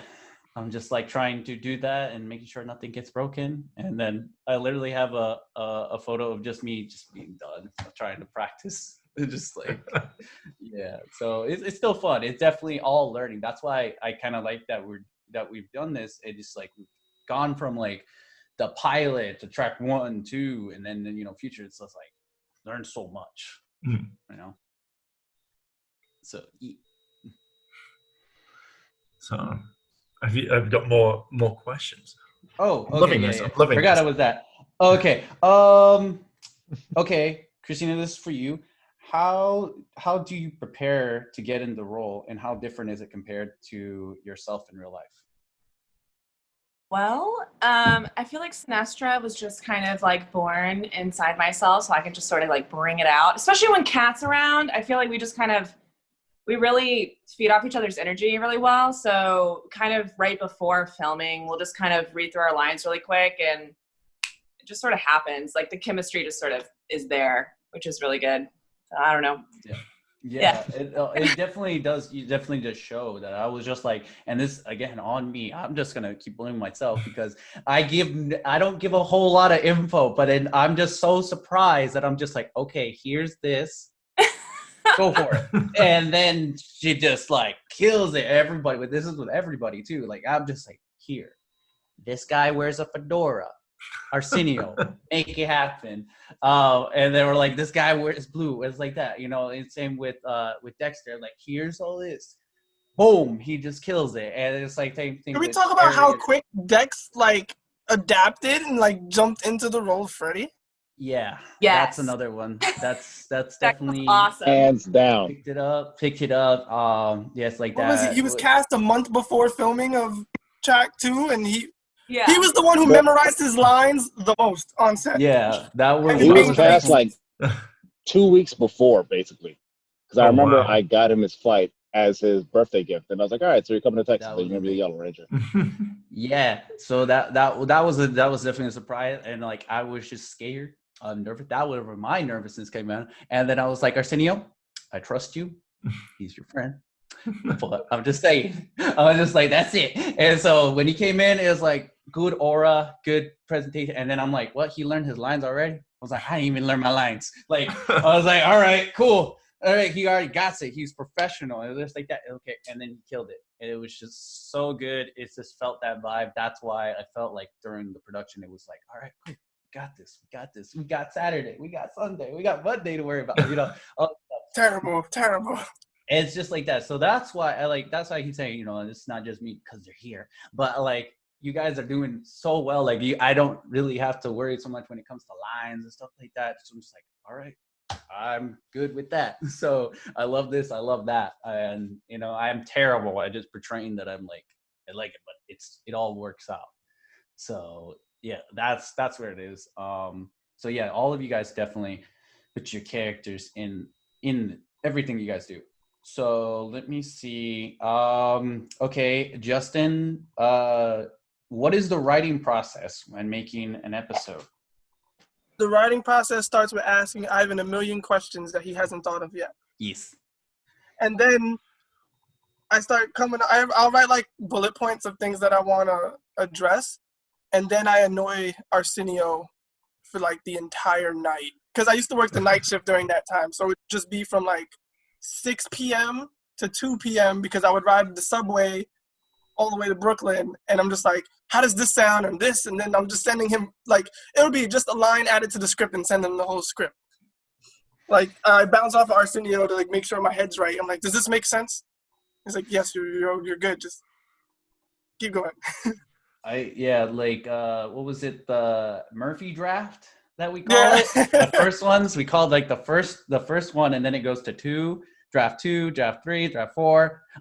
This is where we add this. I have multiple drafts of the same episode, and I'm just like, okay, which one are we on right now? I'm like, oh, this one I did this, and this one's this, and he's like, but which one do you like more? I'm like, this one. He's like, okay, I'm gonna read that one. And I'm like, oh, okay, all right, decisions. All right. But yeah, so that was it. But it's still fun. It's still definitely fun. Okay, I think I have one more question. It's to all you guys because I auditioned. They asked, did you know what character you were auditioning for? So they asked me. So let's go with Arsenio first. Okay. I knew it was auditioning for a Jamager role, but I knew particularly I knew it was like in between red, blue, and yellow. And fun fact enough, I actually auditioned wanting to be Freddy, yellow. And I'm like, oh, Freddy's a jokester, fun around, and it's fun and stuff. And when he's like, oh, you'll be blue, and I'm like, oh, so I'm the cocky asshole. Typecast, perfect. But it's fun because how Ivan envisioned blue is basically like Deca Danger. So it was like Bond and Hoji, and it was like, oh yeah. Once I read how he wanted to have red and blue, I was like, yeah, that's literally our characters. Oh, this is perfect. So I get to be a smart ass Ivan 24/7, which I already do. So it's just in character half the time. Like that. Okay, we'll go to Christina. So basically, Ivan hit me up on Facebook and was like, hey, I'm doing a Ranger fan series, and would you be interested in doing our villain? Do you do acting? I don't know. I just know you do cosplay. But I thought of you, and I was like, okay, sure. Like, that sounds fun. I love acting. I like pretending to be mean. Why not? And so I sent in my voice, I guess, audition. He sent me something to read, and then it just, I guess he liked it, and that was that. So pretty short and simple. So I knew exactly who I was auditioning for.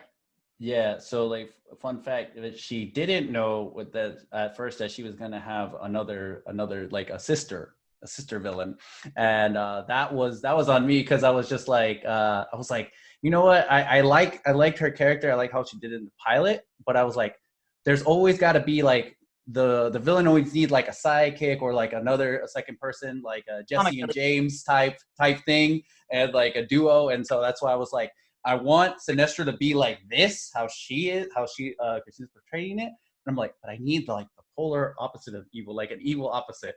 And then that's where Kat came in, and then I auditioned her, and I was like, a villain. I told her, I was like, I just need a villain. And so she acted it out, and it was really good because I was just like so surprised. She was just like, I don't know if I want an audition, blah, blah. And then like that, and then the chemistry with them, I was like, wow. It was so good. It was so good. I think Andy, did I let you know who it was? I don't remember. So from what I recall, this was early drafts. So I think I auditioned for 2 different roles. You had very little personality traits on there. It was just straight up dialogue. Yeah. And they got passed on for somebody else, but I think you had something else in mind for me after those 2 auditions. So Yeah, that was the whole thing. Yeah, because even then, like going back to that, I had different ideas. I was actually considering Arsenio to be yellow, and I was like, let me go back. Let me go show like my roommate Kevin. Let me see, like, what was your idea? Because it was just me at the time, and I was like, okay. And even with Tiffany and Sherry, I was like, what if they were flipped? What if Sherry was green and Tiffany was pink? And now if you look at that, I'm just like, no, I kind of like how they were now, like green is Tiffany and then like pink is Sherry. And it's just like, okay, it works well, like even then. So it was like that. And yeah, so then when I told Andy, I was like, hey, I have this idea because I kind of see it more chill. Like I've known him for a while, and I was like, I see you more as the maestro, just because you have that like aura that you could be like a mentor. It's like there, so I'm trying to have that like that. Yeah, he didn't have to show us off like that. Like he just came in on set. He's like, all right. He just ripped his jacket off, and we were all like, just like, all right, cool. We're like, just like, okay, all right, cool. We have. I'm just saying, when he went to go fight Freddy and he did this, we're all like, okay, we're all losing like immediately because that is not fair. That's what I was saying. I was like, dang, all right, cool. I mean, that's our maestro right there. That's why, without spoiling anything, whenever he does get a scene, it's gonna be, when he gets that scene, it's gonna be cool. we're gonna fit the Armstrong busting out of his suit kind of in the budget, right? Literally, it's gonna be like the literal suit, and it's gonna be making it's just gonna rip. Every episode, his sleeves are just gonna break. Yeah, look, I'm just willing like to that. grow out the same kind of mustache if that's has to be the requirement. Oh yeah, good thing you Just brought borrow that Manny's. up. Just Yeah, take good Manny's. thing you brought that up. As you see, like I have to keep this like clean, and so I was just like, oh yeah, we have to film. Like Arsenio, you can't look like Jason Momoa, so you gotta do this. In my defense, I did in the pilot, so it's continuity. Yeah, so and then I was with you, Andy. I was like, well, how did you look in the first episode? It's like, all right, cool. All right, so yeah. And then, Tiffany had different hair colors, so we were like, oh, okay, well, never mind. Do that. But it took me a while. To like the once we were done with track 1, that Christina, I was seeing that she was wearing a wig. I was like, I thought that was your hair. I thought that was just your normal hair. And I was like, because you have blonde hair. And I was just like, oh. And then when you took it out, you blew my mind. I was like, I thought that was your hair. I was like, what? So yeah. So they did like that, but same thing. And I know, because we did it recently, I was like, I let Misha know that she was auditioning for Gold. Definitely. And her audition was really good. She killed it. She had like that, the very anime kid, like outgoing. Yeah, like I that. had to though. I put in my first audition, and he was like, "Yeah, they weren't you." Because this is after they had like, it's not just decided by him anymore, and everybody else has to agree with it. And then they're like, "Yeah, they want you to be more upbeat." And I was like, I've never had anybody say that to me before. Yeah, I think that was definitely. I'm guilty for that one. Yeah. So we were just like, okay, we're gonna see it, because I was okay with it. I was definitely like, all right, cool, we got it there, but let me talk to the crew and see how it goes. And then after the second audition, it's just like, all right, cool, bam, like it worked very, very well.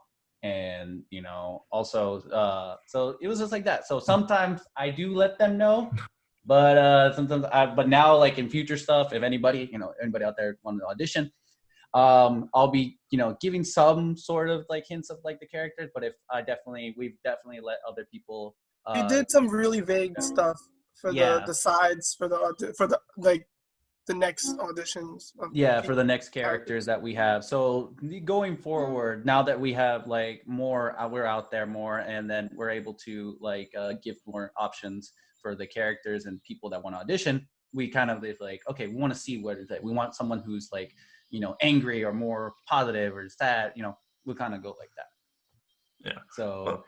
Yeah, so I think that's all of my question. I don't. That's a few of them. Like we kind of pretty much answered the same questions I had there. But yeah. Well, do you have like another trailer coming out soon, or something that you've been working on? Sadly, we do not have a trailer yet because you know we're all trying to practice social distancing and whatnot. But we have been working on a Jam Injured PSA.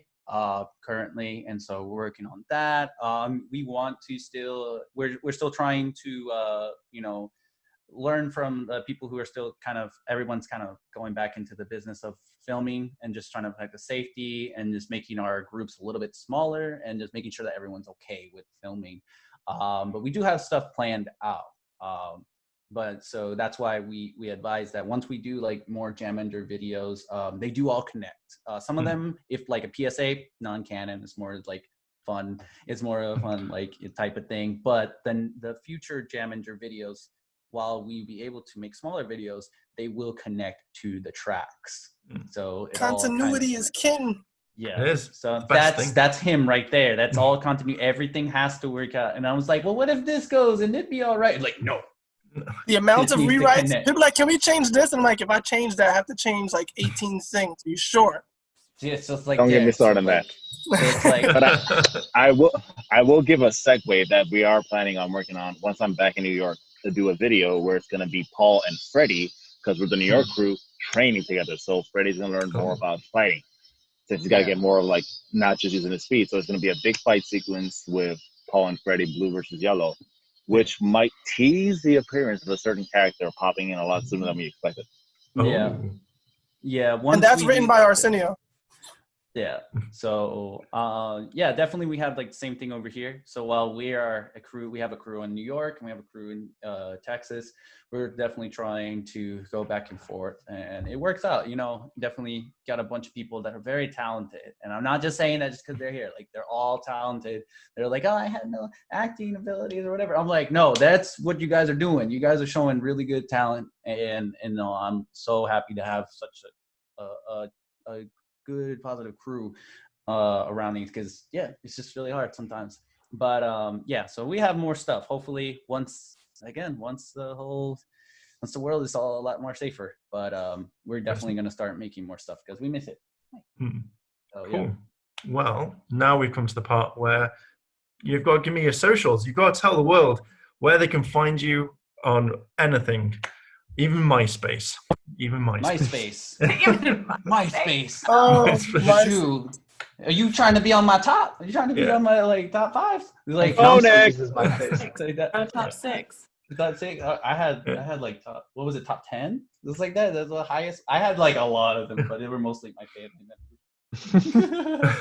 No, but yeah.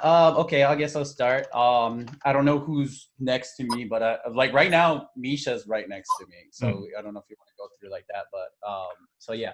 So yeah. So yeah, all my social medias are Deca Mexican. Anything on Twitter, Instagram, YouTube is still Henshin Squad, so that's mostly that. It's mostly me. Same thing on Twitch. We also have like the channel. We try. Most of us go on. You know, we'll play some video games, play some Fall Guys, Call of Duty. I don't know. So we're all like that. So definitely that's one of those things. But yeah, just if you want to win in Fall Guys, play with Ivan. Yeah, no, don't remind me. I get done with Fall Guys. I can't with that game. It's like we need to mod that so we can make like Fall Guy Jaminger outfits. So it's like that. But yeah, all Deca Mexicans. You'll see all them. So yeah, whoever wants to go. Misha, I got your name right. Thank you. I am Foximus Prime on everything. I am mostly a Twitch streamer. Just Foximus Prime on there. My other handles are a little bit different, but if you just put Foximus Prime, I'm probably the one that comes up. I mostly do ASMR. So if you're not into that, I understand. It's not for everyone, but I like it. So yeah, Optimus Prime. How about you, Justin? Donnie, there we go. I'm mostly active on Instagram, so I'm stuntman_Rye. But we also, me, Arsenio, and Manny, we have our UA, which is how we kind of came together with Jamagers, and then we made our own little stunt group, and now that's UA, and we'll be working with Henshin Squad like a lot. Mm-hmm. And that's untapped.arsenal on Instagram, untapped Arsenal on YouTube. Cool. How about you, Andy? I keep it pretty straightforward and simple. My main base is going to be the Instagram handle, which is mighty_mutt. And that one usually I tie it with the Twitch or my Twitter accounts, usually. Mm-hmm. Cool. Arsenal, yours. So mine's is pretty straightforward too. It's arsenio.arsenal. Pretty straightforward. And then, like Justin said, we have our stunt crew in New York, which is untapped.arsenal. I am not creative. I was just like UA, My Hero Academia, Arsenal. It's perfect. Let's do it. And the fun point about the name is that we all are an arsenal of content not being used, so we're untapped. Oh, I like it. It took me a long time to come up with that. I'm sorry. And how about you, Christina?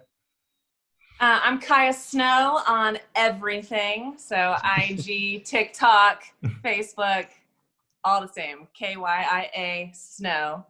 I do a lot of cosplay. I'm a sports nutritionist, so you're gonna see a lot of food and a lot of costumes. That's kind of what I do. So yeah. Awesome. Well, thank you very much, everyone, for taking your time out to join us for this lovely Q&A video. I hope you've all enjoyed it. Apologize for getting names wrong. I'm going to blame it as it's like 1 a.m. for me, so I'm going to blame it on that. Oh my God. Yeah. No, thank you. Thank you for making it out and making this possible. Yeah, seriously, thank you so much. Thanks. thank Shout out you. to Joe. Shout out to Joe out there. Yeah, Shout out to the rest of the team that couldn't make it. Sherry, Tiff, Words. Zach. I love you, Kat. Yep. Cool. So, Kat. Manny. Sam. Manny and John, our broken skull. Right. Yeah. So yeah, no, thank you guys for real. We're definitely very grateful that you guys could have us on. Well, Thanks for this opportunity. It's been a pleasure, like, kind of talking to you, getting to know you all. You know, just in general, having fun and knowing more about the project. That's literally it. So I'm more excited. But again, thank you very much. I think we've got some more stuff coming up later on. I'm just ending the video and segueing it into the next one. But again, thank you very much, guys. Have a nice rest of the day. So Should make them Thank end you it so with much. Much love. Thank you. You gotta end it. Stay safe and stay sane. Yeah. What was it, Justin? Yep. You gotta end it with a let's jam. Oh, okay. Okay, let's. All right. So. Okay, Ready, guys, you ready. have to. One, okay, 3, 2, 1. Let's jam. That was horrendous. All right. Oh my God. 3. It echoed. It's like jam. That's what we wanted. We need to Awesome. work on that. We can sing it in post-production. Yeah. ADR. ADR. Yeah. Well, thank you very much, guys, and we shall see you soon. Bye. Bye. At the beginning of the hour, we asked, what legendary Super Megaforce team got its own fan film and its own appearance in the Boom Studios comics? The answer? Power Rangers Supersonic. Did you get it right? Congratulations! Keep track of your score and let us know how you did at the end of the day. Hey Ranger fans, I'm George from Ranger Reviews here on YouTube, and the Illuminati has asked me to count down my 5 favorite Rangers of every color during the stream. And right now, let's go over my 5 favorite Blue Rangers. You might differ, you might have a different favorite, but these are just my favorites. Every Ranger is somebody's favorite. Special shout out, we gotta call out our dude Justin. When I was a kid, he was an older kid who got to be a Ranger. How cool is that? And when I revisited it, I mean, he was like 7 or 8 or 9 or 10 years older than me, you know? So for a lot of people that were older watching him younger, they have the opposite reaction. Like, that kid got to be a ranger and I didn't. Well, good for him. He's a great kid. He's a genius. He's amazing. He was athletic. He did everything. He did it all. And then we can't forget, we get the term once a ranger, always a ranger from Justin Stewart. And he lost his mom. His dad was working 100 jobs. This kid went through it and was fighting aliens. And then had to see his friends zoom up into space. And once a ranger, always a ranger. This kid said it first, twice. If you can find the episodes, comment down in the comments below because he's a great character. So he's my special shout out. But my top 5 are so many great rangers. We've got number 5, Tori Hansen. Tori, we might share the same last name, so no bias here. But Tori is one of the greatest rangers of all time. Her return in Once a Ranger is absolutely fantastic. I love her return so much. She is a surfer. She knows what she wants to do. She's a teacher by the end of Ninja Storm. Spoilers. And she just whoops butt. The way that she controls water is better than anybody else who's controlled water. She is in the zone. She has fun. She is strong and fierce. Amazing. And has so many complex things going on. Girl Rangers really are the best. But number 4, Flynn McAllister. He's from the RPM dimension, and I love him because he just wants to do good and be good. He is the embodiment of the lawful good. He just instantly like, I'm going to go help some people. I'm going to go do this. I'm going to try to stop a forest fire. I'm going to go whoop some bullies' butts. He's amazing. He's Scottish. He's hilarious. He's romantic and sensitive, and he never gets to finish making his smoothie. And he's a genius. Absolute genius. Like, we talk about Nate a lot and Dr. K a lot. Flynn is a genius too. He's not just a simple mechanic. And then, of course, number 3. We've got my dude, Eddie Banks, the 25th, the Blue Hyperforce Ranger. Andre Meadows was doing what I am now way better like 10 years ago and is still doing it now. And he loved Power Rangers so much, they made him a Ranger. How cool is that? It's so cool to see someone with a body like mine. And for black guys, that's probably even cooler, you know? And he is optimistic. He comes from a rich family and uses his wealth to help others, which is what all rich people should be doing. And he is kind, romantic. He's a genius too. He knows how to work on things. He's a good tinkerer. He helps save some mutants and aliens in the future in SPD. He's from the future. He really is the total package of a character. He's amazing, and his romance with Vesper is probably my favorite romance in the whole franchise. I love Eddie, and I love Andre. Andre, if you're watching, you're the best.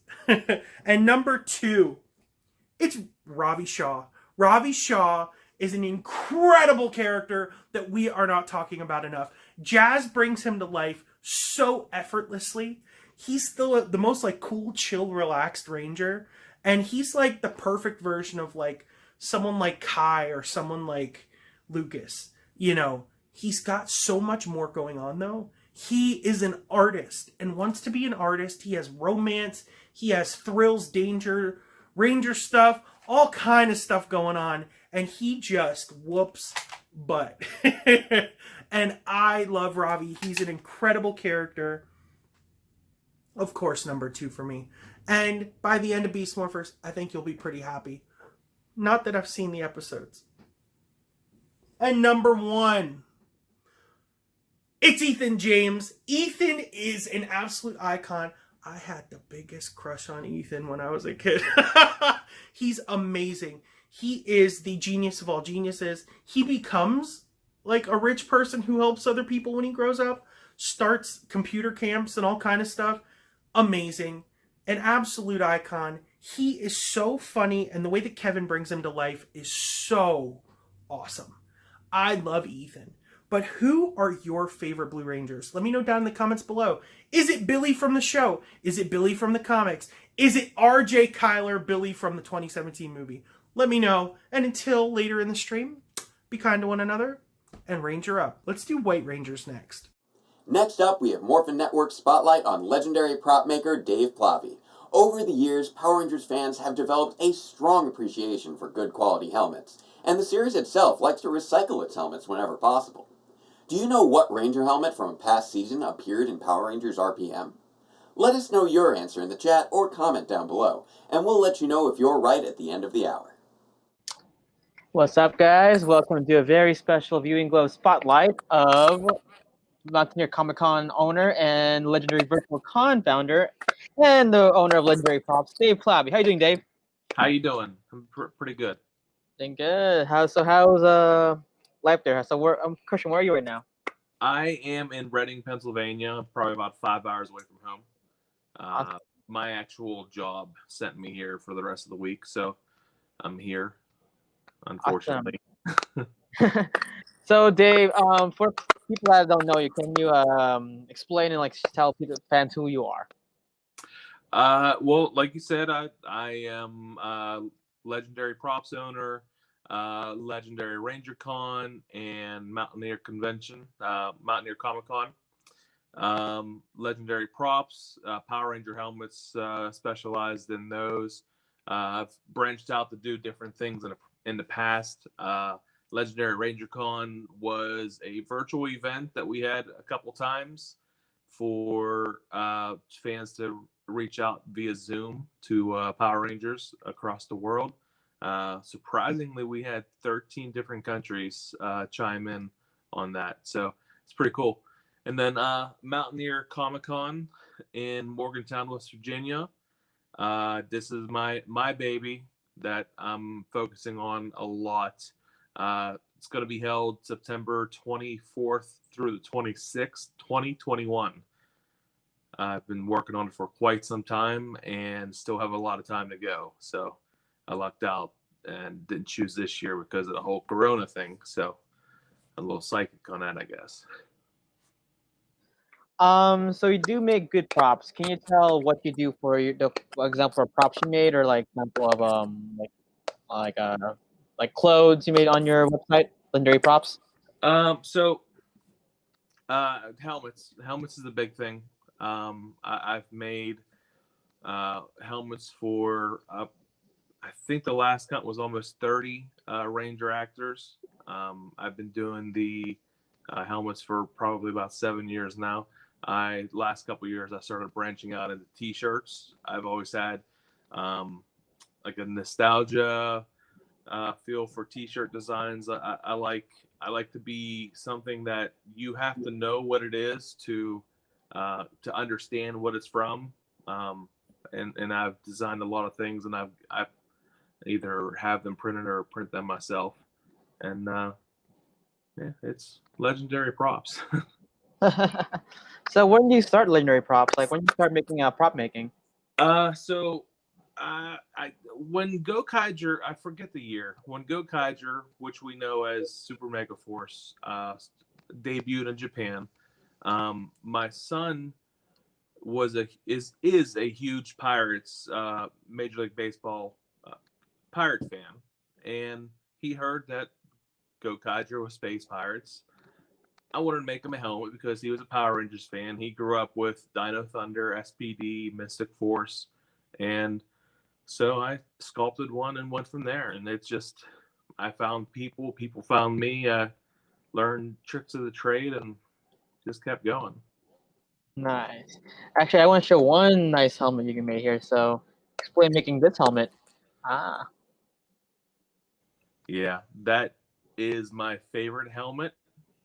Between Liambo and Korag, obviously, that design to me is amazing. I just love to do things that aren't easy to do. Nice. I'm trying to get your all photos here, but there's another. So we all know you did kind of a virtual Ranger Con like 2 months ago, Legendary Virtual Con. Yeah, Legendary Virtual Con, right? and did at the end of May and one at the end of June.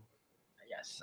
Can you explain how you made that con and what's the process behind that con? Well, so I'm working with a few Comic-Con agents for my Mountaineer Comic-Con, and one of the guys I've been working with to book talent for the event. He obviously, with coronavirus going on with COVID-19, conventions have been shut down, and it was his business. So he has been hurting. He was hurting. He still is. He went and he did a virtual event of all of his clients. He had Power Rangers, Saturday morning cartoons. He did Friday night horror nights, and then Sunday football themed where he had the cast of Blue Mountain State, and it went well. It went really well.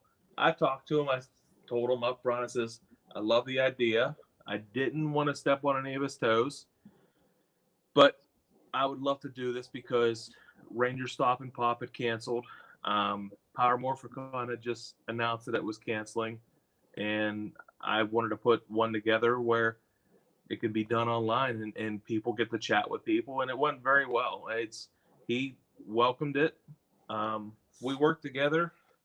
He helped me out, and it went together really well.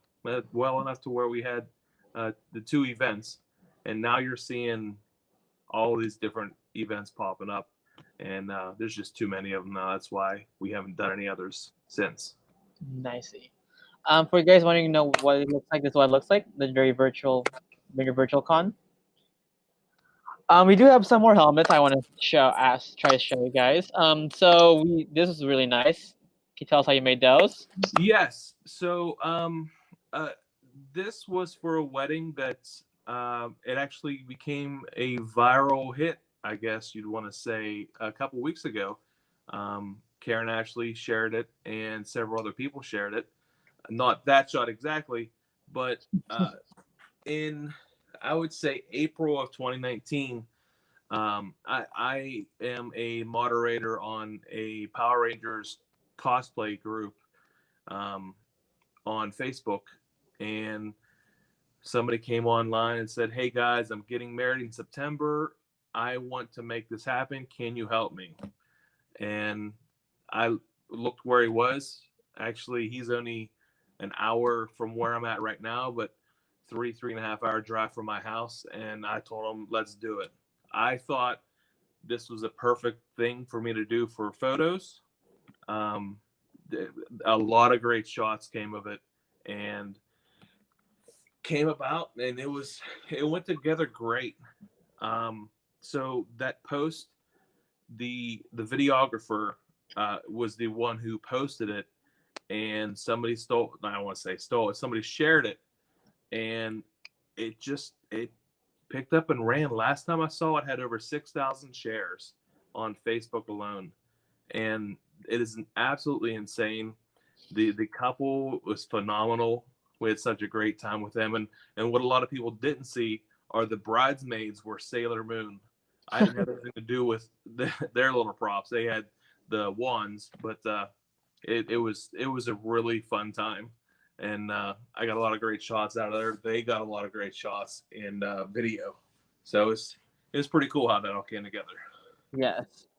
When I actually saw that, I was like, holy shoot, it's actually like legit. I didn't realize that's actually your helmets until Mikey told me. Mikey from Ranger Stock. That's the Mikey. Yeah. Yes. Yeah, those were all mine. It was a good time. They got married on September 2nd of 2019. It was a Sunday, the day before Labor Day, and beautiful day. They had a lot of time to go outside and just take all these pictures. I brought along a Saba. I brought along a Dragon Dagger, the Legacy Morphers. I brought along all those things so they can use them, and they just had fun. I mean, what nerd doesn't want to live out their childhood dreams? So for people who actually want to see his helmets, oh wait, just curious, are you still commissioning helmets or just the No. So I'm not going to get too deep into the personal stuff, but I've had some medical issues going on, and it's delayed me a lot. Every time I get a treatment every month for my eye, and every time I get an injection, I can't work for almost a week, and I've been getting those for 9 months now. So you add that up, that's almost 2.5 months that I've been pushed back, and I've basically come to the point where I am nearly caught up with what was commissioned in December, and I am no longer going to be taking any commissions. I'm going to just revert back to having it as a hobby. I really enjoy doing it, but I don't want to be that one that takes forever to get something done. Right now, it has been taking forever. I actually just shipped out 3 of them yesterday before I came out to where I'm at right now, just trying to get things caught up. But I'll be still doing conventions, Ranger Stop and Pop, Ranger Stop, hopefully Power Morphicon one day, and I'm absolutely going to have a booth at Mountaineer Comic Con.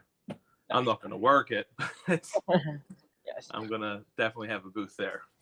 Before we go to your con, Mountaineer Comic Con, I actually want to show the fans some of your other helmets. So, like this one, Thunder White, loved it. Yes. Navy Thunder Blue, really, really good helmet. Honest to God, my best helmet I've ever done. Absolutely beautiful. Yes. That kit came from he's gonna kill me. Michael Perry, I forget his studio name, but Michael Perry out of British Columbia.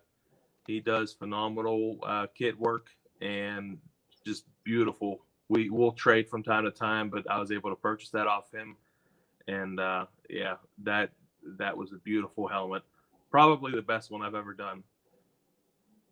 Nice. Yeah, it's a really good helmet. It actually looks like the show. If you actually look, it looks like the show too. Like really, really polished. Other helmets I'll show 2 more. You did also Jungle Fury Red, really, really good helmet. I like it. And of course, this is my personal favorite. The one you made, Magnum Defender. I actually like this helmet, and actually the first time I saw this in your website. Yeah, that I had made that for Ranger Stop and Pop, and that was gonna be just a helmet to go on sale down there. But I have all these things going on, and they can't sit around collecting dust for the next year. 9 months for Ranger Stop and Pop, but it's gone. And that kit was also from Michael Perry. Oh crap. Oh well, I can't remember the studio name right now. No worries. So we now go to the con that you're famous about, or you love to talk about. Which over here. Let me just give me a sec. Mountaineer Comic Con. So Dave, what can we expect for Mountaineer Comic Con next year? So this is in Morgantown, West Virginia.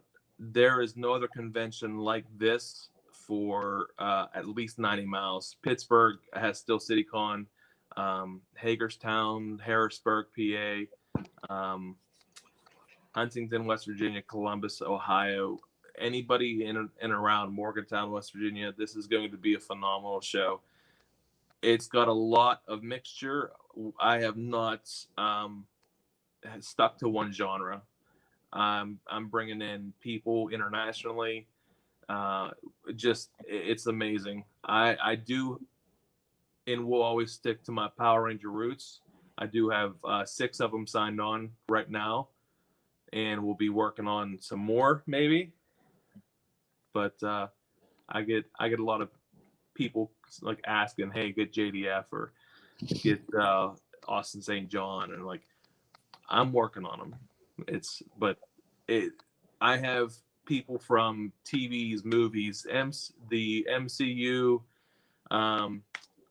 the DCEU, Walking Dead, Blue Mountain State Crew. It's going to be a great time. We got 54,000 square feet to fill up, 250 vendor spaces. It's going to be amazing. Yes. I mean, You great did, show. you did show me a print of the actors you brought in that you could show. So want me to bring out for you right now? The Power Rangers, right? Yes, these ones. So this is the one that we're allowed to show. Yeah. So we got Michael Lasky, Sarah Hanna, my man John Tui, Jason Font, Austin, and of course Christina Masterson, and of course, and featuring many more. I can't tell who is, but yeah. So tell us the process in getting these actors. So I've become friends with some of the talent and acting managers. Just reach out to them. John Tui, we obviously know how I got in contact with him. You know, I'm still in contact with him from Ranger Stop 2019.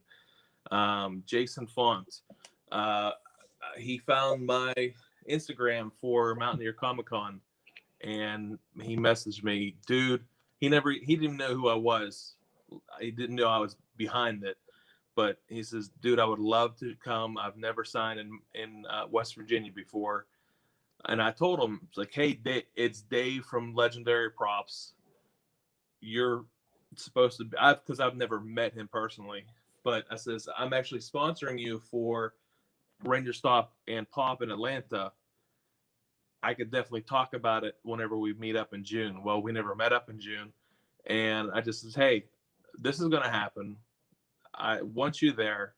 What can we do? And so we went back and forth, and he said it a lot of times on his Instagram lives. This is the farthest out he's ever signed for a convention. It was probably almost 18 months in advance. And yeah, I can't wait to have him and his girlfriend there. It's going to be a blast. They're just fun. Christina and Ciara. Ciara is a wonderful person. I work with Tabitha a lot. I talk to Tabitha a lot, her manager, and just said, hey, I want Ciara there, you know. And then during what's it called? Legendary Ranger Con, the virtual con. We're just sitting there, and I'm watching Christina Masterson interact with all these fans, and I'm just like, she's doing such a great job. She's going to be great for the kids. And like, so I'm, while they're chatting like we are right now, I'm texting Tabitha, like, I want Christina for Morgantown. And so she sends Christina a text message, and between fans that she got to talk to, she says, hey, look at your text message. She read it, and she's absolutely, I'm coming. So that's that. But Olasky, I co-sponsored him in Orlando for Ranger Stop last year. Just got a hold of him on Facebook, and his con rep, Dramani, just talked to him all the way through stuff. And then Blake just texted me, dude, I want to come to Morgantown. It's like, all right, let's work on some things. Months go by. Dude, I want to come to Morgantown. Like, all right, just give it time, man. We're a year and a half away. Finally, like, all right, let's go. Let's sign it. Let's do whatever. So that's Blake. He's persistent. And heck, you even got John Tui too, and I was a decent, awesome guy too. I love John Tui. John is amazing, absolutely amazing. I felt bad. He actually video chatted with me on the way home last Thursday night, and it was dark in the car. I couldn't hear him. He's just like, you know what, buddy? I'm gonna FaceTime you tomorrow. We'll have a few drinks over FaceTime. Like, all right, let's go. Yes. So for the fans again, who interested in going to Mountaineer Comic Con at West Virginia, here's their guest list again. So those are the Power Rangers. Yes, I have the a lot Power more. Rangers. Also featuring, that's Chris Sullivan from This Is Us. He played Taserface in Guardians of the Galaxy 2. Michael Rosenbaum, famously known as Lex Luthor.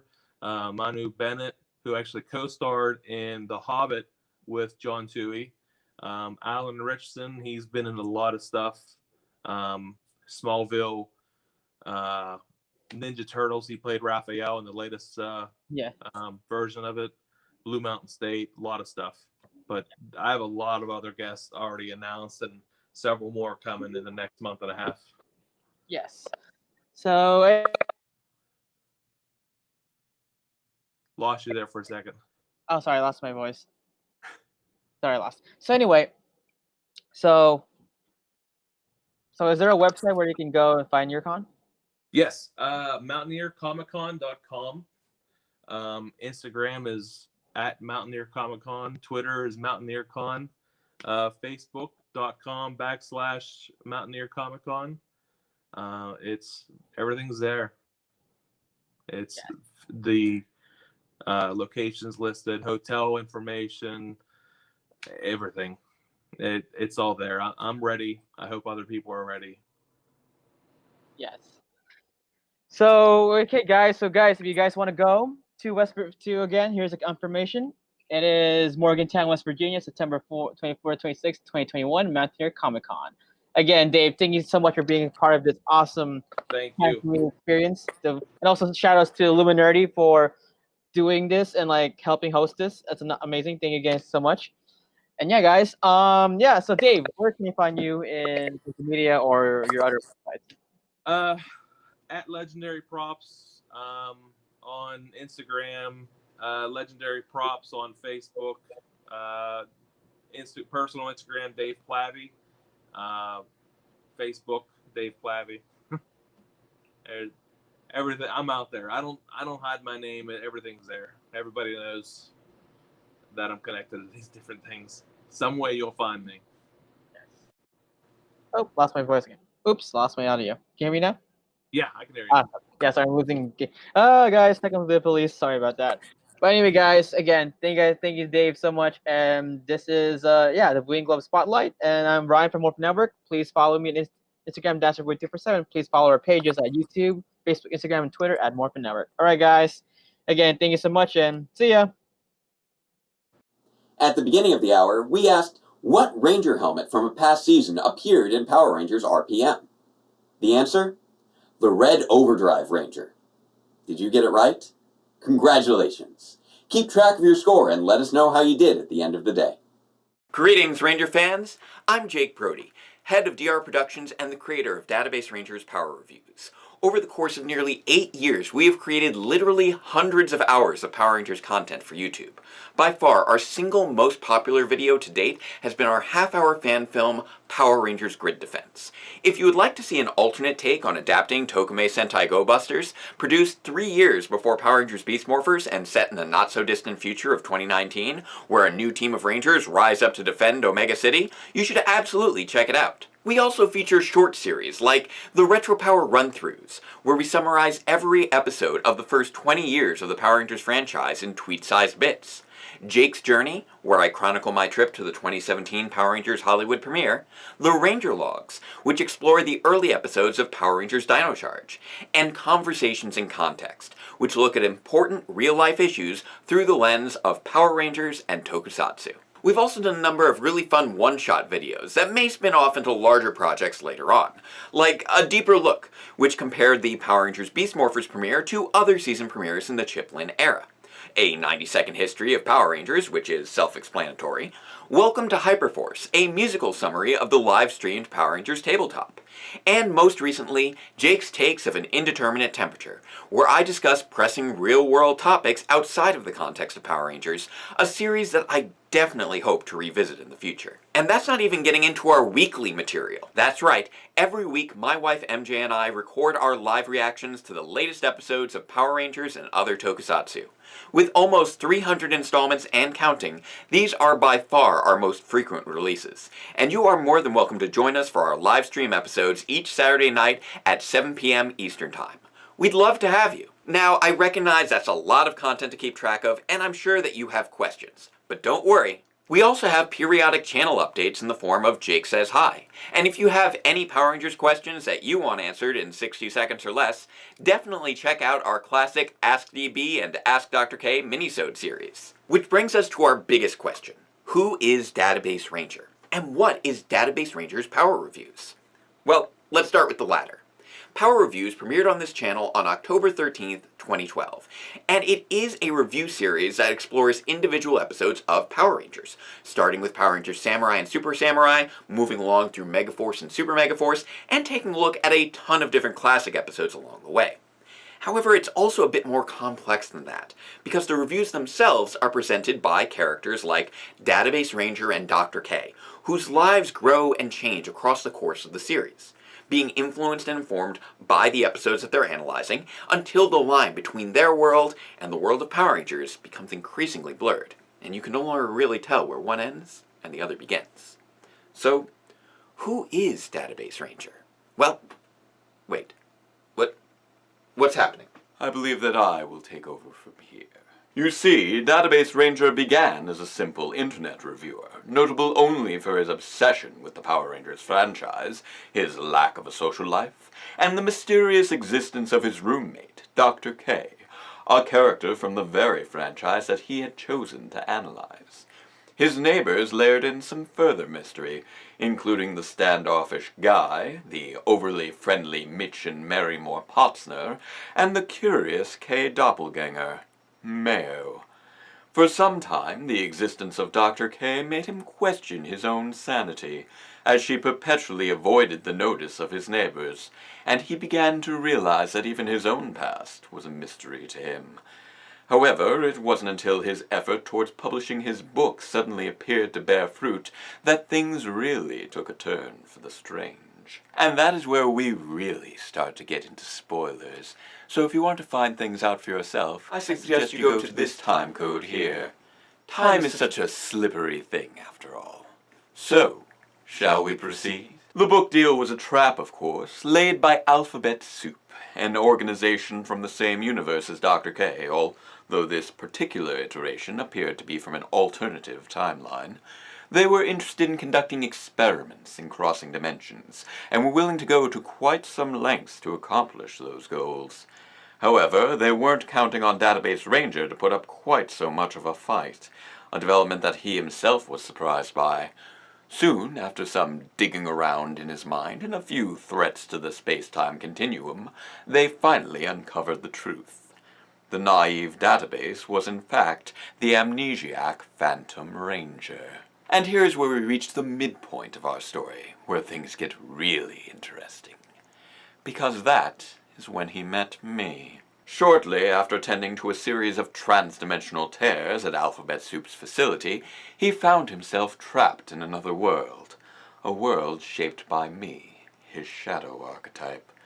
With the assistance of Mayo and Guy, Dr. K managed to enable his escape, but, as you might guess, things were still far from simple. Alphabet Soup continued their experiments, and the Phantom and his friends continued their attempts to thwart them, combating the mysterious T-Omega agent that was born through another set of trans-dimensional tears, and even scattering themselves throughout the multiverse for a time. But their greatest betrayal came in the form of Database Ranger himself, infected with the Venjix virus by none other than the Morphotsners. As luck would have it, they had been partners to Alphabet Soup the entire time, manipulating their actions to finally open a portal to my world, and unleashing my army upon Alphabet Soup's facility. And although the Phantom was able to drive back my forces for the time being, and win over the Morphotsners to his side, the damage was already done. One must always plan for contingencies, after all. The portal unleashed a fluctuation in the cross-dimensional continuum, one that threatened their entire reality with a time storm that Dr. K was able to track to a rift in space and time orbiting Earth. The same rift that Alphabet Soup had first used to traverse between universes. After a bit of creative hacking, the Phantom and his allies were able to hijack Alphabet Soup's spacecraft for themselves, and they chose to use their opportunity to come after me. A choice that I am certain that they will come to regret. At this point, I'm certain that they've put many of the pieces together. How the Phantom's former flame Cassie helped forge a new version of Hexagon that left Earth vulnerable to the Venjix infection. How he was unable to stop it before being pulled into the rift and being robbed of his memories. how the rift was once used by Dr. K to rescue her childhood self from alphabet soup, creating a whole new reality and inspiring their interdimensional experiments. And of course, they now know that the same child is now in my service, but they still have no idea what is waiting ahead of them. Somehow, I doubt that their rescue mission is going entirely as planned. Now, if you'll excuse me, I have some guests to attend to, but don't worry, you'll be joining them yourselves soon enough. Whoa, that was weird. Where was I? Anywho, if you want to check out more of Database Rangers Power Reviews, make sure to tune in on September 18th, 2020 for the big premiere of our 90th episode. I'm sure it's going to be an event to remember. In the meantime, feel free to like, share, and subscribe to our videos, and you're more than welcome to donate to our Patreon. Just full disclosure, the rewards are in serious need of updating, so you should probably just ignore those and only donate if you're really interested in contributing financially. We're also available on Twitter and Facebook, and you can find all of these links below any one of our videos. So, there you have it. Welcome to Database Rangers Power Reviews, and until next time, farewell, Ranger fans, and let the power protect you.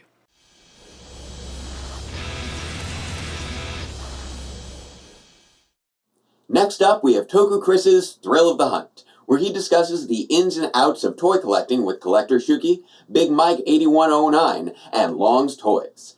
Everyone loves finding their favorite collectibles, and no team knew that better than the Power Rangers Operation Overdrive. Can you remember which jewel of the Corona Aurora that they had to dive into a volcano to find? Let us know your answer in the chat or comment down below, and we'll let you know if you're right at the end of the hour. Good day, fellow toy collectors. My name is Toku Chris, and if you're watching the Viewing Globe, a Power Rangers and Tokusatsu fan experience. And if you're watching us right now, then you're here to hear us talk about the thrill of the hunt, toy hunting in the year 2020. I have a very esteemed panel of toy collectors with me, and I cannot wait to have our conversation today. First and foremost, he's had some amazing giveaways lately, and he seems to have the most amazing luck at Walmart and Target stores. West Coast represents Mike, aka Big Mike 8109. How you doing, sir? Good, man. Good. How are you? Oh, it's the year of COVID, so that's why we're doing this. Yeah, we're all alive. So far. Yeah. Don't jinx it. Whoa, somber panel right from we'll the bring start. it down already. I'm sorry. All right, the next up is a guy who, if you watch his YouTube videos, you're curious which narcotics he's currently selling on the street to have so much cash to afford all the stuff he gets. He is the reason Toys R Us lasted as long as it did, and the primary reason they're still around now as Jeffrey's Toy Box. He is the one and only Chris, aka Long's Toys. Hello. Gotta love that intro. You'd save America's. You really I was pretty excited when I wrote the intro. I'm not gonna lie, guys. All right, and last and certainly not least, she's like a ninja with the stuff that she finds on a random toy hunts. She's been around the community forever, both with YouTube toy reviews and doing podcasts. You've known her for a long time as Shuki, but please meet her now as Rai. Rai, how you doing tonight? Alive? For now. Well, that's good. That's good. I'm doing good. Keeping busy. Positivity on this panel is off the charts. Can I just say that? You know what? But if you're a toy hunter in the year 2020, you kind of understand why we're maybe a little bit, not to foreshadow. All the joy has been sucked out of my life. Discontinue bubble mailers. Spicy nuggets are coming back to McDonald's. So hot tip. You got that. Actually, they might already be there. Well, they're coming back. They may not be at every location yet, but they're coming back. True. But so first and foremost, some chicken McNuggets. First and foremost, how is everybody holding up during the year of COVID, during this pandemic? Not too bad. As well as can be expected, I guess. Yeah. Yeah. Good. Avoiding everybody, following the rules, wearing the mask, not going to the barber when you're not supposed to, and right. Which is a huge problem for me. I'm constantly like, "Where's the barber?" Yeah, I wish mine was as shiny. Trust me. And Chris, you need a haircut real bad. It's a little out of control up there. I haven't paid for a haircut in 20 years, so I'll just say that. That's why I can afford all the toys. We solved it. There it is. Okay. Let me know. I gotta try that on my wife. So let me know if that works. Talk to me after the thing. All right. Anyways, let's get into the toy side of things. Everybody here is obviously here because you're a Power Ranger or Tokusatsu. We're both a collectible collector, toy collector. But what other toy lines is everyone collecting other than, your spandex heroes? Do we have all day for Christmas? What don't I buy? Let's go with like your top three that you're collecting on top of the Power Ranger Toku stuff. So Power Rangers, Funko, and for some reason my son got me to get him into Bakugan. Oh. So yeah, everything. Oh, this is coming out, that's coming out. I started following accounts on there, so now I'm like, I don't know what any of this is, but I guess you're into it, so we're gonna get it. You got to support it. Get it before it's Baku gone. Yeah. Not a Bakugan. I appreciate Love it. All right, top three. That's not Toku. Transformers, number one with a bullet, for sure. Then I would say right now, and I have some visual aids.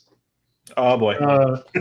Star Wars Mission Fleet is like my breakout new line of the year. I love this.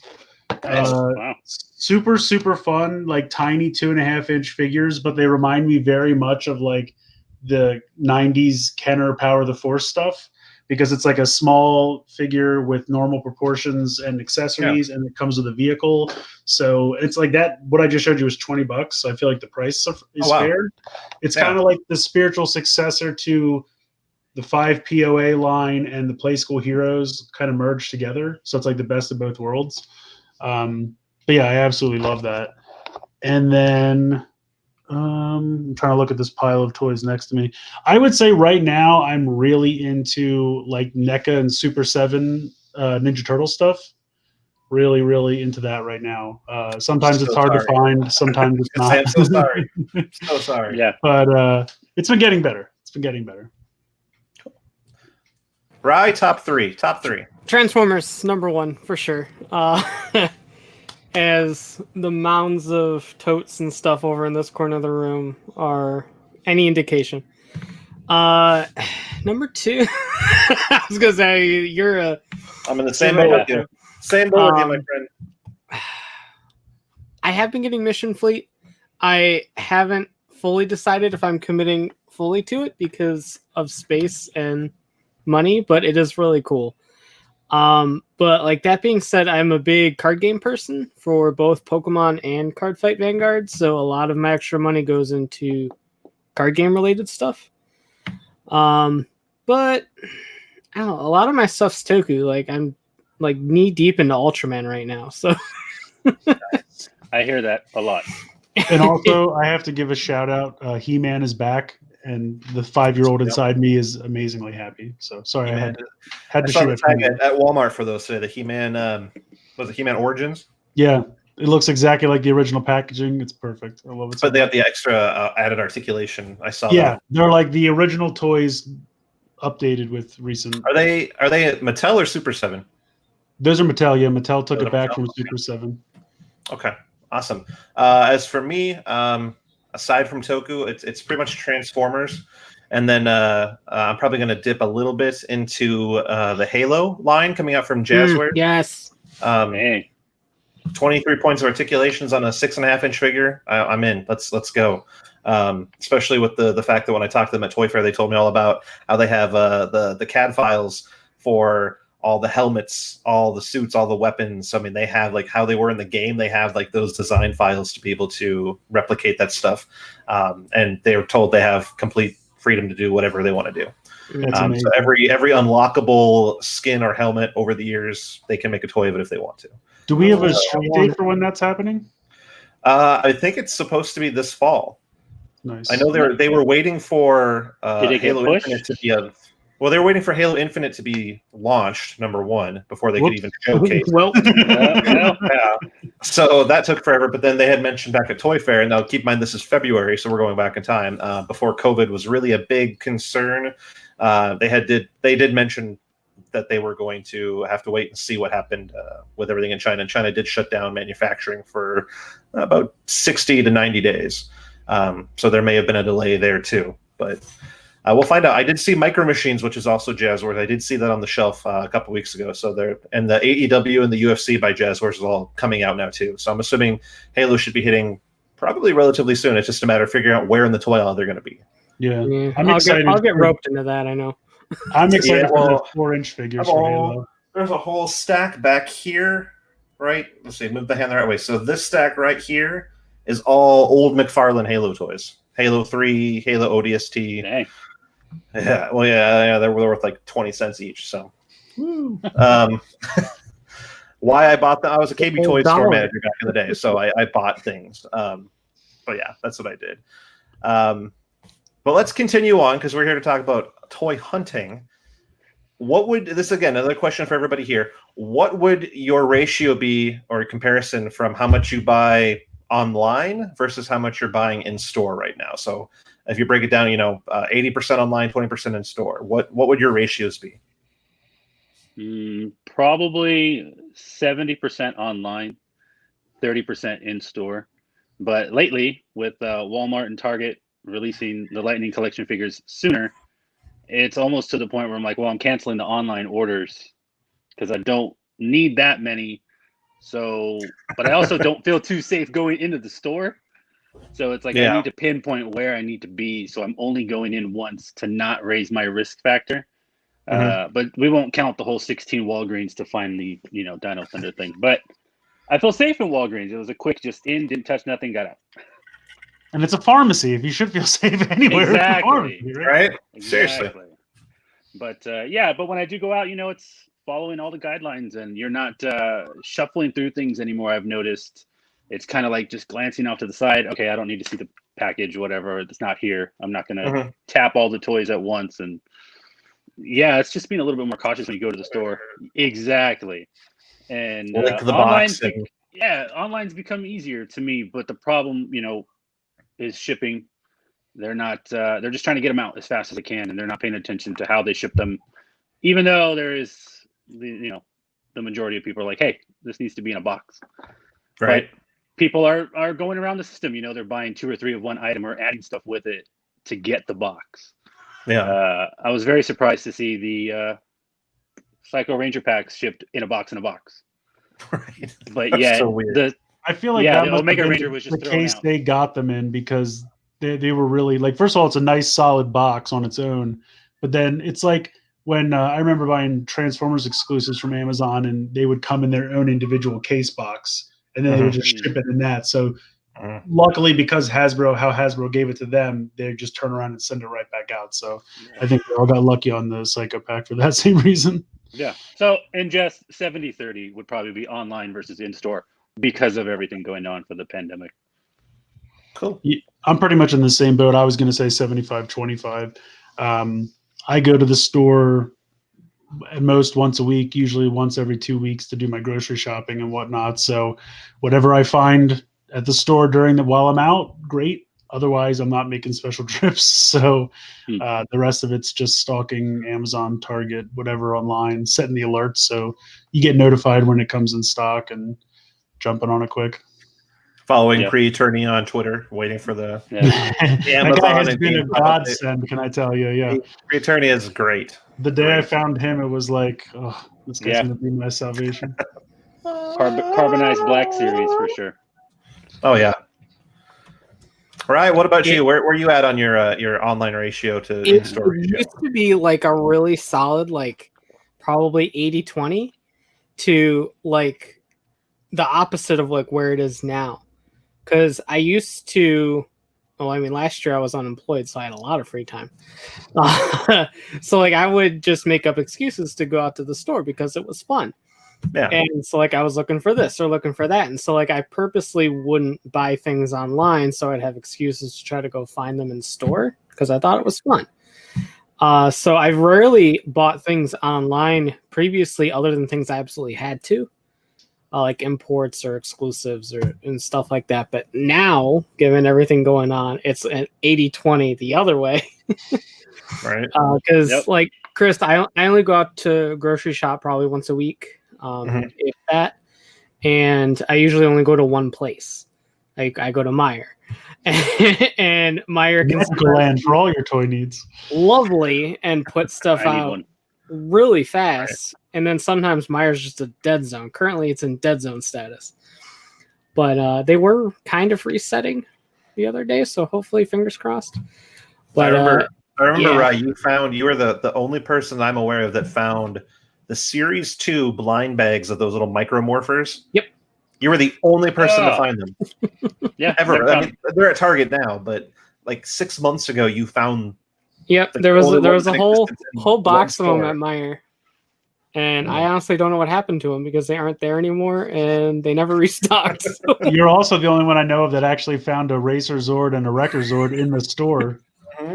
Dang. And also, Seriously. you are the way I got mine, so thank you again. You are welcome. I would say right now I am probably 95.5. Very seldomly, like sometimes you have it on order and you find it in store, so you cancel that. That's about the only time anymore that I'm buying in store, just because. And we're bringing this up. It's actually the next topic. The reason I'm online only so far is right now I've been home. I have a third kid I just had, so I'm on my paternity leave that ends another week and a half. But the pre-order for that kid went pretty smooth, though, right? I mean, that it was did. I ordered mean, in, yeah, the amount of time was correct and everything. There's still a lot of money being paid. Like this is a. Oh, yeah. I mean, it's a little bit different. Usually, normally you have to pay it off before you get it. They gave it to me first, and then I have to pay it off second. So. They knew it was never going to work the other way, no. so they Yeah. said, "All right, fine, we can't hold this back." Right? But no, I'm just I'm home a lot, and then I try not to go out because you don't want to expose yourself. Or in my case, I have 3 kids, all under the age of 4.5, and then my wife. Like I don't want to expose them to any risk more than they already are. So yeah, there's no reason to go out and do that stuff. Plus, I really can't afford it at the same time. I can really only afford maybe like an eighth of what I sell. So I'm selling a lot of my collection, obviously. So I can't bring new stuff in unless I sell at least like 3 times the amount of what I want to buy. That's just the way it has to be because there's just too much else going on. But aside from all that, we talk about online shopping and how online is more than the physical stuff. We also need to talk about what's the best way to phrase this? I don't know if it would be the quantity that is getting produced. You're seeing pre-orders sell out quick. You're seeing stuff when it does pop up online sell out quick, and you're seeing not so much with Power Rangers. Maybe like when the new Lightning Collection wave hits, you'll see the entire wave go out the door in the first day. Collectors will venture out to the same store to get it, but you see it in other lines, G.I. Joe. Some of the Transformer stuff, Studio Series, you're seeing NECA, obviously those Teenage Mutant Ninja Turtles. You're seeing that stuff just it doesn't even make it to the floor half the time. The Target employees take it. Does that also increase the ratio then to buy online if you can, rather than go? Because the panel is called The Thrill of the Hunt. There's not much of a thrill these days, is there? No, there used to be. Well, yeah, there used to be. I mean, oh yeah. I remember a few years ago, we thought that the legacy chargers for Dino Charge were discontinued. They weren't going to sell them, and then I found all of them at Walmart. Like, not even hunting them, and everybody's like, "What? I thought these were canceled." Given they never even finished the line, by the way, they're still missed 2 of course seasons. Thanks, Bandai. But there is a thrill of the hunt. I mean, behind me now, I just found Wave 6 today, right? Yeah. And I went to Target to find something completely different, and I was like, "Oh, I'll just stop by the toy aisle."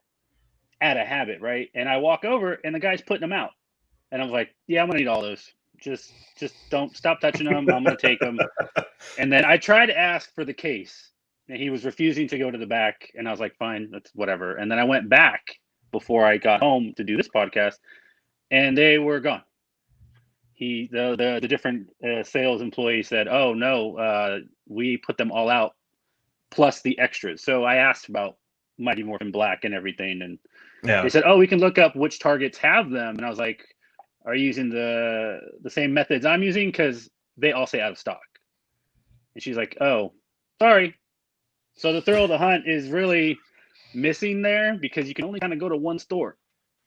you raise your risk level each time you go to another store and another store and another store, and the hunt becomes, well, how fast can you get the pre-order online? That's really what it is.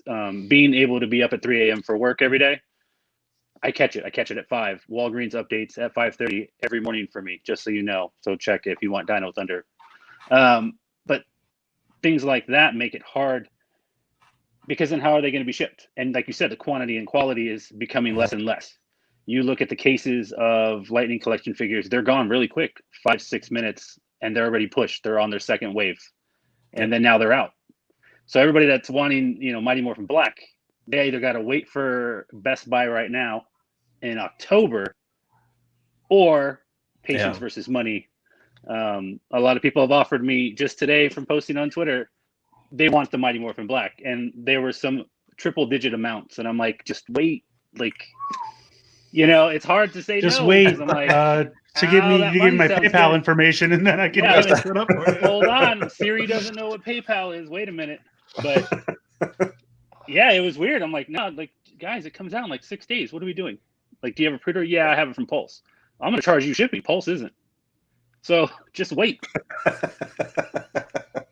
Maybe they're not premium members. You don't know. That's true. We did get lucky and get on that at the start, and they just keep rolling it over and over until. Sadly, that's coming to an end. But that has got to be the best deal ever. It was hey, just sign up for an account this weekend and pre-order something. Right. Have free shipping for the next 1.5 years. All right, sounds great to me. We're almost up to 2 years now. Yeah. Yeah, I think at the 2-year mark in February, they'll be like, hey, you got to pay. Well, they sent an email out recently that was changes are coming, and I was like, The only benefit besides the free shipping I've noticed with Pulse is when we did have that 1-day window for the Comic-Con exclusive. That better come back for Draken V3. I'm just saying. I don't know what they're gonna do yet. They still haven't told us. There's a landing page. I don't know how public that is. There is a landing page for all their exclusives. It's just not linked on the site, but you click on it, it gives you the information. This is coming soon. But let me ask some specific questions one-on-one here. So my first question, Mike, you're on the West Coast. The rest of us are either East Coast or kind of center in the U.S. So give us a rundown on the West Coast. What are the shelves looking like out there? Are you seeing quantities up or down? What lines look like they're not moving? What lines are moving? Do you need a Beast Morphers Blue? I can find you whatever you need on that. I got you. Power Ranger stuff is very bare. Once the line hits and you see that notification on Twitter that somebody found it, what's the location? It's gone. I'm around about 10 Targets, 12 Walmarts, and it's all just bare. Wrong pegs, bare pegs, which is not Mighty Morphin, but Beast Morphers Blue it's still there. Same thing with Gold. Beast Morphers is still there. But everything else is kind of gone. And I've noticed as well, Marvel Legends stuff has become scarce. The only thing I ever find is Mrs. Fantastic. I don't know. That's all I ever find there. Transformer stuff. You guys know way more about that, but it's not as plentiful as it used to be. It's just kind of maybe the bottom shelf near the NECA stuff, or even the NECA stuff obviously is going just as fast. Transformers has been weird only because their current line is called Earthrise, but they're still on Wave 1 on the deluxes, at least in my area on the East Coast. Wave 1 came out, in April, March? Oh my gosh. Yeah. It's been a very long time. It was before things went crazy, because I remember going to Target to find it all. I went to Tennessee. I was going to move to Tennessee. I'm in South Carolina. We were going to move to Tennessee at one point, and I remember finding them in the grocery store when we were checking out one of the grocery stores. I don't get that. A City Market. Or, no, sorry, Kroger. It was a Kroger. And they had all the Earthrise toys there. Those same toys are still on the shelves at my Walmart and my Target. The same wave. Yeah, no, they don't sit here. There's a lot. I've noticed there's a lot of resellers in the groups, and then there's a lot of people trading. Oh my gosh! And especially here in Southern California, I'll tell you right now, I found these at Brea Target. So you're done. You can't get them now. I already got them all. And so no in space yellow for you from Brea Target, but they go quick. And even if I were to go to the Target by work, it's the same thing. You know, there's Yeah. only the one. There's probably going to be Zeo Red after a while, but they're just not there. The quantities, the stock, the amounts is just not. They're not what they were pre-COVID, and I don't know if they're going to get back to that because they might have pushed everything to their online stores, which is still even less stocked. I would say. Why did Mighty Morphin Black run out in 3 minutes? Then the second wave ran out 20 minutes later. Like, you should have known. Like, you this is your bread and butter, right? Mighty Morphin is what you're always going to come back to, but yet it's the short one in the case. I always order the one that's the lowest number in case. I always order 2. I have in space. You're the problem. Well, I order 2 because my fear is I'm going to get one that's completely blotched, like quality wise. So I always order 2 of the one that's least in the case in case that happens. I don't know. It's my Well, OC. I already have a backup. It's called Bandai Legacy in Space Yellow, so I'm fine with that. You can get it signed, I hear. Yeah, cheap. There is a very potential in some Walmart stores that you might be able to have both the Legacy and the Lightning Collection in Space Yellow on the shelf at the same time. Yesterday, I'm I just just throwing that posted out there. Dino Thunder White in a Legacy box, and people are like, "Hey, wait a minute." I was like, Right. "Oh, it's right here." Still So, here. Mike, you brought up something that I wanted to touch on later, but I'll touch on it now because you did bring it up. How much of this do you feel is collectors, like the 3 of us or the 4 of us, going out and buying the stuff up for our collection versus how many people are trying to make a quick buck and the resellers? Because you mentioned the Facebook groups, and I'm not going to mention Facebook groups by name, but I'm a part of a lot of the Facebook groups, a lot of the trading groups. Man, people are trying to sell the Lightning Collection Morpher for $80 and Dino Thunder White for $50 and Psycho Greens for $100 within like days of them being released or found.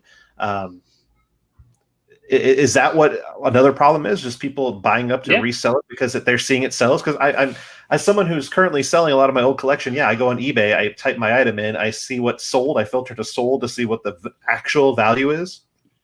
And that's what I judge on how I sell it on eBay. So I would assume that's what everybody else is doing.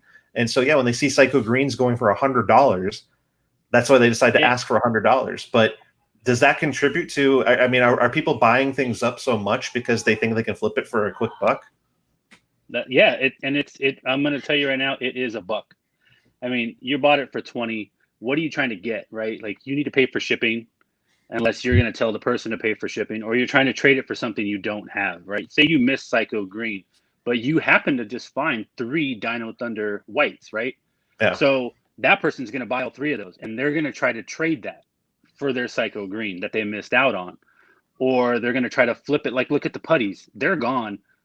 I have 2 orders in, and one of them hasn't shipped, hasn't moved, hasn't been charged. And people are charging almost over $100 for the putty 2-pack.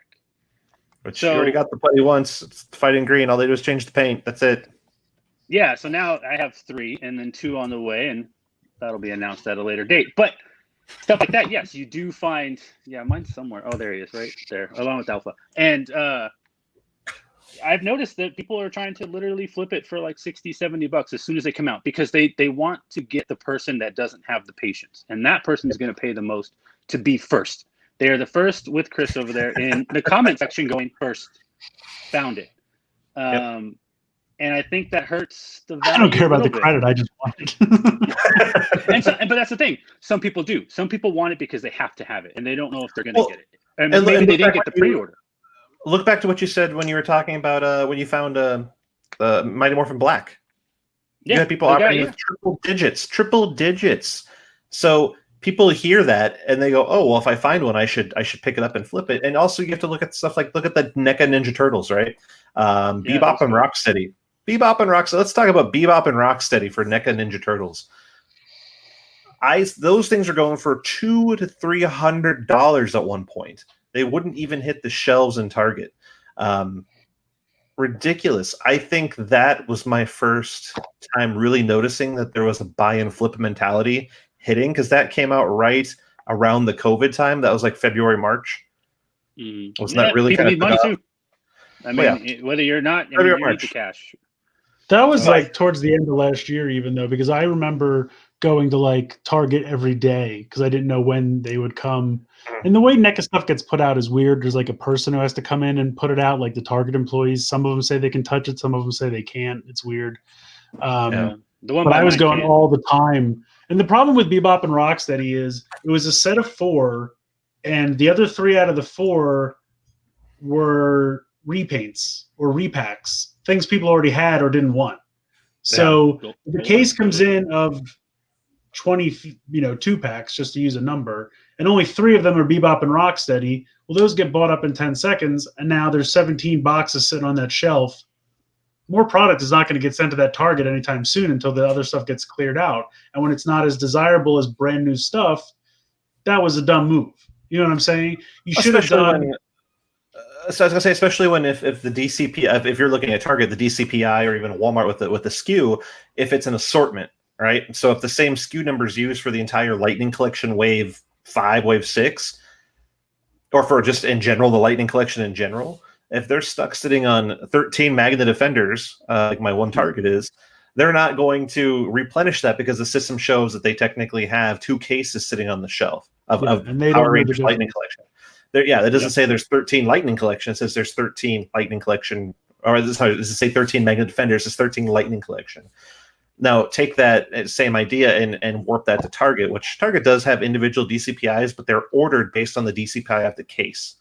And if that still has even one, I could be wrong, but my understanding was if they even have one figure left of that case still shows in stock in the store.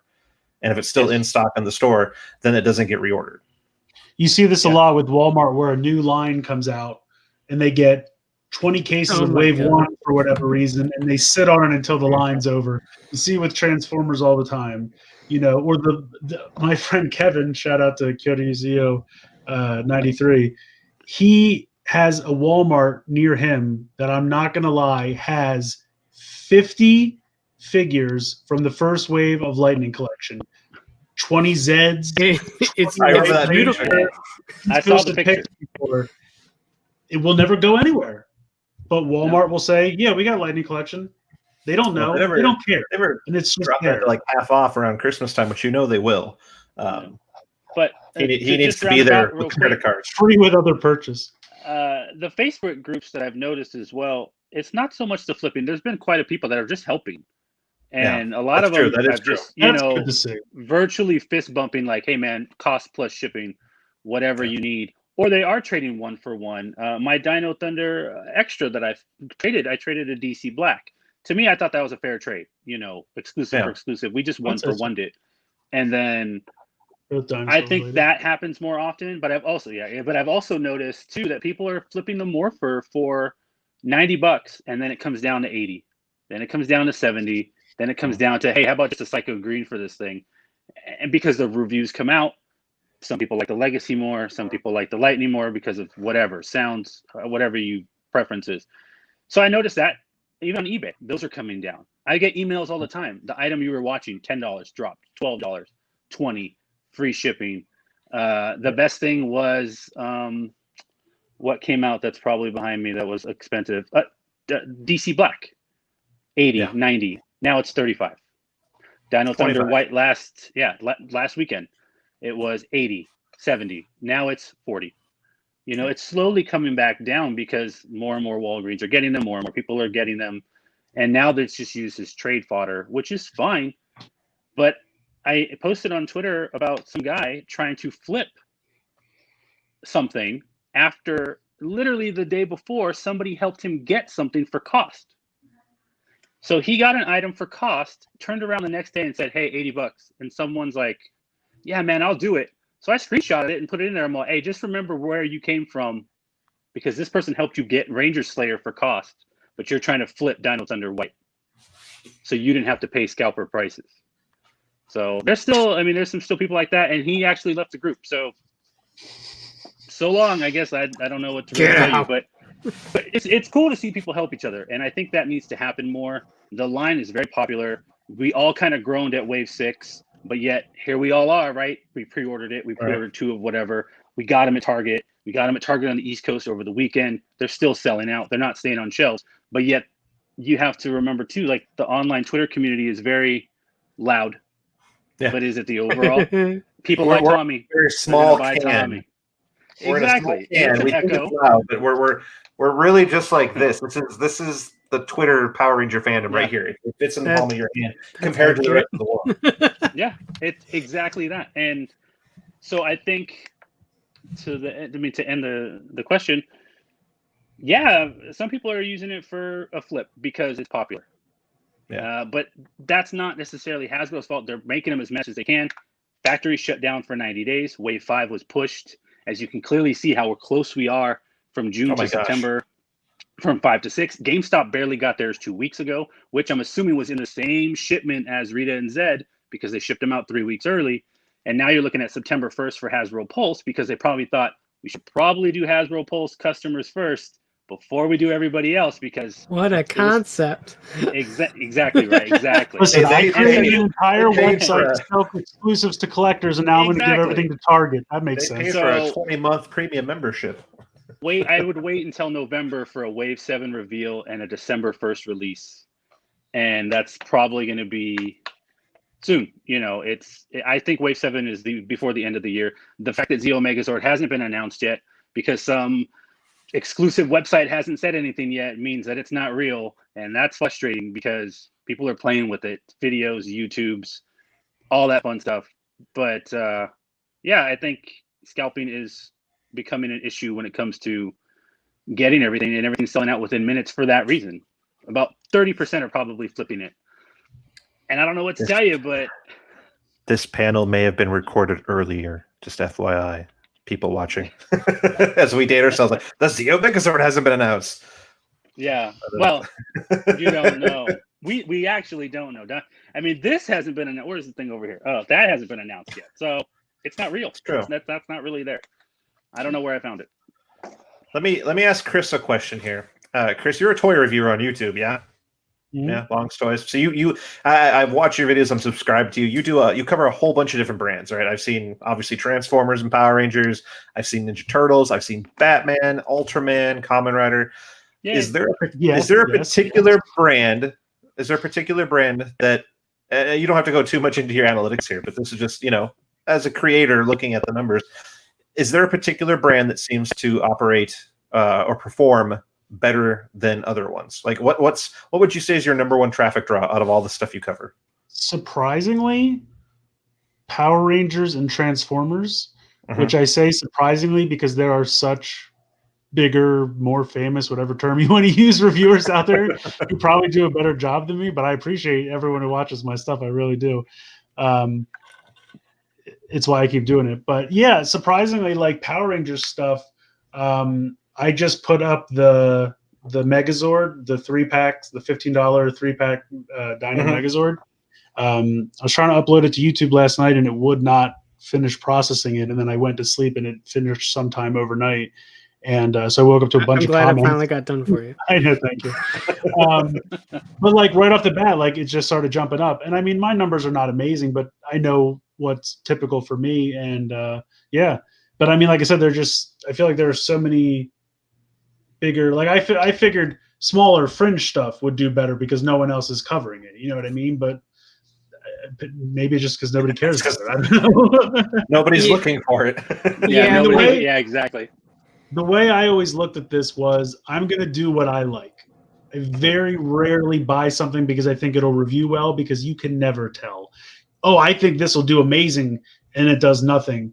You think this is a throwaway. It's your top 5th highest watched. I have a video. Godzilla eggs. With 2 Godzilla eggs. You know what I'm talking about? The Tamagotchi, Japanese transforming eggs. Almost 1 million views. I paid $6 each for those eggs. It is my highest rated video of all time. They have paid for themselves 10,000 times over those eggs. So like you have no idea. You can't anticipate what's going to do well. So I always just said, I'm going to buy what I like because it's what I'm buying for myself anyway. And I just have fun with it. And that's why I have so many different things on that channel because I just buy anything that looks cool to me. If I see it on a website, that looks really cool. That's not too bad. I'll try it. And then the next thing I know, I buy the whole line. And then this is the problem that I have. No, I agree. But I have fun with it. That's why I do it. Here's a question for you, Rai. when you go to the store, right? What do you see on the what is on the pegs not moving versus what do you see completely empty almost every time you go in there on the toy aisle? I mean, I don't want to be wholly negative on the topic of why we're here, but Power Ranger stuff doesn't move at all. Like lightning goes and then or it goes up and then it's gone, and like the shelf warmers stay, and it just stays that way for as long as you can possibly imagine, or it's just bare and they never stock any anyway. Right. But like those the red and yellow with the armored beast bots. Those I don't think I've seen one sell at any of my stores since they existed. The longest time, that's all my Target had as well. Everything else was blank. Telling you, like Beast Morphin is blue. I got you. For Transformers, they kind of go in and out quite a bit, which is good to see considering that's like my number one right now. But the Micromasters and Battle Masters don't tend to move. Nope. So those stick around quite a bit, and like Chris was saying earlier, Wave 1 in anything just sticks around way longer than it needs to. But just random shout out to the Spin Masters DC line for actually just continuously moving all the time. Yeah, other than the legion of Batmans that my Target has, because they load Batman into the case. Other than that, like all the other individual new figures sell out really fast. So props to that line for selling. Mission Fleet sold really quickly around here too. My Target had almost everything out. Yeah. And I picked up a couple things and I was like, oh, I'll get some more next time I go. And they were gone. So I've noticed Star Wars when it's something new, not like a new Wave of Black series or a new wave of the POA for line, but if it's like the Mission Fleet that you're talking about, or it's a new, what was it? They brought the new packaging out, the retro packaging. That stuff seems to move quick. It always seems like the only thing that doesn't move from my stores is the Black series. Just sits there. It's interesting how that works. So let me ask all of you this too, regarding your toy hunt. And for people that are interested in toy hunting, they may not know that these websites exist. And if they don't, you're about to learn. How many of us are using BrickSeek or Pop Finder to narrow down our searching before we go? Or are we just still like rolling the dice and then heading out and see what happens? I used to. I use them. I used to go. Yeah, when I actually went to stores religiously, I would always look. Yeah. I would stand in the store and check and be like, do they have them in the back? Yeah, they do. Hey, get them in the back. Now I just kind of check to see whether it's worth venturing. Because like I've been using it for Dino Thunder White. Yeah. And so I'm like, okay, that Walgreens has 0, that Walgreens has 0, that Walgreens has 0. This one has 5, but that one's quite the distance away. Not worth it. None of mine that are like really close have gotten any yet, so I'm just continuously checking. Yeah. The Dino Thunder White for me never showed up in any stock. The numbers never moved for days. Nice. But I did find it on the 16th Walgreens that I went to. And then looking at Wave 6, using BrickSeek, it was all sold out, or out of stock. Out of stock. And it was out of stock at the one I was in today. And sure enough, there they all are. They were just putting them out. So I don't know how fast they, tell you it's in stock versus, I don't know if it's instant the minute they scan it from the truck to wherever and then put them out. But it still showed out of stock. And I know it wasn't because I knew the others of the case were in the back. There's usually a fair lag between BrickSeek. So, I mean, it's possible, which is fine. I used them for Transformers. That's how I got my Skylinks and my Thundercracker and Skywarp, was using Pop Finder. I just remember waking up in the morning and looking and being like, oh, I gotta go. It's funny, I use that website for everything but Pops. Yeah, me too. I actually just try to find soda on it. Is that weird? No? All right. No, you're fine. No. Yeah, the Pop Finder. BrickSeek is great for Target, especially after the wave hits and you've seen a couple of reports, hey, it's probably in your area. Then it'll populate. Then it'll say, 1 or 2, 3 or 4. Using the trick on Walmart, I'll give everybody a fun tip. If you just change the location and then do in-store pickup, that's how you can find your Alpha and Zordon. you don't. I mean, right now, if you go to it, it's going to say nothing because it thinks it's sold out. But if you just go to the options where it says your location and then you search to go pick up in store, it'll tell you where it's at. And that's how I found several. Very, very nice. Yeah, no, I don't know. I have people hooking me up when I need it. So if someone hit me up today, I was like, hey, I found a Dino Thunder White. I picked up an extra one, cost and shipping. I was like, sure. Which is awesome. No, I hear me, myself. we all have trust. He has a lot to say. He wants to weigh in on this topic. He's very upset. He sounds like he's just saying paint the helmet. He's really upset about that visor on Dino Thunder White, and it's about time he Yeah. said something. So someone needs. Although we did get the and this might date this recording. We did get the information that sounds like they're going to be issuing replacement heads, possibly. I'm waiting for that. when the next wave to go to Walgreens just is the fixed head, and everyone's paying triple digits to get the first wave, and then they just fix it and resend them. And now I'll just go to Walgreens 2-3 months from now, and they'll be like, "Oh, here it is, perfectly painted how I wanted it, perfect." I don't know, man. Then the question becomes, what is the rare one? Is it the one with the messed up visor or the one with the correct visor? It depends how many people custom it. I've already been know if it's messed up. I've already been looking at Gundam markers with like the finest tip to be like. Shout out to PR Oh, the Media finest Info. They are doing mine. So this one is the one I traded with, and my one that I keep in box is the heads and hands have been shipped off. Hopefully to return correct. And then you'll have someone like Josh who has to have one of each. He'll have the non-painted and painted if they do it as a variant later. Yeah, he will. Yeah, of course he will. Shout out to I really just wanted to pop the helmet off my Legacy one and then just have Trent hold it. Just put the Trent head on and just have him hold the Legacy helmet. I'm like, perfect, there you go. Because if they did one thing right, the Legacy helmet looks perfect. Let me ask you as I get comfy here and lean on my card table where my webcam is. What advice do you have for people that are looking to go toy hunting, or someone who they're going toy hunting right now is literally getting in the car and going to Walmart and walking down the aisle and shucks, I don't see anything. Then they go to Target and they walk down the aisle, shucks, they don't see anything, and they go home and they give up. What advice do you have for them that could increase or better improve their odds at finding what they're looking for? Like what tips your or tricks? resources. Yes. Use, So your pop finder, use your Pop Finder. Go to find those groups. Not necessarily like the buyers or traders groups, but just like collecting groups that generally put up findings.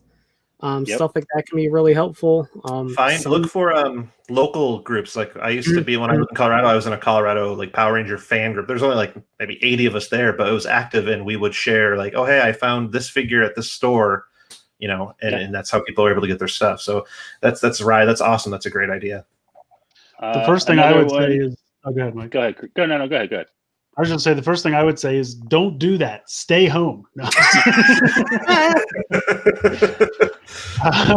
But honestly, things get better, Chris. Yes. What are you talking about? later. They released the vaccine today.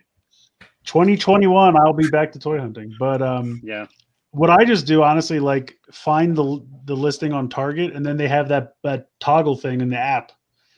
It'll let you know when it's in stock. It doesn't always work. Sometimes it'll tell you it's in stock, and then you go there and you hit the button, and it's like, we don't have that. I'm like, okay, well then thanks for trolling me. But sometimes for the most part, it usually works, and then you just add to cart and ship it. That's what I've been doing. I check Amazon a lot. I just have my previously searched list on Amazon, and I just kind of bring it up once or twice a day, and you see when the prices pop in stock or whatever. If you're actually going hunting, I would do what I do. Like I said, I limit it to when I have to go out for something else. Right now, I wouldn't make a ton of special trips, but if there's something you have to find, like Rye said, use BrickSeek, Pop Finder, whatever you can, or like you said, kind of you guys all said, find someone who's willing to help you and not be a scumbag about it. There are help each other. people in this world that will help. Yeah. You. I mean, Yes. another good one is if you have to go to the store, obviously I'm not going to preach anything, but wear the mask, follow the rules, all that stuff. Bring a picture of what it is you're looking for, because a lot of the times they just don't know. Like, I don't know what that is. Ask an associate working in this, like, do you have this? Do you know about this? You can find barcodes pretty much anywhere. Lightning Figs has them, and a lot of the Facebook groups do as well. They'll post the barcode and everything, so you can actually kind of track it down while you're there. Do I suggest going to multiple stores? That's up to you. You are your own boss on that when it comes to that stuff.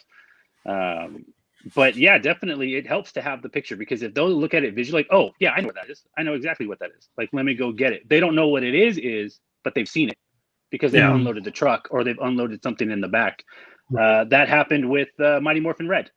I was like, Red Power Ranger 93 might have some messed up paint. Got it.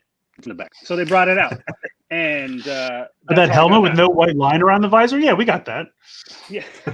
No, actually, the first Mighty Morphin I found, the diamonds this was red. Like the chest was red.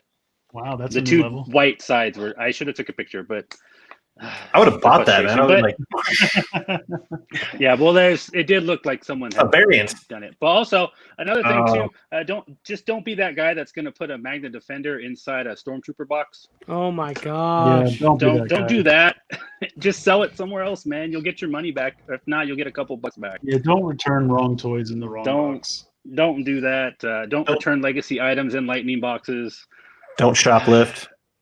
Yeah. Oh yeah. Don't get tackled. Don't attack Walmart employees. Don't go to jail for assault on a Walmart door grader. Seriously. And don't get mad at them if they don't have it. Like if they tell you, "Hey, sorry, I can't look" or whatever, just be polite and be like, "Okay, thanks. Come back maybe later, different day, different shift, or go to a different store." Well, for whatever reason, they don't know what you're talking about, or they just can't look, or they don't know where it is. My number one advice is if you know you want something, if you know, like, yep, I want that, I definitely want it. If you can pre-order it online. And if you find it in the store, then cancel your pre-order. That way you're saving yourself the stress, the anxiety. And yeah, it kind of takes the thrill of the hunt away a little bit. But you know what? As someone who went, was not expecting to see that today, and I did. And I got that that rush back in. It's like, ooh, okay. It was fun. I miss it. Let's do one last thing. We'll go around round robin. We'll start with Mike, and then we'll go Mike, Chris, Ryan. Then I'll finish it off here. In all your years of toy hunting, for whatever you were collecting at the time, what is the one item that you like? A joygasm that you saw? You were like, "Oh my! I can't believe I just found that." What is that item for each one of you? Your holy grail. Oh my gosh! I can't believe I found this. I'd have to. Oh man, I'm gonna be real old. So when Mighty Morphin first came out, they did a lottery system at Target where you just got in line and they opened the case right there in front of you, and you didn't get to see what you got, and you couldn't ask for what you got. They just handed out the stuff. And I was with my uncle, and I told a story similar to Twitter. On Twitter, is I ended up getting Mighty Morphin Red. I already had Mighty Morphin Red, but this lady was looking for red, and she had yellow, so she swapped it with me right then and there. And I remember that feeling of like, I can't believe I got it. This is one per case here. And that's why I learned about case counts the hard way.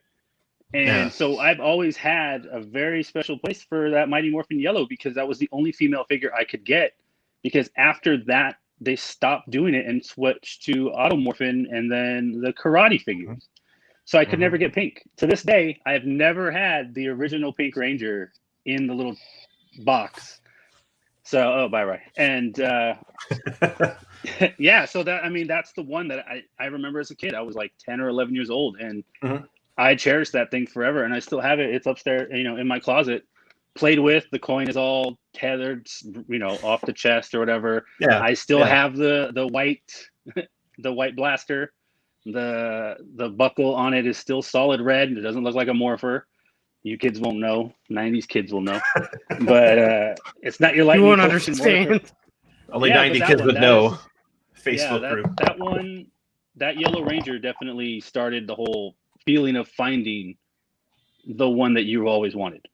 And ever since then, I don't think that I've ever had that repeat. Except for maybe today. I did 5 Wayne 6. But, that was a long ago. Cool. Chris, how about you? I'm going to cheat and have two real quick, but they're fast. When I was a kid, obviously when Power Rangers first came out, I wanted the Megazord really bad. And I asked my grandmother for it for Christmas. And back then when I was a kid, it was just like, well, I asked for it, so I'll get it. Like there was nothing in my mind that I wouldn't get it, but she couldn't find it anywhere. So she bought me Titanus. It was the only thing she could find. And I was like, Titanus? I don't want that. I took it back to Toys R Us and got all the G2 aerial bots.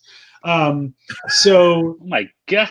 I went to a store that we used to have on the East Coast called Jamesway. I don't know if anyone has ever heard of or remembers a Jamesway, but I went in and they had one Megazord for whatever reason. I was 10 and my mind exploded. You know what I mean? And it was like, I think I had some of my own money, but like, my parents gave me the rest and I did chores or whatever around the house to work it off. But I just remember coming home with that and I was so excited. Because at that point, I didn't even think I was going to find it. You know what I mean? Like I thought it was over. And then I'll say a little bit more recently, I walked into a Toys R Us and found those American Ranger keys for like Mystic Force with Mystic Force White and the Wolf, and there was that whole assortment that like nobody even knew was coming or was going to exist. And I just walked into a Toys R Us over here and I found them, and I started like posting it to Twitter to be like, did we know about this? And then like Toku Nation picked it up and everybody else. So like that was a cool feeling. One, because it was like we willed it into existence. Nobody knew what was going to happen. Nobody knew that they were coming. And then to watch it like get picked up and everyone be excited with me on the internet was a lot of fun too. So like that was a really good experience. That's awesome. Rye, what's your joy gas stick? I'm gonna cheat with 2 also. So Kidding robbed me. you. I'm gonna cheat with 2 too, so don't feel. We'll let you cycle back at the end, Mike. Back when Zeo was airing, Chris, you'll like this story. I know both of you maybe. I like obviously like I was on the computer, but there wasn't like huge places to find out what toys were coming and what wasn't. And so like the Gold Ranger was on TV for a while at that point, and I'm like, I want an action figure. And every time we'd go to Toys R Us, I'd look through everything, no action figure. And so like finally like the Bandai website updated or something, and I knew of its existence. I'm like, oh, it's got to be soon. And like I kept going and never found it.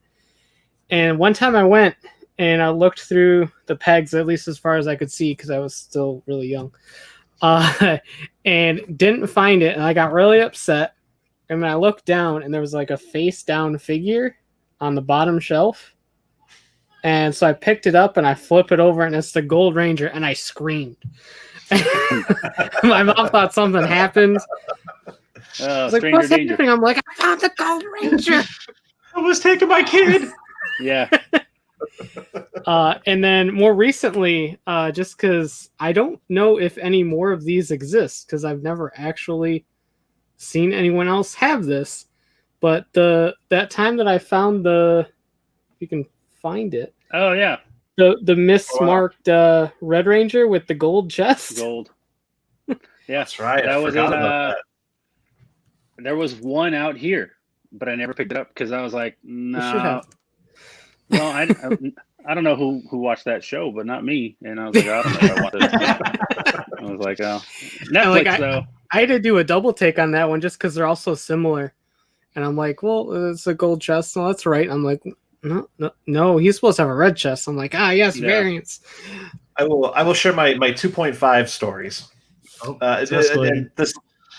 This half story is the most recent I can think of, and it's just a fond memory of getting off work at 10 o'clock at night and run into the 24-hour Walmarts back in 2015, 2016 for Dino Charge and Dino Supercharge figures, like villain figures and stuff, and being able to go to a Walmart and they just put out a fresh case of nothing but villains. And you can buy all the villains really quick. Like that was a lot of fun because I collected the action figure line on that. That's my most recent. But my biggest one, it's 1 and 2. My biggest one of all time, I remember when I was a kid, I loved Teenage Mutant Ninja Turtles, right? The Playmates action figures, and Teenage Mutant Ninja Turtles, the movie 2, Secret of the Ooze, right, came out, and there's a character named Super Shredder, right? The Super Shredder. Well, if you remember the Playmates, they would always like showcase on the back of their box all the upcoming figures or all the figures that are kind of in that assortment.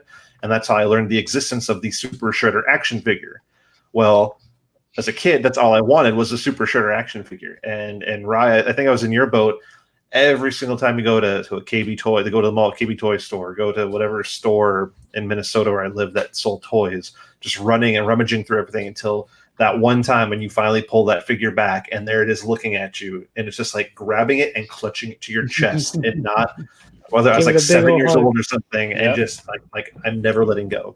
That, and then a little bit older, So obviously I'm a big Transformers guy, right? Like that's kind of been my gig. I got a Transformer tattoo. Like that was always my jam. It was when I had moved to Colorado. I was a very depressed child because I didn't want to move when I was 9, I believe. I didn't want to move. So I was very sad. My parents were forcing me to go sit with them while they played bingo. Right. So I'm here on my 9-year-old getting driven across town.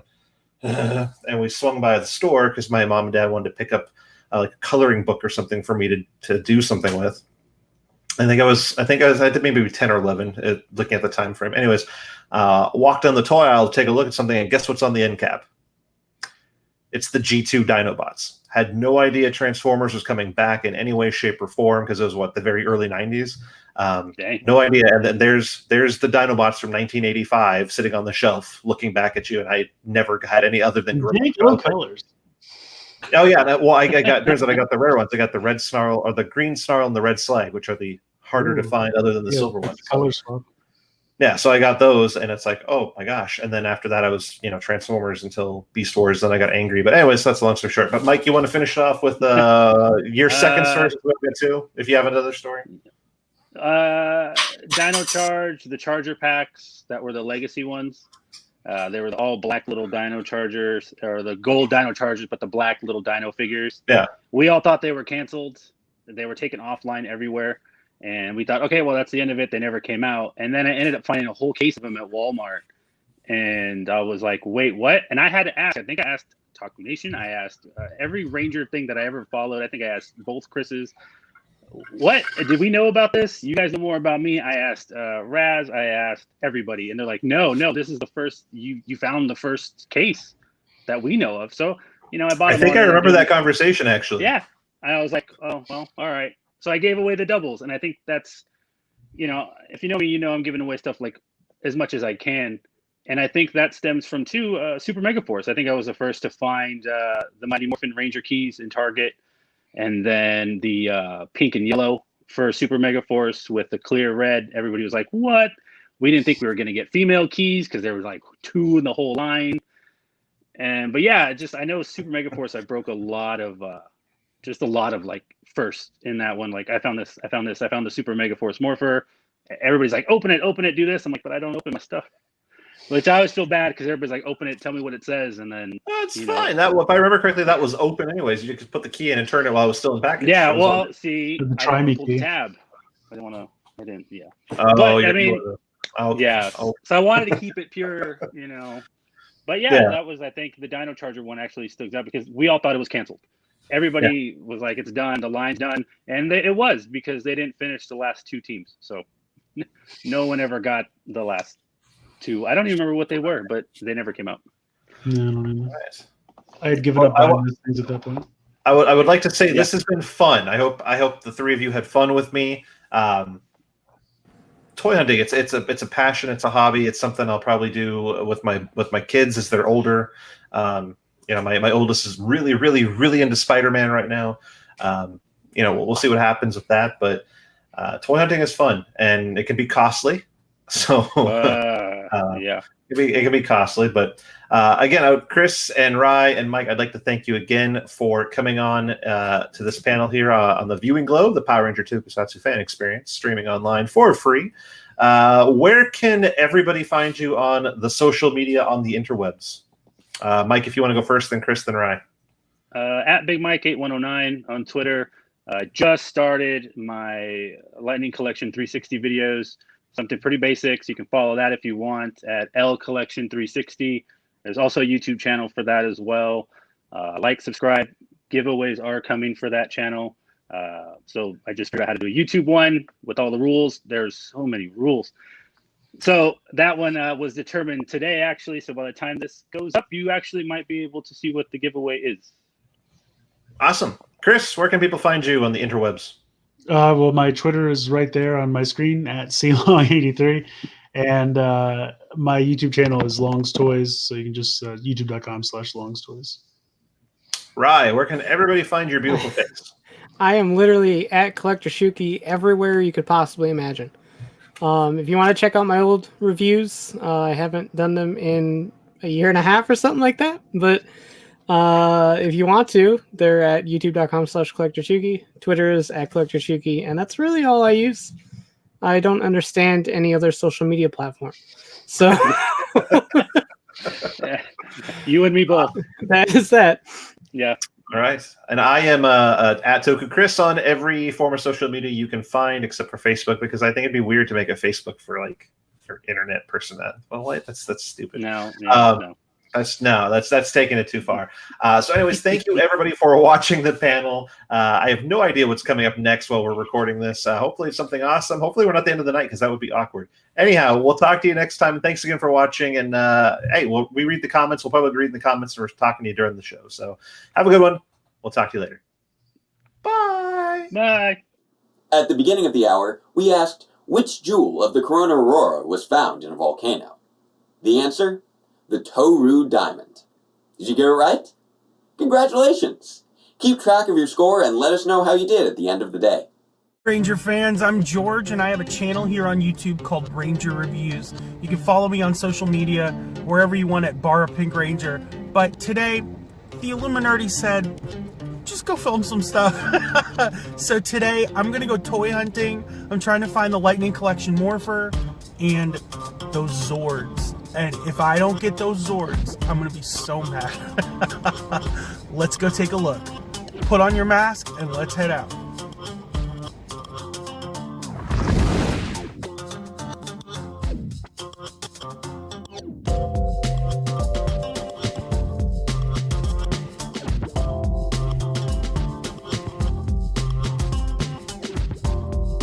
Oh, hey Diana, how's it going, girl?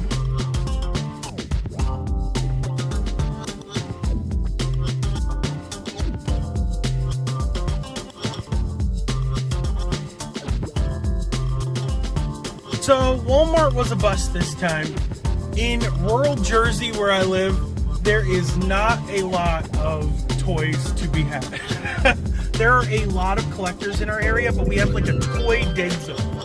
It's a dead spot for all collecting. You know, my whole life, whether it was Bandai, whether it's Hasbro now, we don't get anything. And when we do get something, it's like one Ranger Slayer and 100 Zeo Golds, and no matter what, they're gone in a day.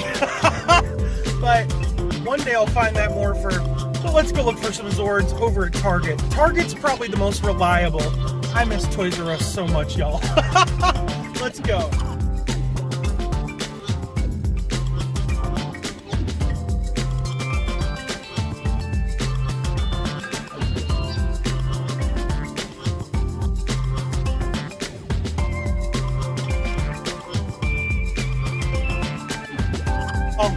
We got some Zords. I'm so happy. I had to have somebody go in the back and get me these. He knew exactly what he was looking for right away, and he was so helpful and so sweet. I am so excited. They look so small and cute and wonderful. If I didn't have my pterodactyl, I was going to be so sad. I love them already. They're so cute and little.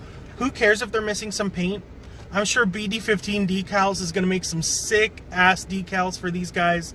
But let's go on a little side quest. Now, when like Amazon moves in and malls move in, all the little warehouses around towns become our own little abandoned warehouse district.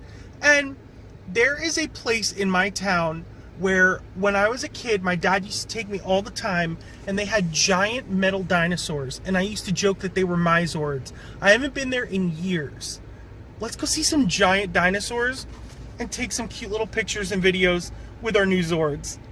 Let's go. You guys, they're locked up behind a big fence. No, no. Oh, Mr. Triceratops, Shelby Triceratops, is that you? There's the T-Rex and there's the Brachiosaurus. No, they're locked up. I don't want to go sneak in. Should we be a little sneaky? Are we going to do some secret agent stuff? Grid Battle Force, head out. I'm sorry, buddy. The other T-Rex is all the way out there. I guess you don't get a friend today. I'm sorry. This is as close as we're gonna get. Sorry. There's a friend. Look, it's Mr. Triceratops. Oh my god. Oh, look at him. Oh, they're best friends. Let them be together. Why do they gotta be behind a fence? Oh, this was such a nostalgic place for me. Hey, let's head home. Oh, Optimus, another Hasbro friend. What's going on, girl? You looking rusty as hell. Okay, let's head home, T-Rex. Oh, no! You know what? After a successful toy hunt, and it is cheat day, let's go see our good friend, Miss Rita. Thanks for tuning in. You can watch the review of these guys on my channel. And until later in the stream, you'll see me again. Let's rank some Power Rangers then. Have a nice day, everyone. Be kind to one another. And Ranger up. Next up, we have Illuminati's Q&A on customizing the Power Rangers Lightning Collection with Toy Turd, Timber 3D, and art by Stumpy. Can you name a character from the show who created their own custom sculpt of Billy as the Gold Ranger? Let us know your answer in the chat or comment down below, and we'll let you know if you're right at the end of the hour. Hey guys, welcome to the Viewing Globe. I brought together some of the coolest customizers in Power Rangers going on right now. We got Toy Turd. What's up, man? How you doing? This is our second time talking. Brilliant work as always. Stumpy, your partner in crime. Stumpy, what's going on, buddy? Great. I'm here with you three. I'm super excited. And Tim Embry, 3D extraordinaire, 3D artist extraordinaire. How you doing, Tim? Good, man. Glad to be here. I'm glad to have you guys here. Now, all of you guys are doing great work in the toy customizer community for Power Rangers. How did you guys come together? Because you guys are working on projects together. So how did you guys find each other and seek each other out to work on projects together? Yeah, so it kind of goes a couple different ways. So Stumpy and I have been like good pals for a long time, for like actually I got an Instagram pop-up yesterday that it's been 5 years, so congratulations. There'll be a cake coming. So near. But yeah, so we actually lived together. We used to. And he was a film school student, so he has like tons of experience with all these different mediums. And I was just a crazy, stupid, obsessed Power Ranger fan. So I'd be like, oh man, like I bought these figure arts. Aren't they so cool? But she has no one to fight, like Nina. And he's like, oh, why don't you try this? And blah, blah, blah. So we kind of, we bonded over that. And then just as time went on, we learned new mediums together, and that kind of became a companionship.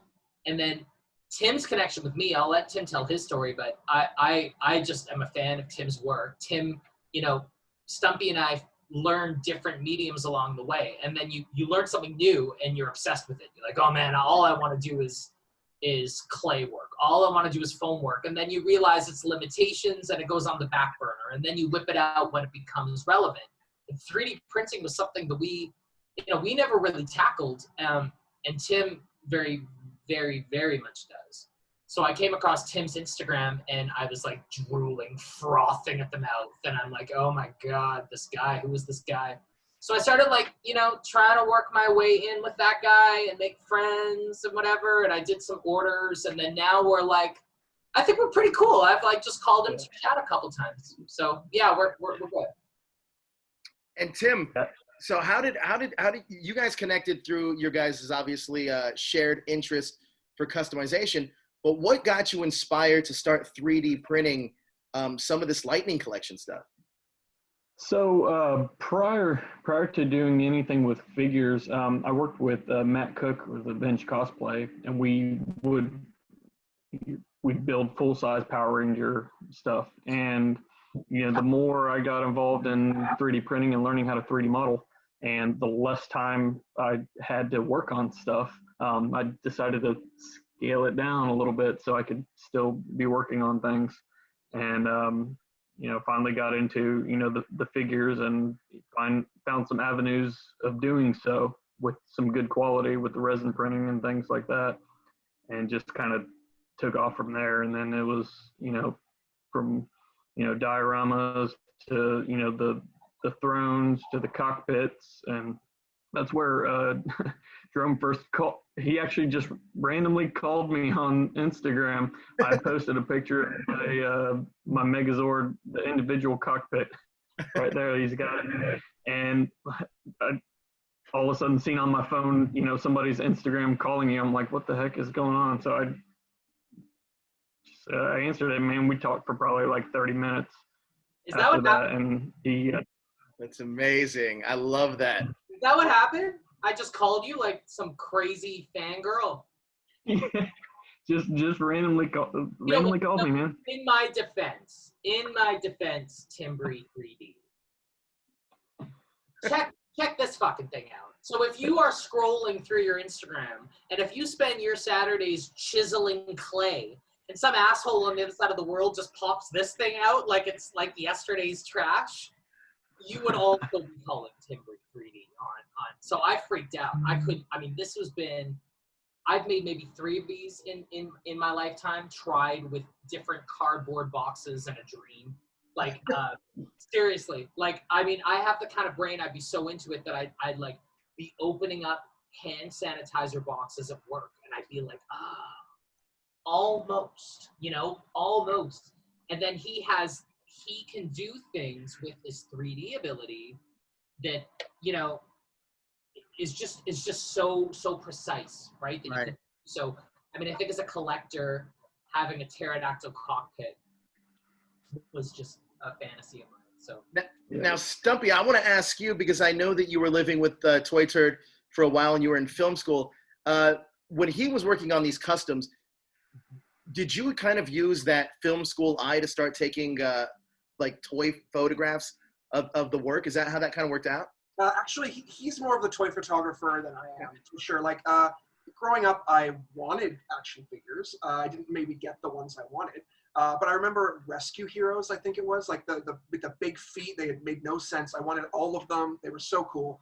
My mom wouldn't let me watch Power Rangers because it was too violent, apparently. So I really only discovered it when Jerome and I moved in together.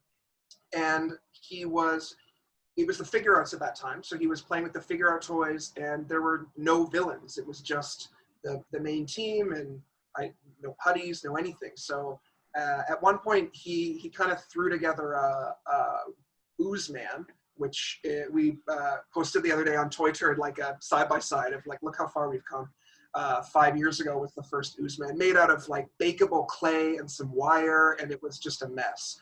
But they were meant for the background. And one day, very, very far background. And he said, like, look at this. This is my favorite piece of media. And it was this artistic rendering of a lip syncer. And it was this sort of poster. It looked like a 70s black velvet type of glow-in-the-dark poster. And I said, that's the coolest fucking villain I've ever seen in my life. And she's holding the cigarette. Yeah. And I wanted to make that. So I took a Legolas, a Frodo, a Gandalf, and I cut them and glued them, and bakeable clay. I almost melted the toy in the oven. It was like rudimentary, but I still have her. She's like close to my heart because she's the very first toy that I ever kind of kit bashed together. And from then on in, it was just me throwing toys at Toy Turd and him saying, I want this guy, I want this guy. And but he's more of the toy photographer. I went to makeup school, I went to film school, I went to hair school. So I've kind of got a bunch of things in my bag. So it's nice to kind of be able to use all of those. Now, for all of you guys, I'm sure that there's definitely been a challenge in making some kind of action figure that you haven't quite cracked the code on. What's a figure that each one of you would like to crack the code on that you quite haven't gotten there yet? What a great question. Tim, can you go first? Because I know we've talked about this. Like a genre of character, or just like a style character? Mostly in like the in the Power Rangers or Tokusatsu kind of community. What's that one figure that's been a little challenging to get it right? You're not quite there yet. Ooh. Well, one I've obviously been working on for a while now. I'd say probably, I don't know, ever since it first released, and it's not directly Power Ranger related, but it's the Legend of the White Dragon. And that's something I've put a ton of time in, and I wouldn't say I haven't not cracked it yet, but it's there, and it's coming. You cracked it. How about you? How about you guys? How about you, Stumpy? It's been Terror Toad. Terror Toad, I think, is one of the coolest villains, and I started him. I was like, because one of the things that like Toy Turd and I differ on is I just kind of just jump into it, and I'm like, I don't care if it's going to work. I'm just going to try it, because you don't know until you try it. So I just start mushing clay and epoxy and gluing things in, and then it looks like crap, but the next one I know what to do. So I threw a Teratoad together, and he's one of the only ones that I didn't really finish because I'll throw together and it'll be okay, but I'll figure it out in the end. Right. Teratoad has fat thighs, skinny little feet, and these dainty little arms with these hands, and the purport, it's hard. It's hard to get that. And Pudgy Pig was okay because the mouth, like the arms stick out through the mouth so we could figure it out, but Teratoad's mouth and his little arms and his big fat feet and his tiny little, there's no way. The Pudgy Pig worked out good. The Pudgy Pig worked out good, yeah. So we should put him on the site. I think that for me, I've tried, so I think there's limitations now I'm learning as I think also as I've been doing this, your like my standards at least have gotten different, right? So I look at some of the stuff I did before that I would have called like a 10 out of 10 ready to go that is now very much not a 10. Right. And I think Scorpina is one of those characters that I know that Tim's been working on that I think actually kind of has to be 3D done in a way because the arm detail is so unbelievably detailed. So I would say Scorpina is the one. We've also, I've made a Goldar, you've made a Goldar, we've made a Goldar. So we've also tried a lot of Goldars before Goldar made a Goldar. And this is another example of just the armor on the thing being so detailed that you almost, so I think for us, like I don't want to speak for you, but I think for us, a lot of it is the fine, intricate armoring and the details that we almost need to start branching into 3D printing, I think, if we're ever going to create that caliber, because by hand, the organic shapes are easier to do. So when someone asks me for monster form Scorpina, my brain is like, it's so technical and there's so many little tiny things that on that scale for me is hard to do. But the more organic shapes, like the Shell Shock was one of my favorites. But the more, organic, wrinkly, crinkled texture, hair on the Primator, that's easier, it's more forgivable. But with the really specific technical shape, like he was super fun to do and really forgiving because the hair is like, if there's a seam, the hair kind of covers it. He turned out really well. But you know, the ones that people message me for that are really complicated technical armor grid, really, I can do it, but it just takes 5 times as long and it doesn't look as good as Tim's stuff. So I'm just gonna let Tim do that. I'm sure that there are a lot of fans out there that are wondering how to scale are these in order to fit into their Lightning collection, with whether it be posable, art or whatever it may be. How scalable are these for the Lightning collection? The Primator is the only one that ended up a little bit bigger than I wanted him to. But I knew that I wanted him to have some presence. I wanted him to be a bit bigger, but the rest of them, like the Shell Shock is pretty short because I wanted him to be a bit stockier. I've kind of played with the dimensions a little bit because the ape I wanted a bit bigger, the turtle I wanted a bit shorter. But if you put the Tickle Sneezer next to them, there usually we'll use a Marvel Legends as a base, which is the same scale. Sometimes we'll use a Putty Patroller or whatever is really available. I'll sometimes use the wrestling figures, even though they're a bit tall. For the Tickle Sneezer, I just like hacked them at the shins and made them short. But they're definitely all like, they'll stand beside each other. I think we try to put videos up when we do one. We usually try to put a video of like a Lightning scale with it. So on the website, we have a new website that we're opening up, and on the website, we kind of say that everything is built to be Lightning collection.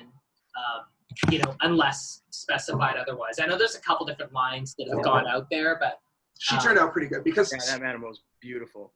The ones that we don't have to change the body on are usually perfect scale because this was a Storm figure, so she was the perfect scale.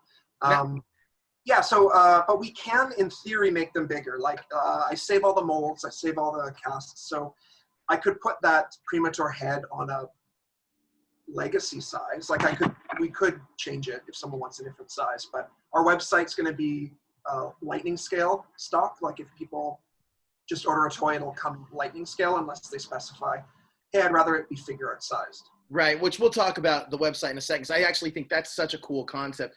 But Tim, talking about scale, how easy it for you, because I'm not very familiar with 3D, being a 3D artist, how easy is it for you to scale something up or down and get it to the exact dimensions you need it to be in order to fit for a Lightning Collection figure?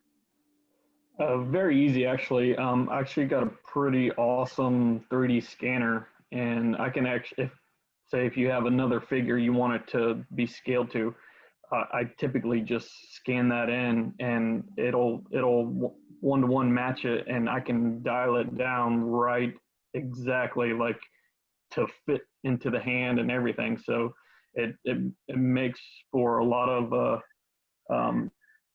wasteful prints. I don't have to do that anymore. If anything, it's just, hey, I want it to fit just a little bit better, or just have a little bit more room with it. So it's now very, very fast and pretty easy on my part. I've set myself up to make it easy. So. Now, I know that you had said earlier that you worked with props, and obviously when you're working with something like props, there's a ton of detail that goes into that. And like Toy Turd was saying, the 3D printing side of it, you can really get that fine detail in there. Can you walk me through a small bit of the process in order for you to get something in conception to being a lightning scale printout from 3D printer? Well, so a lot of it, I either already have the files made for them already, or they can be purchased or commissioned from other folks. I got some good friends of mine that just do amazing 3D modeling work, and it's really just taking the file and scaling it down to match up. And then a lot of my work has been editing it to actually have the same contours and shapes of the figure itself, where it'll fit into like an arm socket joint and things like that. A lot of the files that you have for like helmets, they're made to be worn, so they're hollow inside, and especially when you scale them, they get real brittle. So my work and my efforts is put into making those helmets solid, which you would think would be easy, but it's not. So that's where a lot of my work is put into is making it fit into the figure, and just kind of manipulating the file to make suit. And you just learn stuff as you go, just like you would do anything by hand. Hey, I know this doesn't fit, so let me make sure this is got a little extra room in it. Kind of. Now, in the spirit of coming together, you guys have teamed up and found each other even before this event, which I find quite impressive. One thing I have to ask, though, is that you guys are collaborating together on a website, and that's going to be Toy Turd's website. That's going to be offering different parts of the fandom, or different parts of customizable things that you're going to be providing. Customizable Rangers, repaints, dioramas, and Lightning Collection villains, which I find to be amazing that you guys can directly sell those to the fans. Now, let's break this down and kind of go one by one if we can. Let's talk about Lightning Collection villains, because a lot of that work behind you, Toy Turd and Stumpy, is beautiful work with those villains that you guys have done.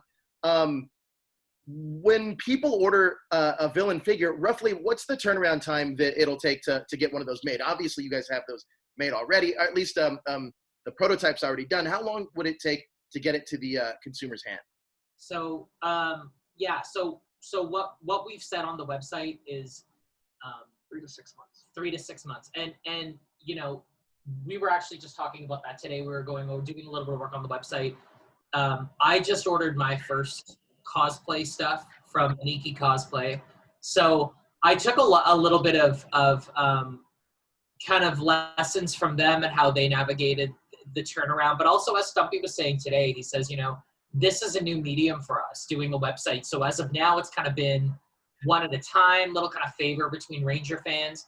And if we end up with a lot of commissions coming in at the same time, we don't want to find ourselves with broken promises. We don't want to find ourselves overwhelmed, or we don't want it to go from this thing that is so passionate and fun into like a stressful thing. So we think 3 to 6 months is a good expectation. That way everybody's on the same page.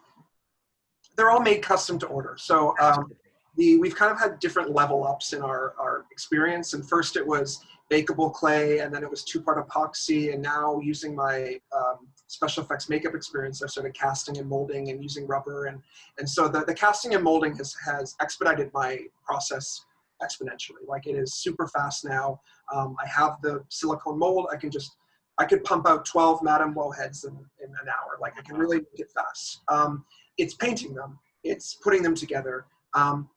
Each one of them has their own problem. Madame Woe, great. The crown and the face comes out like that, but I have to hand braid those little dumb pieces of plastic.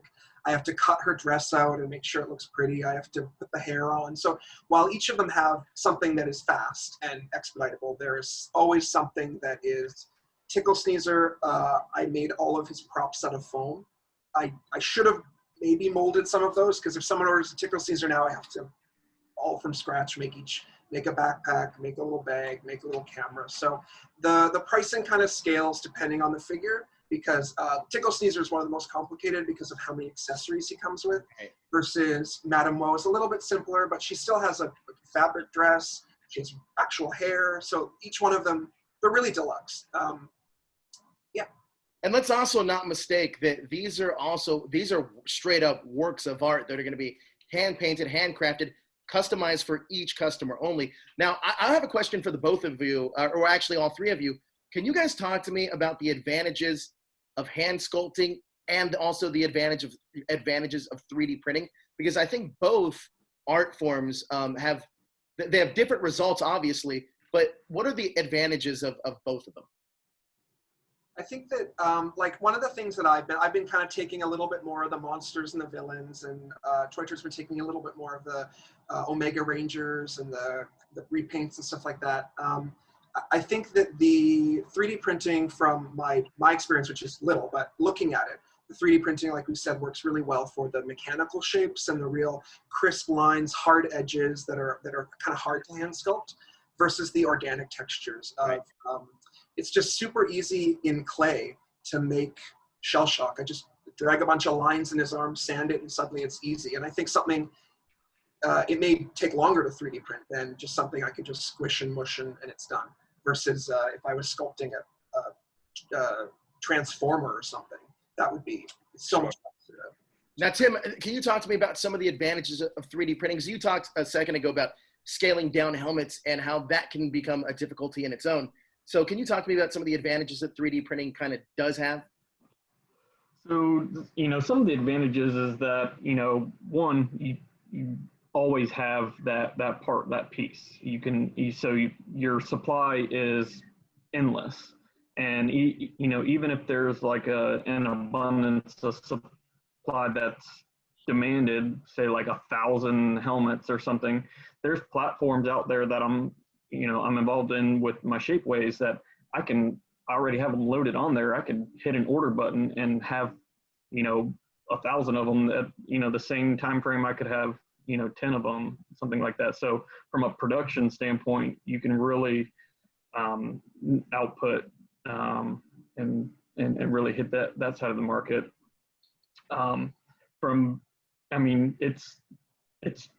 It's cheap to make them. So you can keep costs down, and the consistency is going to be there because it's going to be the same exact every single time.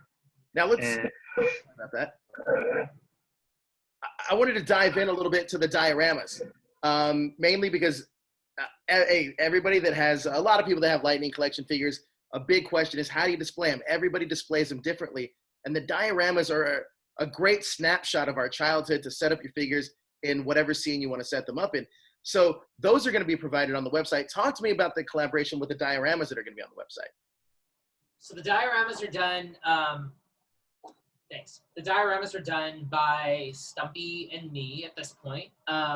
Tim has his own dioramas that I think he should also talk about because they're stuff that I've ordered. I'm a customer of them. These are done through us. So this is the only one that we're going to be offering at the website at this point that we think. And it's all done. This is done with construction foam. Yeah, it's done with insulation foam. Insulation foam. And it was all kind of measured out and built into little pieces. We're trying to figure out exactly what the best way to replicate would be, whether we'd be taking these measurements, doing it again out of insulation foam, or whether we're going to take like more of a foam material, like a more traditional artsy foam material. Right. But, yeah, it's probably been, would you say, the thing that people have been asking about the most since the beginning of time? It's our second incarnation of it, at least, because our very first one was made out of a cereal box and some hopes and dreams. And a lot of love. Yeah, it was, and it was garbage. Toy Turd threw it out, and there was a moment where I was like, oh, I'm sad about that, but really it was garbage. And this was kind Toy of. Turd has so much junk in his house. You had to throw it out. Yeah. Like, if every cardboard box has sentimental value, Toy Turd's going to be living. You'll see Toy Turd on Hoarders next month. Hoarders, yeah. Power Ranger Hoarders edition. That'll be a viewing globe too. Yeah, right. One of the things we changed about this version was that we actually forced the perspective, because I found that while in reality it was probably quite straight, for photos, this forced perspective looks super dope. It allows the Rangers to kind of sit in that formation. So we've made it not necessarily as accurate because of the shape, but when it sits on your desk, it looks super cool. Yeah, it's brilliant. It's beautiful. I love that thing. Dashes. So if you see, like, I don't know how much you can see on there, but the dashboards are on there with the individual emblems, and then their power crystals, I believe they called them. They never really got much attention, but the power crystals that they, 2, 1, power up. Remember? They do the thing and they put it in. Megazord sequence has been initiated. So that's the one. This is the other one that we have that we did. That's more just for shits and giggles. But we did this one before. So this was in our cardboard and glue phase. So this one's a cardboard and glue. This is the movie cockpit. Oh, hold up. And this was when I had a period of my life where I had a roommate who was sweet. I mean, he was a really nice guy, but I don't do very well with roommates. I like living on my own. And I remember I called him and I'm like, dude, I got to stay in my room. This guy's always home. What do we do? So we holed up for, I think, 3 days and like built a movie cockpit as a way to like deal with winter vacation where me and the roommate were both home. That's great. I love you. You got really productive in a very uncomfortable situation. And it's still sticking around. I mean, it's been like 3 years. It's fun. It's definitely not like we wouldn't offer that one right now. Because it was a bitch to make. It was so hard. It's two levels, 5. It's so much work. And so when you're talking about the benefits of 3D printing, this, right? Like it's so crisp. We can't offer that with that cockpit. So the benefits are that it's exactly the same. It's screen accurate. It's perfect. So Tim, this is a 3D printed version of one of these dioramas that you spoke about. If this could be scaled up to being like a set in essence, right? Yeah, absolutely. And that's one of the great things about 3D printing is you don't really have a whole lot of limitations. It's really your machines and how much you want to put into it. And that's one of the reasons why I offer the files of the cockpit and the Lord Zed throne, the Lord Draken throne. Even one of my latest one is the retired Rangers, the setup behind the power chamber, right? Yeah, the power chamber, the Zeo power chamber. For other makers that are out there that have 3D printers or wanting to learn it, the same way I did, it kind of gives them an opportunity. Hey, man, I could buy this file and print something cool and make something. And yeah.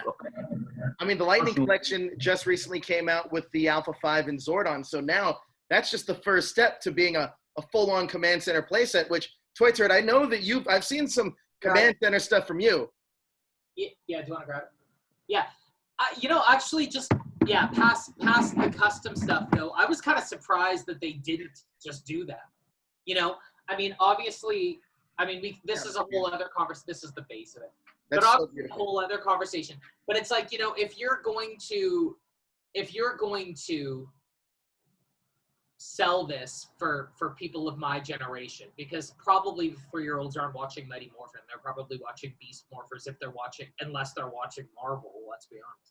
But if they're whatever, then they're probably not going to be excited about an Alpha and Zordon. Their dad is, right? Right. So why are they not doing this for people to store their toys in? I don't know. But I mean, it's one of the most exciting parts of the website for me is to be able to introduce this idea of dioramas. As of now, this won't be up there, but we are talking about how to make that work. at a consumable place. But yeah, the cockpits, I think I got asked about it every second day for the past 5 years of my life is, hey, like, how do you do it? Hey man, you should do a YouTube video on how to do it. Hey man, do you sell it? You should do a YouTube video about it. So finally it's like, you know, we're going to put it up there if people want it. And that being said, I know this sounds really tacky when we're talking about capitalism, but I really just want to bring the joy to people's houses, man. Yeah, yeah. Like legit, like as a collector who's, you know, 30 something years old, I don't have a toy room. Well, I legitimately am sitting in a toy room, but I'm a freak and my mother doesn't step foot in my house. But most people don't have a toy room in their house. So where do you put them? You know, the main thing I hear is these people that he's a doctor, he's a lawyer, he's a whatever he is, and he has these toys because he grew up with them and they mean something to him, right? But he doesn't want to have shelves and shelves of loose figurines standing around. It really can descale the aesthetic of your apartment, and I get that. But having like a snapshot of your childhood on a bookshelf beside your comics of a cockpit or something with the figures in that, I think that just kind of makes it more accessible for more people. There's some people that are open to having that aesthetic in their home and that would welcome that. And there's some people that would need to have something to make it a little bit more aesthetically pleasing. Right. And as of now, they're not providing anything like that. And I know for myself, I don't want to have this out for everyone to see. I have a Japanese divider separating it. You got to earn that right? Cockpit, that'll be out. You know what I'm saying? You know, I couldn't agree more, actually, because from being a kid, it started off as just loving toys. And then you get a little older, you get into the collecting aspect of it. But the real big question is, how do you display this stuff? And that's why I think you're completely right. Some of these play sets and dioramas, that is the best way to do it, because I've been at comic stores, and it is like it's looking at art. It's legitimately looking at art by the way some of this stuff is displayed. Now, I do want to ask about one of the things well, first of all, I want to ask about repaints, because that's a big thing going on in Lightning Collection now. And I'm sure that we've talked about this ad nauseum about the repainted white Dino Thunder Ranger. So you guys are offering repaints, which I think is a super cool thing. Can you guys talk to me about some of the other repaints of the Lightning Collection that people have been requesting? Yeah, so, and then Tim's, I don't know if Tim has stuff on that too, but I'm only offering 2 on the website as of now that are the main ones. So the main one that I'm doing is this repaint on the Dino Thunder White, because people be angry about the Dino Thunder White. Let me tell you that. People are upset about the Dino Thunder White. And yeah, so people are upset about the Dino Thunder White. So the Dino Thunder White was one. I did a little video, a little how-to video that I did just one afternoon on how to do it. It's just a step-by-step, but it's kind of more the materials. I think people have this reluctance about, you know, damaging their figure, so they don't want to try. So that, and then the other thing that I'm offering was kind of the thing that gained me a lot of a lot of followers on Instagram, and it was repaints of these 2017 movie figures. So what I did with these was, you know, when the movie figures came out, they were all just this generic. Right. I mean, they were ugly as hell. Let's just call the kettle black. They were ugly as hell. And I remember when they first got like released as promo pictures, as you know, being a con that they were going to be coming out, these legacy. And these were the first toys in years that I am not lying to you, I legitimately lost sleep. I was so excited. I remember having dreams. Like, I'm really outing myself here. Like, I love this. This is real candid stuff. This is legit shit. I legitimately would wake up and be like, I had a dream that I opened up my closet and the pink Movie Ranger figure was in there.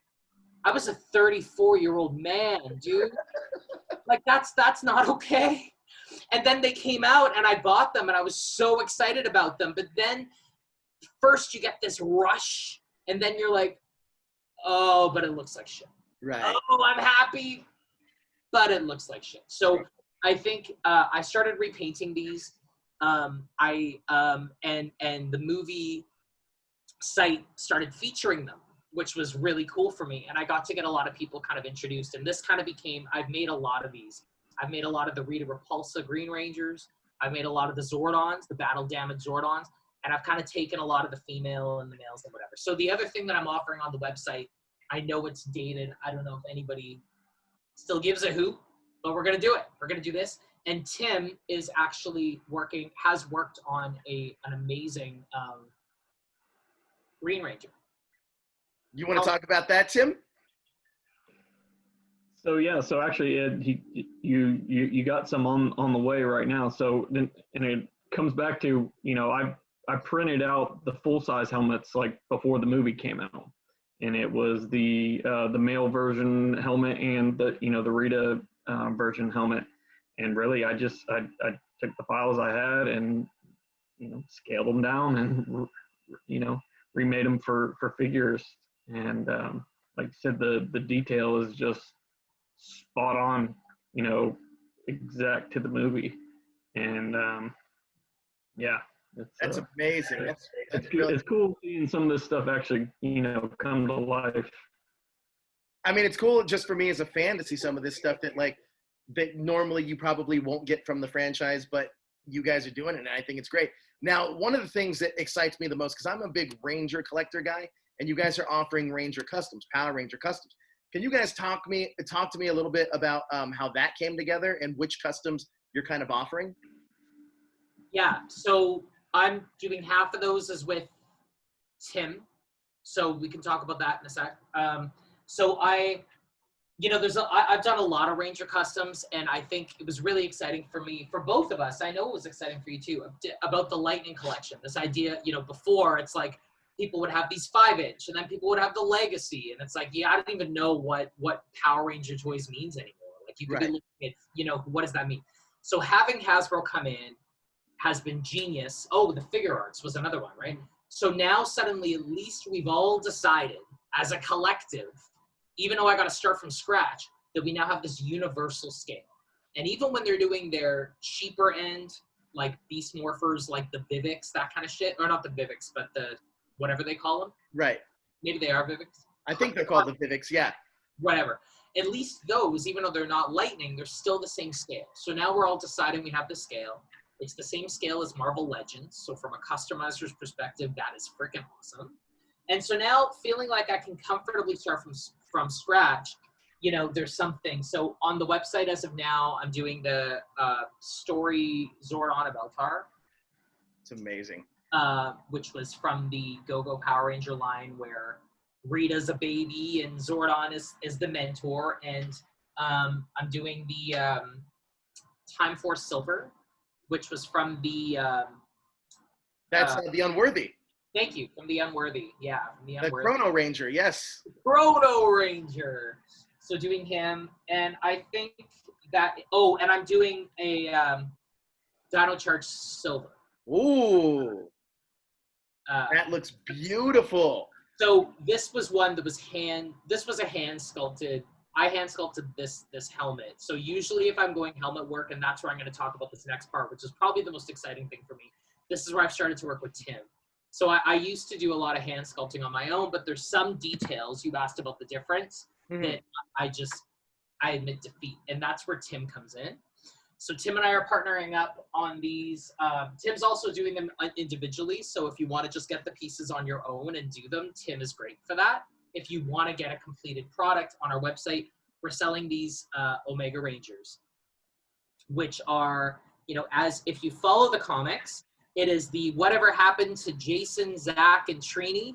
Well, Boom Comics kind of told us 30 years later. So what happened to Jason, Zach, and Trini is they went on an intergalactic adventure of their very own as Rangers with the power of elements, questionably, even though we never see them use them. So this, Tim made these beautiful, perfect. I mean, I'm a nerd, man. I'm a nerd. And if he was flawed, I would call him out. They are flawless. They do look, that looks like that was made, that's a Lightning Collection Omega Ranger. Right. So Tim has been providing, so Tim and I have been partnering up on these with the helmet and the shoulder pieces. This is actually a shoulder piece that I made, but the ones on the site are Tim's shoulder pieces, and their weapons. And then piecing together the figures. So we're selling all 4 of the Omega Rangers on the website. That was a good catch. I was like Spider-Man, Spidey sense reflex. Pterodactyl. Yeah. So the males and the females. Now, I know that this is probably going to be a question that certain fans are going to have, but are you guys also doing the head swaps, the Jason, Zach, Trini, and Kia head swaps? Okay, well, I can't answer for Tim. So my Kaya, which I believe is her name. Is it Kaya? Yeah, all right, Kaya. We'll go with Kaya. Can you go with Kaya? Yeah. Because if it's Kia, I feel like I lose a little bit of respect for her. But I'm going with Kaya. I think you got it right. I think it's Kaya. So the Kaya does come with an alternate head, and it's only because of the base figure that I use. It makes it easy for me to do that. Gotcha. So Kaya does come with one. Plus, we're not looking with an actor's authentic likeness because it's not. So, and then as far as the other three, I am not. But Tim, I think, does that. But I'll let Tim speak for himself. So Tim, quick question about that. Especially with these Omega Rangers, if you are doing the head swaps, would you be doing the actor likenesses or the comic book likenesses? So right now I just have the actor likeness sculpts for them. So unless it was something somebody really wanted and commissioned it, then we'd do the comic ones. But right now, yeah, I just have the actor ones.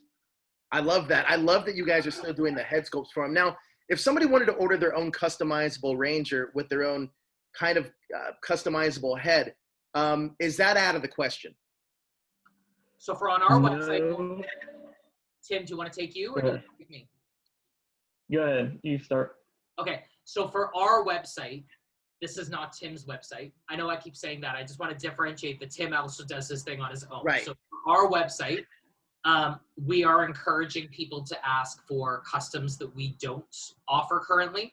Okay. So that, what do you call them? Spenny? Stumpy, Spenny, you can call them whatever you want. One thing that Jessica was saying was that yesterday is he's like, I just don't want to get bored like piecing together 50,000 premators. Yeah. And I'm like, well, so we are saying on the website we have followers that have purchased everything in the catalog so far, right? And we want those people to stay loyal. So we are saying, we're still going to keep working on more.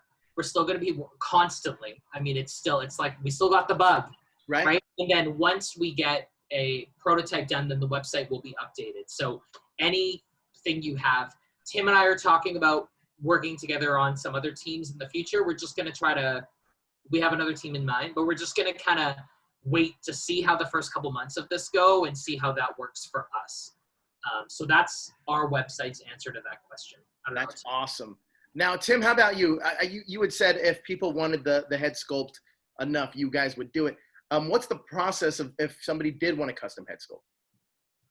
So typically for something like that, being that you're obviously not in person, I actually have some modelers that can model the head sculpt based off of pictures, but I have to have enough high definition pictures for them to do it. And of course that costs money.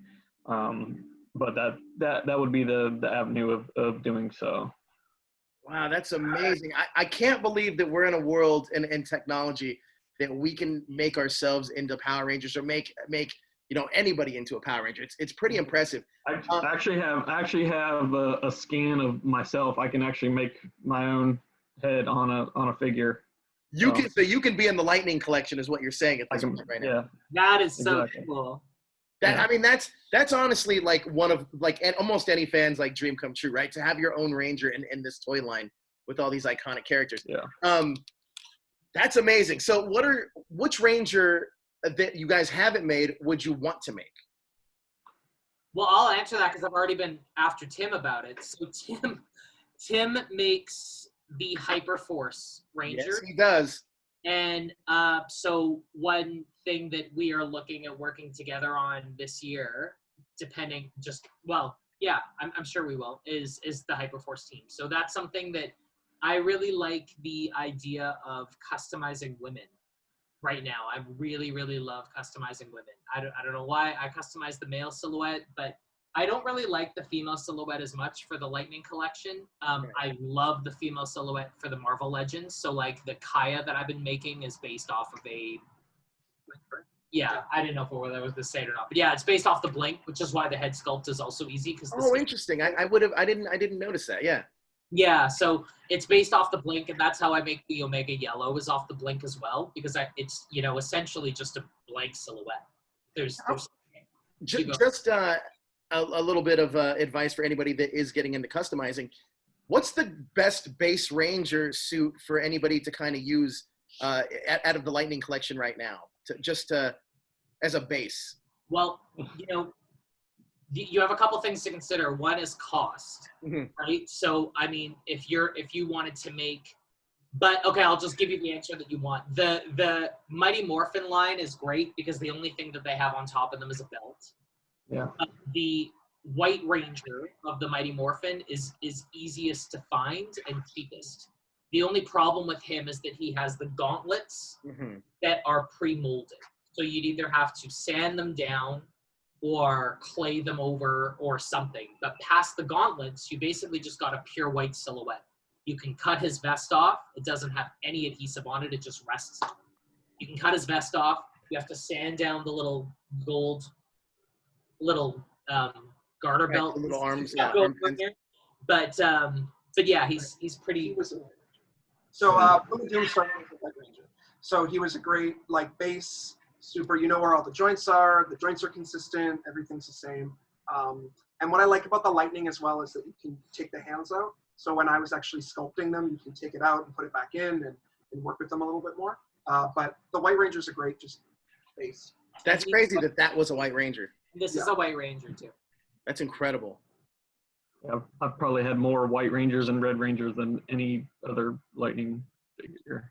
So that's pretty much a really good base for any customizer to kind of start with is that White Ranger. Yeah, I think also the biggest problem that you can have is joint rub. Oh. Paint rub on the joints, right? So a lot of that can be fixed with using pens over that area instead of paints, if you can do that, or there's different techniques that different customizers use, but if you have a red color breaking through, it's really obnoxious. If you have a white, you can manipulate that, or a black, you can manipulate that. So, sometimes you'll find, I'm working right now on a Dark Ranger Rita. Oh, nice. Comic books. And, she's so potent red and black that you got to try to find the right base color, because if you have a green poking out at any point, it ruins the story, right? Now, Tim, I want to shift gears here and talk a little bit about your website, because I checked it out a little bit. There's a ton of 3D options, not just helmets, but also weapons for some of these Lightning collection figures and stuff like that. Pretty much, from what it sounds like, there's pretty much nothing you're not going to be able to do with the Lightning collection in terms of somebody really wants it. It seems like you can do it, right? Yeah, pretty much. And I mean, that's kind of where it stemmed from, is it was the stuff that they didn't make or we didn't have, or it wasn't like a helmet wasn't accurate, and give the fans what they want. So just kind of do it that way. And because it's one of those things, they can't make everything. Right. That's just not going to happen. Not for $20. They're not going to make everything. So I just did a run of some blade blasters that were folded in the holsters. I saw those. Stuff like that, because the versions coming out was the gun version, and the new versions are going to be the bladed version.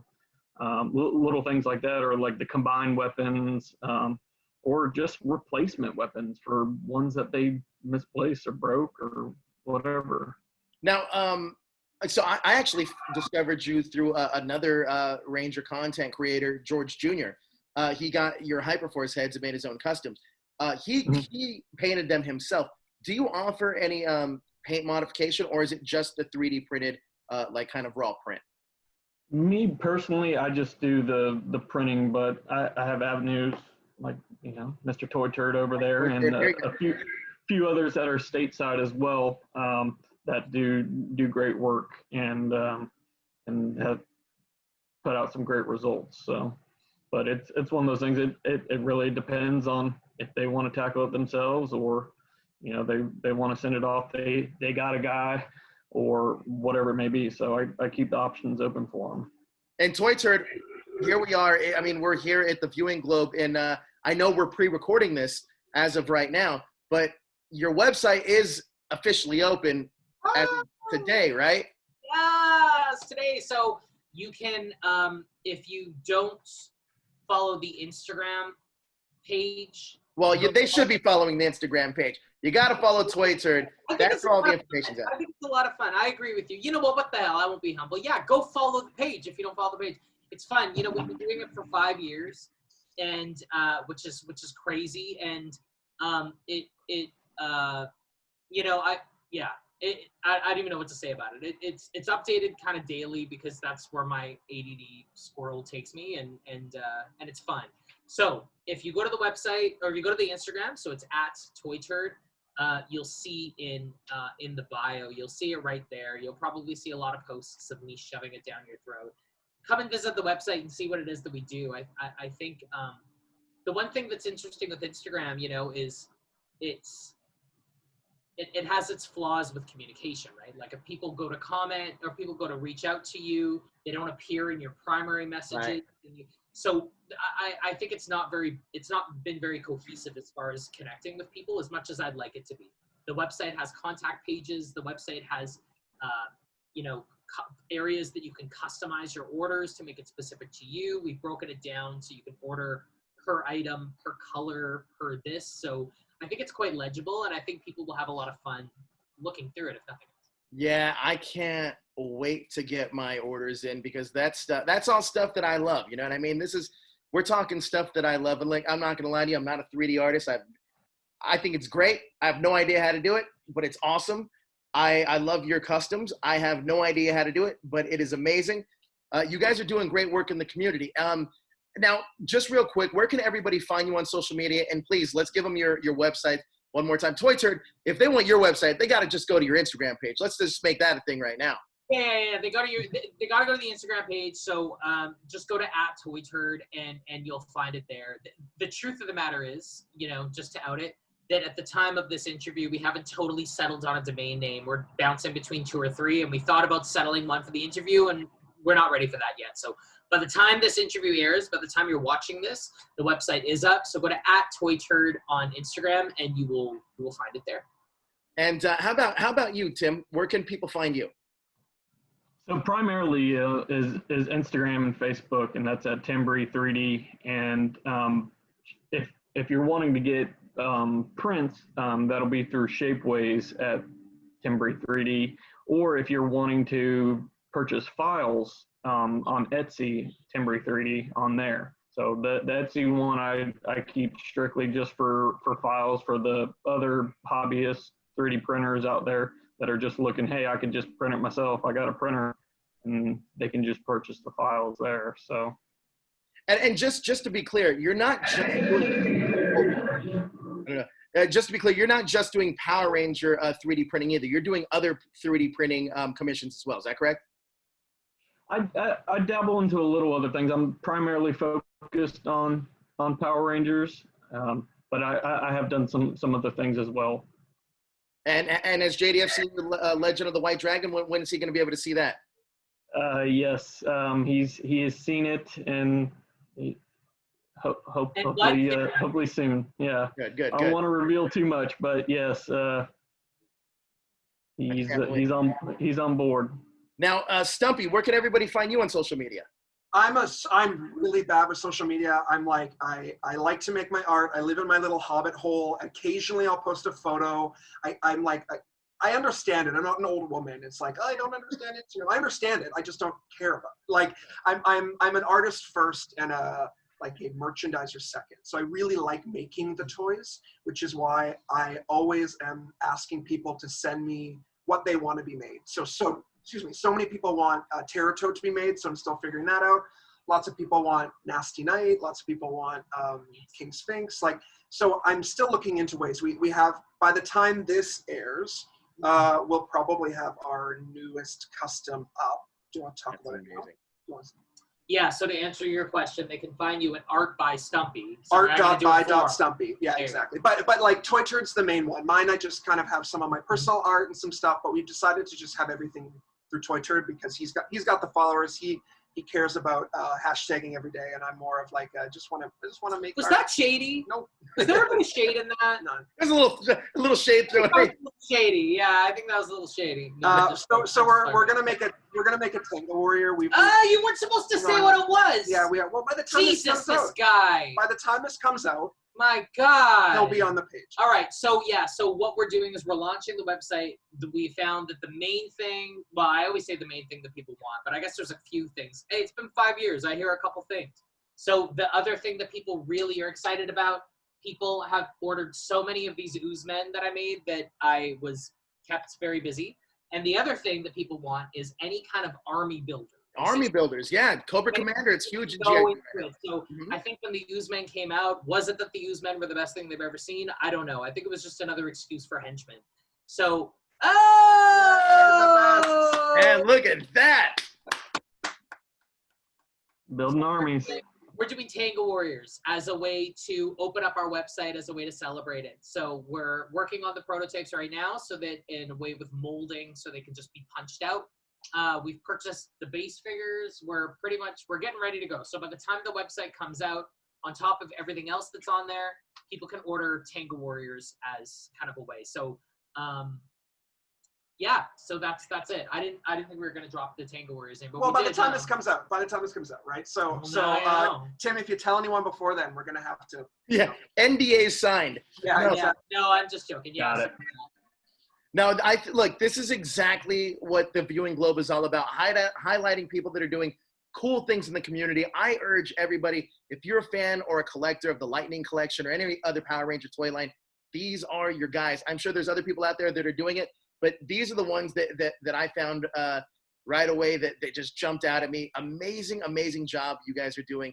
And I hope after this, your orders just stack up because I want to see some of my favorite figures appear in your guys' lines too. So well, next year when you're doing this, the background behind you is going to be filled of our shit, right? 100%. Yeah. No joke. No joke. We're working on our own like Power Ranger thing too. So I told Toy Train already this. Your daughter's going to be resting behind you next year in a cockpit that Tim built, printed off for you. Well, you know what? At the last Morphicon, we did. It wasn't nearly as good as either one of your Megazord cockpits, but we did make our own Megazord cockpit that people got to take a picture in. So I saw that. You guys did come with that. We legit made that in a week, and that was our booth at Power Morphicon. But I saw the Unworthy Kids in it. Yeah, it's amazing. But guys, thank you guys so much. I'm so happy that we were able to spotlight people that are doing great things in the Power Ranger community, like you guys with your custom builds. Amazing job, guys. Thank you for taking the time for us. Of course, absolutely.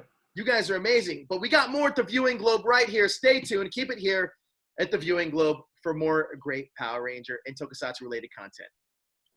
At the beginning of the hour, we asked, what character created their own custom sculpt of Billy as a Gold Ranger? The answer? Violet. Did you get it right? Congratulations! Keep track of your score and let us know how you did at the end of the day.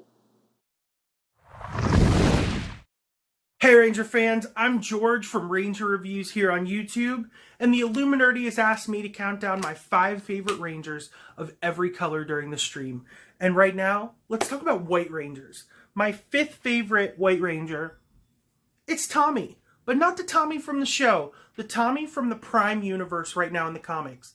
Not only does he have the best butt in the franchise, but he is sensitive and caring and stupid as a ton of bricks, and that's why you love Tommy.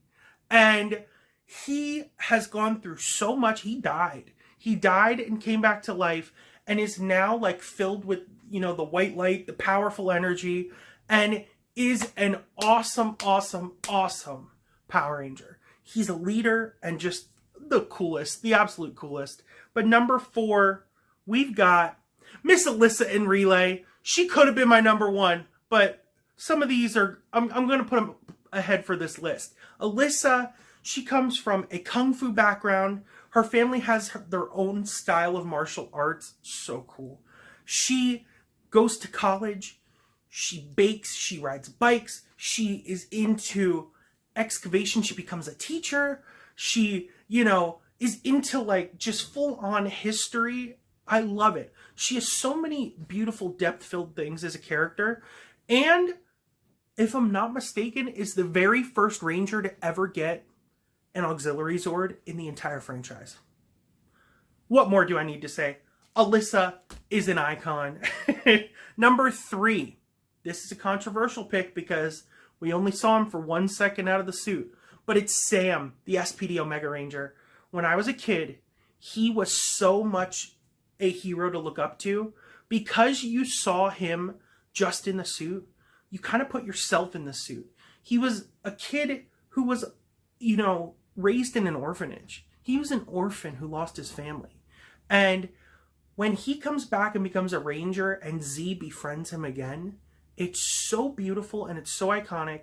And where is Lightning Collection Cindy Sunshine?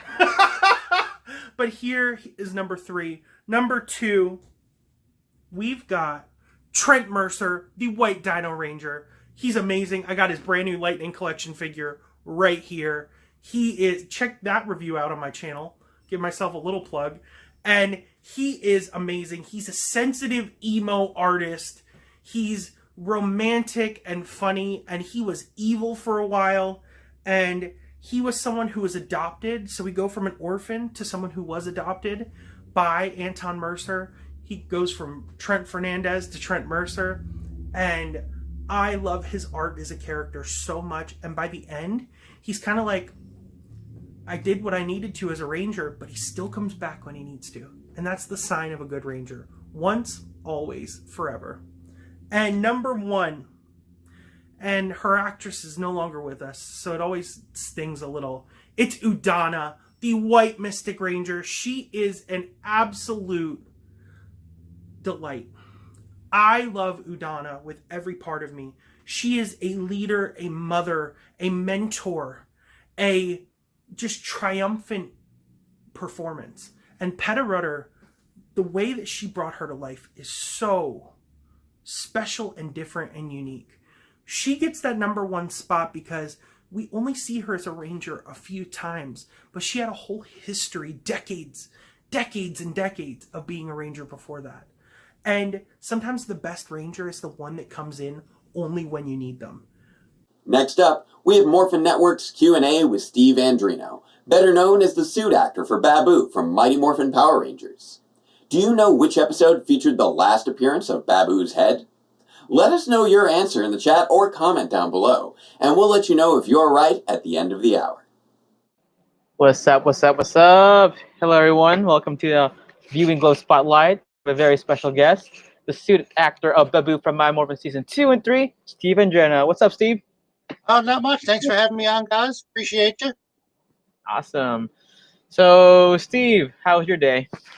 Pretty good. Just helping my daughter do some schoolwork. My college daughter doing statistics, and otherwise just taking care of the house and trying not to go too many places. I see. Yes. So, all right, guys. Again, thank you for guys watching the Viewing Glow Spotlight. And shout outs to Luminary for helping host this awesome cyber event. So, thank you guys so much. So, let's start this awesome Q&A. So, Steve, how did you get started working for Power Rangers? I was living out in actually Orange County, California, back in the early 90s. I'd signed up with an acting class that I was taking some classes at, and one of the other students in the class had come in one day saying she had signed up with an extra agency. Those are the companies that handle all of what they call the background artists. So in Power Rangers terms, it'd be the other kids in the school classrooms or at the juice bar, in the hallway, stuff like that, to make it look like it's a full school or full area. She specifically said that they needed high school age looking actors to do Power Rangers. So I said, okay, great. Signed up with the agency. A couple days later, they called me to go down as an extra. Actually, when they called me up, they wanted me to be they had a special costume or look they needed for me. I needed to be a punk or a bad kid because I needed to be in detention with Bulk and Skull. On the first episode I was an extra on. That was, if anybody remembers the football episode, when Tom is trying out for the football team. When Bulk and Skull are in the training in the detention room and Skull's running around, Bulk's running around in the tutu, I'm one of the 3 kids in detention. I'm sitting in the middle. Because I had a special look, I wasn't used in every scene where you would need background kids for. So I did a lot more sitting around. As I'm sitting there, just happened to be the right time, the right day, they said, oh, we need somebody that's about 5'10" with a size 10 shoe to fit a particular costume. That being Baboo. Now, mind you, I have not seen the show yet. It's been on air for a while, but it's a kid show. I work a 9-to-5 job. So I said, yeah, I'll try the costume on. I tried the costume on. They said it fit pretty good. I could move around in it. They asked me if I was okay with getting makeup done because, Baboo had the open face, so I had face makeup. I said, that's fine. I've done some theater before. They said, okay, great. We'll give you a call on Monday to let you know where and when you need to be Tuesday because we're shooting on location. Okay, great. This is like a Thursday, I think, that I went down for my first one. They call me up Monday, tell me, okay, we need you 8 o'clock Tuesday at Zuma Beach. We're shooting on location. Go down there. They show me where the makeup trailer is. I sit in makeup for about an hour. They get the costume on. We have one scene. Squat and I were digging up the power coins, which, by the way, never actually made it to air. The scene I shot never made it into the show. 3 hours later, I was done. Now, I got paid not quite double for being the suit actor, what they call a special extra, than I did from being a regular extra, just a kid sitting in the classroom.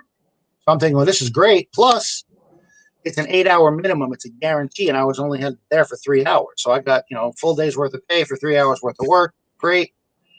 When I was done, and I'm trying to clean the makeup off, I'm ready to leave. I said, hey, guys, thank you so much. I appreciate this. If you ever need this monster again, let me know. And they're like, what are you talking about? I said, well, I don't watch the show. I don't know if this is a monster that gets used regularly or if there's other monsters I can play. And they went, no, this is a regular monster on the show. You're it now. And I went, really? Okay. Regular monster. So how often do you need me to film? We usually can get 5 episodes in 2-3 days a week. We'll knock out 5 episodes. Okay. Sounds good. And that was it. I was Baboo from that point on. Nice. So let's go back before you did Power Rangers, Steve. This is a good. This my question is, how did you get started in acting? Like, when did we got into the acting world? Okay. In high school English class, I loved whenever we did Shakespeare readings and stuff like that in class, but I never, for some reason, got into the, hey, let me try out for the school play kind of thing. I'm almost ashamed to admit this, but when I was around that age, my thought was anybody can act. It's walking, it's talking, we do it every day. How tough can it be?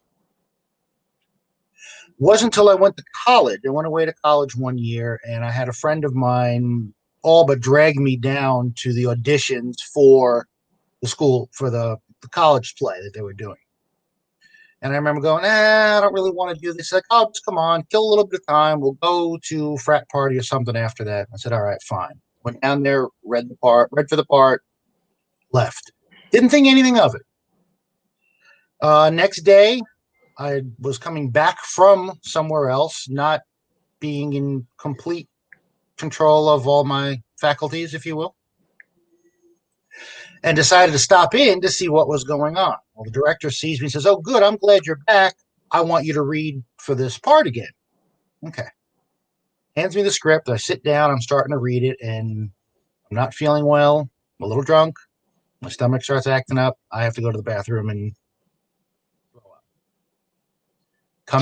wash up as best as I can, get everything off of me and hope I don't smell too bad. Get up there to do the scene, read for it again. After that, went back to my dorm room. Didn't think anything else of it. 7 o'clock the next morning, friend comes banging on my door. Hey, they posted the cast list. You got the lead. I'm like, no, I did not. I said, look, I'm too hungover to even joke about this. No. She says, no, seriously, dude, you got the lead. I'm like, all right, I'm going to get dressed and we're going to walk down there just so you can say, ha, ha, ha, I got you out of bed. And turns out I got the lead in the college play for the first thing I ever auditioned for. And then from then on, I was like, wow, this is a lot of fun. I enjoyed it. Next year, I was at community. I left the college I was at, went to community college, took some acting classes there, but still never took it any further. A couple of years later, I moved to California and met a girl at a bar one day, and she was all excited because she had just moved to Orange County area from Chicago because she was going to be an actress and she was going to do all this stuff. And the light bulb went on. I'm like, wait a minute. I like acting. I did some in college. I took some classes. I need to do that more. And that's when I started taking the classes. And within a year was when I got brought on to Power Rangers. Nice. Now, actually, interesting story. I really loved it. Love that. So now going back to Power Rangers, can you tell us what the filming process was like during an episode in the suit? Okay, so for me, normally they would start shooting at 7 o'clock in the morning. That was when people had to be camera ready in front of the cameras to start. Whether we actually started at 7 was a different story because that would all depend on lighting and everything else. Because I had makeup I needed to do, I had to be in the makeup chair at 5:30 a.m. So we would be ready to go by 7 the latest. When I first started, makeup took about an hour and 10 minutes. By the time I was done, and we had done it for a couple of years, I could be in and out of the makeup chair in about 40 to 45. After that, it was, okay, now that I'm in makeup, I had to put on a black spandex suit, basically one piece from, neck down to ankles to make it easier to get in and out of the suits. When it was time to get in the suit, it would be, they'd call me on the set, say, suit up. I would step into the suit. The suit was one piece except for the 2 shoes and the head. So the arms all the way to the hand, all the way to my, 2-inch, 3-inch long fingernails was all one piece. So I'd step into the suit. I'd have somebody guide me onto the set, although I could see fairly well. And from looking at the show, most of the other monsters could not see very well at all. And there's even like when you see like on set where we had the moon base, you'll even see for Zed and Goldar, it's real slow and careful going up and down the balcony steps. It's more of a shuffle. Okay, I hit something. Now I know I can step. With me, because I had makeup, once they put the head on, I would keep it on until we know for sure we weren't going to be shooting for a good length of time, say at least 45 minutes, because just taking the head on and off would mess up the makeup a little bit and I need to touch it up. Normally with any of the other monsters, whenever they yell cut, it would be cut, pull the heads, because it's hard to breathe in the regular costumes. I have been in several of the other monster costumes, not for on-camera work, but for some other things. TV guide photo shoot, I got the Robo-Goat, Invincible Flytrap, and Octo-Phantom. I also played Octo-Phantom at an event that Fox hosted, not Power Rangers, but actual Fox Network hosted an event for the American Television Critics Association. And they decided at this event, besides having the cast of their upcoming new show, Models, Inc., they did an actual runway show from the cast, they decided they wanted a couple of Rangers and a couple of monsters walking around interacting with the critics too. So I got to be Octo-Phantom for that as well. After that, realistically, 3-4 hours, maybe 5 tops would be the total amount of time I would spend in front of the camera actually filming. The rest of the time, it's sitting around in the spandex with my makeup on. Well, I would eat breakfast first, then makeup. Lunch should be in black spandex and face makeup. They'd touch up after lunch. If we ran really long, they would order up dinner for us as well. But a lot of it was sitting around and waiting. That's the reality of acting. You're not in front of the camera, being on 24/7. You're not being on 12 hours a day unless you're shooting like an 18-hour, 20-hour day. But hey, free food, right? Free food. I got free breakfast, free lunch, and got paid to sit around and do nothing until it was time to act, and that was even more fun. Definitely. So I do have a question. Now, my next question for you is, what was like inside the Baboo costume? Yes. Very hot. First of all, the costume was the original Zeo Ranger costume, so it had been folded up and sitting in a box for a while. To make it what they called camera ready, ready for me to wear to actually shoot a scene, they would have to patch any holes in the costume and touch up paint the night before. And because it's mostly foam rubber with latex over it that they would then paint over that, very hot. On set was bad enough. They could keep the set cool, but don't forget we had the smoke machine going too, so we had all the smoke effect going on. It's about 30 degrees hotter inside the costume than out. Once you're in the costume, like I said, they'll pull your head and you can breathe and see, but from neck down, whether it was Squad or Goldar or any of the other monsters or me, it's sealed up and you're just sitting there sweating. Now, there was one time on location, because they had to patch the costume up the night before, there was a big hole in the wrist of the costume.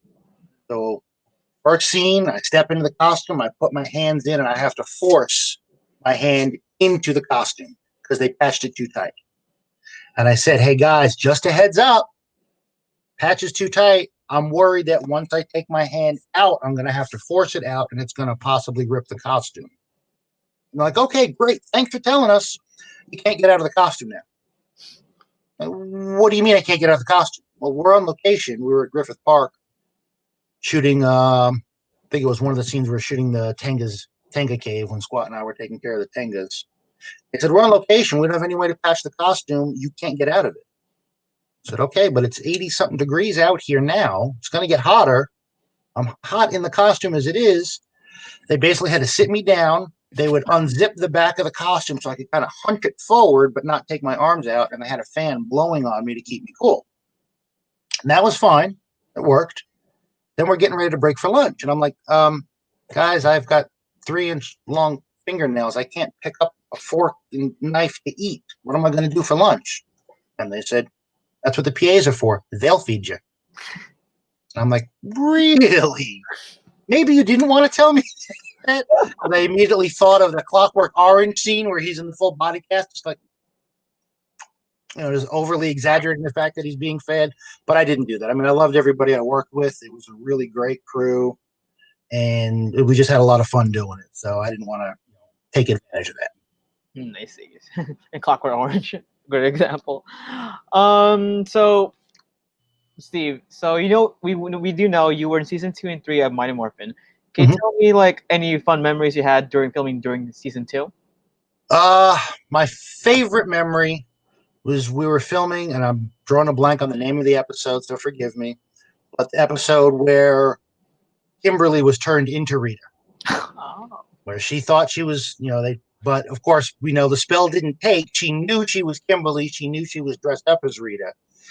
And she starts figuring the best way out of this is I'm going to act like Rita and start, bullying them and ordering them around because that's what the boss does. Well, she actually has Rita's staff. And there's one scene in it where she starts yelling and she shakes the staff at Goldar. And you can't see it very well in the actual episode, but Squat and I are behind her, and she turns around to go swing at us behind her. Well, the first time she did that, either I was a little too close or she didn't realize how hard she was going to swing the staff. She broke the staff over my head. It's just a pole. The top piece of the staff is styrofoam. It's painted. She hit me with it. It hit me. Don't forget, I had the head like this too. My head was like 6 inches taller than I was, and she hit it across and just snapped the whole top piece right off the staff. So it was one of those. And you, oh my God, are you okay? And I'm like, AJ, I've got 6 inches of foam like rubber up here. I didn't feel a thing.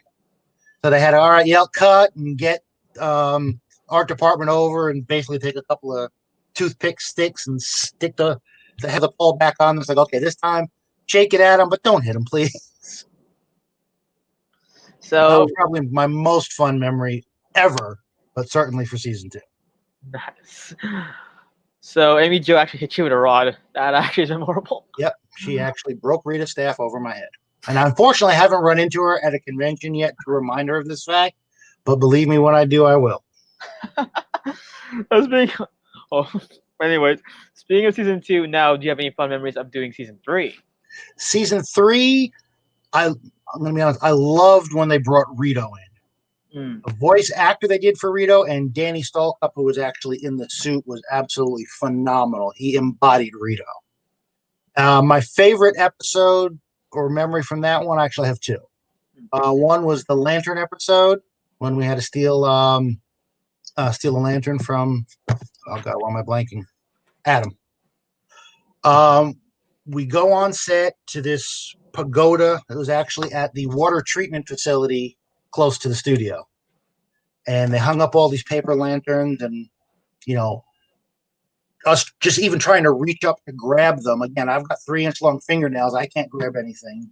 Squat can barely see, let alone reach up that high to grab stuff. So we're just trying to make it look like we're grabbing stuff down. We have zero chance of actually pulling any of these off the hooks down.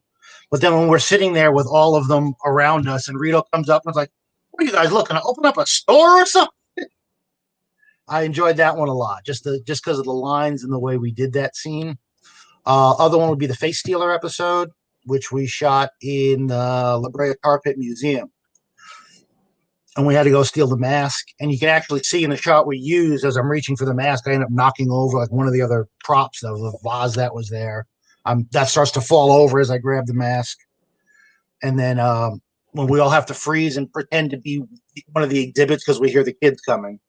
And Squat sign saying, one of the signs said rare specimen or extinct, and then Squat's just said out of order, which I just thought was brilliant. Oh my gosh. Yeah, I mean, like, hey, your character Baboo was very memorable. Plus, like, I'll admit this, when I first watched him, I was kind of scared of him. I was. I mean, again, when you look at the original View Ranger, he was supposed to be vampiric. That's why I've got the extra fangs on the outside of the mask, so you can see my mouth, but there's still extra fangs on me. But they just never used that. Again, there was a thought of it being too scary, and since it was made for kids, they wanted to kind of make it funnier.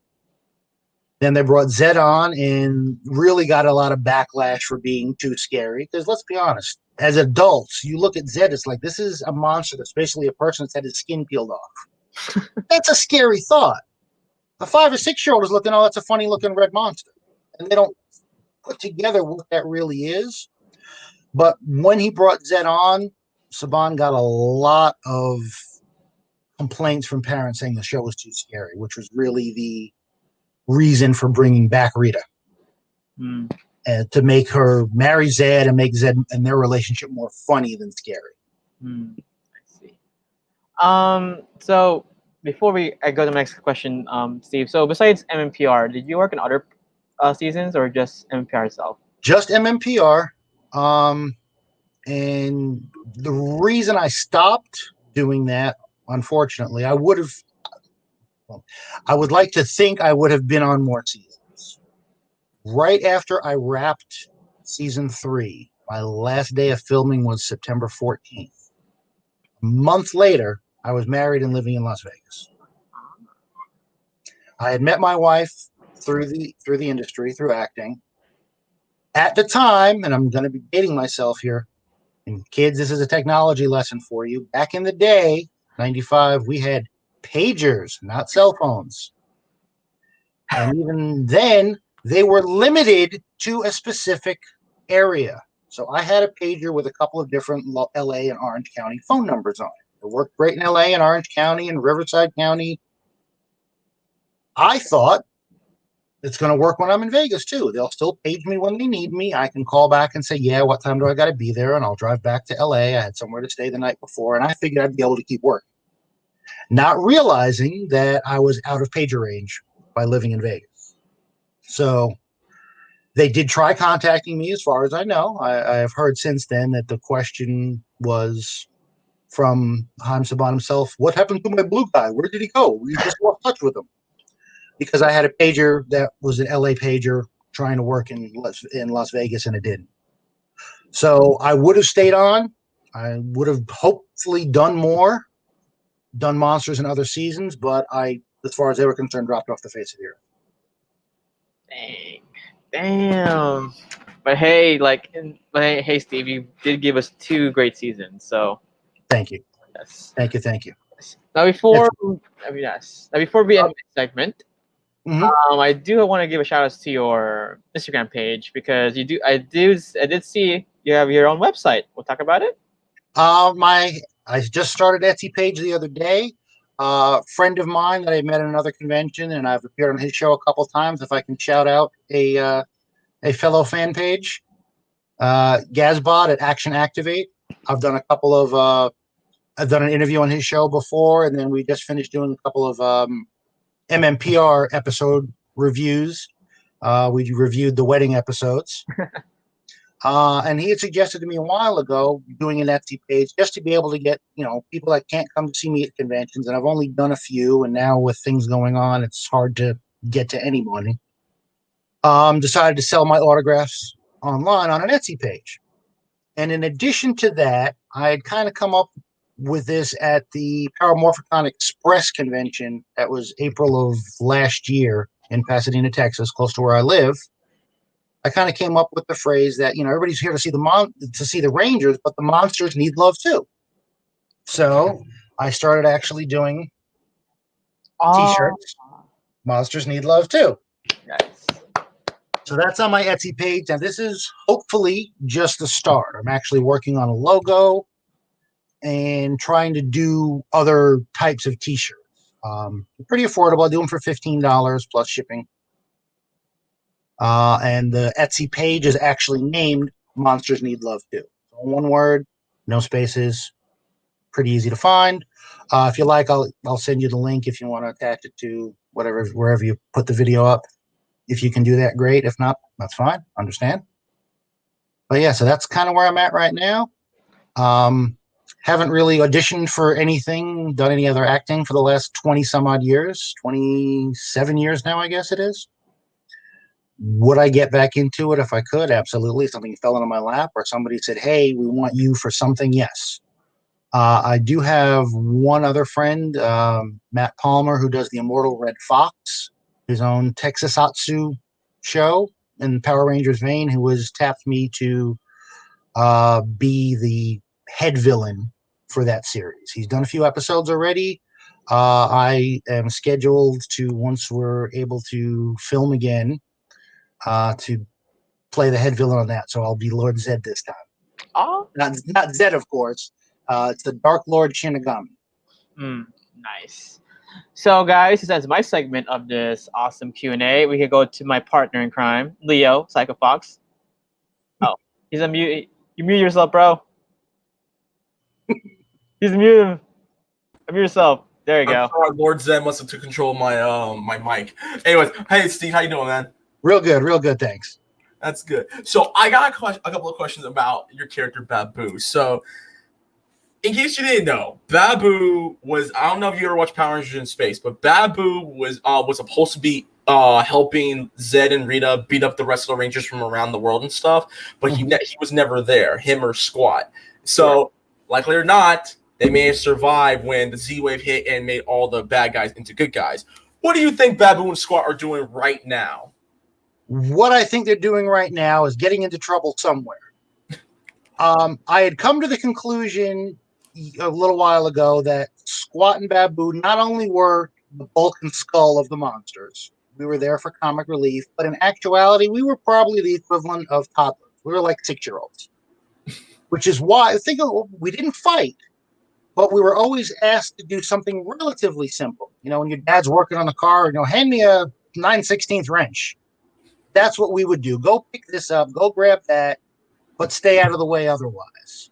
We were goofy. We always got, we were getting into trouble, but for the most part, we accomplished the tasks we were given, but we were given pretty simple tasks. Even in the early episodes of season 1, a lot of times you see Squat and Baboo are kind of like, they're literally in the bleachers watching the Rangers fight Goldar or the other monsters or the buddies. Right. So we're the 6-year-olds at the family barbecue who are watching the teenagers and adults play football in the street. We're too little to play, so we're going to sit on the sidelines and cheer them on. Okay. I'm sure Baboo and Squat think they're smarter than they actually are.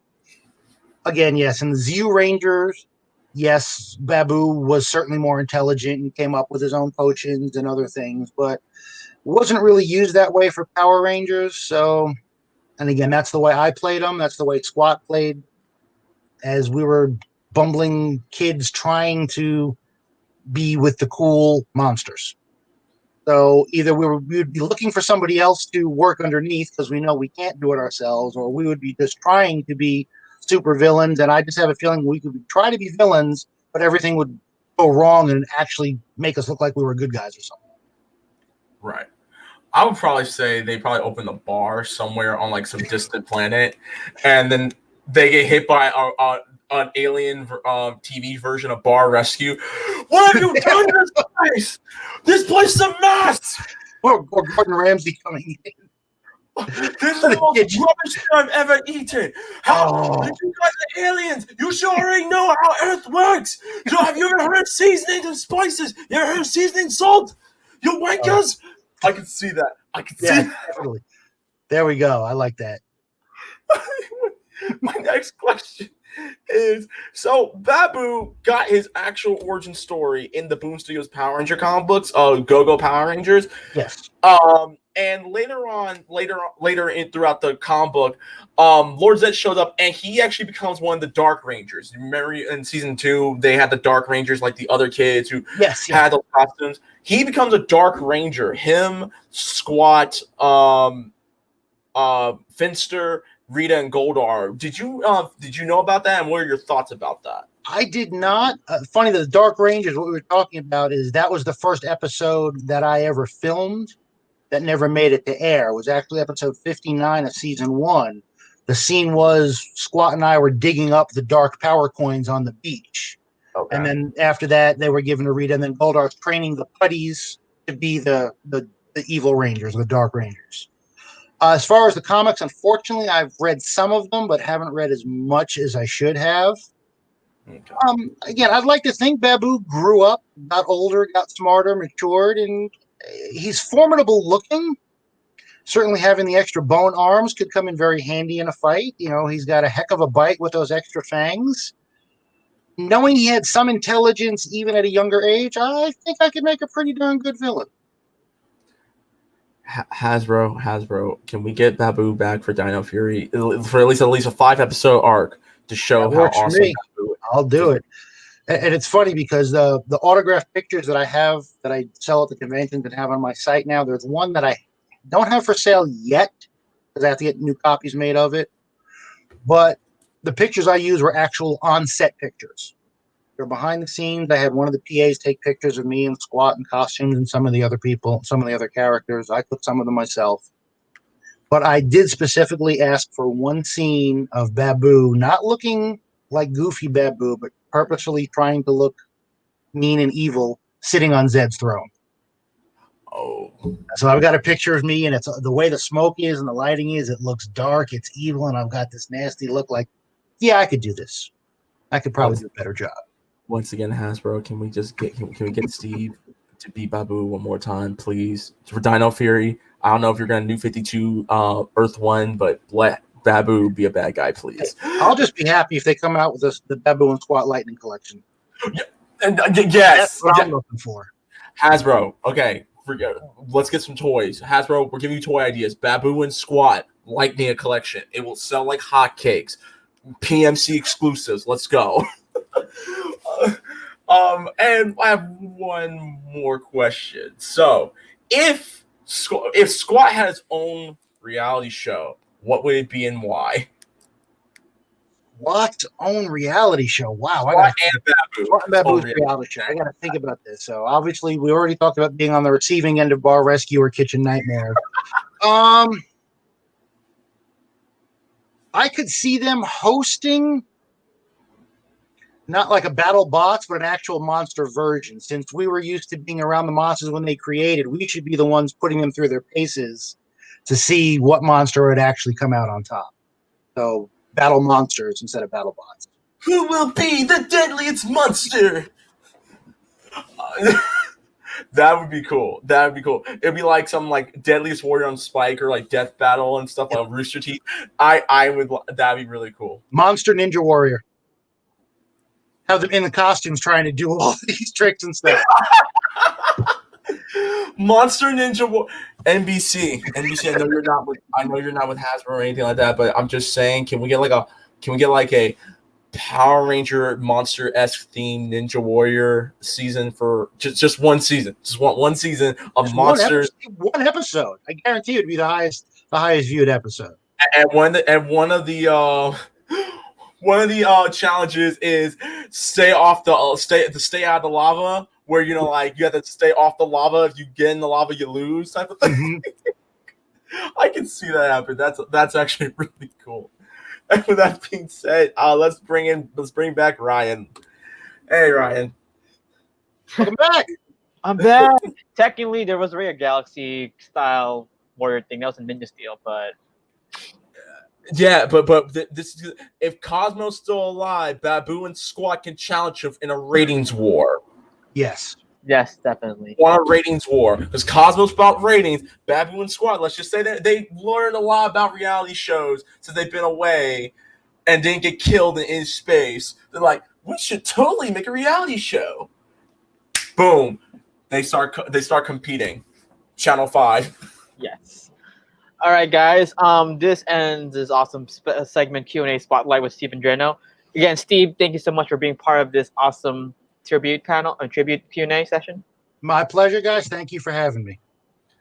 Where can they find you and in social media? Okay, my Facebook is just Steve Andrino, as it's written on the screen. My Instagram and Twitter are at Baboo Real, Real. And now I have my Etsy page at Monsters Need Love 2 on Etsy, my Etsy store. And Leah, where can they find you? Social media. Find me buy a Monsters Need Love shirt on Etsy. And you can also find me on Twitter, Instagram, @Reckless_Fox, YouTube, Reckless_Fox, and find all my latest game content on twitch.tv/RecklessFox. And if you want more content, myself and a few other people from Morphin do our own podcast every weekend. So follow us on SoundCloud.com/ScrullClubGaming for more information. Ryan, where can they find you? Find me at Instagram, DancerBoy247, and please follow us at Instagram, Facebook, YouTube, and Twitter at Morphin Network. All right, guys, this is the Viewing Globe Spotlight. And shout outs to Illuminati for hosting this awesome event. Again, guys, thank you so much, and hope to see you guys soon. Bye. Bye-bye, guys. See you guys. Thanks again. Remember, monsters need love too. Monsters need love. Monsters need love. At the beginning of the hour, we asked which episode featured the last appearance of Baboo's head. The answer? Beginnings Part 1, the first episode of Power Rangers SPD. Did you get it right? Congratulations. Count up your score from the weekend and let us know how you did. I hope that you've enjoyed Database Rangers Trivia Time here at the Viewing Globe. And until we meet again, farewell, Ranger fans, and let the power protect you. So, greetings, America. This is the Blur, and I am sending in a video here in Brooklyn, and I am here to talk about my love for the Power Rangers. Ever since I was a kid, I have always been into the fantasy. And when I saw their first toy commercial for Mighty Morphin, I just knew I had to have it. So I got the toys, I started watching, and I got to say the Power Rangers were a great influence in how I grew up to be the man that I am now. I'm not going around kicking people in the face, but they've taught me some really good lessons about how to be a good person, and I've used that to try and shape the person I am now. So here's to hoping that more Rangers will be more influences on more younger children. Okay, thanks. Hey you guys, this is Matt from Rat House Productions. The reason I love Power Rangers so much is honestly it was always the martial arts, it was the flipping, it was just all of that. I even remember being a kid and buying the Green Ranger VHS that taught you karate and being in my living room and having Tommy teach me how to do karate. I'm not gonna lie to you, I don't know karate anymore, but that was always the enticing thing, was just the flipping and the blocking and everything that happened with that. Of course, the Green Ranger storyline into the Red Ranger storyline, eventually getting to Zeo and Turbo and following them all the way till the Power Rangers got into space. It's just always nostalgic. And on top of it, bringing Tommy back in later on, it was just like, that's when I decided to jump back into it. So it's been nothing but awesome and amazing years of this really kooky idea, but this really awesome idea that works.